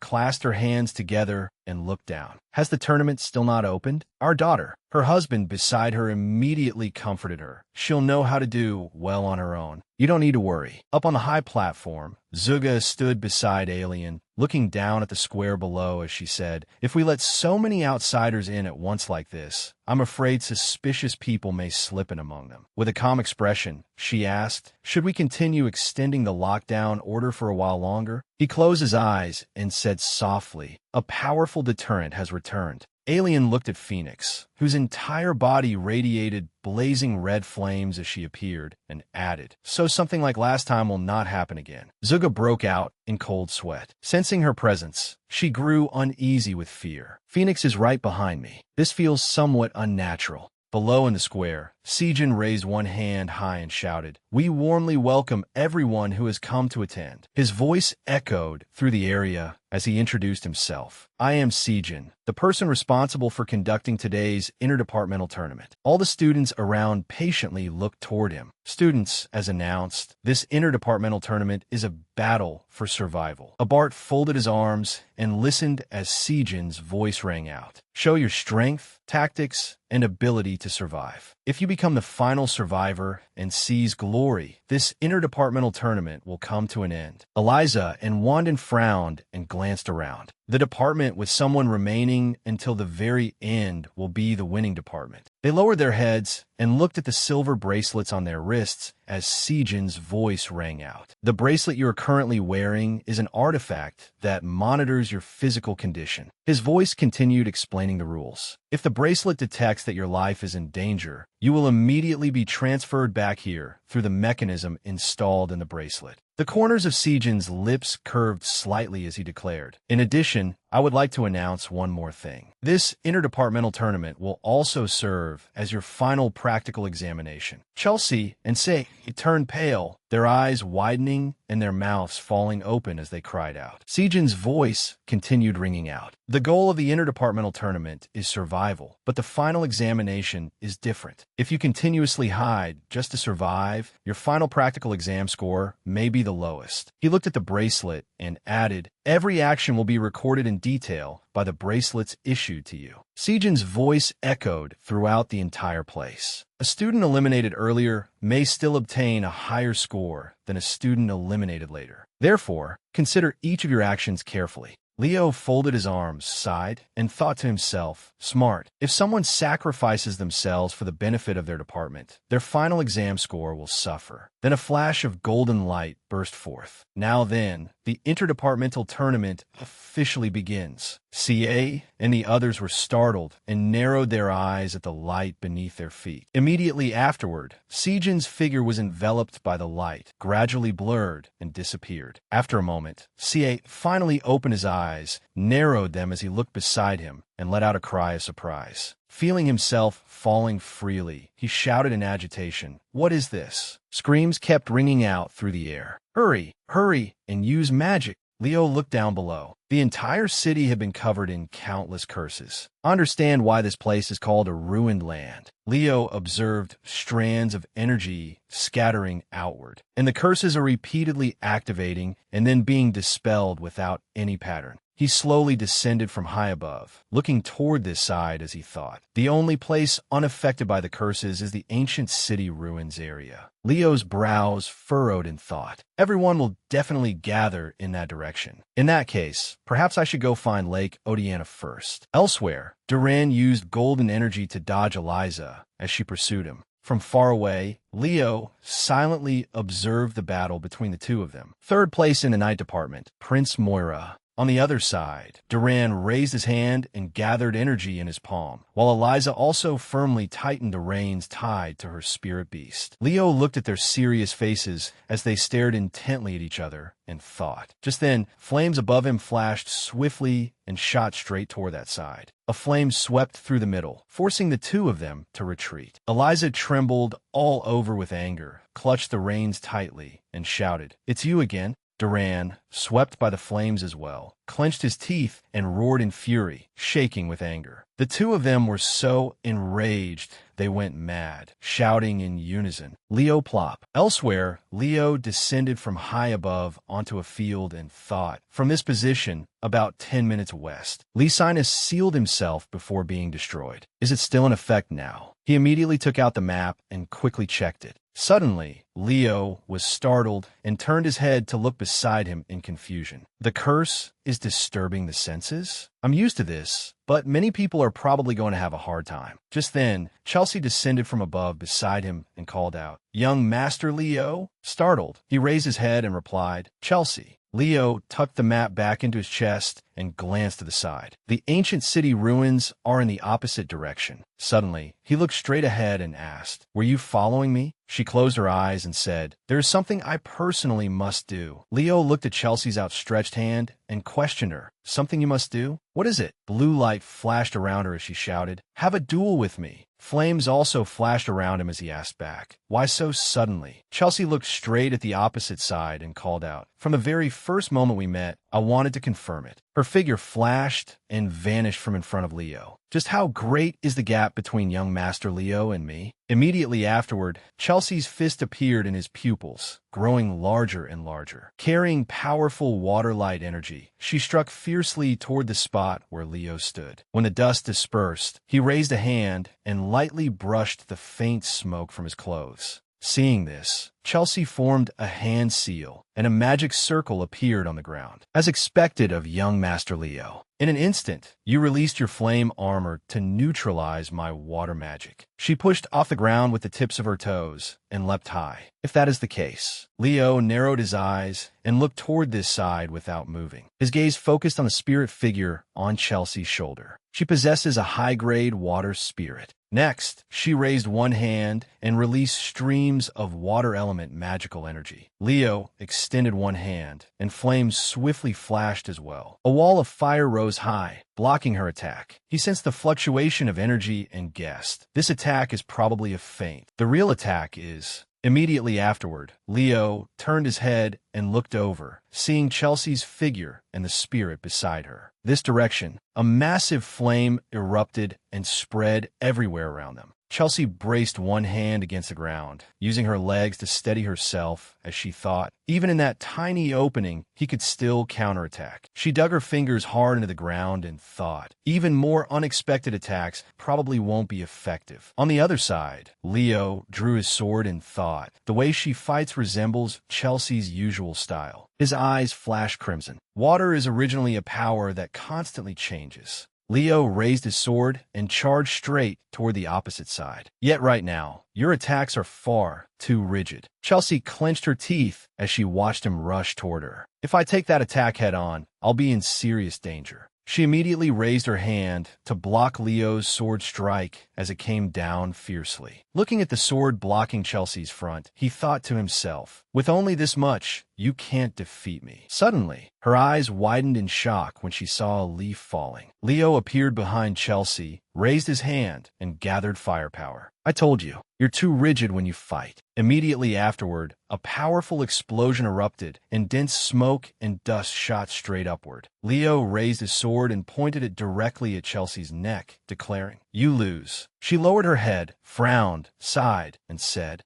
Young Master Leo, are you really only 16? You fight like some old man who has been through countless battles. Leo lowered his sword and urged her, stop saying strange things and return to the ancient city ruins. Suddenly, Chelsea startled and jumped up. What? You don't intend to eliminate me from the tournament? What kind of situation is this? He put both hands behind his neck, turned around, and walked away. This is a survival battle. How I deal with the loser is up to me. Help me deal with the people tailing me over there. Her eyes widened as she asked, unaware that two streams of energy, one golden and one purple, were rushing over. Huh? Who? Duran and Eliza, their faces dark, frowned and charged straight toward this side. Duran chased after him and shouted excitedly, "That is my prey. Don't get in my way, Eliza Herkin." Beside him, she also mocked loudly. How amusing. Leo Plop is my target. Chelsea looked at the two streams of energy rushing over and called out, "Duran, Miss Eliza." She looked toward the two of them and greeted them with an awkward smile. The ancient city ruins are over there. Why are you two wandering around all the way out here? Duran landed lightly on the ground and asked, "Looks like you were also hunting Leo Plop. Did you fail? Which way did he run?" Chelsea looked toward the opposite side and replied, "I failed. Also, Duran, I'm injured. Could you take me to Miss Villa?" He frowned, exhaled, and asked back, "Do I have any reason to do that?" With a bright smile, she said calmly, "This is currently an interdepartmental exam, and you and I are in the same department, Duran. Surely you wouldn't abandon a teammate from the same department because of a private duel, would you?" Duran's expression immediately darkened, and he clenched his teeth, unable to say anything. After that, Chelsea once again looked beside her with a smiling face. "And Miss Eliza, it's difficult for me to walk. Could you carry me?" Eliza folded her arms and snorted coldly. "Oomph. If you belong to the summoning department, I might consider it, but you know very well that right now we are opponents, don't you?" Hearing that, Chelsea covered her mouth with her hand and let out a cry of surprise. "Oh my." She immediately brought up what usually happened. "I still lecture you every day, you know. You were the one who said that if you borrowed my notebook every day, you would repay me." Hearing that, Eliza was startled, raised her fist, and shouted, "I'll definitely repay my debts, but that doesn't mean it has to be right now." Chelsea raised her brows, her shining eyes staring intently at the two of them. Immediately afterward, an impatient voice rang out. "Ah, we just need to accompany you, right? Let's go together." Eliza let her sit on the back of her spirit beast and gave a soft snort. "Oomph. We'll only accompany you as far as the central area of the ruins. After that, we are enemies." Chelsea turned her head to look behind her and thought, "I don't know what reason you have for not going to the center of the ruins yet, but please finish quickly and come here, young Master Leo." Elsewhere, Jordan and two figures following behind him were running quickly toward the ancient city. He let out heavy gasps and called out, "As long as we can enter the inner city, the curse will be lifted." Suddenly, a flame flashed and appeared in front of Jordan.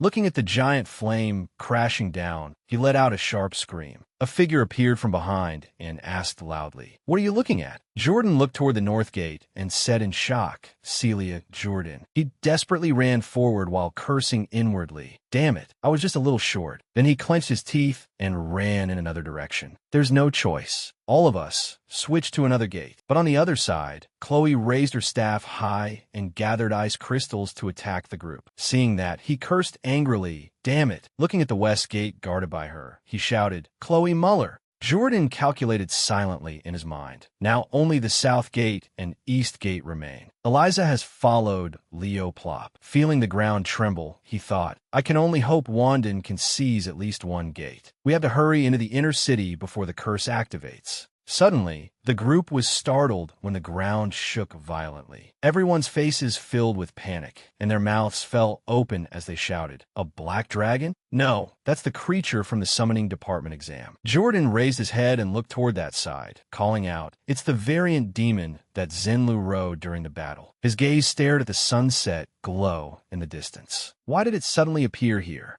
Inside the square, a giant screen was broadcasting the match. In the stands, Gist folded his arms and thought to himself, Celia is handling everything very well. Has Leo still not infiltrated the ancient city ruins? As soon as her figure appeared on the screen, an excited voice rang out. Ah, she appeared. Chelsea. Seeing this, Rosie was overjoyed and raised one hand. It seems that girl has truly become a battle mage of the Lywaland family. just folded his arms and looked over with a smile. His Majesty of Radharan will surely be very pleased. He recalled Chelsea crying when she was 1 year old. Has that child grown up so quickly? Suddenly, Gist looked over there in shock and said, "That is." He looked at the monster opening its mouth and cried out, "Isn't that a magical beast?" On the screen, that monster roared toward the surrounding students. Seven and Harris rushed into the control room and asked, "What happened? Why could a magical beast appear on school grounds?" Ambai turned to look over and called out, "There's a serious incident. We've lost contact with the central control room."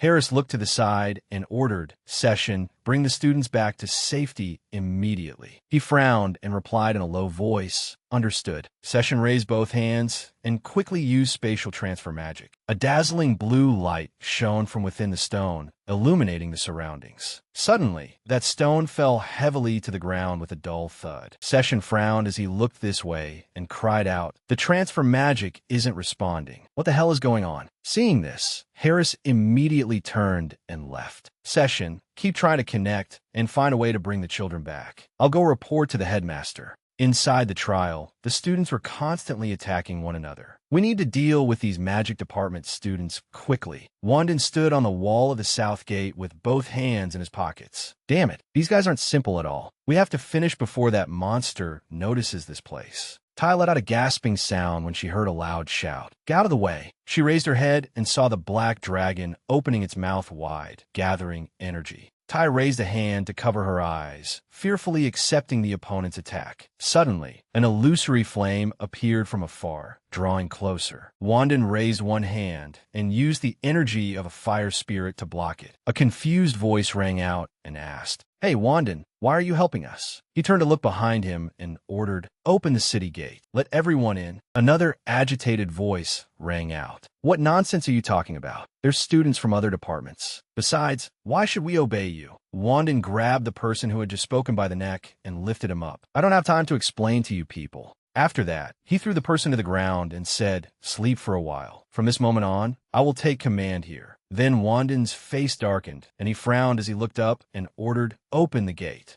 Elsewhere, Leo held the map board in his hands and looked up. There was nothing special here either. He looked at his own face reflected in the water and said, "So the lake in the ancient city ruins is the final location?" Leo walked forward leisurely with both hands in his pockets. "Everyone must be fighting fiercely right about now. Let's take our time heading over there, okay?" Suddenly, he stopped short, his eyes widening in shock. Leo let out a puzzled sound when he saw purple light flashing high in the sky. He looked at the blood-red moon above and thought, a wide-area curse. This isn't the remnant curse in Negum. It's a completely new curse. It is an isolation curse. Leo raised his head and looked at the monsters steadily closing in. He narrowed his eyes and shouted angrily, the kind of curse Tatterus often used in all-out wars. Immediately afterward, flames enveloped Leo's entire body as he shot straight toward that direction. Damn it, the curse itself doesn't harm humans. He clenched his teeth, his face filled with anger as he thought. Its main effect is to cut off all communication with the outside world. Leo looked at the purple light of the barrier covering the entire ancient city and thought, an extremely powerful cursed barrier that completely seals off an area. He raced across the field toward that place, thinking, has the traitor in Lumen begun making a move? I need to gather with the others as quickly as possible. At the center of the ancient city ruins, Nayla reached out to heal him. "Hold on. Endure just a little longer, father." Tai trembled all over, his face covered in cold sweat as he muttered, why won't it activate? Why?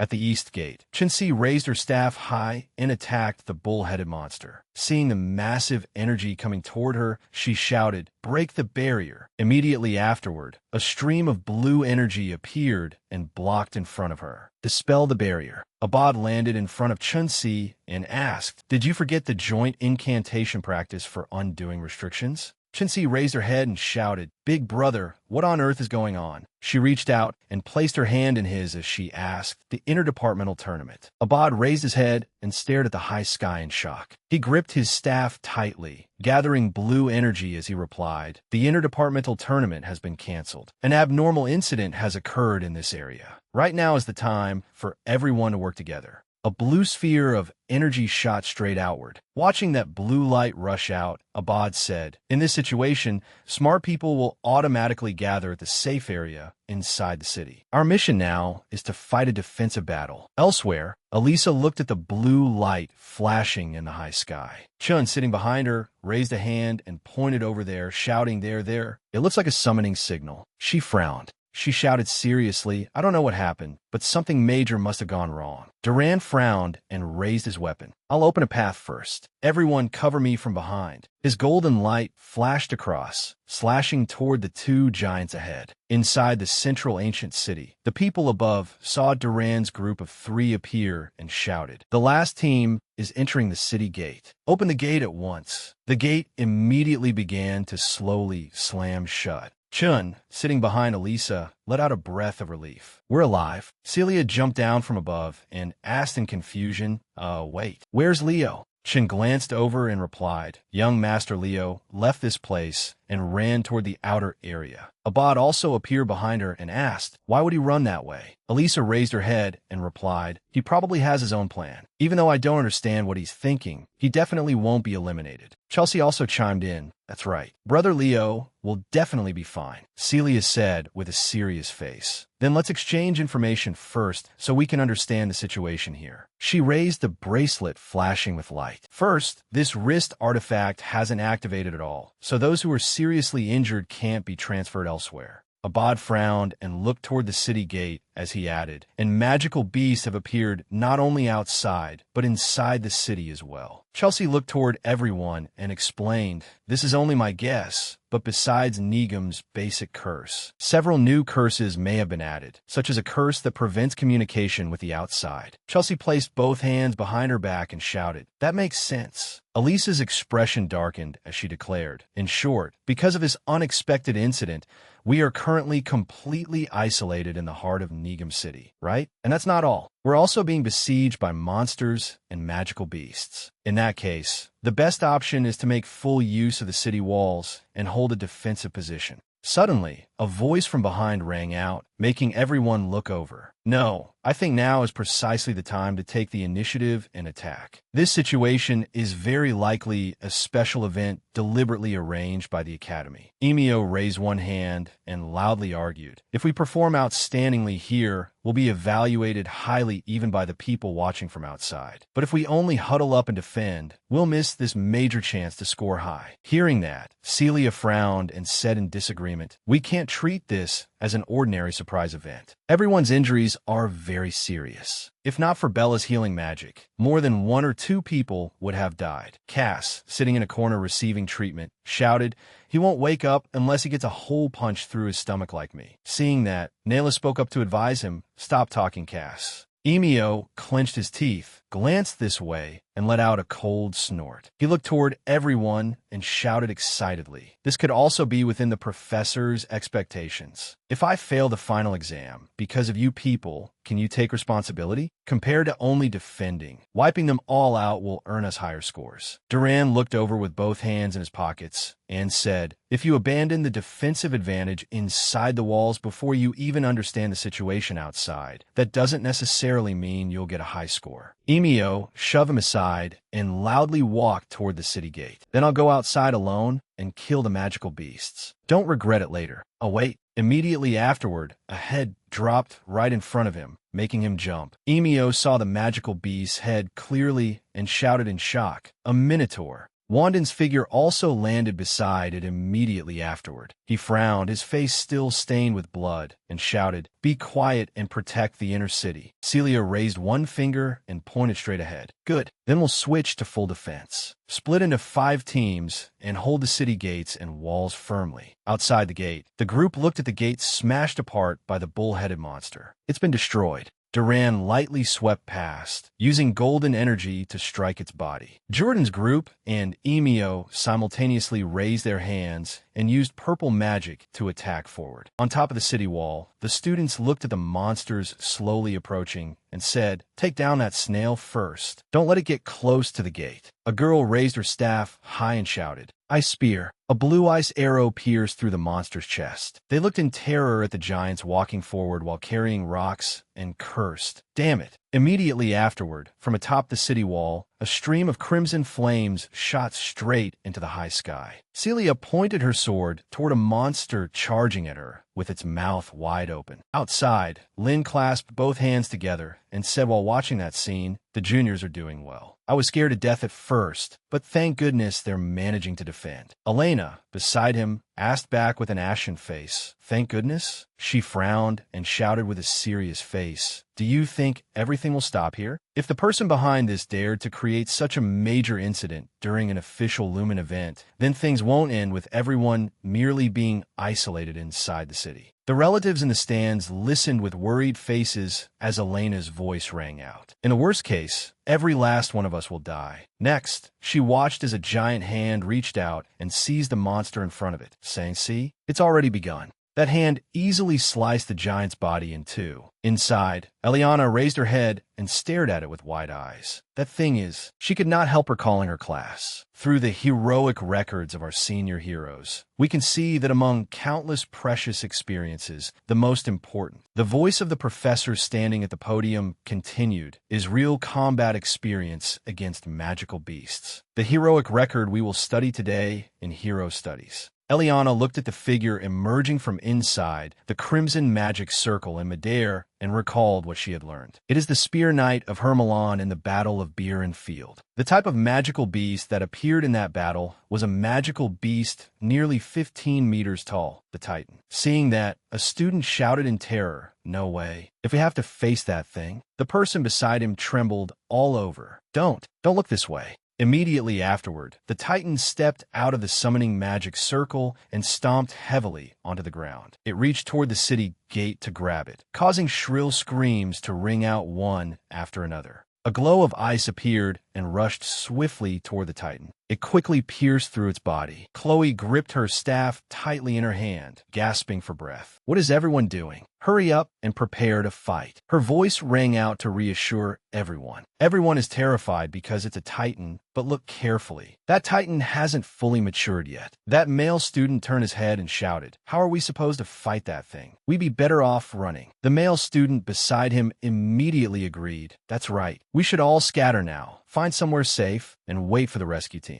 Chloe trembled all over, but still forced herself to grip her staff and raise it. "Do you think you'll survive if you run?" "I'm scared too." The Titan's eyes opened and glanced this way. Its eyes were crimson. Next, it struck hard toward the section of city wall where the three of them were standing. The group looked at its wounds rapidly healing and shouted, "Its wounds are regenerating too fast. Our attacks are completely useless." That male student let out a shout, turned, and ran. "Everyone run." Chloe watched the two of them run away and said, "But someone once taught me that a hero is someone who bravely stands at the front and faces danger in the most honorable way." She gripped the staff in her hand tightly, and the magic circle beneath her feet flashed with light. "So no matter how hopeless the situation is, I will still fight." Hard ice blades grew from the ground, blocking the Titan's path of attack. Chloe's head was covered in sweat, and she kept gasping as she shouted, "No matter how hopeless it is." The group looked at its raised hand and shouted anxiously, "Chloe." She stood still, watching the Titan's claw strike toward her. Celia frowned and shouted loudly, "Get out of the way." Chloe frowned and cried out, "I'm not afraid." Immediately afterward, crimson sword lines flashed and slashed fiercely toward the Titan. Seeing it fall, Celia rushed over and caught her. "Chloe, are you all right?" Chloe leaned against Celia's chest and asked, "That slash just now?" She lowered her head and softly confirmed, "Yeah."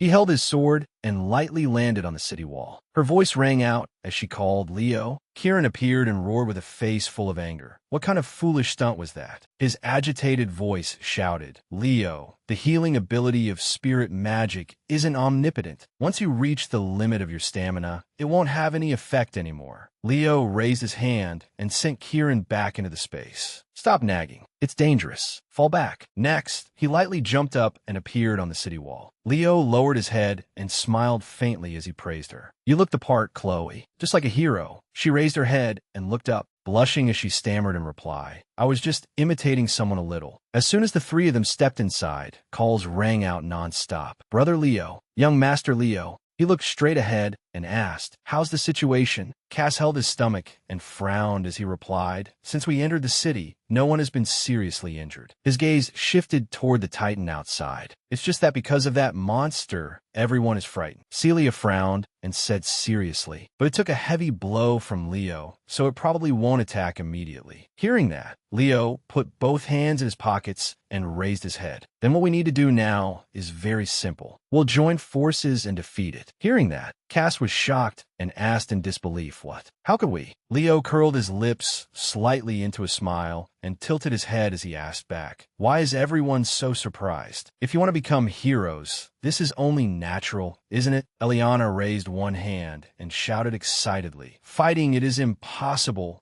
Immediately afterward, the others all lowered their heads as if deep in thought when they heard Leo declare, "I will take command because I am confident I can defeat that monster." Elisa closed her eyes, extended one hand, and shouted, "There you go, acting like you're always right again." Leo plopped. "Who said we'll listen to your command?" Wandin folded both arms and spoke up, "I will look forward to your command skills." Leo plopped. Hearing that, her mouth fell open. "Huh?" Elisa, her face full of shock, roared in disbelief. "How can someone as arrogant as you suddenly listen to someone else?" He raised an eyebrow and let out a breath as he replied, "The fact that we must eliminate that monster is obvious to everyone." Wandin's voice continued, "In that case, listening to the orders of someone confident he can defeat, it is the right thing to do." Chelsea walked over and hugged Elisa as she advised. "Trying to follow young Master Leo's command once sounds interesting too." Hearing that, Elisa blushed, folded both arms, and agreed, "I was planning to do that anyway." Abad looked over with a bright smile and thought, "You're exactly like you were during the entrance exam. Leo, back then, you also charged into an impossible battle without the slightest hesitation." Then he asked, "I thought I closed the gap a little, but I'm still far away, aren't I, Celia?" Hearing that, she frowned and shouted, "Shut up, loudmouth." Next, Leo extended one hand toward Duran and asked, "Will you lend a hand?" He turned and bumped Leo's shoulder with his own, saying, "The one who lands a blow on that monster will be me." Leo smiled brightly and replied softly, "Good." In the plaza, the audience watched the screen and shouted excitedly, "Those first years are amazing. With that lineup, they might really be able to defeat it." Lynn looked at Elena's ashen expression and asked, "Senior, are you all right?" Her gaze sharpened as she stared at the screen and thought, the moment that boy appeared, the atmosphere changed.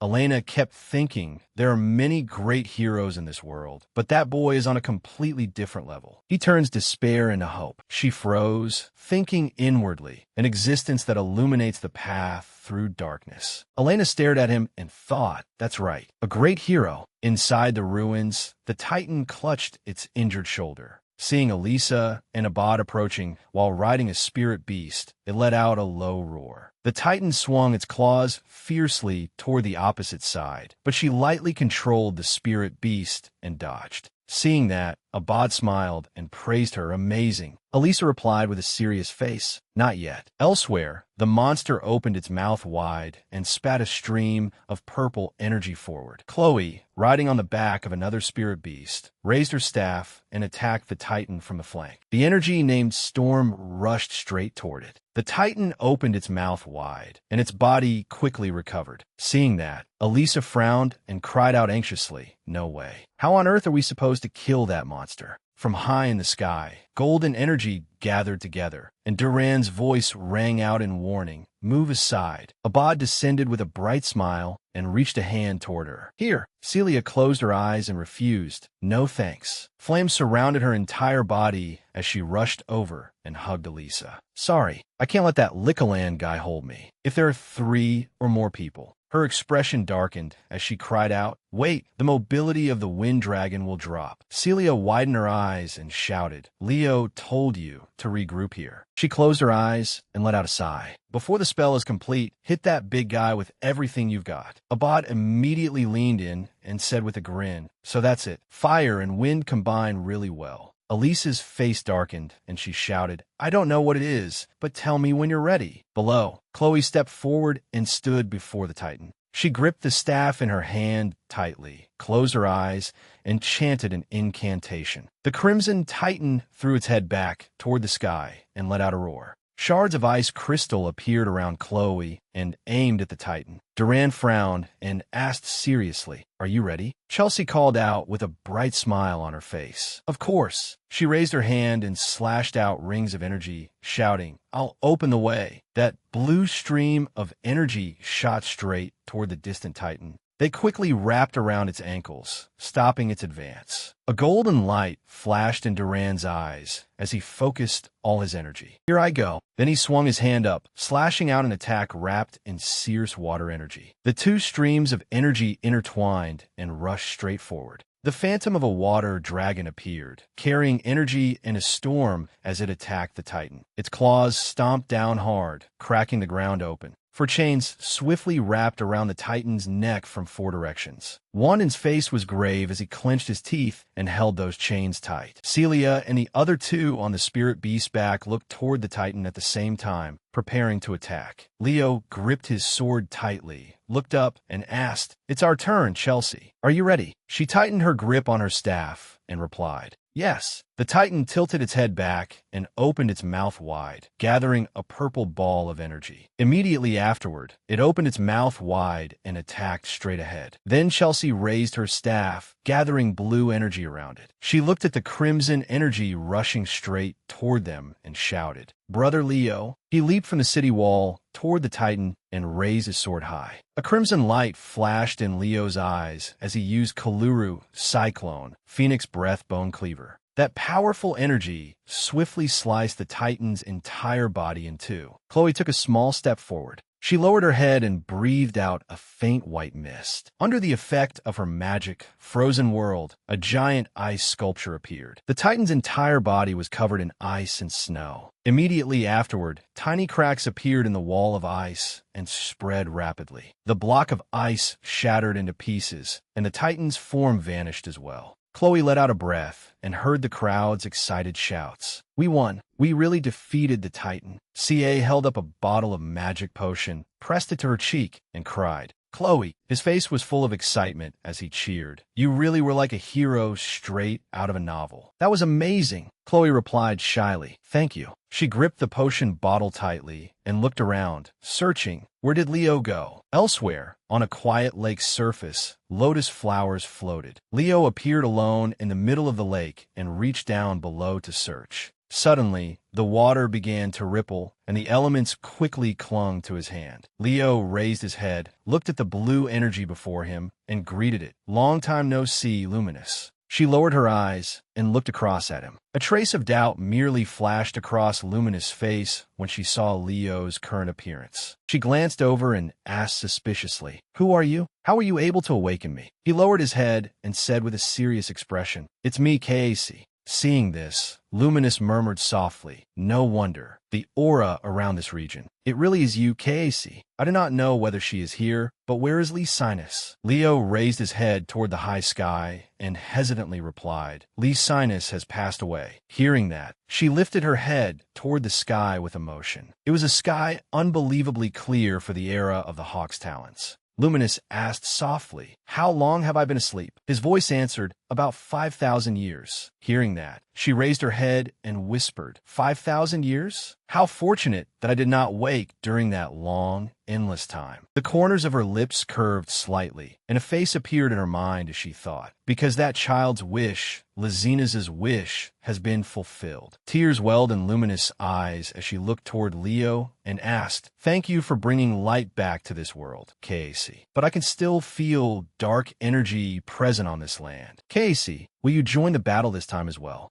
With a delighted expression, he smiled and replied, "Of course. I can't let the peace we finally regained after so much struggle slip away." Immediately afterward, Leo looked at the golden phantom before him in confusion and asked, "What is this?" Luminous' voice answered, "This is the jewel safeguarded by the great spirits of light through the generations. It is not an object with any special power, but—" Leo held out both hands to receive it and heard her voice add, "If you present it, the spirits of light will treat you as a great spirit." He looked at the jewel in his hands and cried, "I'll treasure it and keep it safe." Suddenly, Luminous raised her head toward the sky and called out, "Still." Her figure quickly scattered into the wind. "The sky is truly beautiful today. Outside, the academy tower rose high into the clouds. Alien looked at the pile of documents on his desk and asked suspiciously, "Is this all there is to the list of suspicious people?" Sezin clasped his hands behind his back. "For now, that is all." He looked through the documents and probed. It seems many of them were recommended by the board of directors. Alien propped his chin on one hand and added softly, "Starting from the second semester,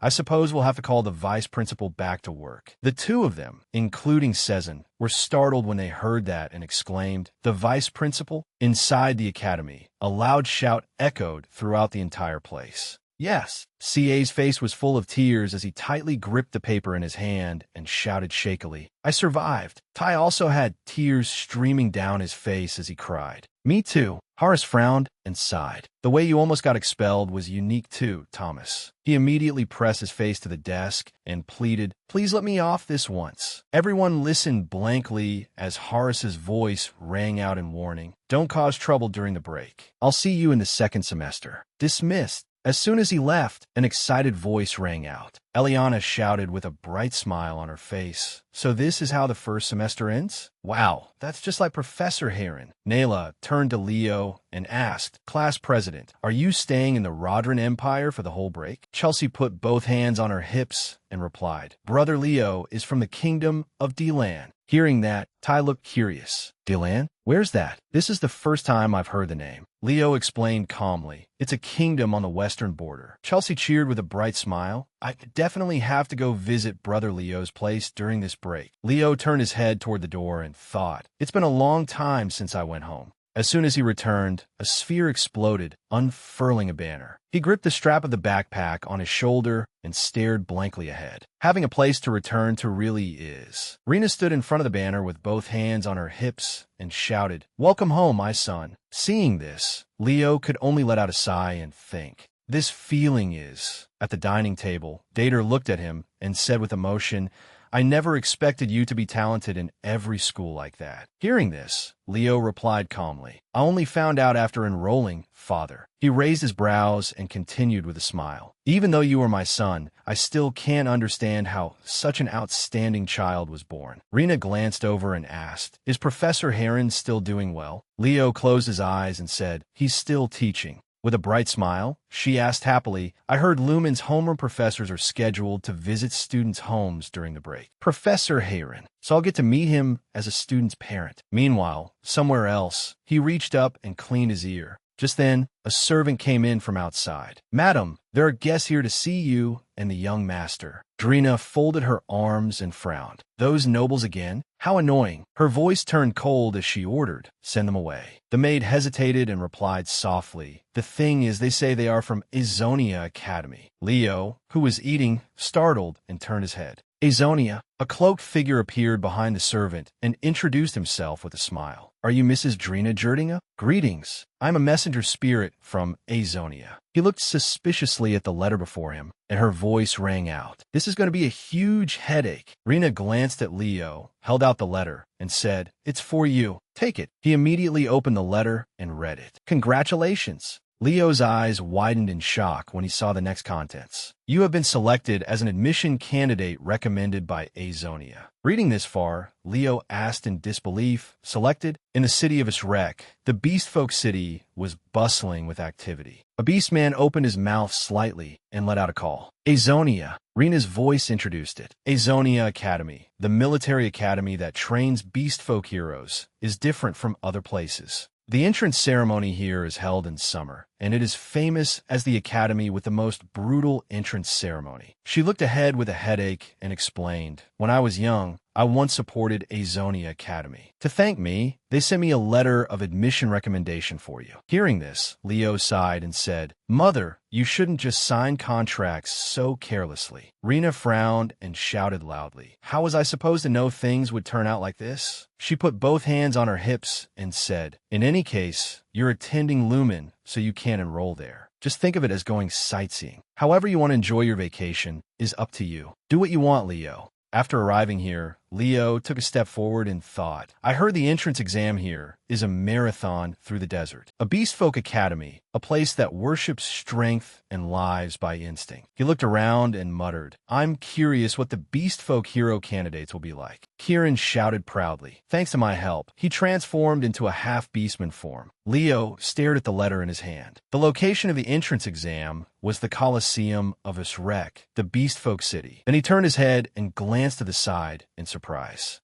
On the relief was a line of writing, in memory of Aaron, the warrior of indomitable courage. Seeing this, Leo was startled and wondered. Could it be Aaron? He raised his head and looked at the statue before him, shouting, Indomitable courage, my foot. Leo smiled as he said, emotionally. He trembled with fear in every battle, but he looks pretty good like this. After a long while, he raised his head, looked at the ancient building before him, and shouted, I'm here. Leo's gaze was drawn to someone's sharp claws. Then he stared at the beastman's fangs. Leo looked around and thought, they must be the examinees. Just then, a figure approached from behind and shouted, Hey, you mutt! 3 beastmen surrounded Leo and sneered. You're not about to tell us someone like you is an Azonia examinee, are you? You should at least wash off some of that mixed blood stink first. He raised a hand and pointed at himself as he asked, Are you talking to me? The red-haired one shouted angrily. Who else here is a mutt besides you? A mixed-blood rabbit dares act so high and mighty. Leo put both hands in his pockets, walked past the 3 of them, and said, You're not even Azonia students yet, so why are you acting arrogant and causing trouble? You've only been allowed to attend the entrance ceremony, but you're already acting so important. That beast man went berserk, grabbed his shoulder, and asked, Are you looking down on Azonia examinee qualifications? The thing I hate most is seeing weaklings acting tough. Leo immediately turned his head and glanced behind him. Then he lightly threw the beast man down to the ground. His feet took a few small steps forward, and he walked away. The 2 beastmen quickly gathered around, anxiously asking, Doken, what's wrong? Are you going to let him go? He lay still on the ground and denied it. No, that's not it at all. Leo raised a hand and said with a smile, See you at the entrance ceremony. Doken's eyes sparkled as he clenched his fists and shouted, That guy was so cool. He's really strong. Leo turned his head to look back, and when he heard that, he thought in surprise, Among the beast folk, the strong are simply objects of worship. Leo quickly walked through the gate and thought, They really are unique. A figure appeared in the distance. I was worried I'd only meet boring people. Aiton sat on the roof of a building and said with a smile, An interesting one has arrived. Below the city wall, 3 beastmen stood around the corpse of a magical beast. Ben looked down and called out, Complete subjugation in 36 minutes. All of them earned fairly good results. Instructor. Burgess stared straight down and said, I'm not satisfied at all. Results that are only fairly good won't do. Ben, who was reviewing the documents, startled when he heard that and asked, These are already quite good results, aren't they? His voice rang out in response. Haven't you heard the news about Lumen's first years? Burga folded his arms and said with displeasure all over his face, Our new students must also have many outstanding ones. Ben broke into a cold sweat and said, It does seem Lumen is ahead this generation, but our candidates are also very remarkable. He looked down below and called out, especially this time. Ben looked toward Aiton below and said, Instructor Burga's daughter is participating too, isn't she? The corners of his lips lifted slightly, and he said with a proud smile, My daughter, Aiton, is more than capable of becoming the year representative. Suddenly, Burga's eyes widened as he looked in one direction and let out a puzzled sound. He stared at Leo and thought, That child looks familiar. Burga folded his arms and asked, Assistant Instructor, do you know anything about the rabbit beast man at the end of the line? Ben immediately flipped through the files. This is the first time I've seen his face. He also isn't on the list of people to watch. His voice rang out as he asked, Is he here through a recommendation? Ben happened to flip to his page. Yes, that's right. He is a student admitted by recommendation. Burga folded his arms, frowned, and thought, Those eyes are exactly like Renus. Her face immediately appeared in his mind. Below in the square, an announcement rang out. Group D of the first part of the Magical Beast Festival has entered the field. Group D has a noteworthy candidate, doesn't it? Then the introduction immediately rang out. The heir of the Tun family, Aiton. Leo stared at her and pondered. If she is the hope of the beast folk, who worship strength, is she capable of inheriting Aaron's techniques?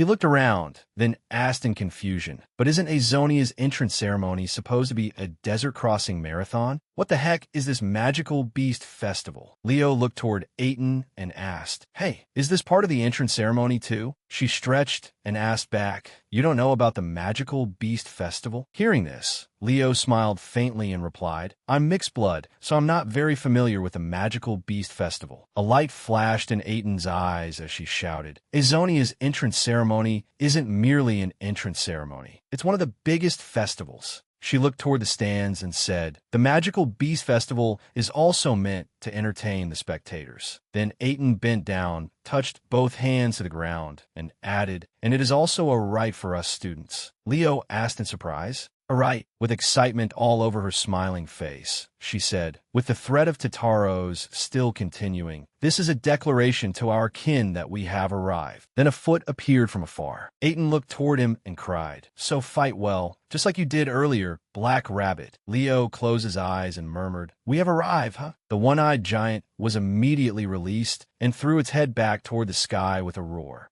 Immediately afterward, it raised its hand and charged swiftly forward. The giant opened its mouth wide, drool dripping continuously. The other beast folk immediately leaped up and ran off behind it. The titan, having been stomped down, immediately lunged forward. It swiftly charged toward Leo, who was standing still. A flash of red light tore through the night. Aiton leaped high into the air and struck down toward the top of the titan's head. Her claws swept out, carving dozens of crisscrossing slashes across its body. Then Aiton lightly let herself drop back to the ground. When she turned and saw that Leo was still standing motionless, she shouted, What are you doing, Black Rabbit? He immediately raised his fist slightly. Leo slammed his fist into the fist the titan had thrust out before him. Thin threads of blood instantly appeared in its eyes. A tremendous surge of energy spread from his hand throughout the titan's entire body. The titan's whole body quickly exploded, scattering everywhere. The entire audience instantly erupted into excited cheers. Amazing, Black Rabbit, you're number one in my heart. Aiton stared fixedly at Leo and concluded, There's no doubt about it. That Black Rabbit just underwent beastification.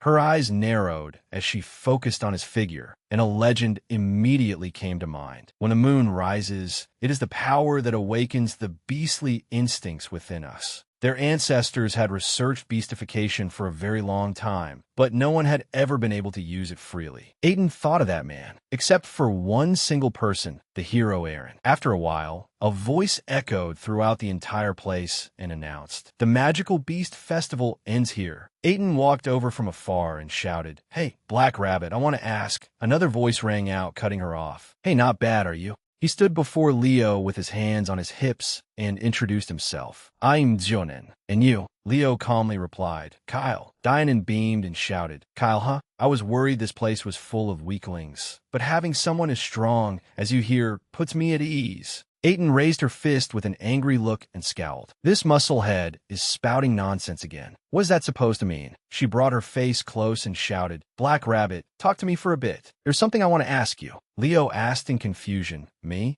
Dianon frowned in annoyance and said, Hey, keep it down. Suddenly, a loud sound rang out, making all three of them look over at the same time. Burga walked toward them step by step and shouted, You're too noisy. He folded his arms and looked down from above. Everyone, you have worked hard participating in the Magical Beast Festival. Immediately afterward, excited voices rang out. Hero Burga. He looks even cooler up close. Then Burga's voice rang out as he announced, As you know, tomorrow's test will be crossing the Great Desert of Isrek. The rules are very simple. You will depart from Isrek, cross the Great Desert, and your destination will be Azonia. Burga lowered his voice and added, However, the Great Desert of Isrek is one of the harshest regions on the continent. His sharp gaze swept over them. So, I have one piece of advice for you. Burga looked at the entire crowd and warned, Do not do anything stupid, like confusing recklessness with courage. Beside him, Ben reviewed the files and said with a smile, The recommended students have not taken part in the free classes over the past half year. Since you're not familiar with the other students, please step forward and introduce yourselves. Leo placed both hands on his knees and asked, "Why didn't you take part in the free classes?" Aiton lifted her head and replied with a smile, "I'm strong even without those things." A girl folded her arms and glanced over. "I'm Chiluev. My specialty is magic. It's nice to meet you." A boy frowned and calmly introduced himself. "Red Vega. I'm a spirit master." Aiton put her hands on her hips and called out, "I'm Aiton. Let's all do our best." Leo looked over and said, "Kyle, pleased to meet you all." Berga frowned and stared at him. Immediately afterward, Dianan beamed and shouted, "Dianan!" What Dianan said next made everyone stare at him. "If you're weak, don't get in the way. You'd better give up early." Seeing this, Ben immediately raised his voice to remind them, "Everyone, go outside, check the dormitory assignment notice board, and then return." Suddenly, a hand appeared and rested on Leo's shoulder. Berga looked straight at him and called out, "Kyle, stay behind and see me privately for a moment." Inside the room, Berga's voice rang out as he asked, "Kyle, I'm only asking this to make sure." Leo immediately replied, "Yes." Berga placed both hands on Leo's shoulders and asked, "You are Rena's son, aren't you?" Hearing that, Leo was instantly startled and thought, "He knows my mother." Leo looked up and asked, "Yes, that's right. Do you know my mother?" Hearing that, Berga threw his head back and laughed loudly. "So you really are Rena's precious son." He thought back to the past and spoke loudly. "I'm an old friend of your mother's. She and I once represented Lumen and Azonia in competitions against each other. Surely your mother has told you plenty about me. Berga too, hasn't she?" Immediately afterward, Leo denied it with a serious face. "No, sir. My mother has never mentioned you, not even once." Hearing that, Berga shouted in disbelief, "Impossible. Rena and I were once so close." Leo's voice rang out as he confirmed, "My mother very rarely talks about her school days, sir." Berga closed his eyes and replied awkwardly, That may be so." Berga's lowered hand suddenly clenched tightly. In his mind appeared the figure of that damn mandator. If it weren't for that fool, Rena would now be. The corner of Leo's mouth curved slightly as he said, "Though my mother doesn't talk about the past, she has never once regretted the choice she made." Hearing those words, Berga's eyes widened in astonishment. After that, he lowered his head and let out a soft laugh. In Berga's mind, her face appeared as he praised her. Rena was more radiant than any flower. She is still a woman both beautiful and valiant. Leo looked utterly unable to believe it and muttered inwardly, "My mother, a flower? This person's head seems a little." Berga smiled brightly and looked straight into his eyes. "All right, I witnessed your performance at the Magical Beast Festival. Let me look forward to tomorrow's enrollment ceremony." Leo looked up and replied, "Yes, sir." After finishing his bath, Leo came out wearing a bath towel. "I never expected the dormitory area to be even better than the one at El Selkia." He turned toward the door outside and made a puzzled sound. Suddenly, Aiton burst in through the window and shouted, "Black Rabbit, I've come to expose your secret." Immediately afterward, her face flushed bright red, and she covered her eyes with both hands in embarrassment. "Why are you taking off your clothes?" Leo calmly replied, "This is my private room." A moment later, Leo sat down on the bed and asked in confusion, "I'm dressed now, so open your eyes. What secret did you say you came here to clarify?" Aiton frowned and shouted loudly, "I saw it earlier at the Magical Beast Festival. You." She recalled the scene from earlier in her mind. "You can freely transform into a beastman form, can't you?" Aiton's eyes widened in astonishment as she looked at the sight before her. The claws on Leo's hand began to lengthen as he asked, "You mean this?" She shouted excitedly, "Oh my God, it's true." Leo lowered his head, looked at his fur-covered hand, and thought, how strange. While in the Beastman transformation state, using Hero's Breath triggers the beast transformation process. A green mist flashed, and Leo transformed back into his normal form as he pondered. Of course, maintaining it for too long will result in severe after effects. Aiton stared at him excitedly and made a fuss. How is this possible? Throughout history, the only person who could freely take Beastman form was Lord Aaron. Leo's voice rang out as he asked, "Do you want me to teach you?" She asked blankly, "Really?" Leo thought of that person and pondered, "I need an heir to follow in Aaron's footsteps. Because in the coming battle against the Taros, I need more fighting strength. Perhaps this is the very reason I was reincarnated into this era." His voice grew low as he said, "Then all you need to do is prove it." Aiton stared at him and asked, "Prove what?" Leo's expression became serious as he replied, "Whether you have the qualities to become a hero." She met his red eyes and thought, "This guy's looking down on me." Aiden froze on the spot and did not move at all. She stared at Leo's back and fell into thought. From such a high position, Leo looked over with a smile and said, "I'll be looking forward to it, Aiden." The next morning, an excited voice echoed throughout the entire place. The second day of Azonia's entrance ceremony has begun. We can see the new students lining up to take part in the test to cross the great desert of Isrek. Juga clenched the paper in her hand and called out, "From Tan Danlu and even Vega." She raised one hand and smiled as she shouted, "Our children are already extremely talented,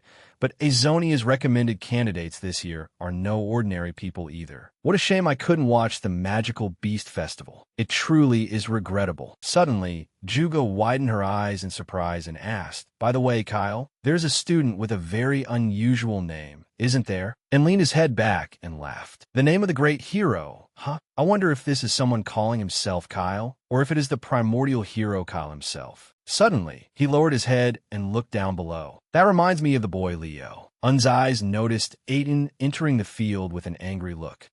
Isn't that student Aiden?" Juga stared at the stack of documents in her hand and shouted, "Is the beastfolk competitive spirit rising? Look who Aiden is aiming to compete with." Down below, Aiden stepped close to Leo and called out excitedly, "Black Rabbit, you haven't forgotten yesterday's promise, have you? I'll definitely make you acknowledge my abilities." She clenched her fist and shouted loudly, "I was so excited that I couldn't sleep at all last night. So during today's test, don't miss even 1 second of my performance." Leo let out a sigh and agreed, "Fine." In folded his arms and looked down impressed. How interesting. Her opponent is a student named Kyle. Seeing this, Juga also smiled faintly and said, "A student who truly piques one's curiosity, indeed." Suddenly, she narrowed her eyes and stared downward in confusion. An's face also twisted, filled with questions. The two of them stared at Leo's face and cried out in shock, "Leo, why are you in that position?" Up on the viewing platform, Berga folded his arms and called out, "Recommended candidates, attention. Now, before we proceed with the entrance ceremony, the candidates will take the oath." Seeing this, Juga and En stared wide-eyed and open-mouthed as they thought, "What is he doing there?" Berga's voice continued to ring out. "The 5 recommended candidates. Place your hands on Lord Aaron's hero record." Leo lowered his head and looked at the paper on the table as he pondered. Aaron's hero record. I never expected I would see it like this. Berga sternly ordered, one by one, read the oath aloud. Aiden placed her hand on the stone tablet and read loudly, "By the first honor of the great hero, I shall not act in cowardice." Leo stood with both hands in his pockets, silently watching her. Immediately afterward, he placed his hand on the stone tablet and called inwardly, "Aaron." The recitation began echoing through the place. "By the second honor of the great hero." Suddenly, the stone tablet began emitting a dazzling golden light. That golden energy immediately shot straight up into the sky, illuminating the entire plaza. Juga started and shouted, "Senior, could it be?" Beside her, and also frowned and cried out, "That is." Berga's eyes widened as well, and he stared in astonishment at the blinding light before him. The enormous golden beam before them shot straight up into the sky. The stone tablet engraved with the 4 words "Hero Record" rose into the air before Leo and Aiden. A line of text immediately appeared. Aaron's World Chapter. Prologue. The beginning. That dazzling golden light quickly enveloped the two of them. Ben hugged a stack of documents and ran over in panic. "Instructor Berga, what is going on? Could the hero world have been?" Berga folded his arms, raised his head, and confirmed, "That's right. Lord Aaron's hero world has opened." Ben asked worriedly, "Whoa, is the hero world being overloaded?" Berga's expression immediately darkened as he pondered. Whatever the reason, a page of Lord Aaron's book that has never been opened has appeared. Although it has transformed into a dungeon due to the overload. If they conquer it, this will be an opportunity to inherit Lord Aaron's power. Berga thought of that dungeon world anxiously. The problem is whether those children have enough ability to conquer Lord Aaron's world. Inside the dungeon, Aiden opened her blue eyes and looked around. A line of text appeared in the dark space. Long, long ago, when darkness covered the world. She looked at those words and cried out in shock, "This is..." Aiden looked at the deer within that dark world. She reached out and touched the mural as she asked, "What just happened?" "Black Rabbit, you saw it too, right? The hero record clearly opened just now." Above the mural, another line of text appeared. A hero appeared. Leo's voice rang out in reminder. Look up at the sky. Aiden followed his words and raised her head. She saw the deer running, and a line of white text appeared. A hero who brought light. Seeing those words, she asked in astonishment, "What is that?" Everything is completely gray. Then another line of text appeared. A hero who brought the future. A crimson light flashed in Leo's eyes as he spoke. It seems this is the time 5,000 years ago when Aaron was still alive. An age of despair. Within that red light, a line of text appeared. Please save us. Be extremely careful not to be devoured by the grabber warg. Aiden looked at that dark world and asked, "Is this the land where the hero Aaron once lived?" Beside her, Leo raised his head and looked around as he replied, "Yes. It seems we are in the refugee city of Risa." She cried out with a puzzled look. Why would the hero world suddenly activate on its own like this? For thousands of years, there hasn't been a single record mentioning that Lord Aaron's record page was ever opened. Hearing that, Leo recalled those memories and pondered. Even in heroics classes, or when I was in Bokia and touched my own record page, the hero world appeared. He lowered his head and could not help thinking inwardly. But every one of those times involved my own page. This time, though, anyone could clearly tell this is Aaron's record page. The two of them raised their heads and looked at a glowing screen that appeared above. A notification line appeared. Main quest. Search for Aaron's whereabouts in Risa. Leo raised 2 fingers to his temple and wondered, a main quest? Could this not be an ordinary hero dungeon? He looked straight ahead and considered it again. If this is a world that has been officially activated, why has all communication with the outside world been cut off? Leo turned his head and saw her trembling nonstop. So he asked with concern, "Aiden, are you all right?" She gave a small murmur. Then Aiden turned back. Her face flushed as she cried out excitedly, "Look, the objective requires us to find Lord Aaron. That means we'll soon get to meet Lord Aaron in the flesh." Her voice could not hide her excitement. Finding him definitely won't be difficult because his reputation is so famous. Leo replied blankly, maybe." Aiden clenched her fist and shouted happily, "Then let's start asking the people around here." Leo walked after her with both hands in his pockets, thinking, in reality, people living in this era would certainly think that way, because what history recorded differs from the truth. He recalled Aaron's figure. But for Aaron in this period, after a long while, a man with an impatient look shouted, "How many times do I have to say it? I've never heard of anyone called Aaron." Aiden watched him walk away and asked in disbelief, "How could this happen? Not a single person knows Lord Aaron." She turned her head and asked a nearby person, "Hey, Beastman over there, have you ever heard of someone named Aaron?" He turned to look at her and replied, "Never heard of him." After a long while, loud laughter rang out along the street. What a bunch of young, naive beast folk. A drunken elf holding a wine bottle shouted, "If you can't find a place to stay, feel free to stop by my room." Aiden covered her mouth with her hand and whispered, "The atmosphere around here is starting to feel strange. And worse." Kyle stared straight ahead and said, "We need to find somewhere to rest before night falls completely." His gaze remained fixed ahead as he thought. The current point in time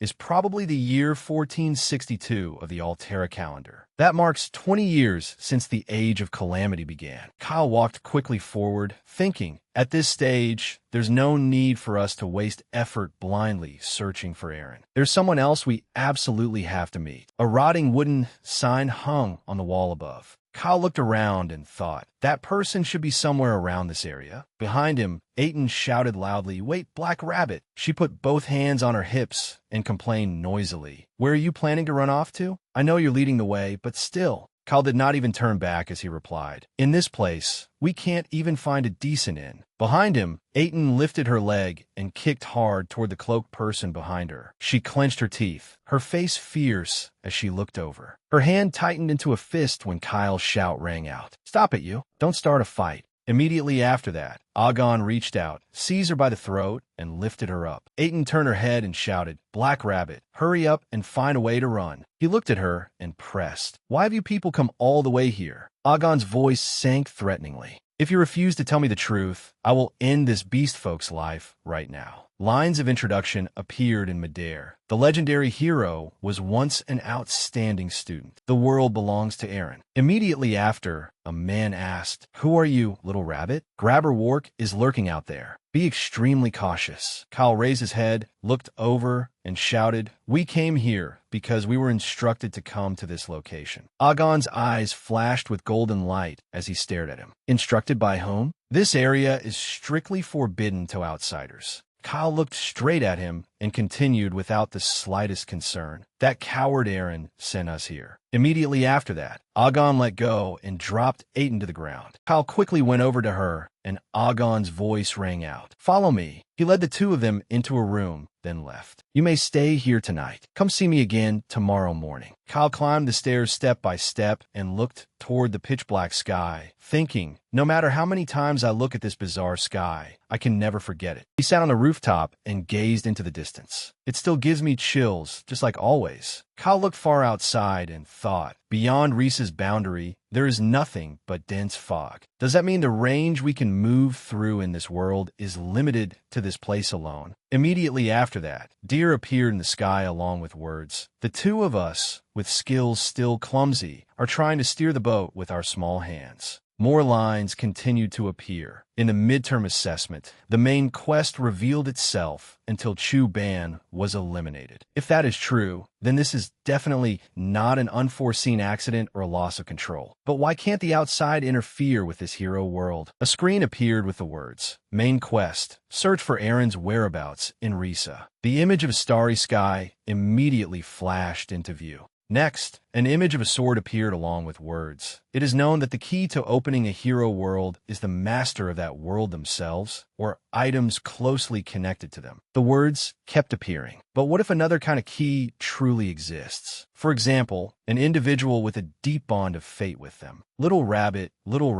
do you want to find another friend to row the boat with you?" Kyle immediately jumped down from above and landed on the ground, thinking, of course, this is still only speculation. However, he looked toward the distant sky and pondered, if Aaron's world was open because of my presence, then it would make sense that the outside world cannot interfere with this place. Kyle looked at the butterfly fluttering there and raised his hand. Could the fact that I was reincarnated while retaining all my memories be more than mere coincidence? He thought of those heroes. If the pages of the hero record were arranged in advance for the great hero who would be reborn in the future, and if I have the chance to inherit their power once again, a voice rang out in the space. "Little rabbit, that is a story for children." Kyle raised his head, looking at that flashing sky, and sank into thought. Then completely wiping out Erebos would no longer be impossible. Harvested from a faraway land. Suddenly, an excited voice rang out, startling him into opening his eyes wide. "Wake up, Black Rabbit." Kyle immediately sat up and stretched, then asked with concern, "Are you fully awake? That man we met yesterday was terrifyingly strong. Is your body all right?" Aiden raised her fist and shouted, "My body has always been flexible and tough." Her doubtful voice rang out. "But what exactly happened yesterday?" Kyle stood up and quickly tidied the bedding. "It seems that man misunderstood us as illegal intruders. I handled everything properly with words." Aiden was startled when she heard that and thought, "You really are very polite." Kyle recalled the scene at the time and muttered inwardly, "That impact must have been incredibly terrible, and yet as a descendant of the beast folk, you still seem very sturdy." Just then, Agon's voice rang out, making both of them look over. "You're up early." He frowned and looked at them inquiringly. "Have you fully recovered?"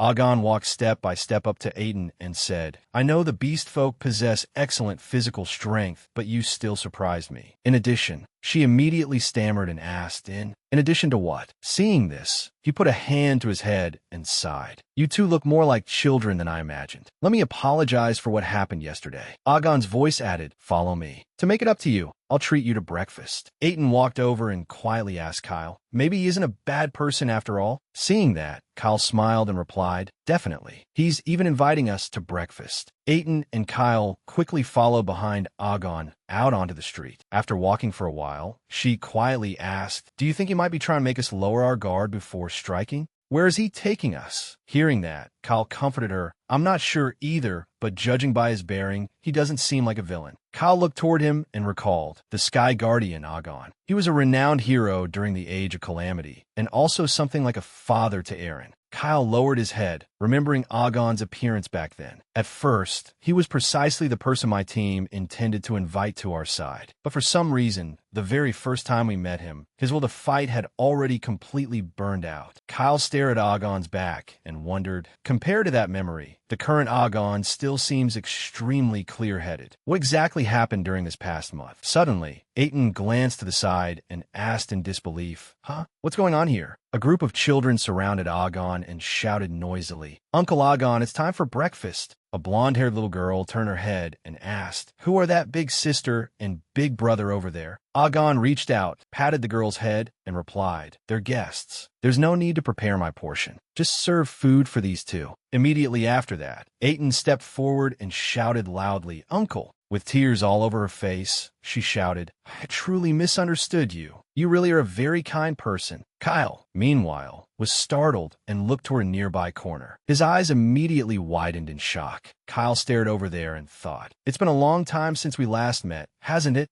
A scene of his previous life with Elsie immediately appeared in his mind. Kyle looked at the girl before him now and thought, the great spirit of darkness, Elsie. In the darkness, a voice rang out in question, and that man asked again, "Little Rabbit, what would happen if you went together with that shadow?" Returning to a memory from 5,000 years ago, a voice said, "I hear that a great plague is sweeping everywhere." What a heartbreaking thing. A woman asked, "Are you the Sky Guardian? Who are you?" Hearing the voice, Agon raised his head and looked up. Lysinus said, "I came here to invite you to accompany the expeditionary force." Luna continued, "The strength of a hero like you is exactly what we need." He lowered his head and refused. "Go back. I have no intention of joining that army." She tried to persuade him, but for someone who has earned the title of Sky Guardian like you. Before she could finish speaking, Kyle stepped forward and interrupted her. "That's enough, Luna. Can't you see? His will has completely collapsed." Luna gave a reason, but a person's spirit can still be reignited. Leaving someone of this caliber here would truly be a waste. Lysinus said softly, "Luna, you're right that willpower can be restored. However, someone who has nurtured hatred in his heart can no longer be saved." She turned and left. "We should go look for someone else." Agon said quietly, "There is someone I can introduce to you."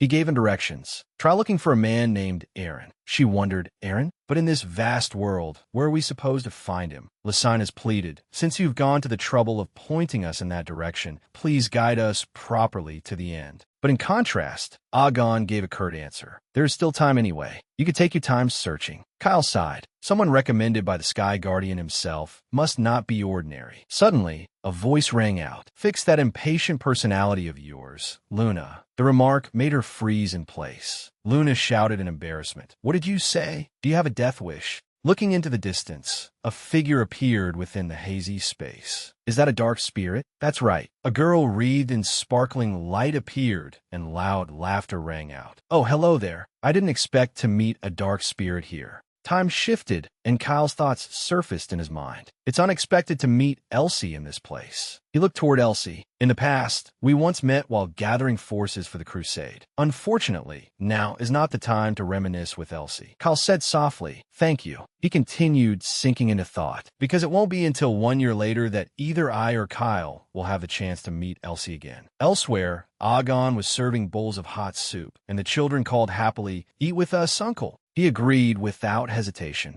"All right, you said Eren himself told you to come here, correct?" Kyle asked in confusion. "Even you don't know Eren's current whereabouts, Uncle?" Agon replied. "I don't know where that foolish disciple of mine is. He's been completely out of contact for half a year." Aiton stood up excitedly and said loudly, "Uncle, so you're Lord Eren's teacher?" He sighed. "Yes, I'm a master of that good-for-nothing. A noble, great, and courageous hero." Aiton continued, "You taught someone like that, yet you call him good-for-nothing?" She laughed foolishly. "Being too humble isn't good either, Uncle," he said softly. "It seems this little girl is misunderstanding something. My disciple is not as noble, great, or brave as you think." Hearing that, Aiton could not help but be startled. Agon stated. Of course, he had strength far beyond others his age. However, that man was a coward, completely unworthy of possessing that power. The reason Aaron left this region was simply because he was afraid of war. She clutched her head and screamed, "No, no way. That can't be true. My lord Aaron," he asked in confusion. "What is wrong with your friend?" She ran off while crying as if the world were on fire. Lord Aaron could never be a coward. Kyle also found it extremely puzzling. She has always admired Aaron greatly and seen him as her idol. Agon turned around and bowed slightly. Aaron as an idol? That's truly hard to believe. Kyle stood up. "That's because she was saved by your disciple himself." Agon froze.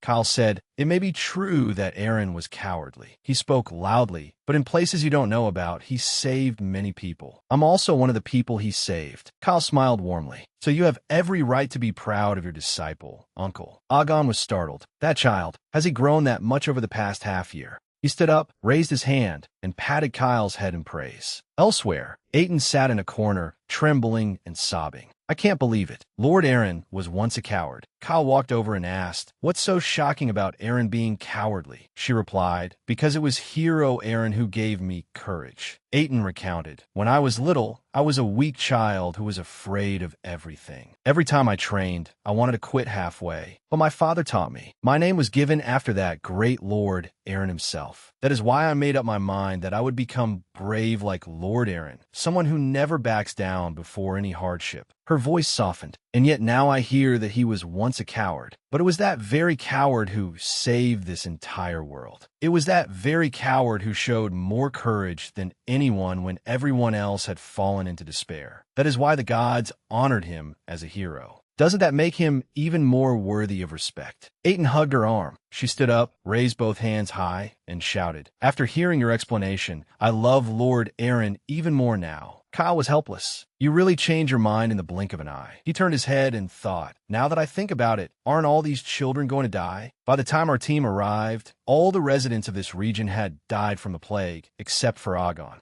Wait, does that mean all these people will die within the next month? Even if it's a great plague, this is too. Suddenly, a voice rang out. "This place is as filthy as ever." The voice pulled Kyle out of his thoughts, and he wondered, who is that? This person was Levi, the Lord's trusted aide. The man curled the corner of his mouth. Filthy vermin. Agon's thoughts surfaced. During the age of calamity, not everyone rose up against the darkness. The world had fallen into conflict, and the hardest enemies to deal with were not external enemies, but enemies from within our own ranks. Levi's gaze was sinister. "Greetings, Sky Guardian, Lord Agon." Agon thought to himself, he really is the kind of scum who only covets fame and glory within the expeditionary army, so that he can pose as a hero in everyone's eyes. Agon said in a low voice, "What business do you have here?" The man brought his face close to Agon's and laughed loudly. "For a renowned hero such as Lord Agon to rot away in this cursed land in the midst of chaos, I fear even the gods who have abandoned this world would find that hard to accept. What do you think about ending these long days of seclusion and joining the Hero Legion?" Agon answered firmly, "I already declared this last time. Only if the Lord can guarantee the safety of these children will I consider it." Hearing that, the man looked down with dissatisfaction. "I understand your meaning. I will report back that the Sky Guardian is still not willing to serve his lordship." The children standing nearby trembled violently. Levi continued, "Even so, I have received strict orders to retrieve the treasured sword Black Knight Satan and bring it back no matter what." Kyle pondered, "Isn't Satan one of the most powerful swords of the age of calamity? Agon is the one who has it. I've never heard Aaron mention this before. If Agon possessed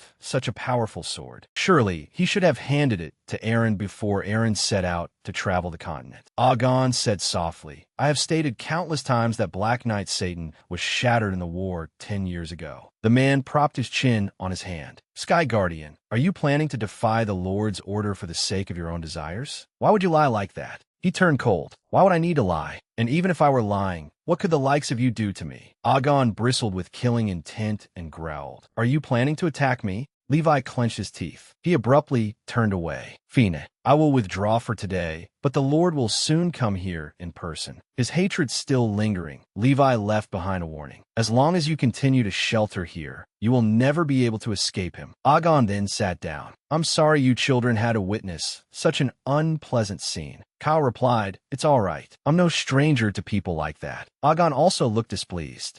What a despicable bunch. Kyle asked, But uncle, what was that about joining the Hero Corps? Agon set down his bowl of soup. It is just as they said. Agon explained, It means joining the army to fight against the forces of Erebos. She said sharply, Then isn't joining the Hero Corps a good thing? He denied it. I cannot do that. Once I set foot in that corps. Agon's gaze turned toward the children. There will be no one left to look after these children. Agon spoke up. As for the orphans, surely the kingdom or the Lord would. He cut her off. They would never care about them. On the contrary, they would abandon them. They are always ready to sacrifice the few for the so-called greater good. She sprang to her feet. They would throw them away. Agon was indignant. How could those who bear the name of heroes harbor such thoughts? Agon smiled kindly. I find it very strange. Were you children truly born and raised in this age of calamity? I never imagined there would still be people who could cling to ideals as distant from reality as dreams. The children were always cheerful and excited when they played with Agon. Kyle asked, What is wrong with ideals that are like dreams? He stroked the children's heads. If something is right, then walking the path of justice is only natural, isn't it? Isn't that why you are devoting yourself to caring for these children, Lord Agon?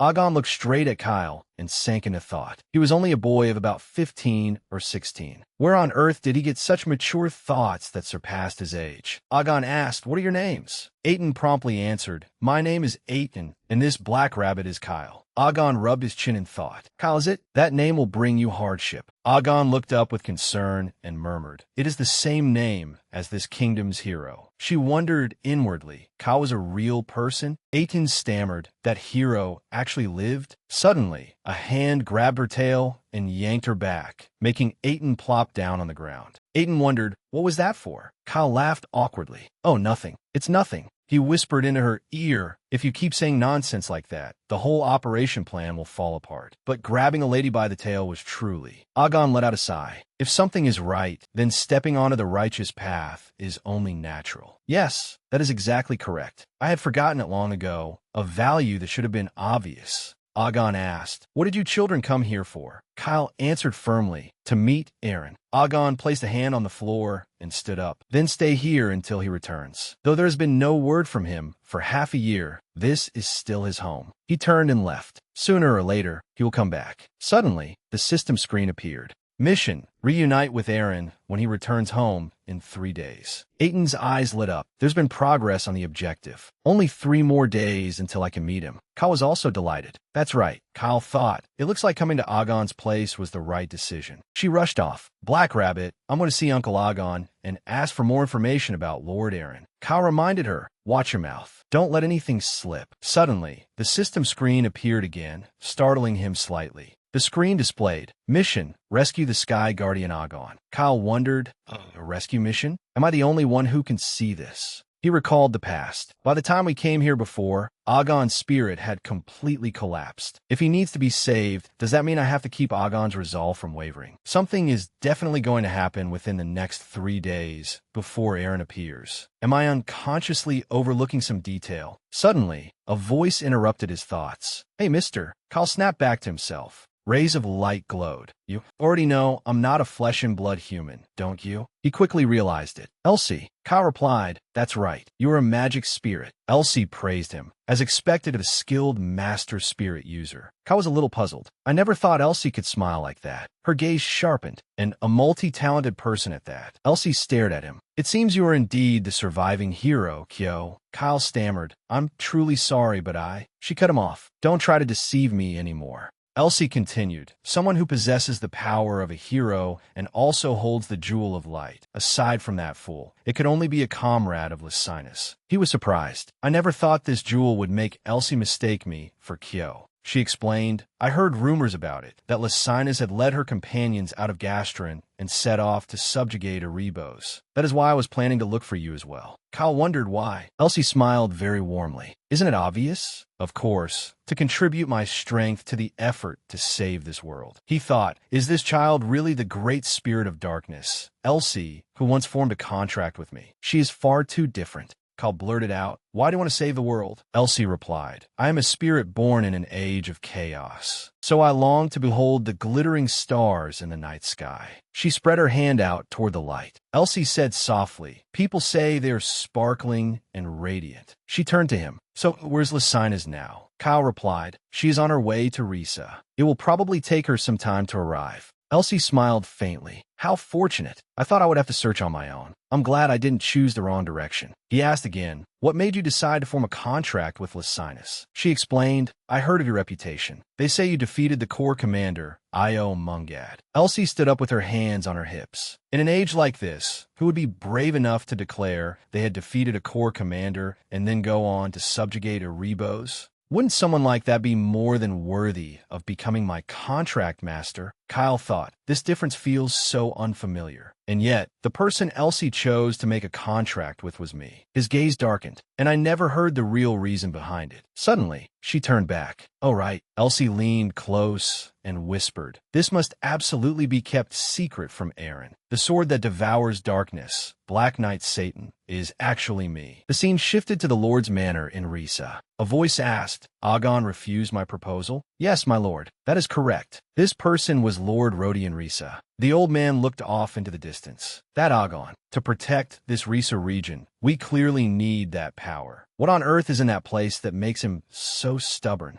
Levi bowed his head and reported, it seems he is still preoccupied with worrying about the orphans in that cursed land. Rodion slammed his hand hard on the table. How foolish. The man silently listened to him rage. He would refuse the greater cause just to shelter those useless things. Levi continued, moreover, according to rumors spreading among the people, a kind of plague is running rampant in that cursed land. Rodion wondered, a plague? What should we do? If the disease spreads among the refugees, this entire city will be in danger. His feet slowly moved closer. Levi leaned close to the old man's gloomy face. We must eradicate it at the root before the disease has a chance to spread outside. It pains my heart as well to have to eliminate those helpless children. Rodion stammered, but Agon certainly will not stand by and watch. Levi smiled amiably. Rumors of the plague have already spread to every corner of the city. Preventing this danger is also the wish of the vast majority of the people. He persuaded him. No matter how dull-witted Agon may be, he will not do something as foolish as plunging this crowded city into misery. Rodion let out a sigh. That is true. Having you here, Lord Levi, is truly fortunate, he declared. I hereby entrust all authority over public security in Risa to you. The man smiled sinisterly. I will devote myself fully to repaying the Lord's trust, and I will certainly bring Black Knight Satan back here. On the other side, whispers and murmurs rose up. The cursed land? This is madness. There's even a plague? What is the Lord thinking? What if the disease spreads here? We need to do something immediately. For now, let's stay away from there first, or we'll bring disaster on ourselves. Kyle looked toward Elsie, who was playing with the children, and sank into thought. Ever since Levi visited Agon's shelter, rumors about a plague have suddenly spread like wildfire. At that time, she had once said, Lysinus is an exceptional summoning master, and she also carries the blood of the Black Dragon, so she is extremely compatible with a spirit of darkness like me. He asked, why are you repeating something everyone already knows? All right, hurry and go find Lysinus and sign a contract with her. Elsie raised her eyes to the sky. Have you ever thought there's anything in this world worth saving? Kyle was confused. What the hell are you talking about? Elsie said softly, exactly what I said. Does this world have any reason to continue existing? He smiled faintly. Can't we think about that after we save it? Hearing Kyle say that, she simply fell silent and said no more.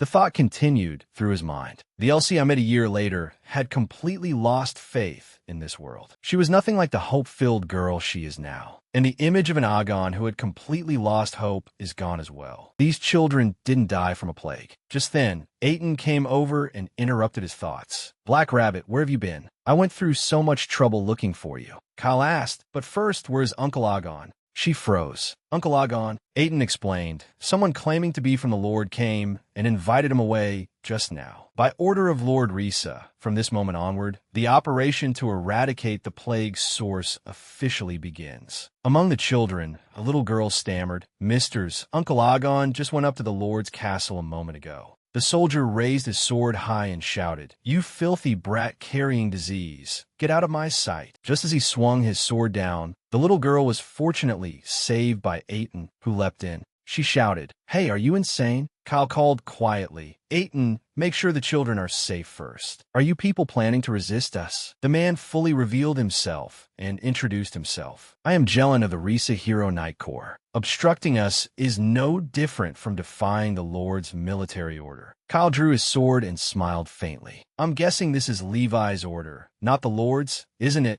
The man stood still and listened to Kyle speak, using a plague that doesn't even exist as a pretext to massacre the children, and then plotting to seize Satan, right? Kyle's eyes blazed with killing intent. If you want to call yourselves heroes, then at least keep one last shred of shame. Otherwise, it is an insult to the people who are truly risking their lives to save the world. Jelen rushed at him. A little brat like you thinks he can play hero? Kyle dodged the attack and mocked him. With mediocre ability like that, you dare call yourself a member of the Hero Corps? They are not true members of the Hero Corps, just knights still in training. He praised him. Aura attribute conversion. Is it? That is a special ability. At that moment, Kyle's entire body emitted a powerful fiery aura. He swung his sword, and flames streaked along with it, unleashing a direct slash toward Jelen. However, Jelen was still arrogant. That ancient flame could do nothing to me. My aura. The two swords clashed powerfully against each other. Jelen strained to block it. Immediately afterward, a thunderous explosion erupted, sending clouds of dust billowing upward, and a swirling pit appeared in the air. His whole body trembled. Kyle declared, Both your skills and your weapons are far too crude. By then, Aiden had also rushed over. A tremendously powerful force and incredible speed. The soldier also quickly realized it. Without wasting words, she drove a kick straight into his face. Struck by the powerful kick, the soldier toppled backward onto the ground. Aiden landed on the ground, her eyes blazing with killing intent. She then leapt upward again. She brought down a series of consecutive stomps onto the soldiers' faces. Aiden mocked them. What kind of heroes are this weak? Kyle said, That is tenacious aura, right? She replied, That's right. And yours is fire aura? The corner of Aiden's lips curled up. If we fought each other, it would be a lot of fun. A ragged foot stepped closer. You fools! Jelen clutched his face and screamed miserably. How dare you pick a fight with our hero corps? Lord Leviathan will not forgive you bastards, he declared. You will pay for making an enemy of Risa over those filthy orphans. Aiden said coldly, So you want a beating that badly? Kyle asked, Aiden, can you step aside and take the children with you? Kyle growled, I have something to settle with that guy. Please. She quickly agreed. All right. Aiden went over to the children. This dangerous feeling. She waved her arms and shielded the children. Kids, stay away from here for a while. Jelen, still arrogant, asked, Are you going to beg for your lives now? Are you sending the children away because you don't want them to see you kneeling? How pathetic. Kyle wore a sinister smile. You must be mistaken. I told the children to leave because this is not something they should witness. Hearing that, Jelen's entire body shook with fear, and he stammered, Back off. Oh heavens, are you really the March Hare? Just like that, Kyle walked past and slashed Jelen's head off. The soldiers collapsed in terror, trembling. Blazing with killing intent, he raised his sword straight up and brought it down on them. Black Rabbit, the March Hare, killed a knight. Well done. The blood-stained sword stabbed into the ground. Elsie spoke up. You did not hesitate much, did you? Kyle turned back and replied calmly. I'm used to dealing with traitors like these. She looked down below. They really tried to kill my friend just to obtain Satan? He thought to himself. Right now, Elsie is still young and naive, even though she's a great spirit. This must be the first time she has witnessed the ugliness of the world. Memories from the past rushed back, one line of memory after another appearing. Just as Elsie had once said in the past, Kyo, even so, I think it would be better to find at least one. Kyle was startled. Find what? she explained, a reason to save the world. Returning to the present, Elsie said softly, I only wanted to gaze at the starlight in the night sky before the age of calamity descended. Kyle spoke, to save the world, Elsie, I promise you. The stars in the night sky are more beautiful than she could ever imagine. And I often fall into this illusion that the most beautiful star in that night sky, the brightest star, has lost its way and is coming toward me. He stroked her head. That is why this world is worth saving, because it is falling asleep with its warm head resting on my shoulder. Elsie smiled brightly. Yes. And then I suddenly thought, oh, I want to become a guiding star for all those poor, wandering souls. And now, I bid you farewell. Good evening, good night, and I will see you again early tomorrow morning. Kyle stood before the blazing flames. The mission objective still had not appeared, so he looked at the display. Hidden mission objective, save Agon, the Sky Guardian. So that meant Agon's shelter was still not safe? Agon had gone to the Lord's castle, and Elsie had stayed here. Elsie alone should be able to defeat Leviathan's underlings. That meant the children at the orphanage were facing a death that not even a great spirit could prevent. Kyle concluded, so, with our current strength, we still can't guarantee the children's lives. Suddenly, a voice interrupted his thoughts. Black Rabbit, you said someone stronger than the ones earlier is coming. Aiton ran over. Huh?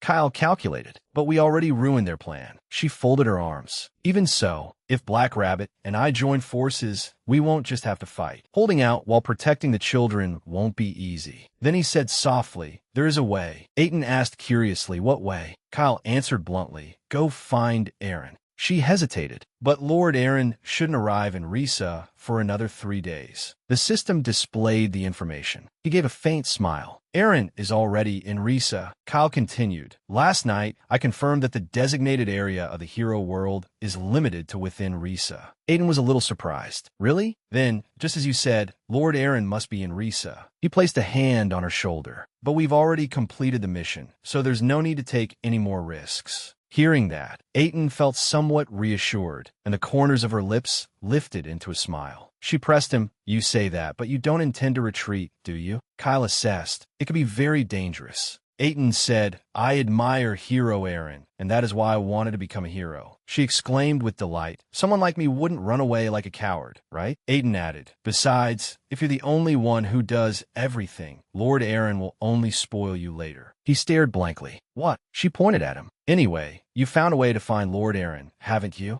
Kyle replied, yes. Aiton urged him, then hurry and bring him here. Until then, I'll stand guard over this place. An earlier scene rushed back. At that time, Kyle had once said, Aaron, you're this strong, but have you ever thought about fighting Tartarus while you were in Risa? Aaron replied, because I'm afraid of demons. Kyle was doubtful, but at the very least, have you ever thought that you wanted to fight? He answered, I have. Aaron said, so one day, I decided to try becoming brave from a place where I could look over all of Risa. Kyle was startled. Huh, but you're afraid of heights. He stammered, that city. I truly want to protect Risa. A thought surfaced in Kyle's mind. If there's a place where I can see all of Risa, then it can only be here. As Kyle was climbing up, a voice rang out. Who is it? He raised his eyes and looked at Aaron above him, the only great hero born in the age of calamity. He was a ridiculously cowardly man, yet he possessed an unbelievably great courage. Kyle spoke. I've come to bring you back, Aaron. He asked, do you know me? Kyle replied, yes. Kyle said, your younger siblings at Agon's shelter are in danger. Aaron was momentarily startled. What? Kyle judged. Tonight they may all die. We need your strength. Hearing that, Aaron immediately turned around and gathered power in his fist. His entire aura poured down over the city below, and golden light filled the air.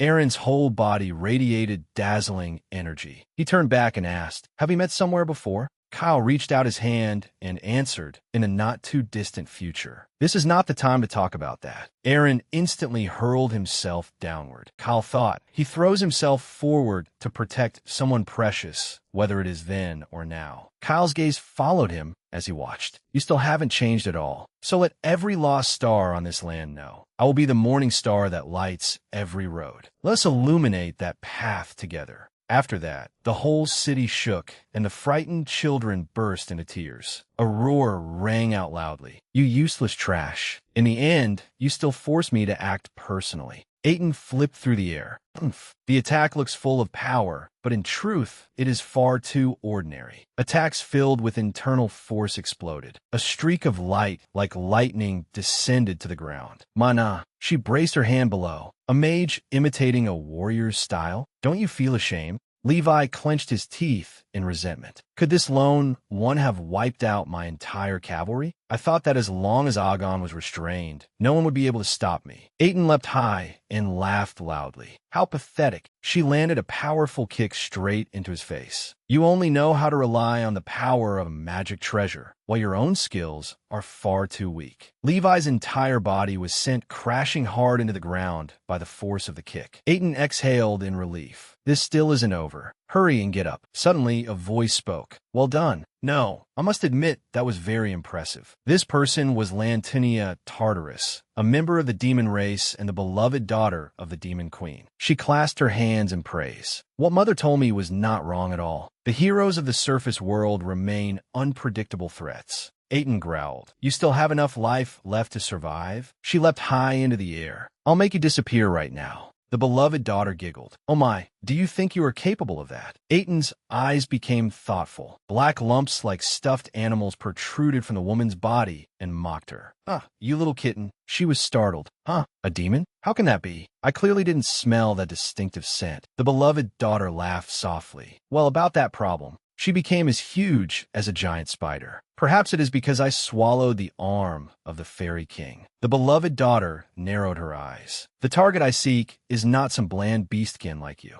She declared, so die. Suddenly, at that moment, a blinding light appeared. Elsie appeared. The beloved daughter laughed faintly. So you finally decided to show yourself, Stratton? Elsie raised her hand high. My name is Elsie. Stratton is only the name of the sword I am dwelling within. The corners of the woman's mouth lifted. What you are called does not matter. All that matters is that the great spirit of darkness tastes delicious. Elsie still pointed forward, and the woman's limbs were lifted upward as if by an invisible hand. The beloved daughter's whole body was moved away. She was briefly startled. My body is moving on its own. Just like that, the beloved daughter's entire body was restrained. Elsie spoke. Compared to the battle 10 years ago, when Agon and I defeated you, you still have not improved at all, have you, Spider Princess? Aiton froze. Amazing. So you really are a great spirit. Elsie smiled faintly. Well, that little trick is hardly worth much. At that moment, one of the beloved daughter's legs moved. It unexpectedly pierced straight through Elsie's body. The woman laughed wildly. How interesting. This is so exciting. Try performing that trick again. As soon as she finished speaking, Elsie clutched her stomach with one hand and extended the other toward the beloved daughter. Seeing her struggling like that, Aiton grew worried. Are you all right?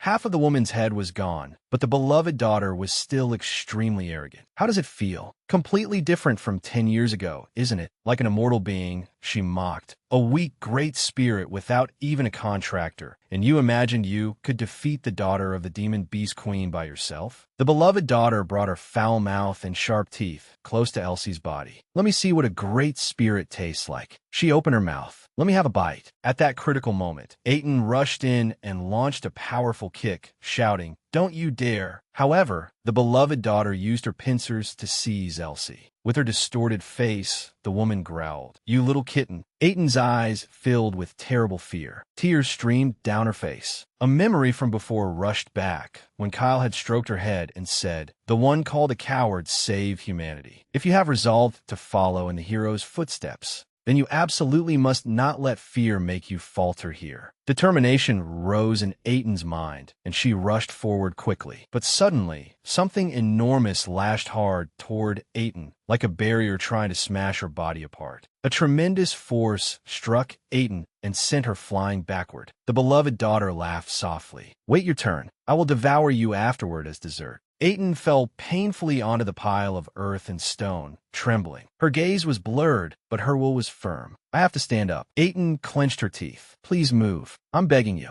A gentle voice spoke. Are you still all right? That startled her awake. Golden light flashed across the entire space, and Aaron appeared like a god. You worked very hard. Aiton was momentarily stunned. Lord Aaron. Over on the other side, the beloved daughter laughed loudly. Now give up already. A powerful voice rang out. Release that girl at once. A loud growl resounded, and pure white fur grew longer. A broad jaw and sharp fangs were revealed. The woman laughed faintly. Beast transformation? The beloved daughter mocked him. Today isn't a full moon. Are you some mutant? Aaron repeated once more. I ordered you to release that girl. She thrust her sharp pincer toward him. I don't want to. Don't disturb my meal. Get lost, the beloved daughter grumbled. I really don't understand why so many annoying beasts have shown up today. But Aaron quickly grabbed that pincer with one hand and slammed it directly into the ground. The beloved daughter was startled when she saw a furry hand clamping tightly around her neck. She stammered, "What is this power?" Just like that, the beloved daughter's whole body was smashed straight down into the ground, and Elsie was freed as a result. Her eyes narrowed slightly through the dust and smoke. At that moment, Elsie was being carried in Aaron's arms. She wondered, "Who exactly are you?" He asked softly, "Are you hurt anywhere?" Aaron's eyes looked down at the two hands she was holding over her stomach. The beloved daughter still had the strength to be arrogant. How insolent! Aaron set Elsie down and urged her, "I will finish off this demon immediately." Step back. The woman transformed into a monster and lunged forward, shouting resentfully, Who intends to destroy me?" The beloved daughter had now become a ferocious demon and roared, "You insolent creatures! I will take all your lives." Aaron blazed with dazzling light that filled the entire space. He gathered his aura and soared upward. "I'm not stupid enough to sit still and wait for your magic to be completed." He struck her directly with an attack. The two impacts created a sky-shaking roar, accompanied by streams that looked like lava pouring down. The scene shifted to the southern area of Risa, where Levi fled while cursing, Damn it, damn it." As he ran, he thought, "I never imagined that woman belonged to the demon race." With the crime of colluding with demons, Levi judged, "If this matter is exposed, I will definitely be sentenced to death." Suddenly, he stopped short. This feeling is so strange. Levi's hand plunged inside. At that moment, he fell to his knees and vomited streams of mucus, gasping urgently. Kyle spoke. "I have to deal with the traitor after all." Hearing the voice, Levi raised his head and looked up. Kyle smiled faintly. "The man I once defeated in the past." Levi cried out, "Wait." Levi shouted, "Please spare my life. I swear I will uphold your position and honor." But before he could finish speaking, Kyle finished Levi off. He sheathed his sword again. Kyle looked at Levi's body lying motionless below. If this world is destroyed, then status and reputation. At that time, streams of light still poured down through the air. Aiton called out excitedly, Lord Aaron, ever since I was little, I have always admired you." Seeing her keep pressing close made Aaron frightened. "I told you, I'm not worthy of being admired like that." He urged her, "And besides, hurry and go treat your wounds." Elsie spoke. Kai, you came." He asked, "Are you all right? Are you hurt anywhere?" She rubbed her stomach. "I'm Fina." Elsie smiled brightly. "More importantly, we defeated the Spider Princess." Kyle sighed. "It won't die that easily from just that much." A thought surfaced. It isn't a creature that wiped out an entire nation for no reason. Suddenly, a voice rang out and startled him. "Hey, Kyle," Elsie said, "why don't we introduce Aaron to Lasina's side? With that ability, he will surely be a great help in saving the world." Kyle stroked her head and agreed. "All right, let's proceed like that." Seeing this action made Elsie feel bashful and embarrassed. She continued, "There is one more thing. I have changed my decision." Elsie pointed. "Not Lasina's, but Kyle. I want to form a contract with you." She smiled brightly. "I feel very satisfied with what you have done." Kyle rubbed his neck. "That is an honor, but right now, I don't have enough ability to form a contract with you. And at this moment, I am not Kyle either." Hearing that, Elsie was startled. He found it difficult to understand. "Now that you mention it, it is indeed a little strange." She pointed at him. "Even though you possess many different classes, it seems your strength still has not reached the level where you can use all of them fluently." Elsie moved closer. "Even so, I still choose to form a contract with you." She said, "I want to bet my entire future on you." Kyle said softly, "If you insist on that, my identity is the spirit of darkness." Elsie, a shadow appeared above his hand. Elsie gathered her power. "I swear that I will become your sword and shield for as long as the contract remains in effect." Kyle reflected. Although this is a contract that will end when the curtain falls on the hero world, this feeling is truly new. He spoke. "I'll be counting on you." Over on the other side, Aaron cried out in panic, "I told you to move away a little." Aiton kept clinging to his leg. "I worship you so much. You really are so cool, Lord Aaron." A voice called out. Aaron. Everyone was startled and froze. Meeting Aaron and Risa had saved the Sky Guardian. Aaron spoke. Master, Agon asked, you were in Risa? Aaron replied, yes. He said softly, if that is the case. Then Agon walked over and grabbed Aaron tightly by the neck, making him scream. Agon growled, then you should have come to pay your respects to your master sooner, you brat. And you should have greeted your fellow disciples too. What corner of the world have you been wandering around in all this time, only to finally drag yourself back now? The children inside the house looked out at Aaron shouting outside. I know I was wrong. Immediately afterward, the children rushed out. Uncle Aaron. Agon's eyes also became extremely surprised. Aaron praised them. I'm glad everyone is safe and sound. Kyle thought, if today's tragedy had not been stopped, Agon would no longer have his title as a hero. It seems being able to witness the past change like this is also a blessing. Laughter continued to ring out. Agon turned and walked over. If not for your group, everything would have been in grave danger. Kyle wondered, did Elsie manage to hide herself in time? Aiden still maintained that devout attitude. Lord Aaron got scolded terribly. Aaron shouted helplessly, get away from me, but she kept pestering him. Lord Aaron, Agon asked with concern, is that girl hurt anywhere? She is still so young. Kyle replied, that is just her nature. Please ignore her. He said, well, I'll repay you, but I have nothing of real value. Could you accept this? Leo held the item in his hand and asked curiously, what is this? Agon replied, it is my aura mind art. It is also the secret art Aaron once trained in. What is this? Agon explained. Aaron transformed it into a skill of his own and reached the level where he could freely control his incarnation at will. The boy said softly, thank you very much. Leo thought, so this is the origin of the hero's breath. A few minutes later, he called out, it is time to set off, Aiden. Leo urged her. If you have anything you want to say it quickly. She held herself back, lowered her head, and stammered. Lord Aaron, Aiden said, could you pat my head once to give me encouragement? That startled Aaron. She waved her hands. Please do it for me. He walked over and patted Aiden's head, though he did not really understand what was going on. Aaron said, you will definitely do well. Aiden cried out in delight. I will never wash my hair again. Leo spoke up. Aaron, the road ahead will be filled with countless hardships. He said, there will be people you cannot protect. You will feel despair before trials that come at you one after another. But remember, somewhere in that vast universe, there is still a rose of your own. Even on long nights when you are lost and without direction. And this is my secret, an extremely simple secret. Even so, you will surely overcome it. One can only see clearly with the heart, because a friend will draw a sheep for you. The orbits of all those lives will guide you. Core values often cannot be seen with the naked eye, because you are braver than anyone else. Why do you believe I am brave? I have always been nothing but a coward, because you, a flash of light, saved this world. Aaron was slightly startled. Me?